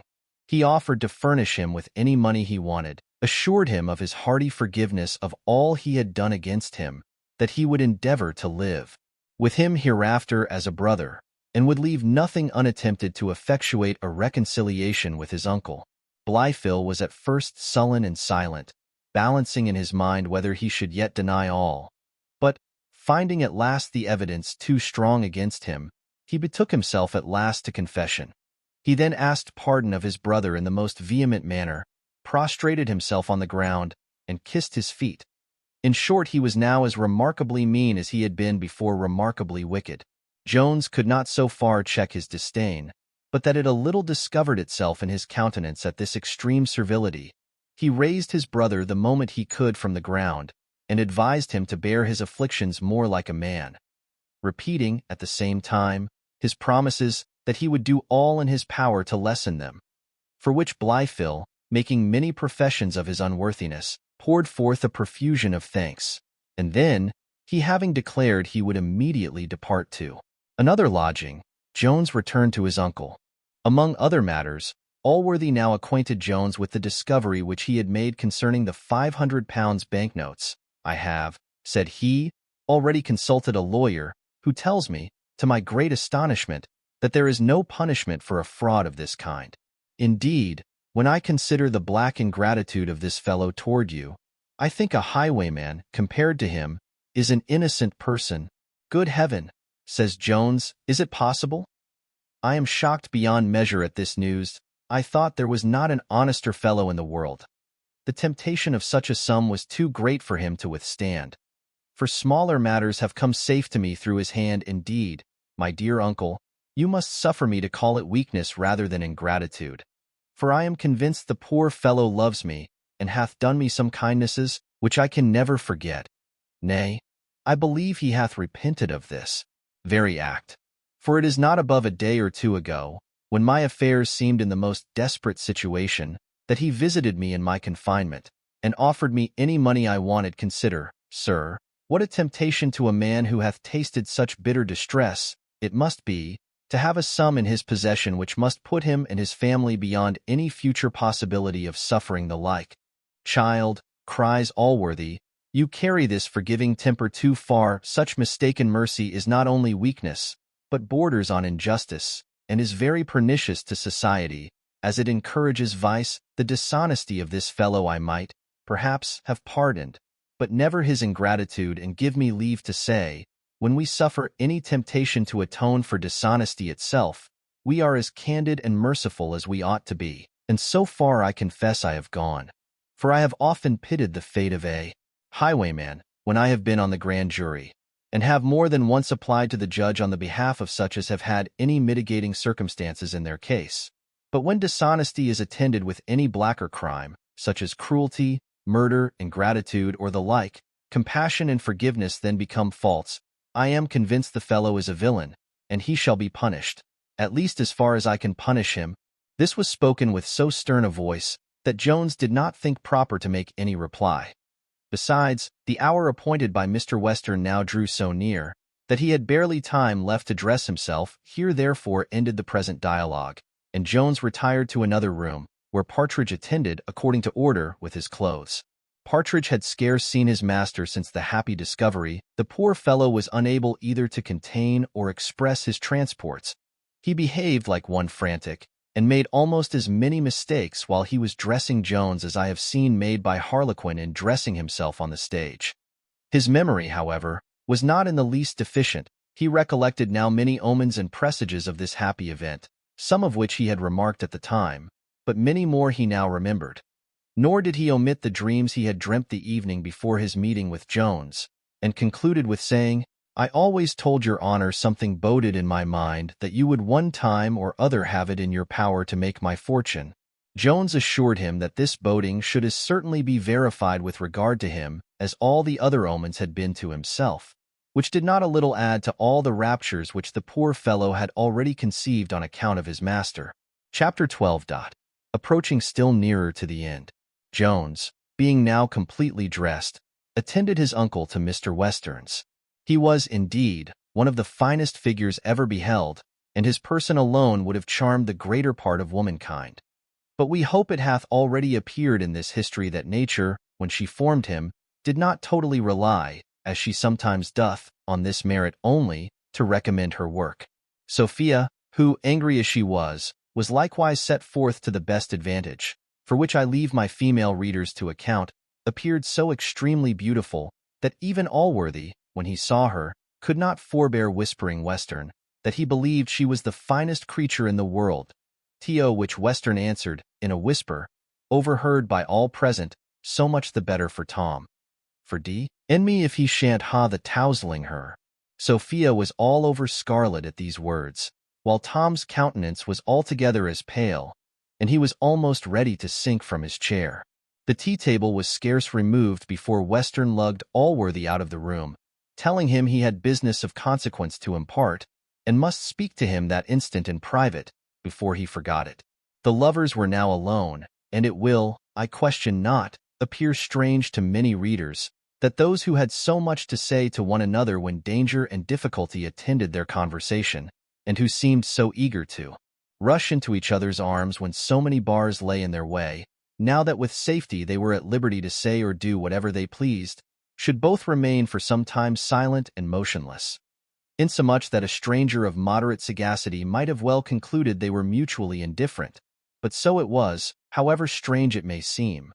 Both sat with their eyes cast downwards on the ground, and for some minutes continued in perfect silence. Mr. Jones during this interval attempted once or twice to speak, but was absolutely incapable, muttering only, or rather sighing out, some broken words. When Sophia at length, partly out of pity to him, and partly to turn the discourse from the subject which she knew well enough he was endeavoring to open, said, "Sure, sir, you are the most fortunate man in the world in this discovery. And can you really, madam, think me so fortunate," said Jones, sighing, "while I have incurred your displeasure? Nay, sir," says she, "as to that you best know whether you have deserved it." "Indeed, madam," answered he, "you yourself are as well apprised of all my demerits. Mrs. Miller hath acquainted you with the whole truth. My Sophia, am I never to hope for forgiveness? I think, Mr. Jones," said she, "I may almost depend on your own justice, and leave it to yourself to pass sentence on your own conduct." "Alas, madam," answered he, "it is mercy, and not justice, which I implore at your hands. Justice I know must condemn me. Yet not for the letter I sent to Lady Bellaston, of that I most solemnly declare you have had a true account." He then insisted much on the security given him by Nightingale of a fair pretence for breaking off, if, contrary to their expectations, her ladyship should have accepted his offer. But conscious that he had been guilty of a great indiscretion to put such a letter as that into her power, which, said he, I have dearly paid for in the effect it has upon you, I cannot, says she, believe otherwise of that letter than you would have me. My conduct, I think, shews you clearly I do not believe there is much in that, and yet, Mr. Jones, have I not enough to resent? After what passed at Upton, so soon to engage in a new amour with another woman, while I fancied, and you pretended, your heart was bleeding for me?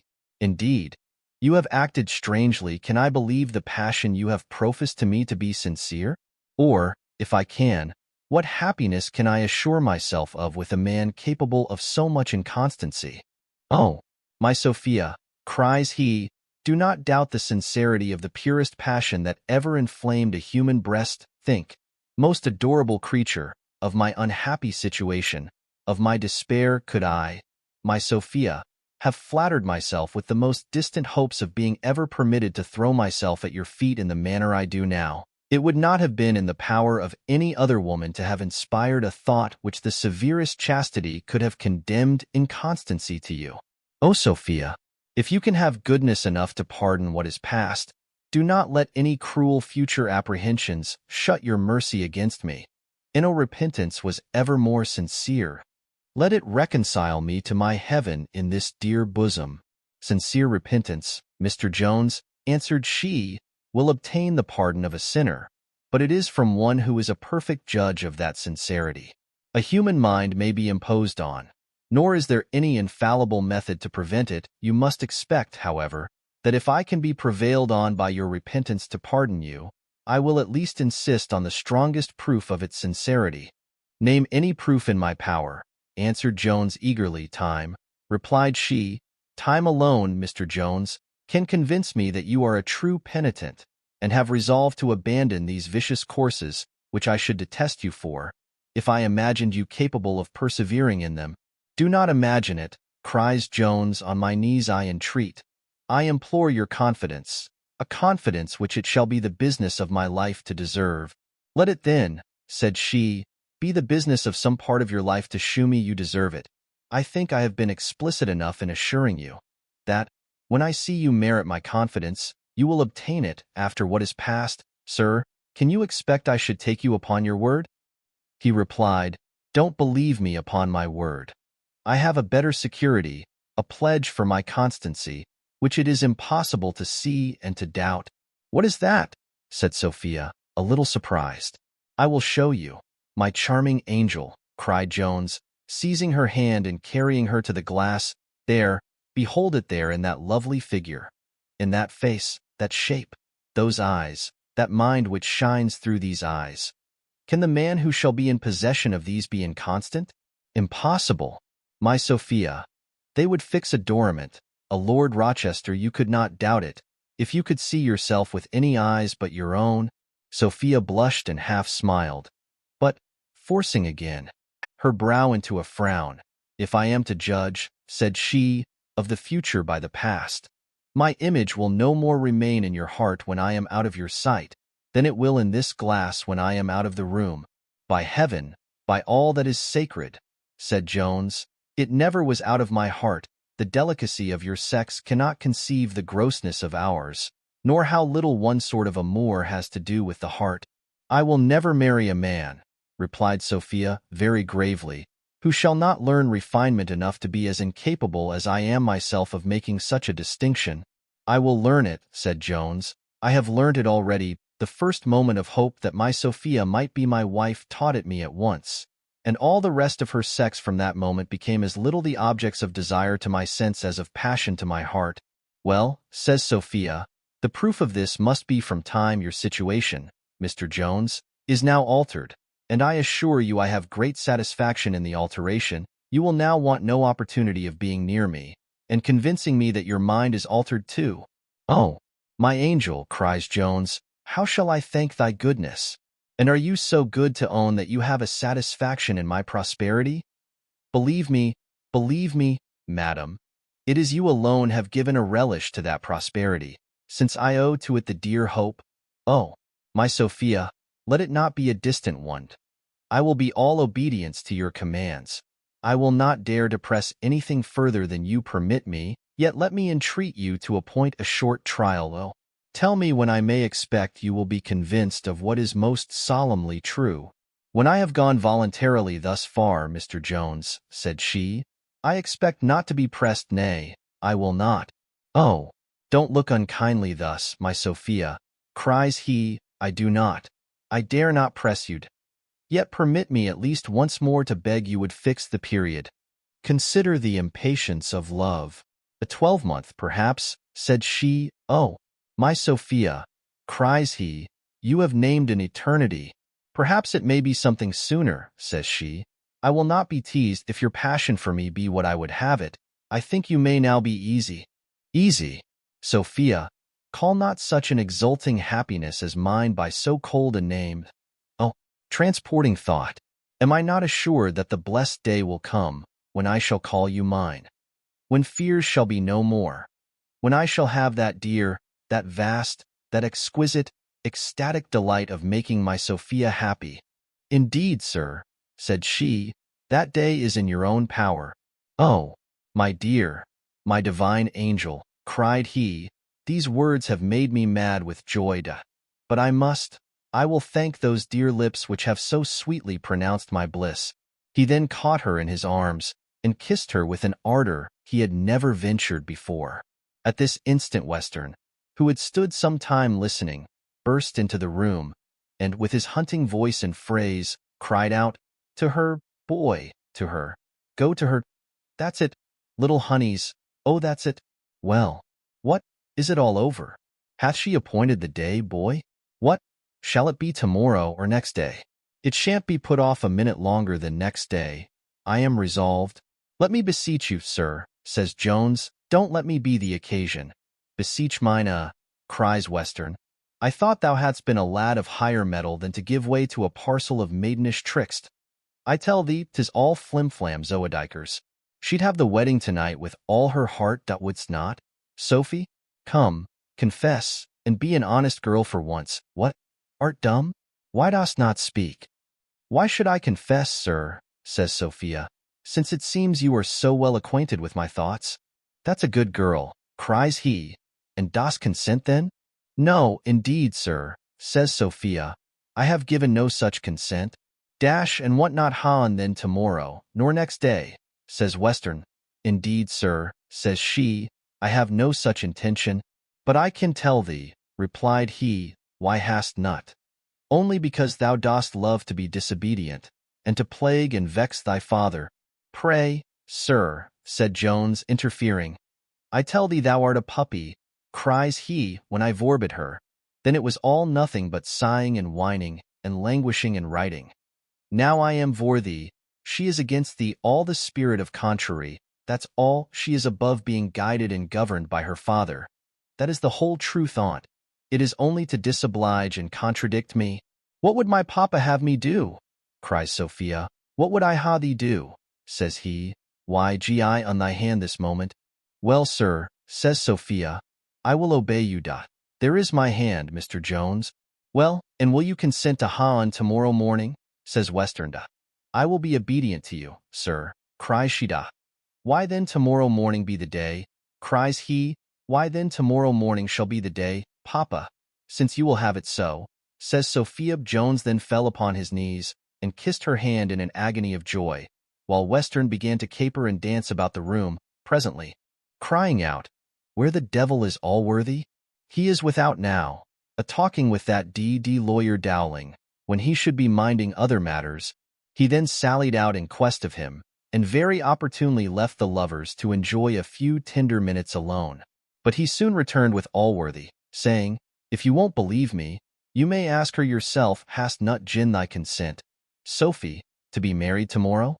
Such are your commands, sir, cries Sophia, and I dare not be guilty of disobedience. I hope, madam, cries Allworthy, my nephew will merit so much goodness, and will be always as sensible as myself of the great honor you have done my family. An alliance with so charming and so excellent a young lady would indeed be an honor to the greatest in England. Yes, cries Western, but if I had suffered her to stand dilly-dally, you might not have had that honor yet a while. I was forced to use a little fatherly authority to bring her to. I hope not, sir, cries Allworthy. I hope there is not the least constraint. Why there, cries Western, you may bid her unsay all again if you will. Dost repent heartily of thy promise? Dost not, Sophia? Indeed, papa, cries she, I do not repent, nor do I believe I ever shall, of any promise in favor of Mr. Jones. Then, nephew, cries Allworthy, I felicitate you most heartily, for I think you are the happiest of men. And, madam, you will give me leave to congratulate you on this joyful occasion.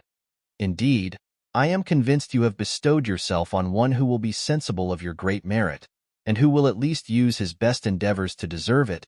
His best endeavors, cries Western, that he will, I warn on.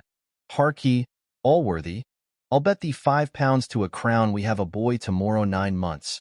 But prithee tell me what ha Burgundy, champagne, or what? For, please Jupiter, we'll make a night on't. Indeed, sir, said Allworthy, you must excuse me. Both my nephew and I were engaged before I suspected this near approach of his happiness. Engaged, quoth the squire, never tell me. I won't part with thee tonight upon any occasion. Shalt sup here, please the Lord Harry. You must pardon me, my dear neighbor, answered Allworthy. I have given a solemn promise, and that you know I never break. Why, prithee, who art engaged to? Cries the squire. Allworthy then informed him, as likewise of the company. Odzookers, answered the squire, I will go with thee, and so shall Sophy. For I won't part with thee tonight, and it would be barbarous to part Tom and the girl. This offer was presently embraced by Allworthy, and Sophia consented, having first obtained a private promise from her father that he would not mention a syllable concerning her marriage. Chapter the last, in which the history is concluded. Young Nightingale had been that afternoon, by appointment, to wait on his father, who received him much more kindly than he expected. There likewise he met his uncle, who was returned to town in quest of his new married daughter. This marriage was the luckiest incident which could have happened to the young gentleman. For these brothers lived in a constant state of contention about the government of their children, both heartily despising the method which each other took. Each of them therefore now endeavored, as much as he could, to palliate the offense which his own child had committed, and to aggravate the match of the other. This desire of triumphing over his brother, added to the many arguments which Allworthy had used, so strongly operated on the old gentleman that he met his son with a smiling countenance, and actually agreed to sup with him that evening at Mrs. Miller's. As for the other, who really loved his daughter with the most immoderate affection, There was little difficulty in inclining him to a reconciliation. He was no sooner informed by his nephew where his daughter and her husband were, than he declared he would instantly go to her, and when he arrived there he scarce suffered her to fall upon her knees before he took her up, and embraced her with a tenderness which affected all who saw him, and in less than a quarter of an hour was as well reconciled to both her and her husband as if he had himself joined their hands. In this situation were affairs when Mr. Allworthy and his company arrived to complete the happiness of Mrs. Miller, who no sooner saw Sophia than she guessed everything that had happened, and so great was her friendship to Jones that it added not a few transports to those she felt on the happiness of her own daughter. There have not, I believe, been many instances of a number of people met together where everyone was so perfectly happy as in this company, amongst whom the father of young Nightingale enjoyed the least perfect content, for, notwithstanding his affection for his son, notwithstanding the authority and the arguments of Allworthy, together with the other motive mentioned before, he could not so entirely be satisfied with his son's choice. And perhaps the presence of Sophia herself tended a little to aggravate and heighten his concern, as a thought now and then suggested itself that his son might have had that lady, or some other not that any of the charms which adorned either the person or mind of Sophia created the uneasiness. It was the contents of her father's coffers which set his heart a-longing. These were the charms which he could not bear to think his son had sacrificed to the daughter of Mrs. Miller. The brides were both very pretty women, but so totally were they eclipsed by the beauty of Sophia, that, had they not been two of the best-tempered girls in the world, it would have raised some envy in their breasts. For neither of their husbands could long keep his eyes from Sophia, who sat at the table like a queen receiving homage, or, rather, like a superior being receiving adoration from all around her. But it was an adoration which they gave, not which she exacted, for she was as much distinguished by her modesty and affability as by all her other perfections. The evening was spent in much true mirth. All were happy, but those the most who had been most unhappy before their former sufferings and fears gave such a relish to their felicity as even love and fortune, in their fullest flow, could not have given without the advantage of such a comparison. Yet, as great joy, especially after a sudden change and revolution of circumstances, is apt to be silent, and dwells rather in the heart than on the tongue, Jones and Sophia appeared the least merry of the whole company, which Western observed with great impatience, often crying out to them, "Why dost not talk, boy? Why dost look so grave? Hast lost thy tongue, girl? Drink another glass of wine." Shot drink another glass, and, the more to enliven her, he would sometimes sing a merry song, which bore some relation to matrimony and the loss of a maidenhead. Nay, he would have proceeded so far on that topic as to have driven her out of the room, if Mr. Allworthy had not checked him, sometimes by looks, and once or twice by a fie. "Mr. Western," he began, indeed, once to debate the matter, and assert his right to talk to his own daughter as he thought fit. But, as nobody seconded him, he was soon reduced to order. Notwithstanding this little restraint, he was so pleased with the cheerfulness and good humor of the company that he insisted on their meeting the next day at his lodgings. They all did so, and the lovely Sophia, who was now in private become a bride too, officiated as the mistress of the ceremonies, or, in the polite phrase, did the honors of the table. She had that morning given her hand to Jones, in the chapel at Doctors' Commons, where Mr. Allworthy, Mr. Western, and Mrs. Miller were the only persons present. Sophia had earnestly desired her father that no others of the company, who were that day to dine with him, should be acquainted with her marriage. The same secrecy was enjoined to Mrs. Miller, and Jones undertook for Allworthy. This somewhat reconciled the delicacy of Sophia to the public entertainment which, in compliance with her father's will, she was obliged to go to, greatly against her own inclinations. In confidence of this secrecy, she went through the day pretty well, till the squire, who was now advanced into the second bottle, could contain his joy no longer, but, filling out a bumper, drank a health to the bride. The health was immediately pledged by all present, to the great confusion of our poor blushing Sophia, and the great concern of Jones upon her account. Though, say truth, there was not a person present made wiser by this discovery, for Mrs. Miller had whispered it to her daughter to her husband to his sister, and she to all the rest. Sophia now took the first opportunity of withdrawing with the ladies, and the squire sat in to his cups, in which he was, by degrees, deserted by all the company except the uncle of young Nightingale, who loved his bottle as well as Western himself. These two, therefore, sat stoutly to it during the whole evening, and long after that happy hour which had surrendered the charming Sophia to the eager arms of her enraptured Jones. Thus, reader, we have at length brought our history to a conclusion, in which, to our great pleasure, though contrary, perhaps, to thy expectation, Mr. Jones appears to be the happiest of all humankind. For what happiness this world affords equal to the possession of such a woman as Sophia, I sincerely own I have never yet discovered. As to the other persons who have made any considerable figure in this history, as some may desire to know a little more concerning them, we will proceed, in as few words as possible, to satisfy their curiosity. Allworthy hath never yet been prevailed upon to see Blifil, but he hath yielded to the importunity of Jones, backed by Sophia, to settle £200 a year upon him, to which Jones hath privately added a third upon this income. He lives in one of the northern counties, about 200 miles distant from London, and lays up £200 a year out of it, in order to purchase a seat in the next Parliament from a neighbouring borough, which he has bargained for with an attorney there. He is also lately turned Methodist, in hopes of marrying a very rich widow of that sect, whose estate lies in that part of the kingdom. Square died soon after he writ the before-mentioned letter, and as to Thwackum, he continues at his vicarage.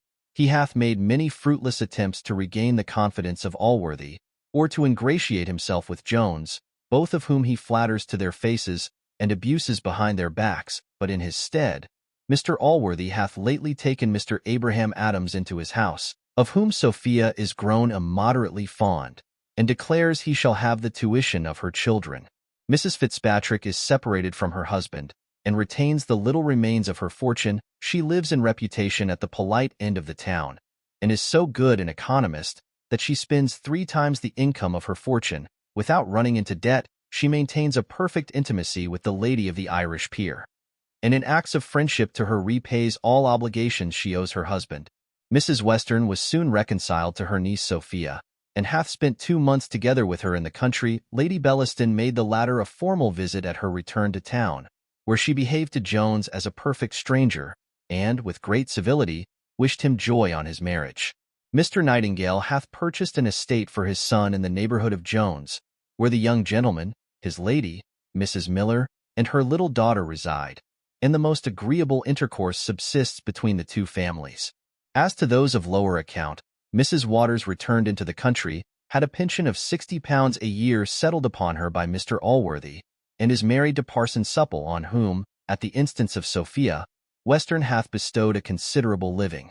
Black George, hearing the discovery that had been made, ran away, and was never since heard of, and Jones bestowed the money on his family, but not in equal proportions, for Molly had much the greatest share. As for Partridge, Jones hath settled £50 a year on him, and he hath again set up a school, in which he meets with much better encouragement than formerly, and there is now a treaty of marriage on foot between him and Miss Molly Seagrim, which, through the mediation of Sophia, is likely to take effect. We now return to take leave of Mr. Jones and Sophia, who, within 2 days after their marriage, attended Mr. Western and Mr. Allworthy into the country. Western hath resigned his family seat, and the greater part of his estate, to his son-in-law, and hath retired to a lesser house of his in another part of the country, which is better for hunting. Indeed, he is often as a visitant with Mr. Jones, who, as well as his daughter, hath an infinite delight in doing everything in their power to please him, and this desire of theirs is attended with such success, that the old gentleman declares he was never happy in his life till now. He hath here a parlour and antechamber to himself, where he gets drunk with whom he pleases, and his daughter is still as ready as formerly to play to him whenever he desires it. For Jones hath assured her that, as, next to pleasing her, one of his highest satisfactions is to contribute to the happiness of the old man.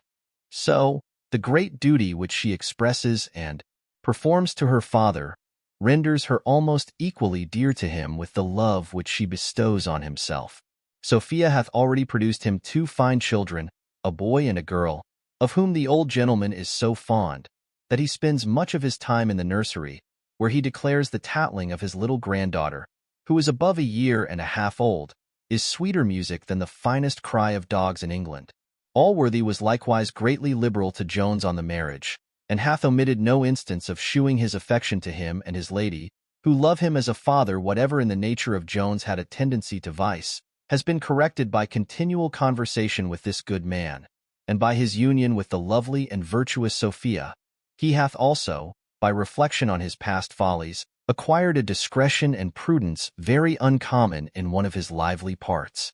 To conclude, as there are not to be found a worthier man and woman than this fond couple, so neither can any be imagined more happy. They preserve the purest and tenderest affection for each other, an affection daily increased and confirmed by mutual endearments and mutual esteem, nor is their conduct towards their relations and friends less amiable than towards one another, and such is their condescension, their indulgence, and their beneficence to those below them, that there is not a neighbor, a tenant, or a servant, who doth not most gratefully bless the day when Mr. Jones was married to his Sophia.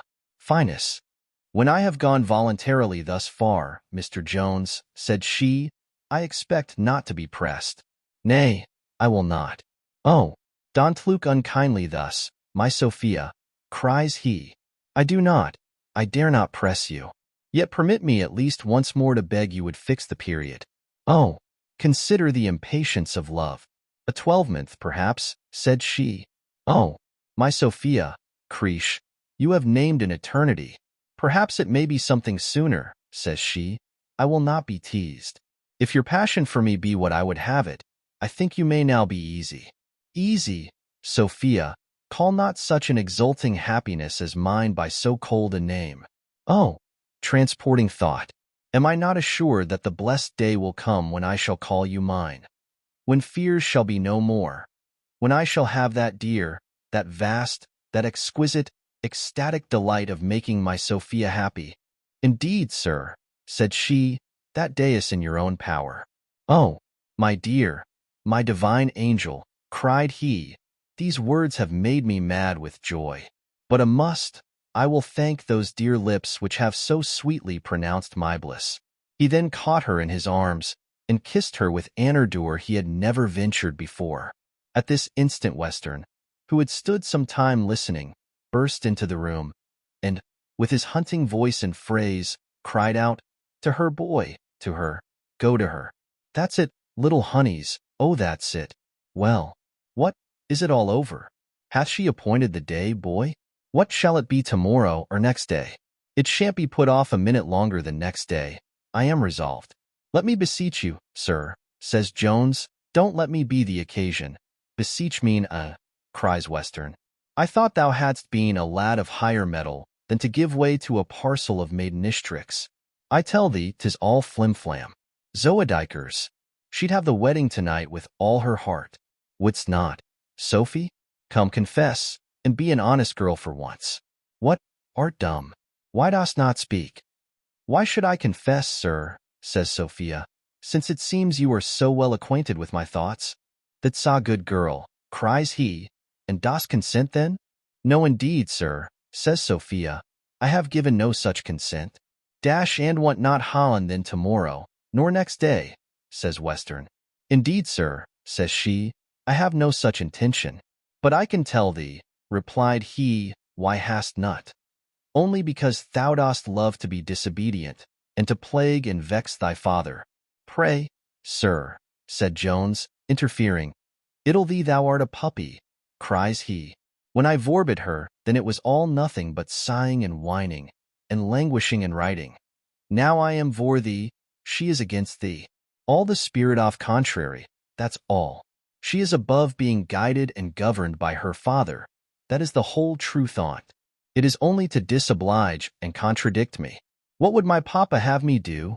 Cries Sophia. What would I ha thee do? Says he. Why, gee, I unt thee hand this moment. Well, sir, says Sophia, I will obey you. There is my hand, Mr. Jones. Well, and will you consent to Holland tomorrow morning? Says Western. I will be obedient to you, sir, cries she.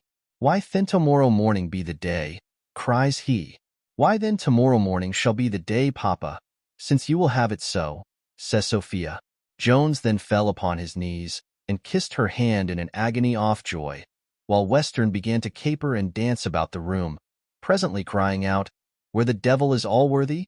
He is without now, a-talking with that lawyer Dowling, when he should be minding other matters." He then sallied out in quest of him, and very opportunely left the lovers to enjoy a few tender minutes alone. But he soon returned with Allworthy, saying, "If you won't believe you may ask her yourself. Hast not gin thy consent, Sophie, to be married tomorrow?" "Such are your commands, sir," cries Sophia, "and I dare not be guilty of disobedience." "I hope, madam," cries Allworthy, "my nephew will merit so much goodness, and will be always as sensible as myself of the great honor you have done my family. An alliance with so charming and so excellent a young lady would indeed be an honor to the greatest in England." "Yes," cries Western, "but if I had suffered her to stand dilly-dally, you might not have had that honor yet a while. I was for to use a little fatherly authority to bring her to." "I hope not, sir," cries Allworthy. "I hope there is not the least constraint." "Why there," cries Western, "you may bid her unsay all again if you will. Dost repent heartily of thy promise, dost not, Sophia?" "Indeed, papa," cries she, "Edo not repent, nor do I believe I ever shall, of any promise in favor of Mr. Jones." "Then, nephew," cries Allworthy, "I felicitate you most heartily, for I think you are the happiest of men. And, madam, you will give me leave to congratulate you on this joyful occasion. Indeed, I am convinced you have bestowed yourself on one who will be sensible of your great merit, and who will at least use his best endeavors to deserve it." "His best endeavors," cries Western, "that he will, I warrant un. Hark ye, Allworthy, I'll bet thee £5 to a crown we have a boy to more 9 months.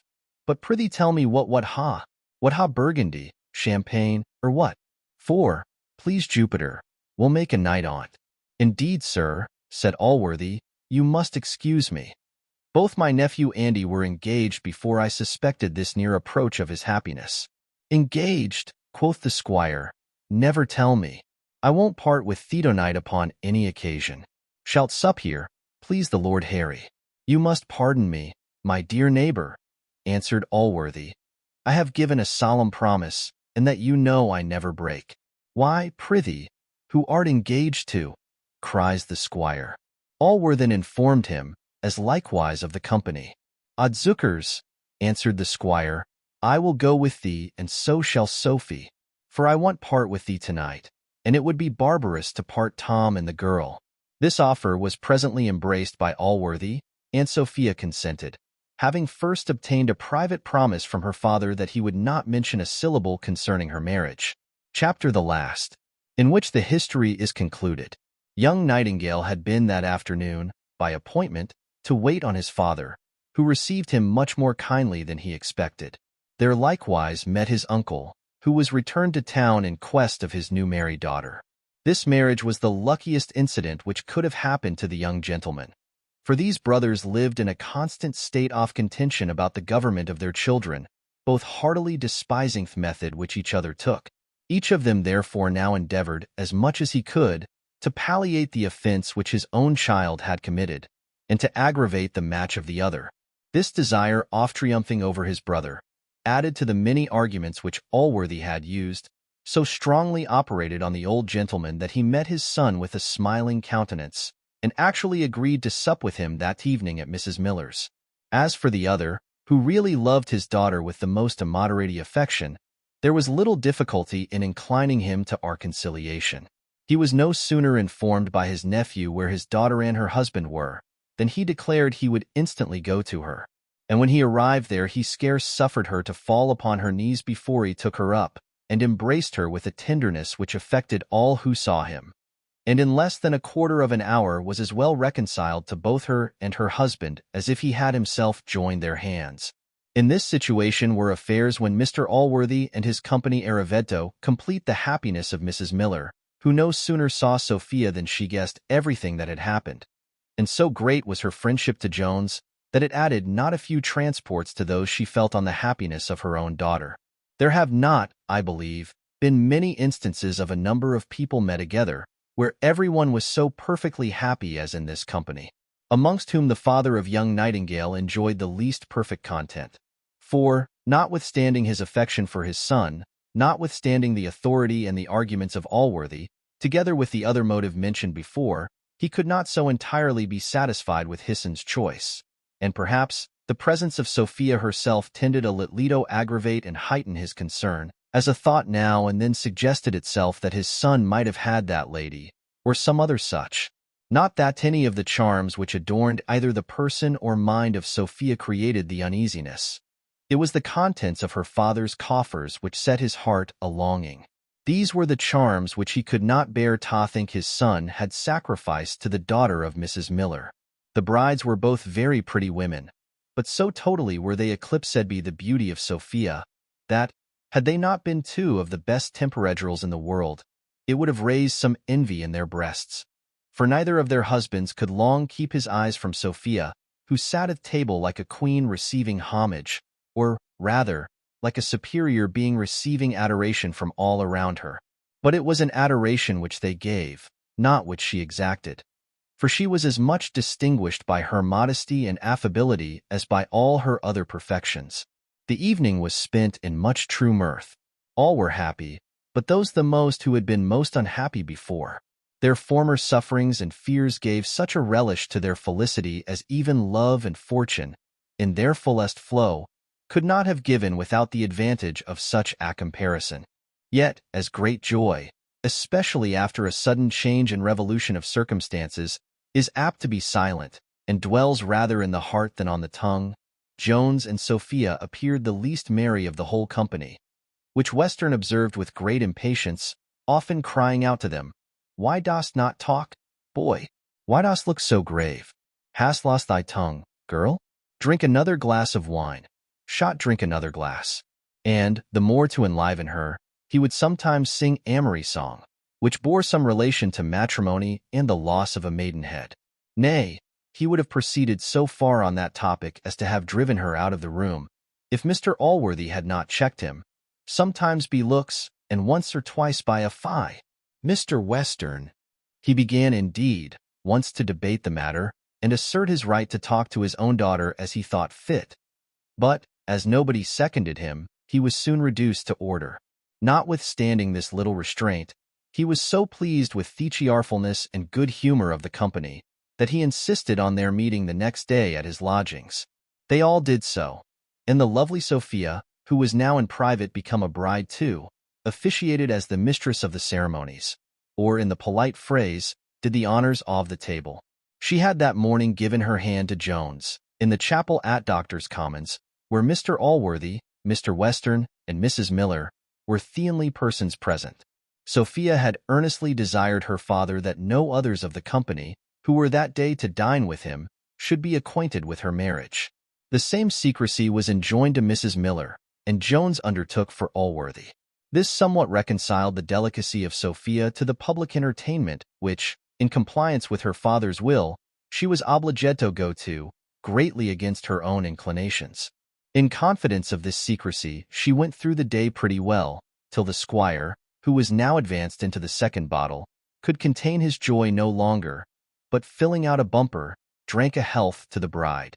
The health was immediately pledged by all present, to the great confusion of our poor blushing Sophia, and the great concern of Jones upon her account. To say truth, there was not a person present made wiser by this discovery.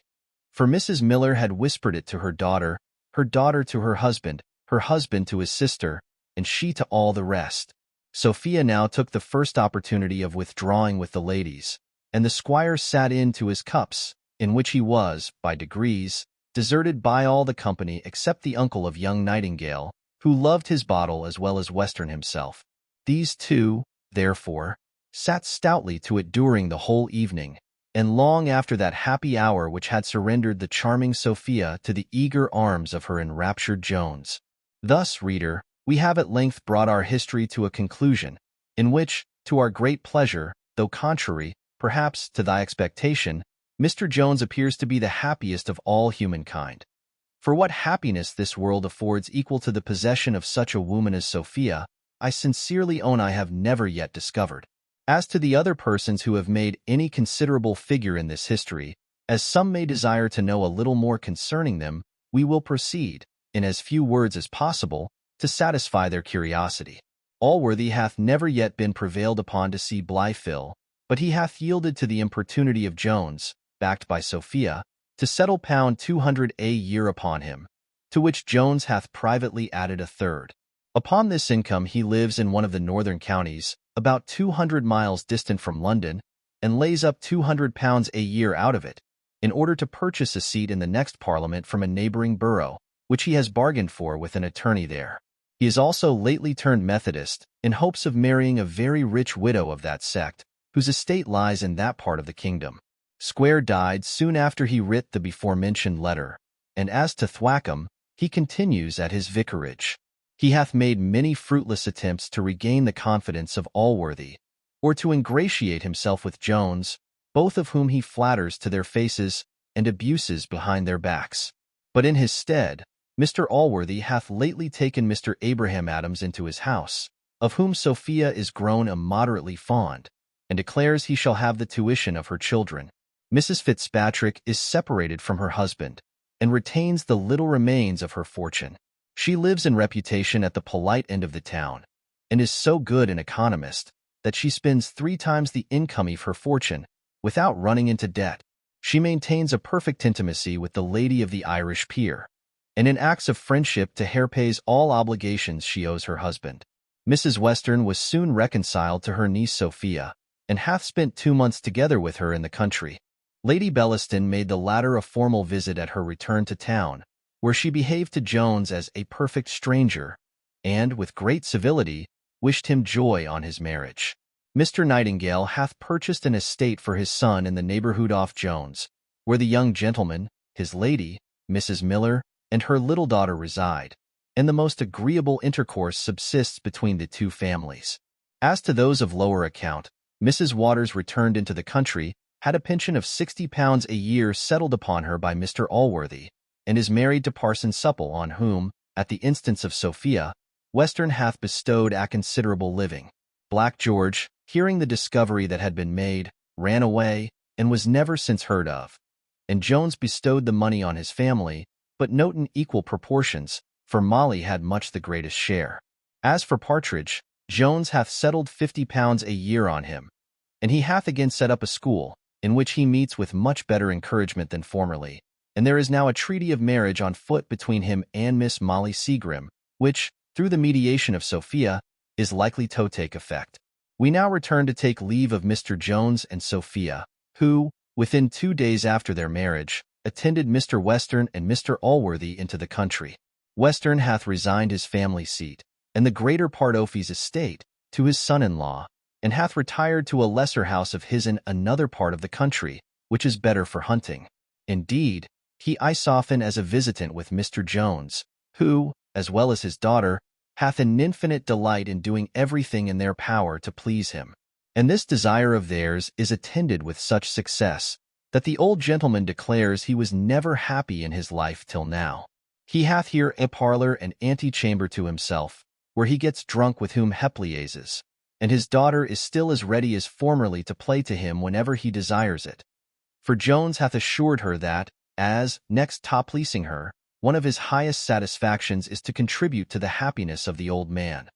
So, the great duty which she expresses and performs to her father renders her almost equally dear to him with the love which she bestows on himself. Sophia hath already produced him 2 fine children, a boy and a girl, of whom the old gentleman is so fond, that he spends much of his time in the nursery, where he declares the tattling of his little granddaughter, who is above a year and a half old, is sweeter music than the finest cry-off dogs in England. Allworthy was likewise greatly liberal to Jones on the marriage, and hath omitted no instance of shewing his affection to him and his lady, who love him as a father. Whatever in the nature of Jones had a tendency to vice, has been corrected by continual conversation with this good man, and by his union with the lovely and virtuous Sophia. He hath also, by reflection in his past follies, acquired a discretion and prudence very uncommon and known of his lively parts. To conclude, as there are not to be found a worthier man and woman than this fond couple, so neither can any be imagined more happy. They preserved the purest and tenderest affection for each other, an affection daily increased and confirmed by mutual endearments and mutual esteem. Nor is their conduct towards their relations and friends less amiable than towards one another. And such is their condescension, their indulgence, and their beneficence to those below them, that there is not a neighbor, a tenant, or a servant, who doth not most gratefully bless the day when Mr. Jones was married to his Sophia. Finus,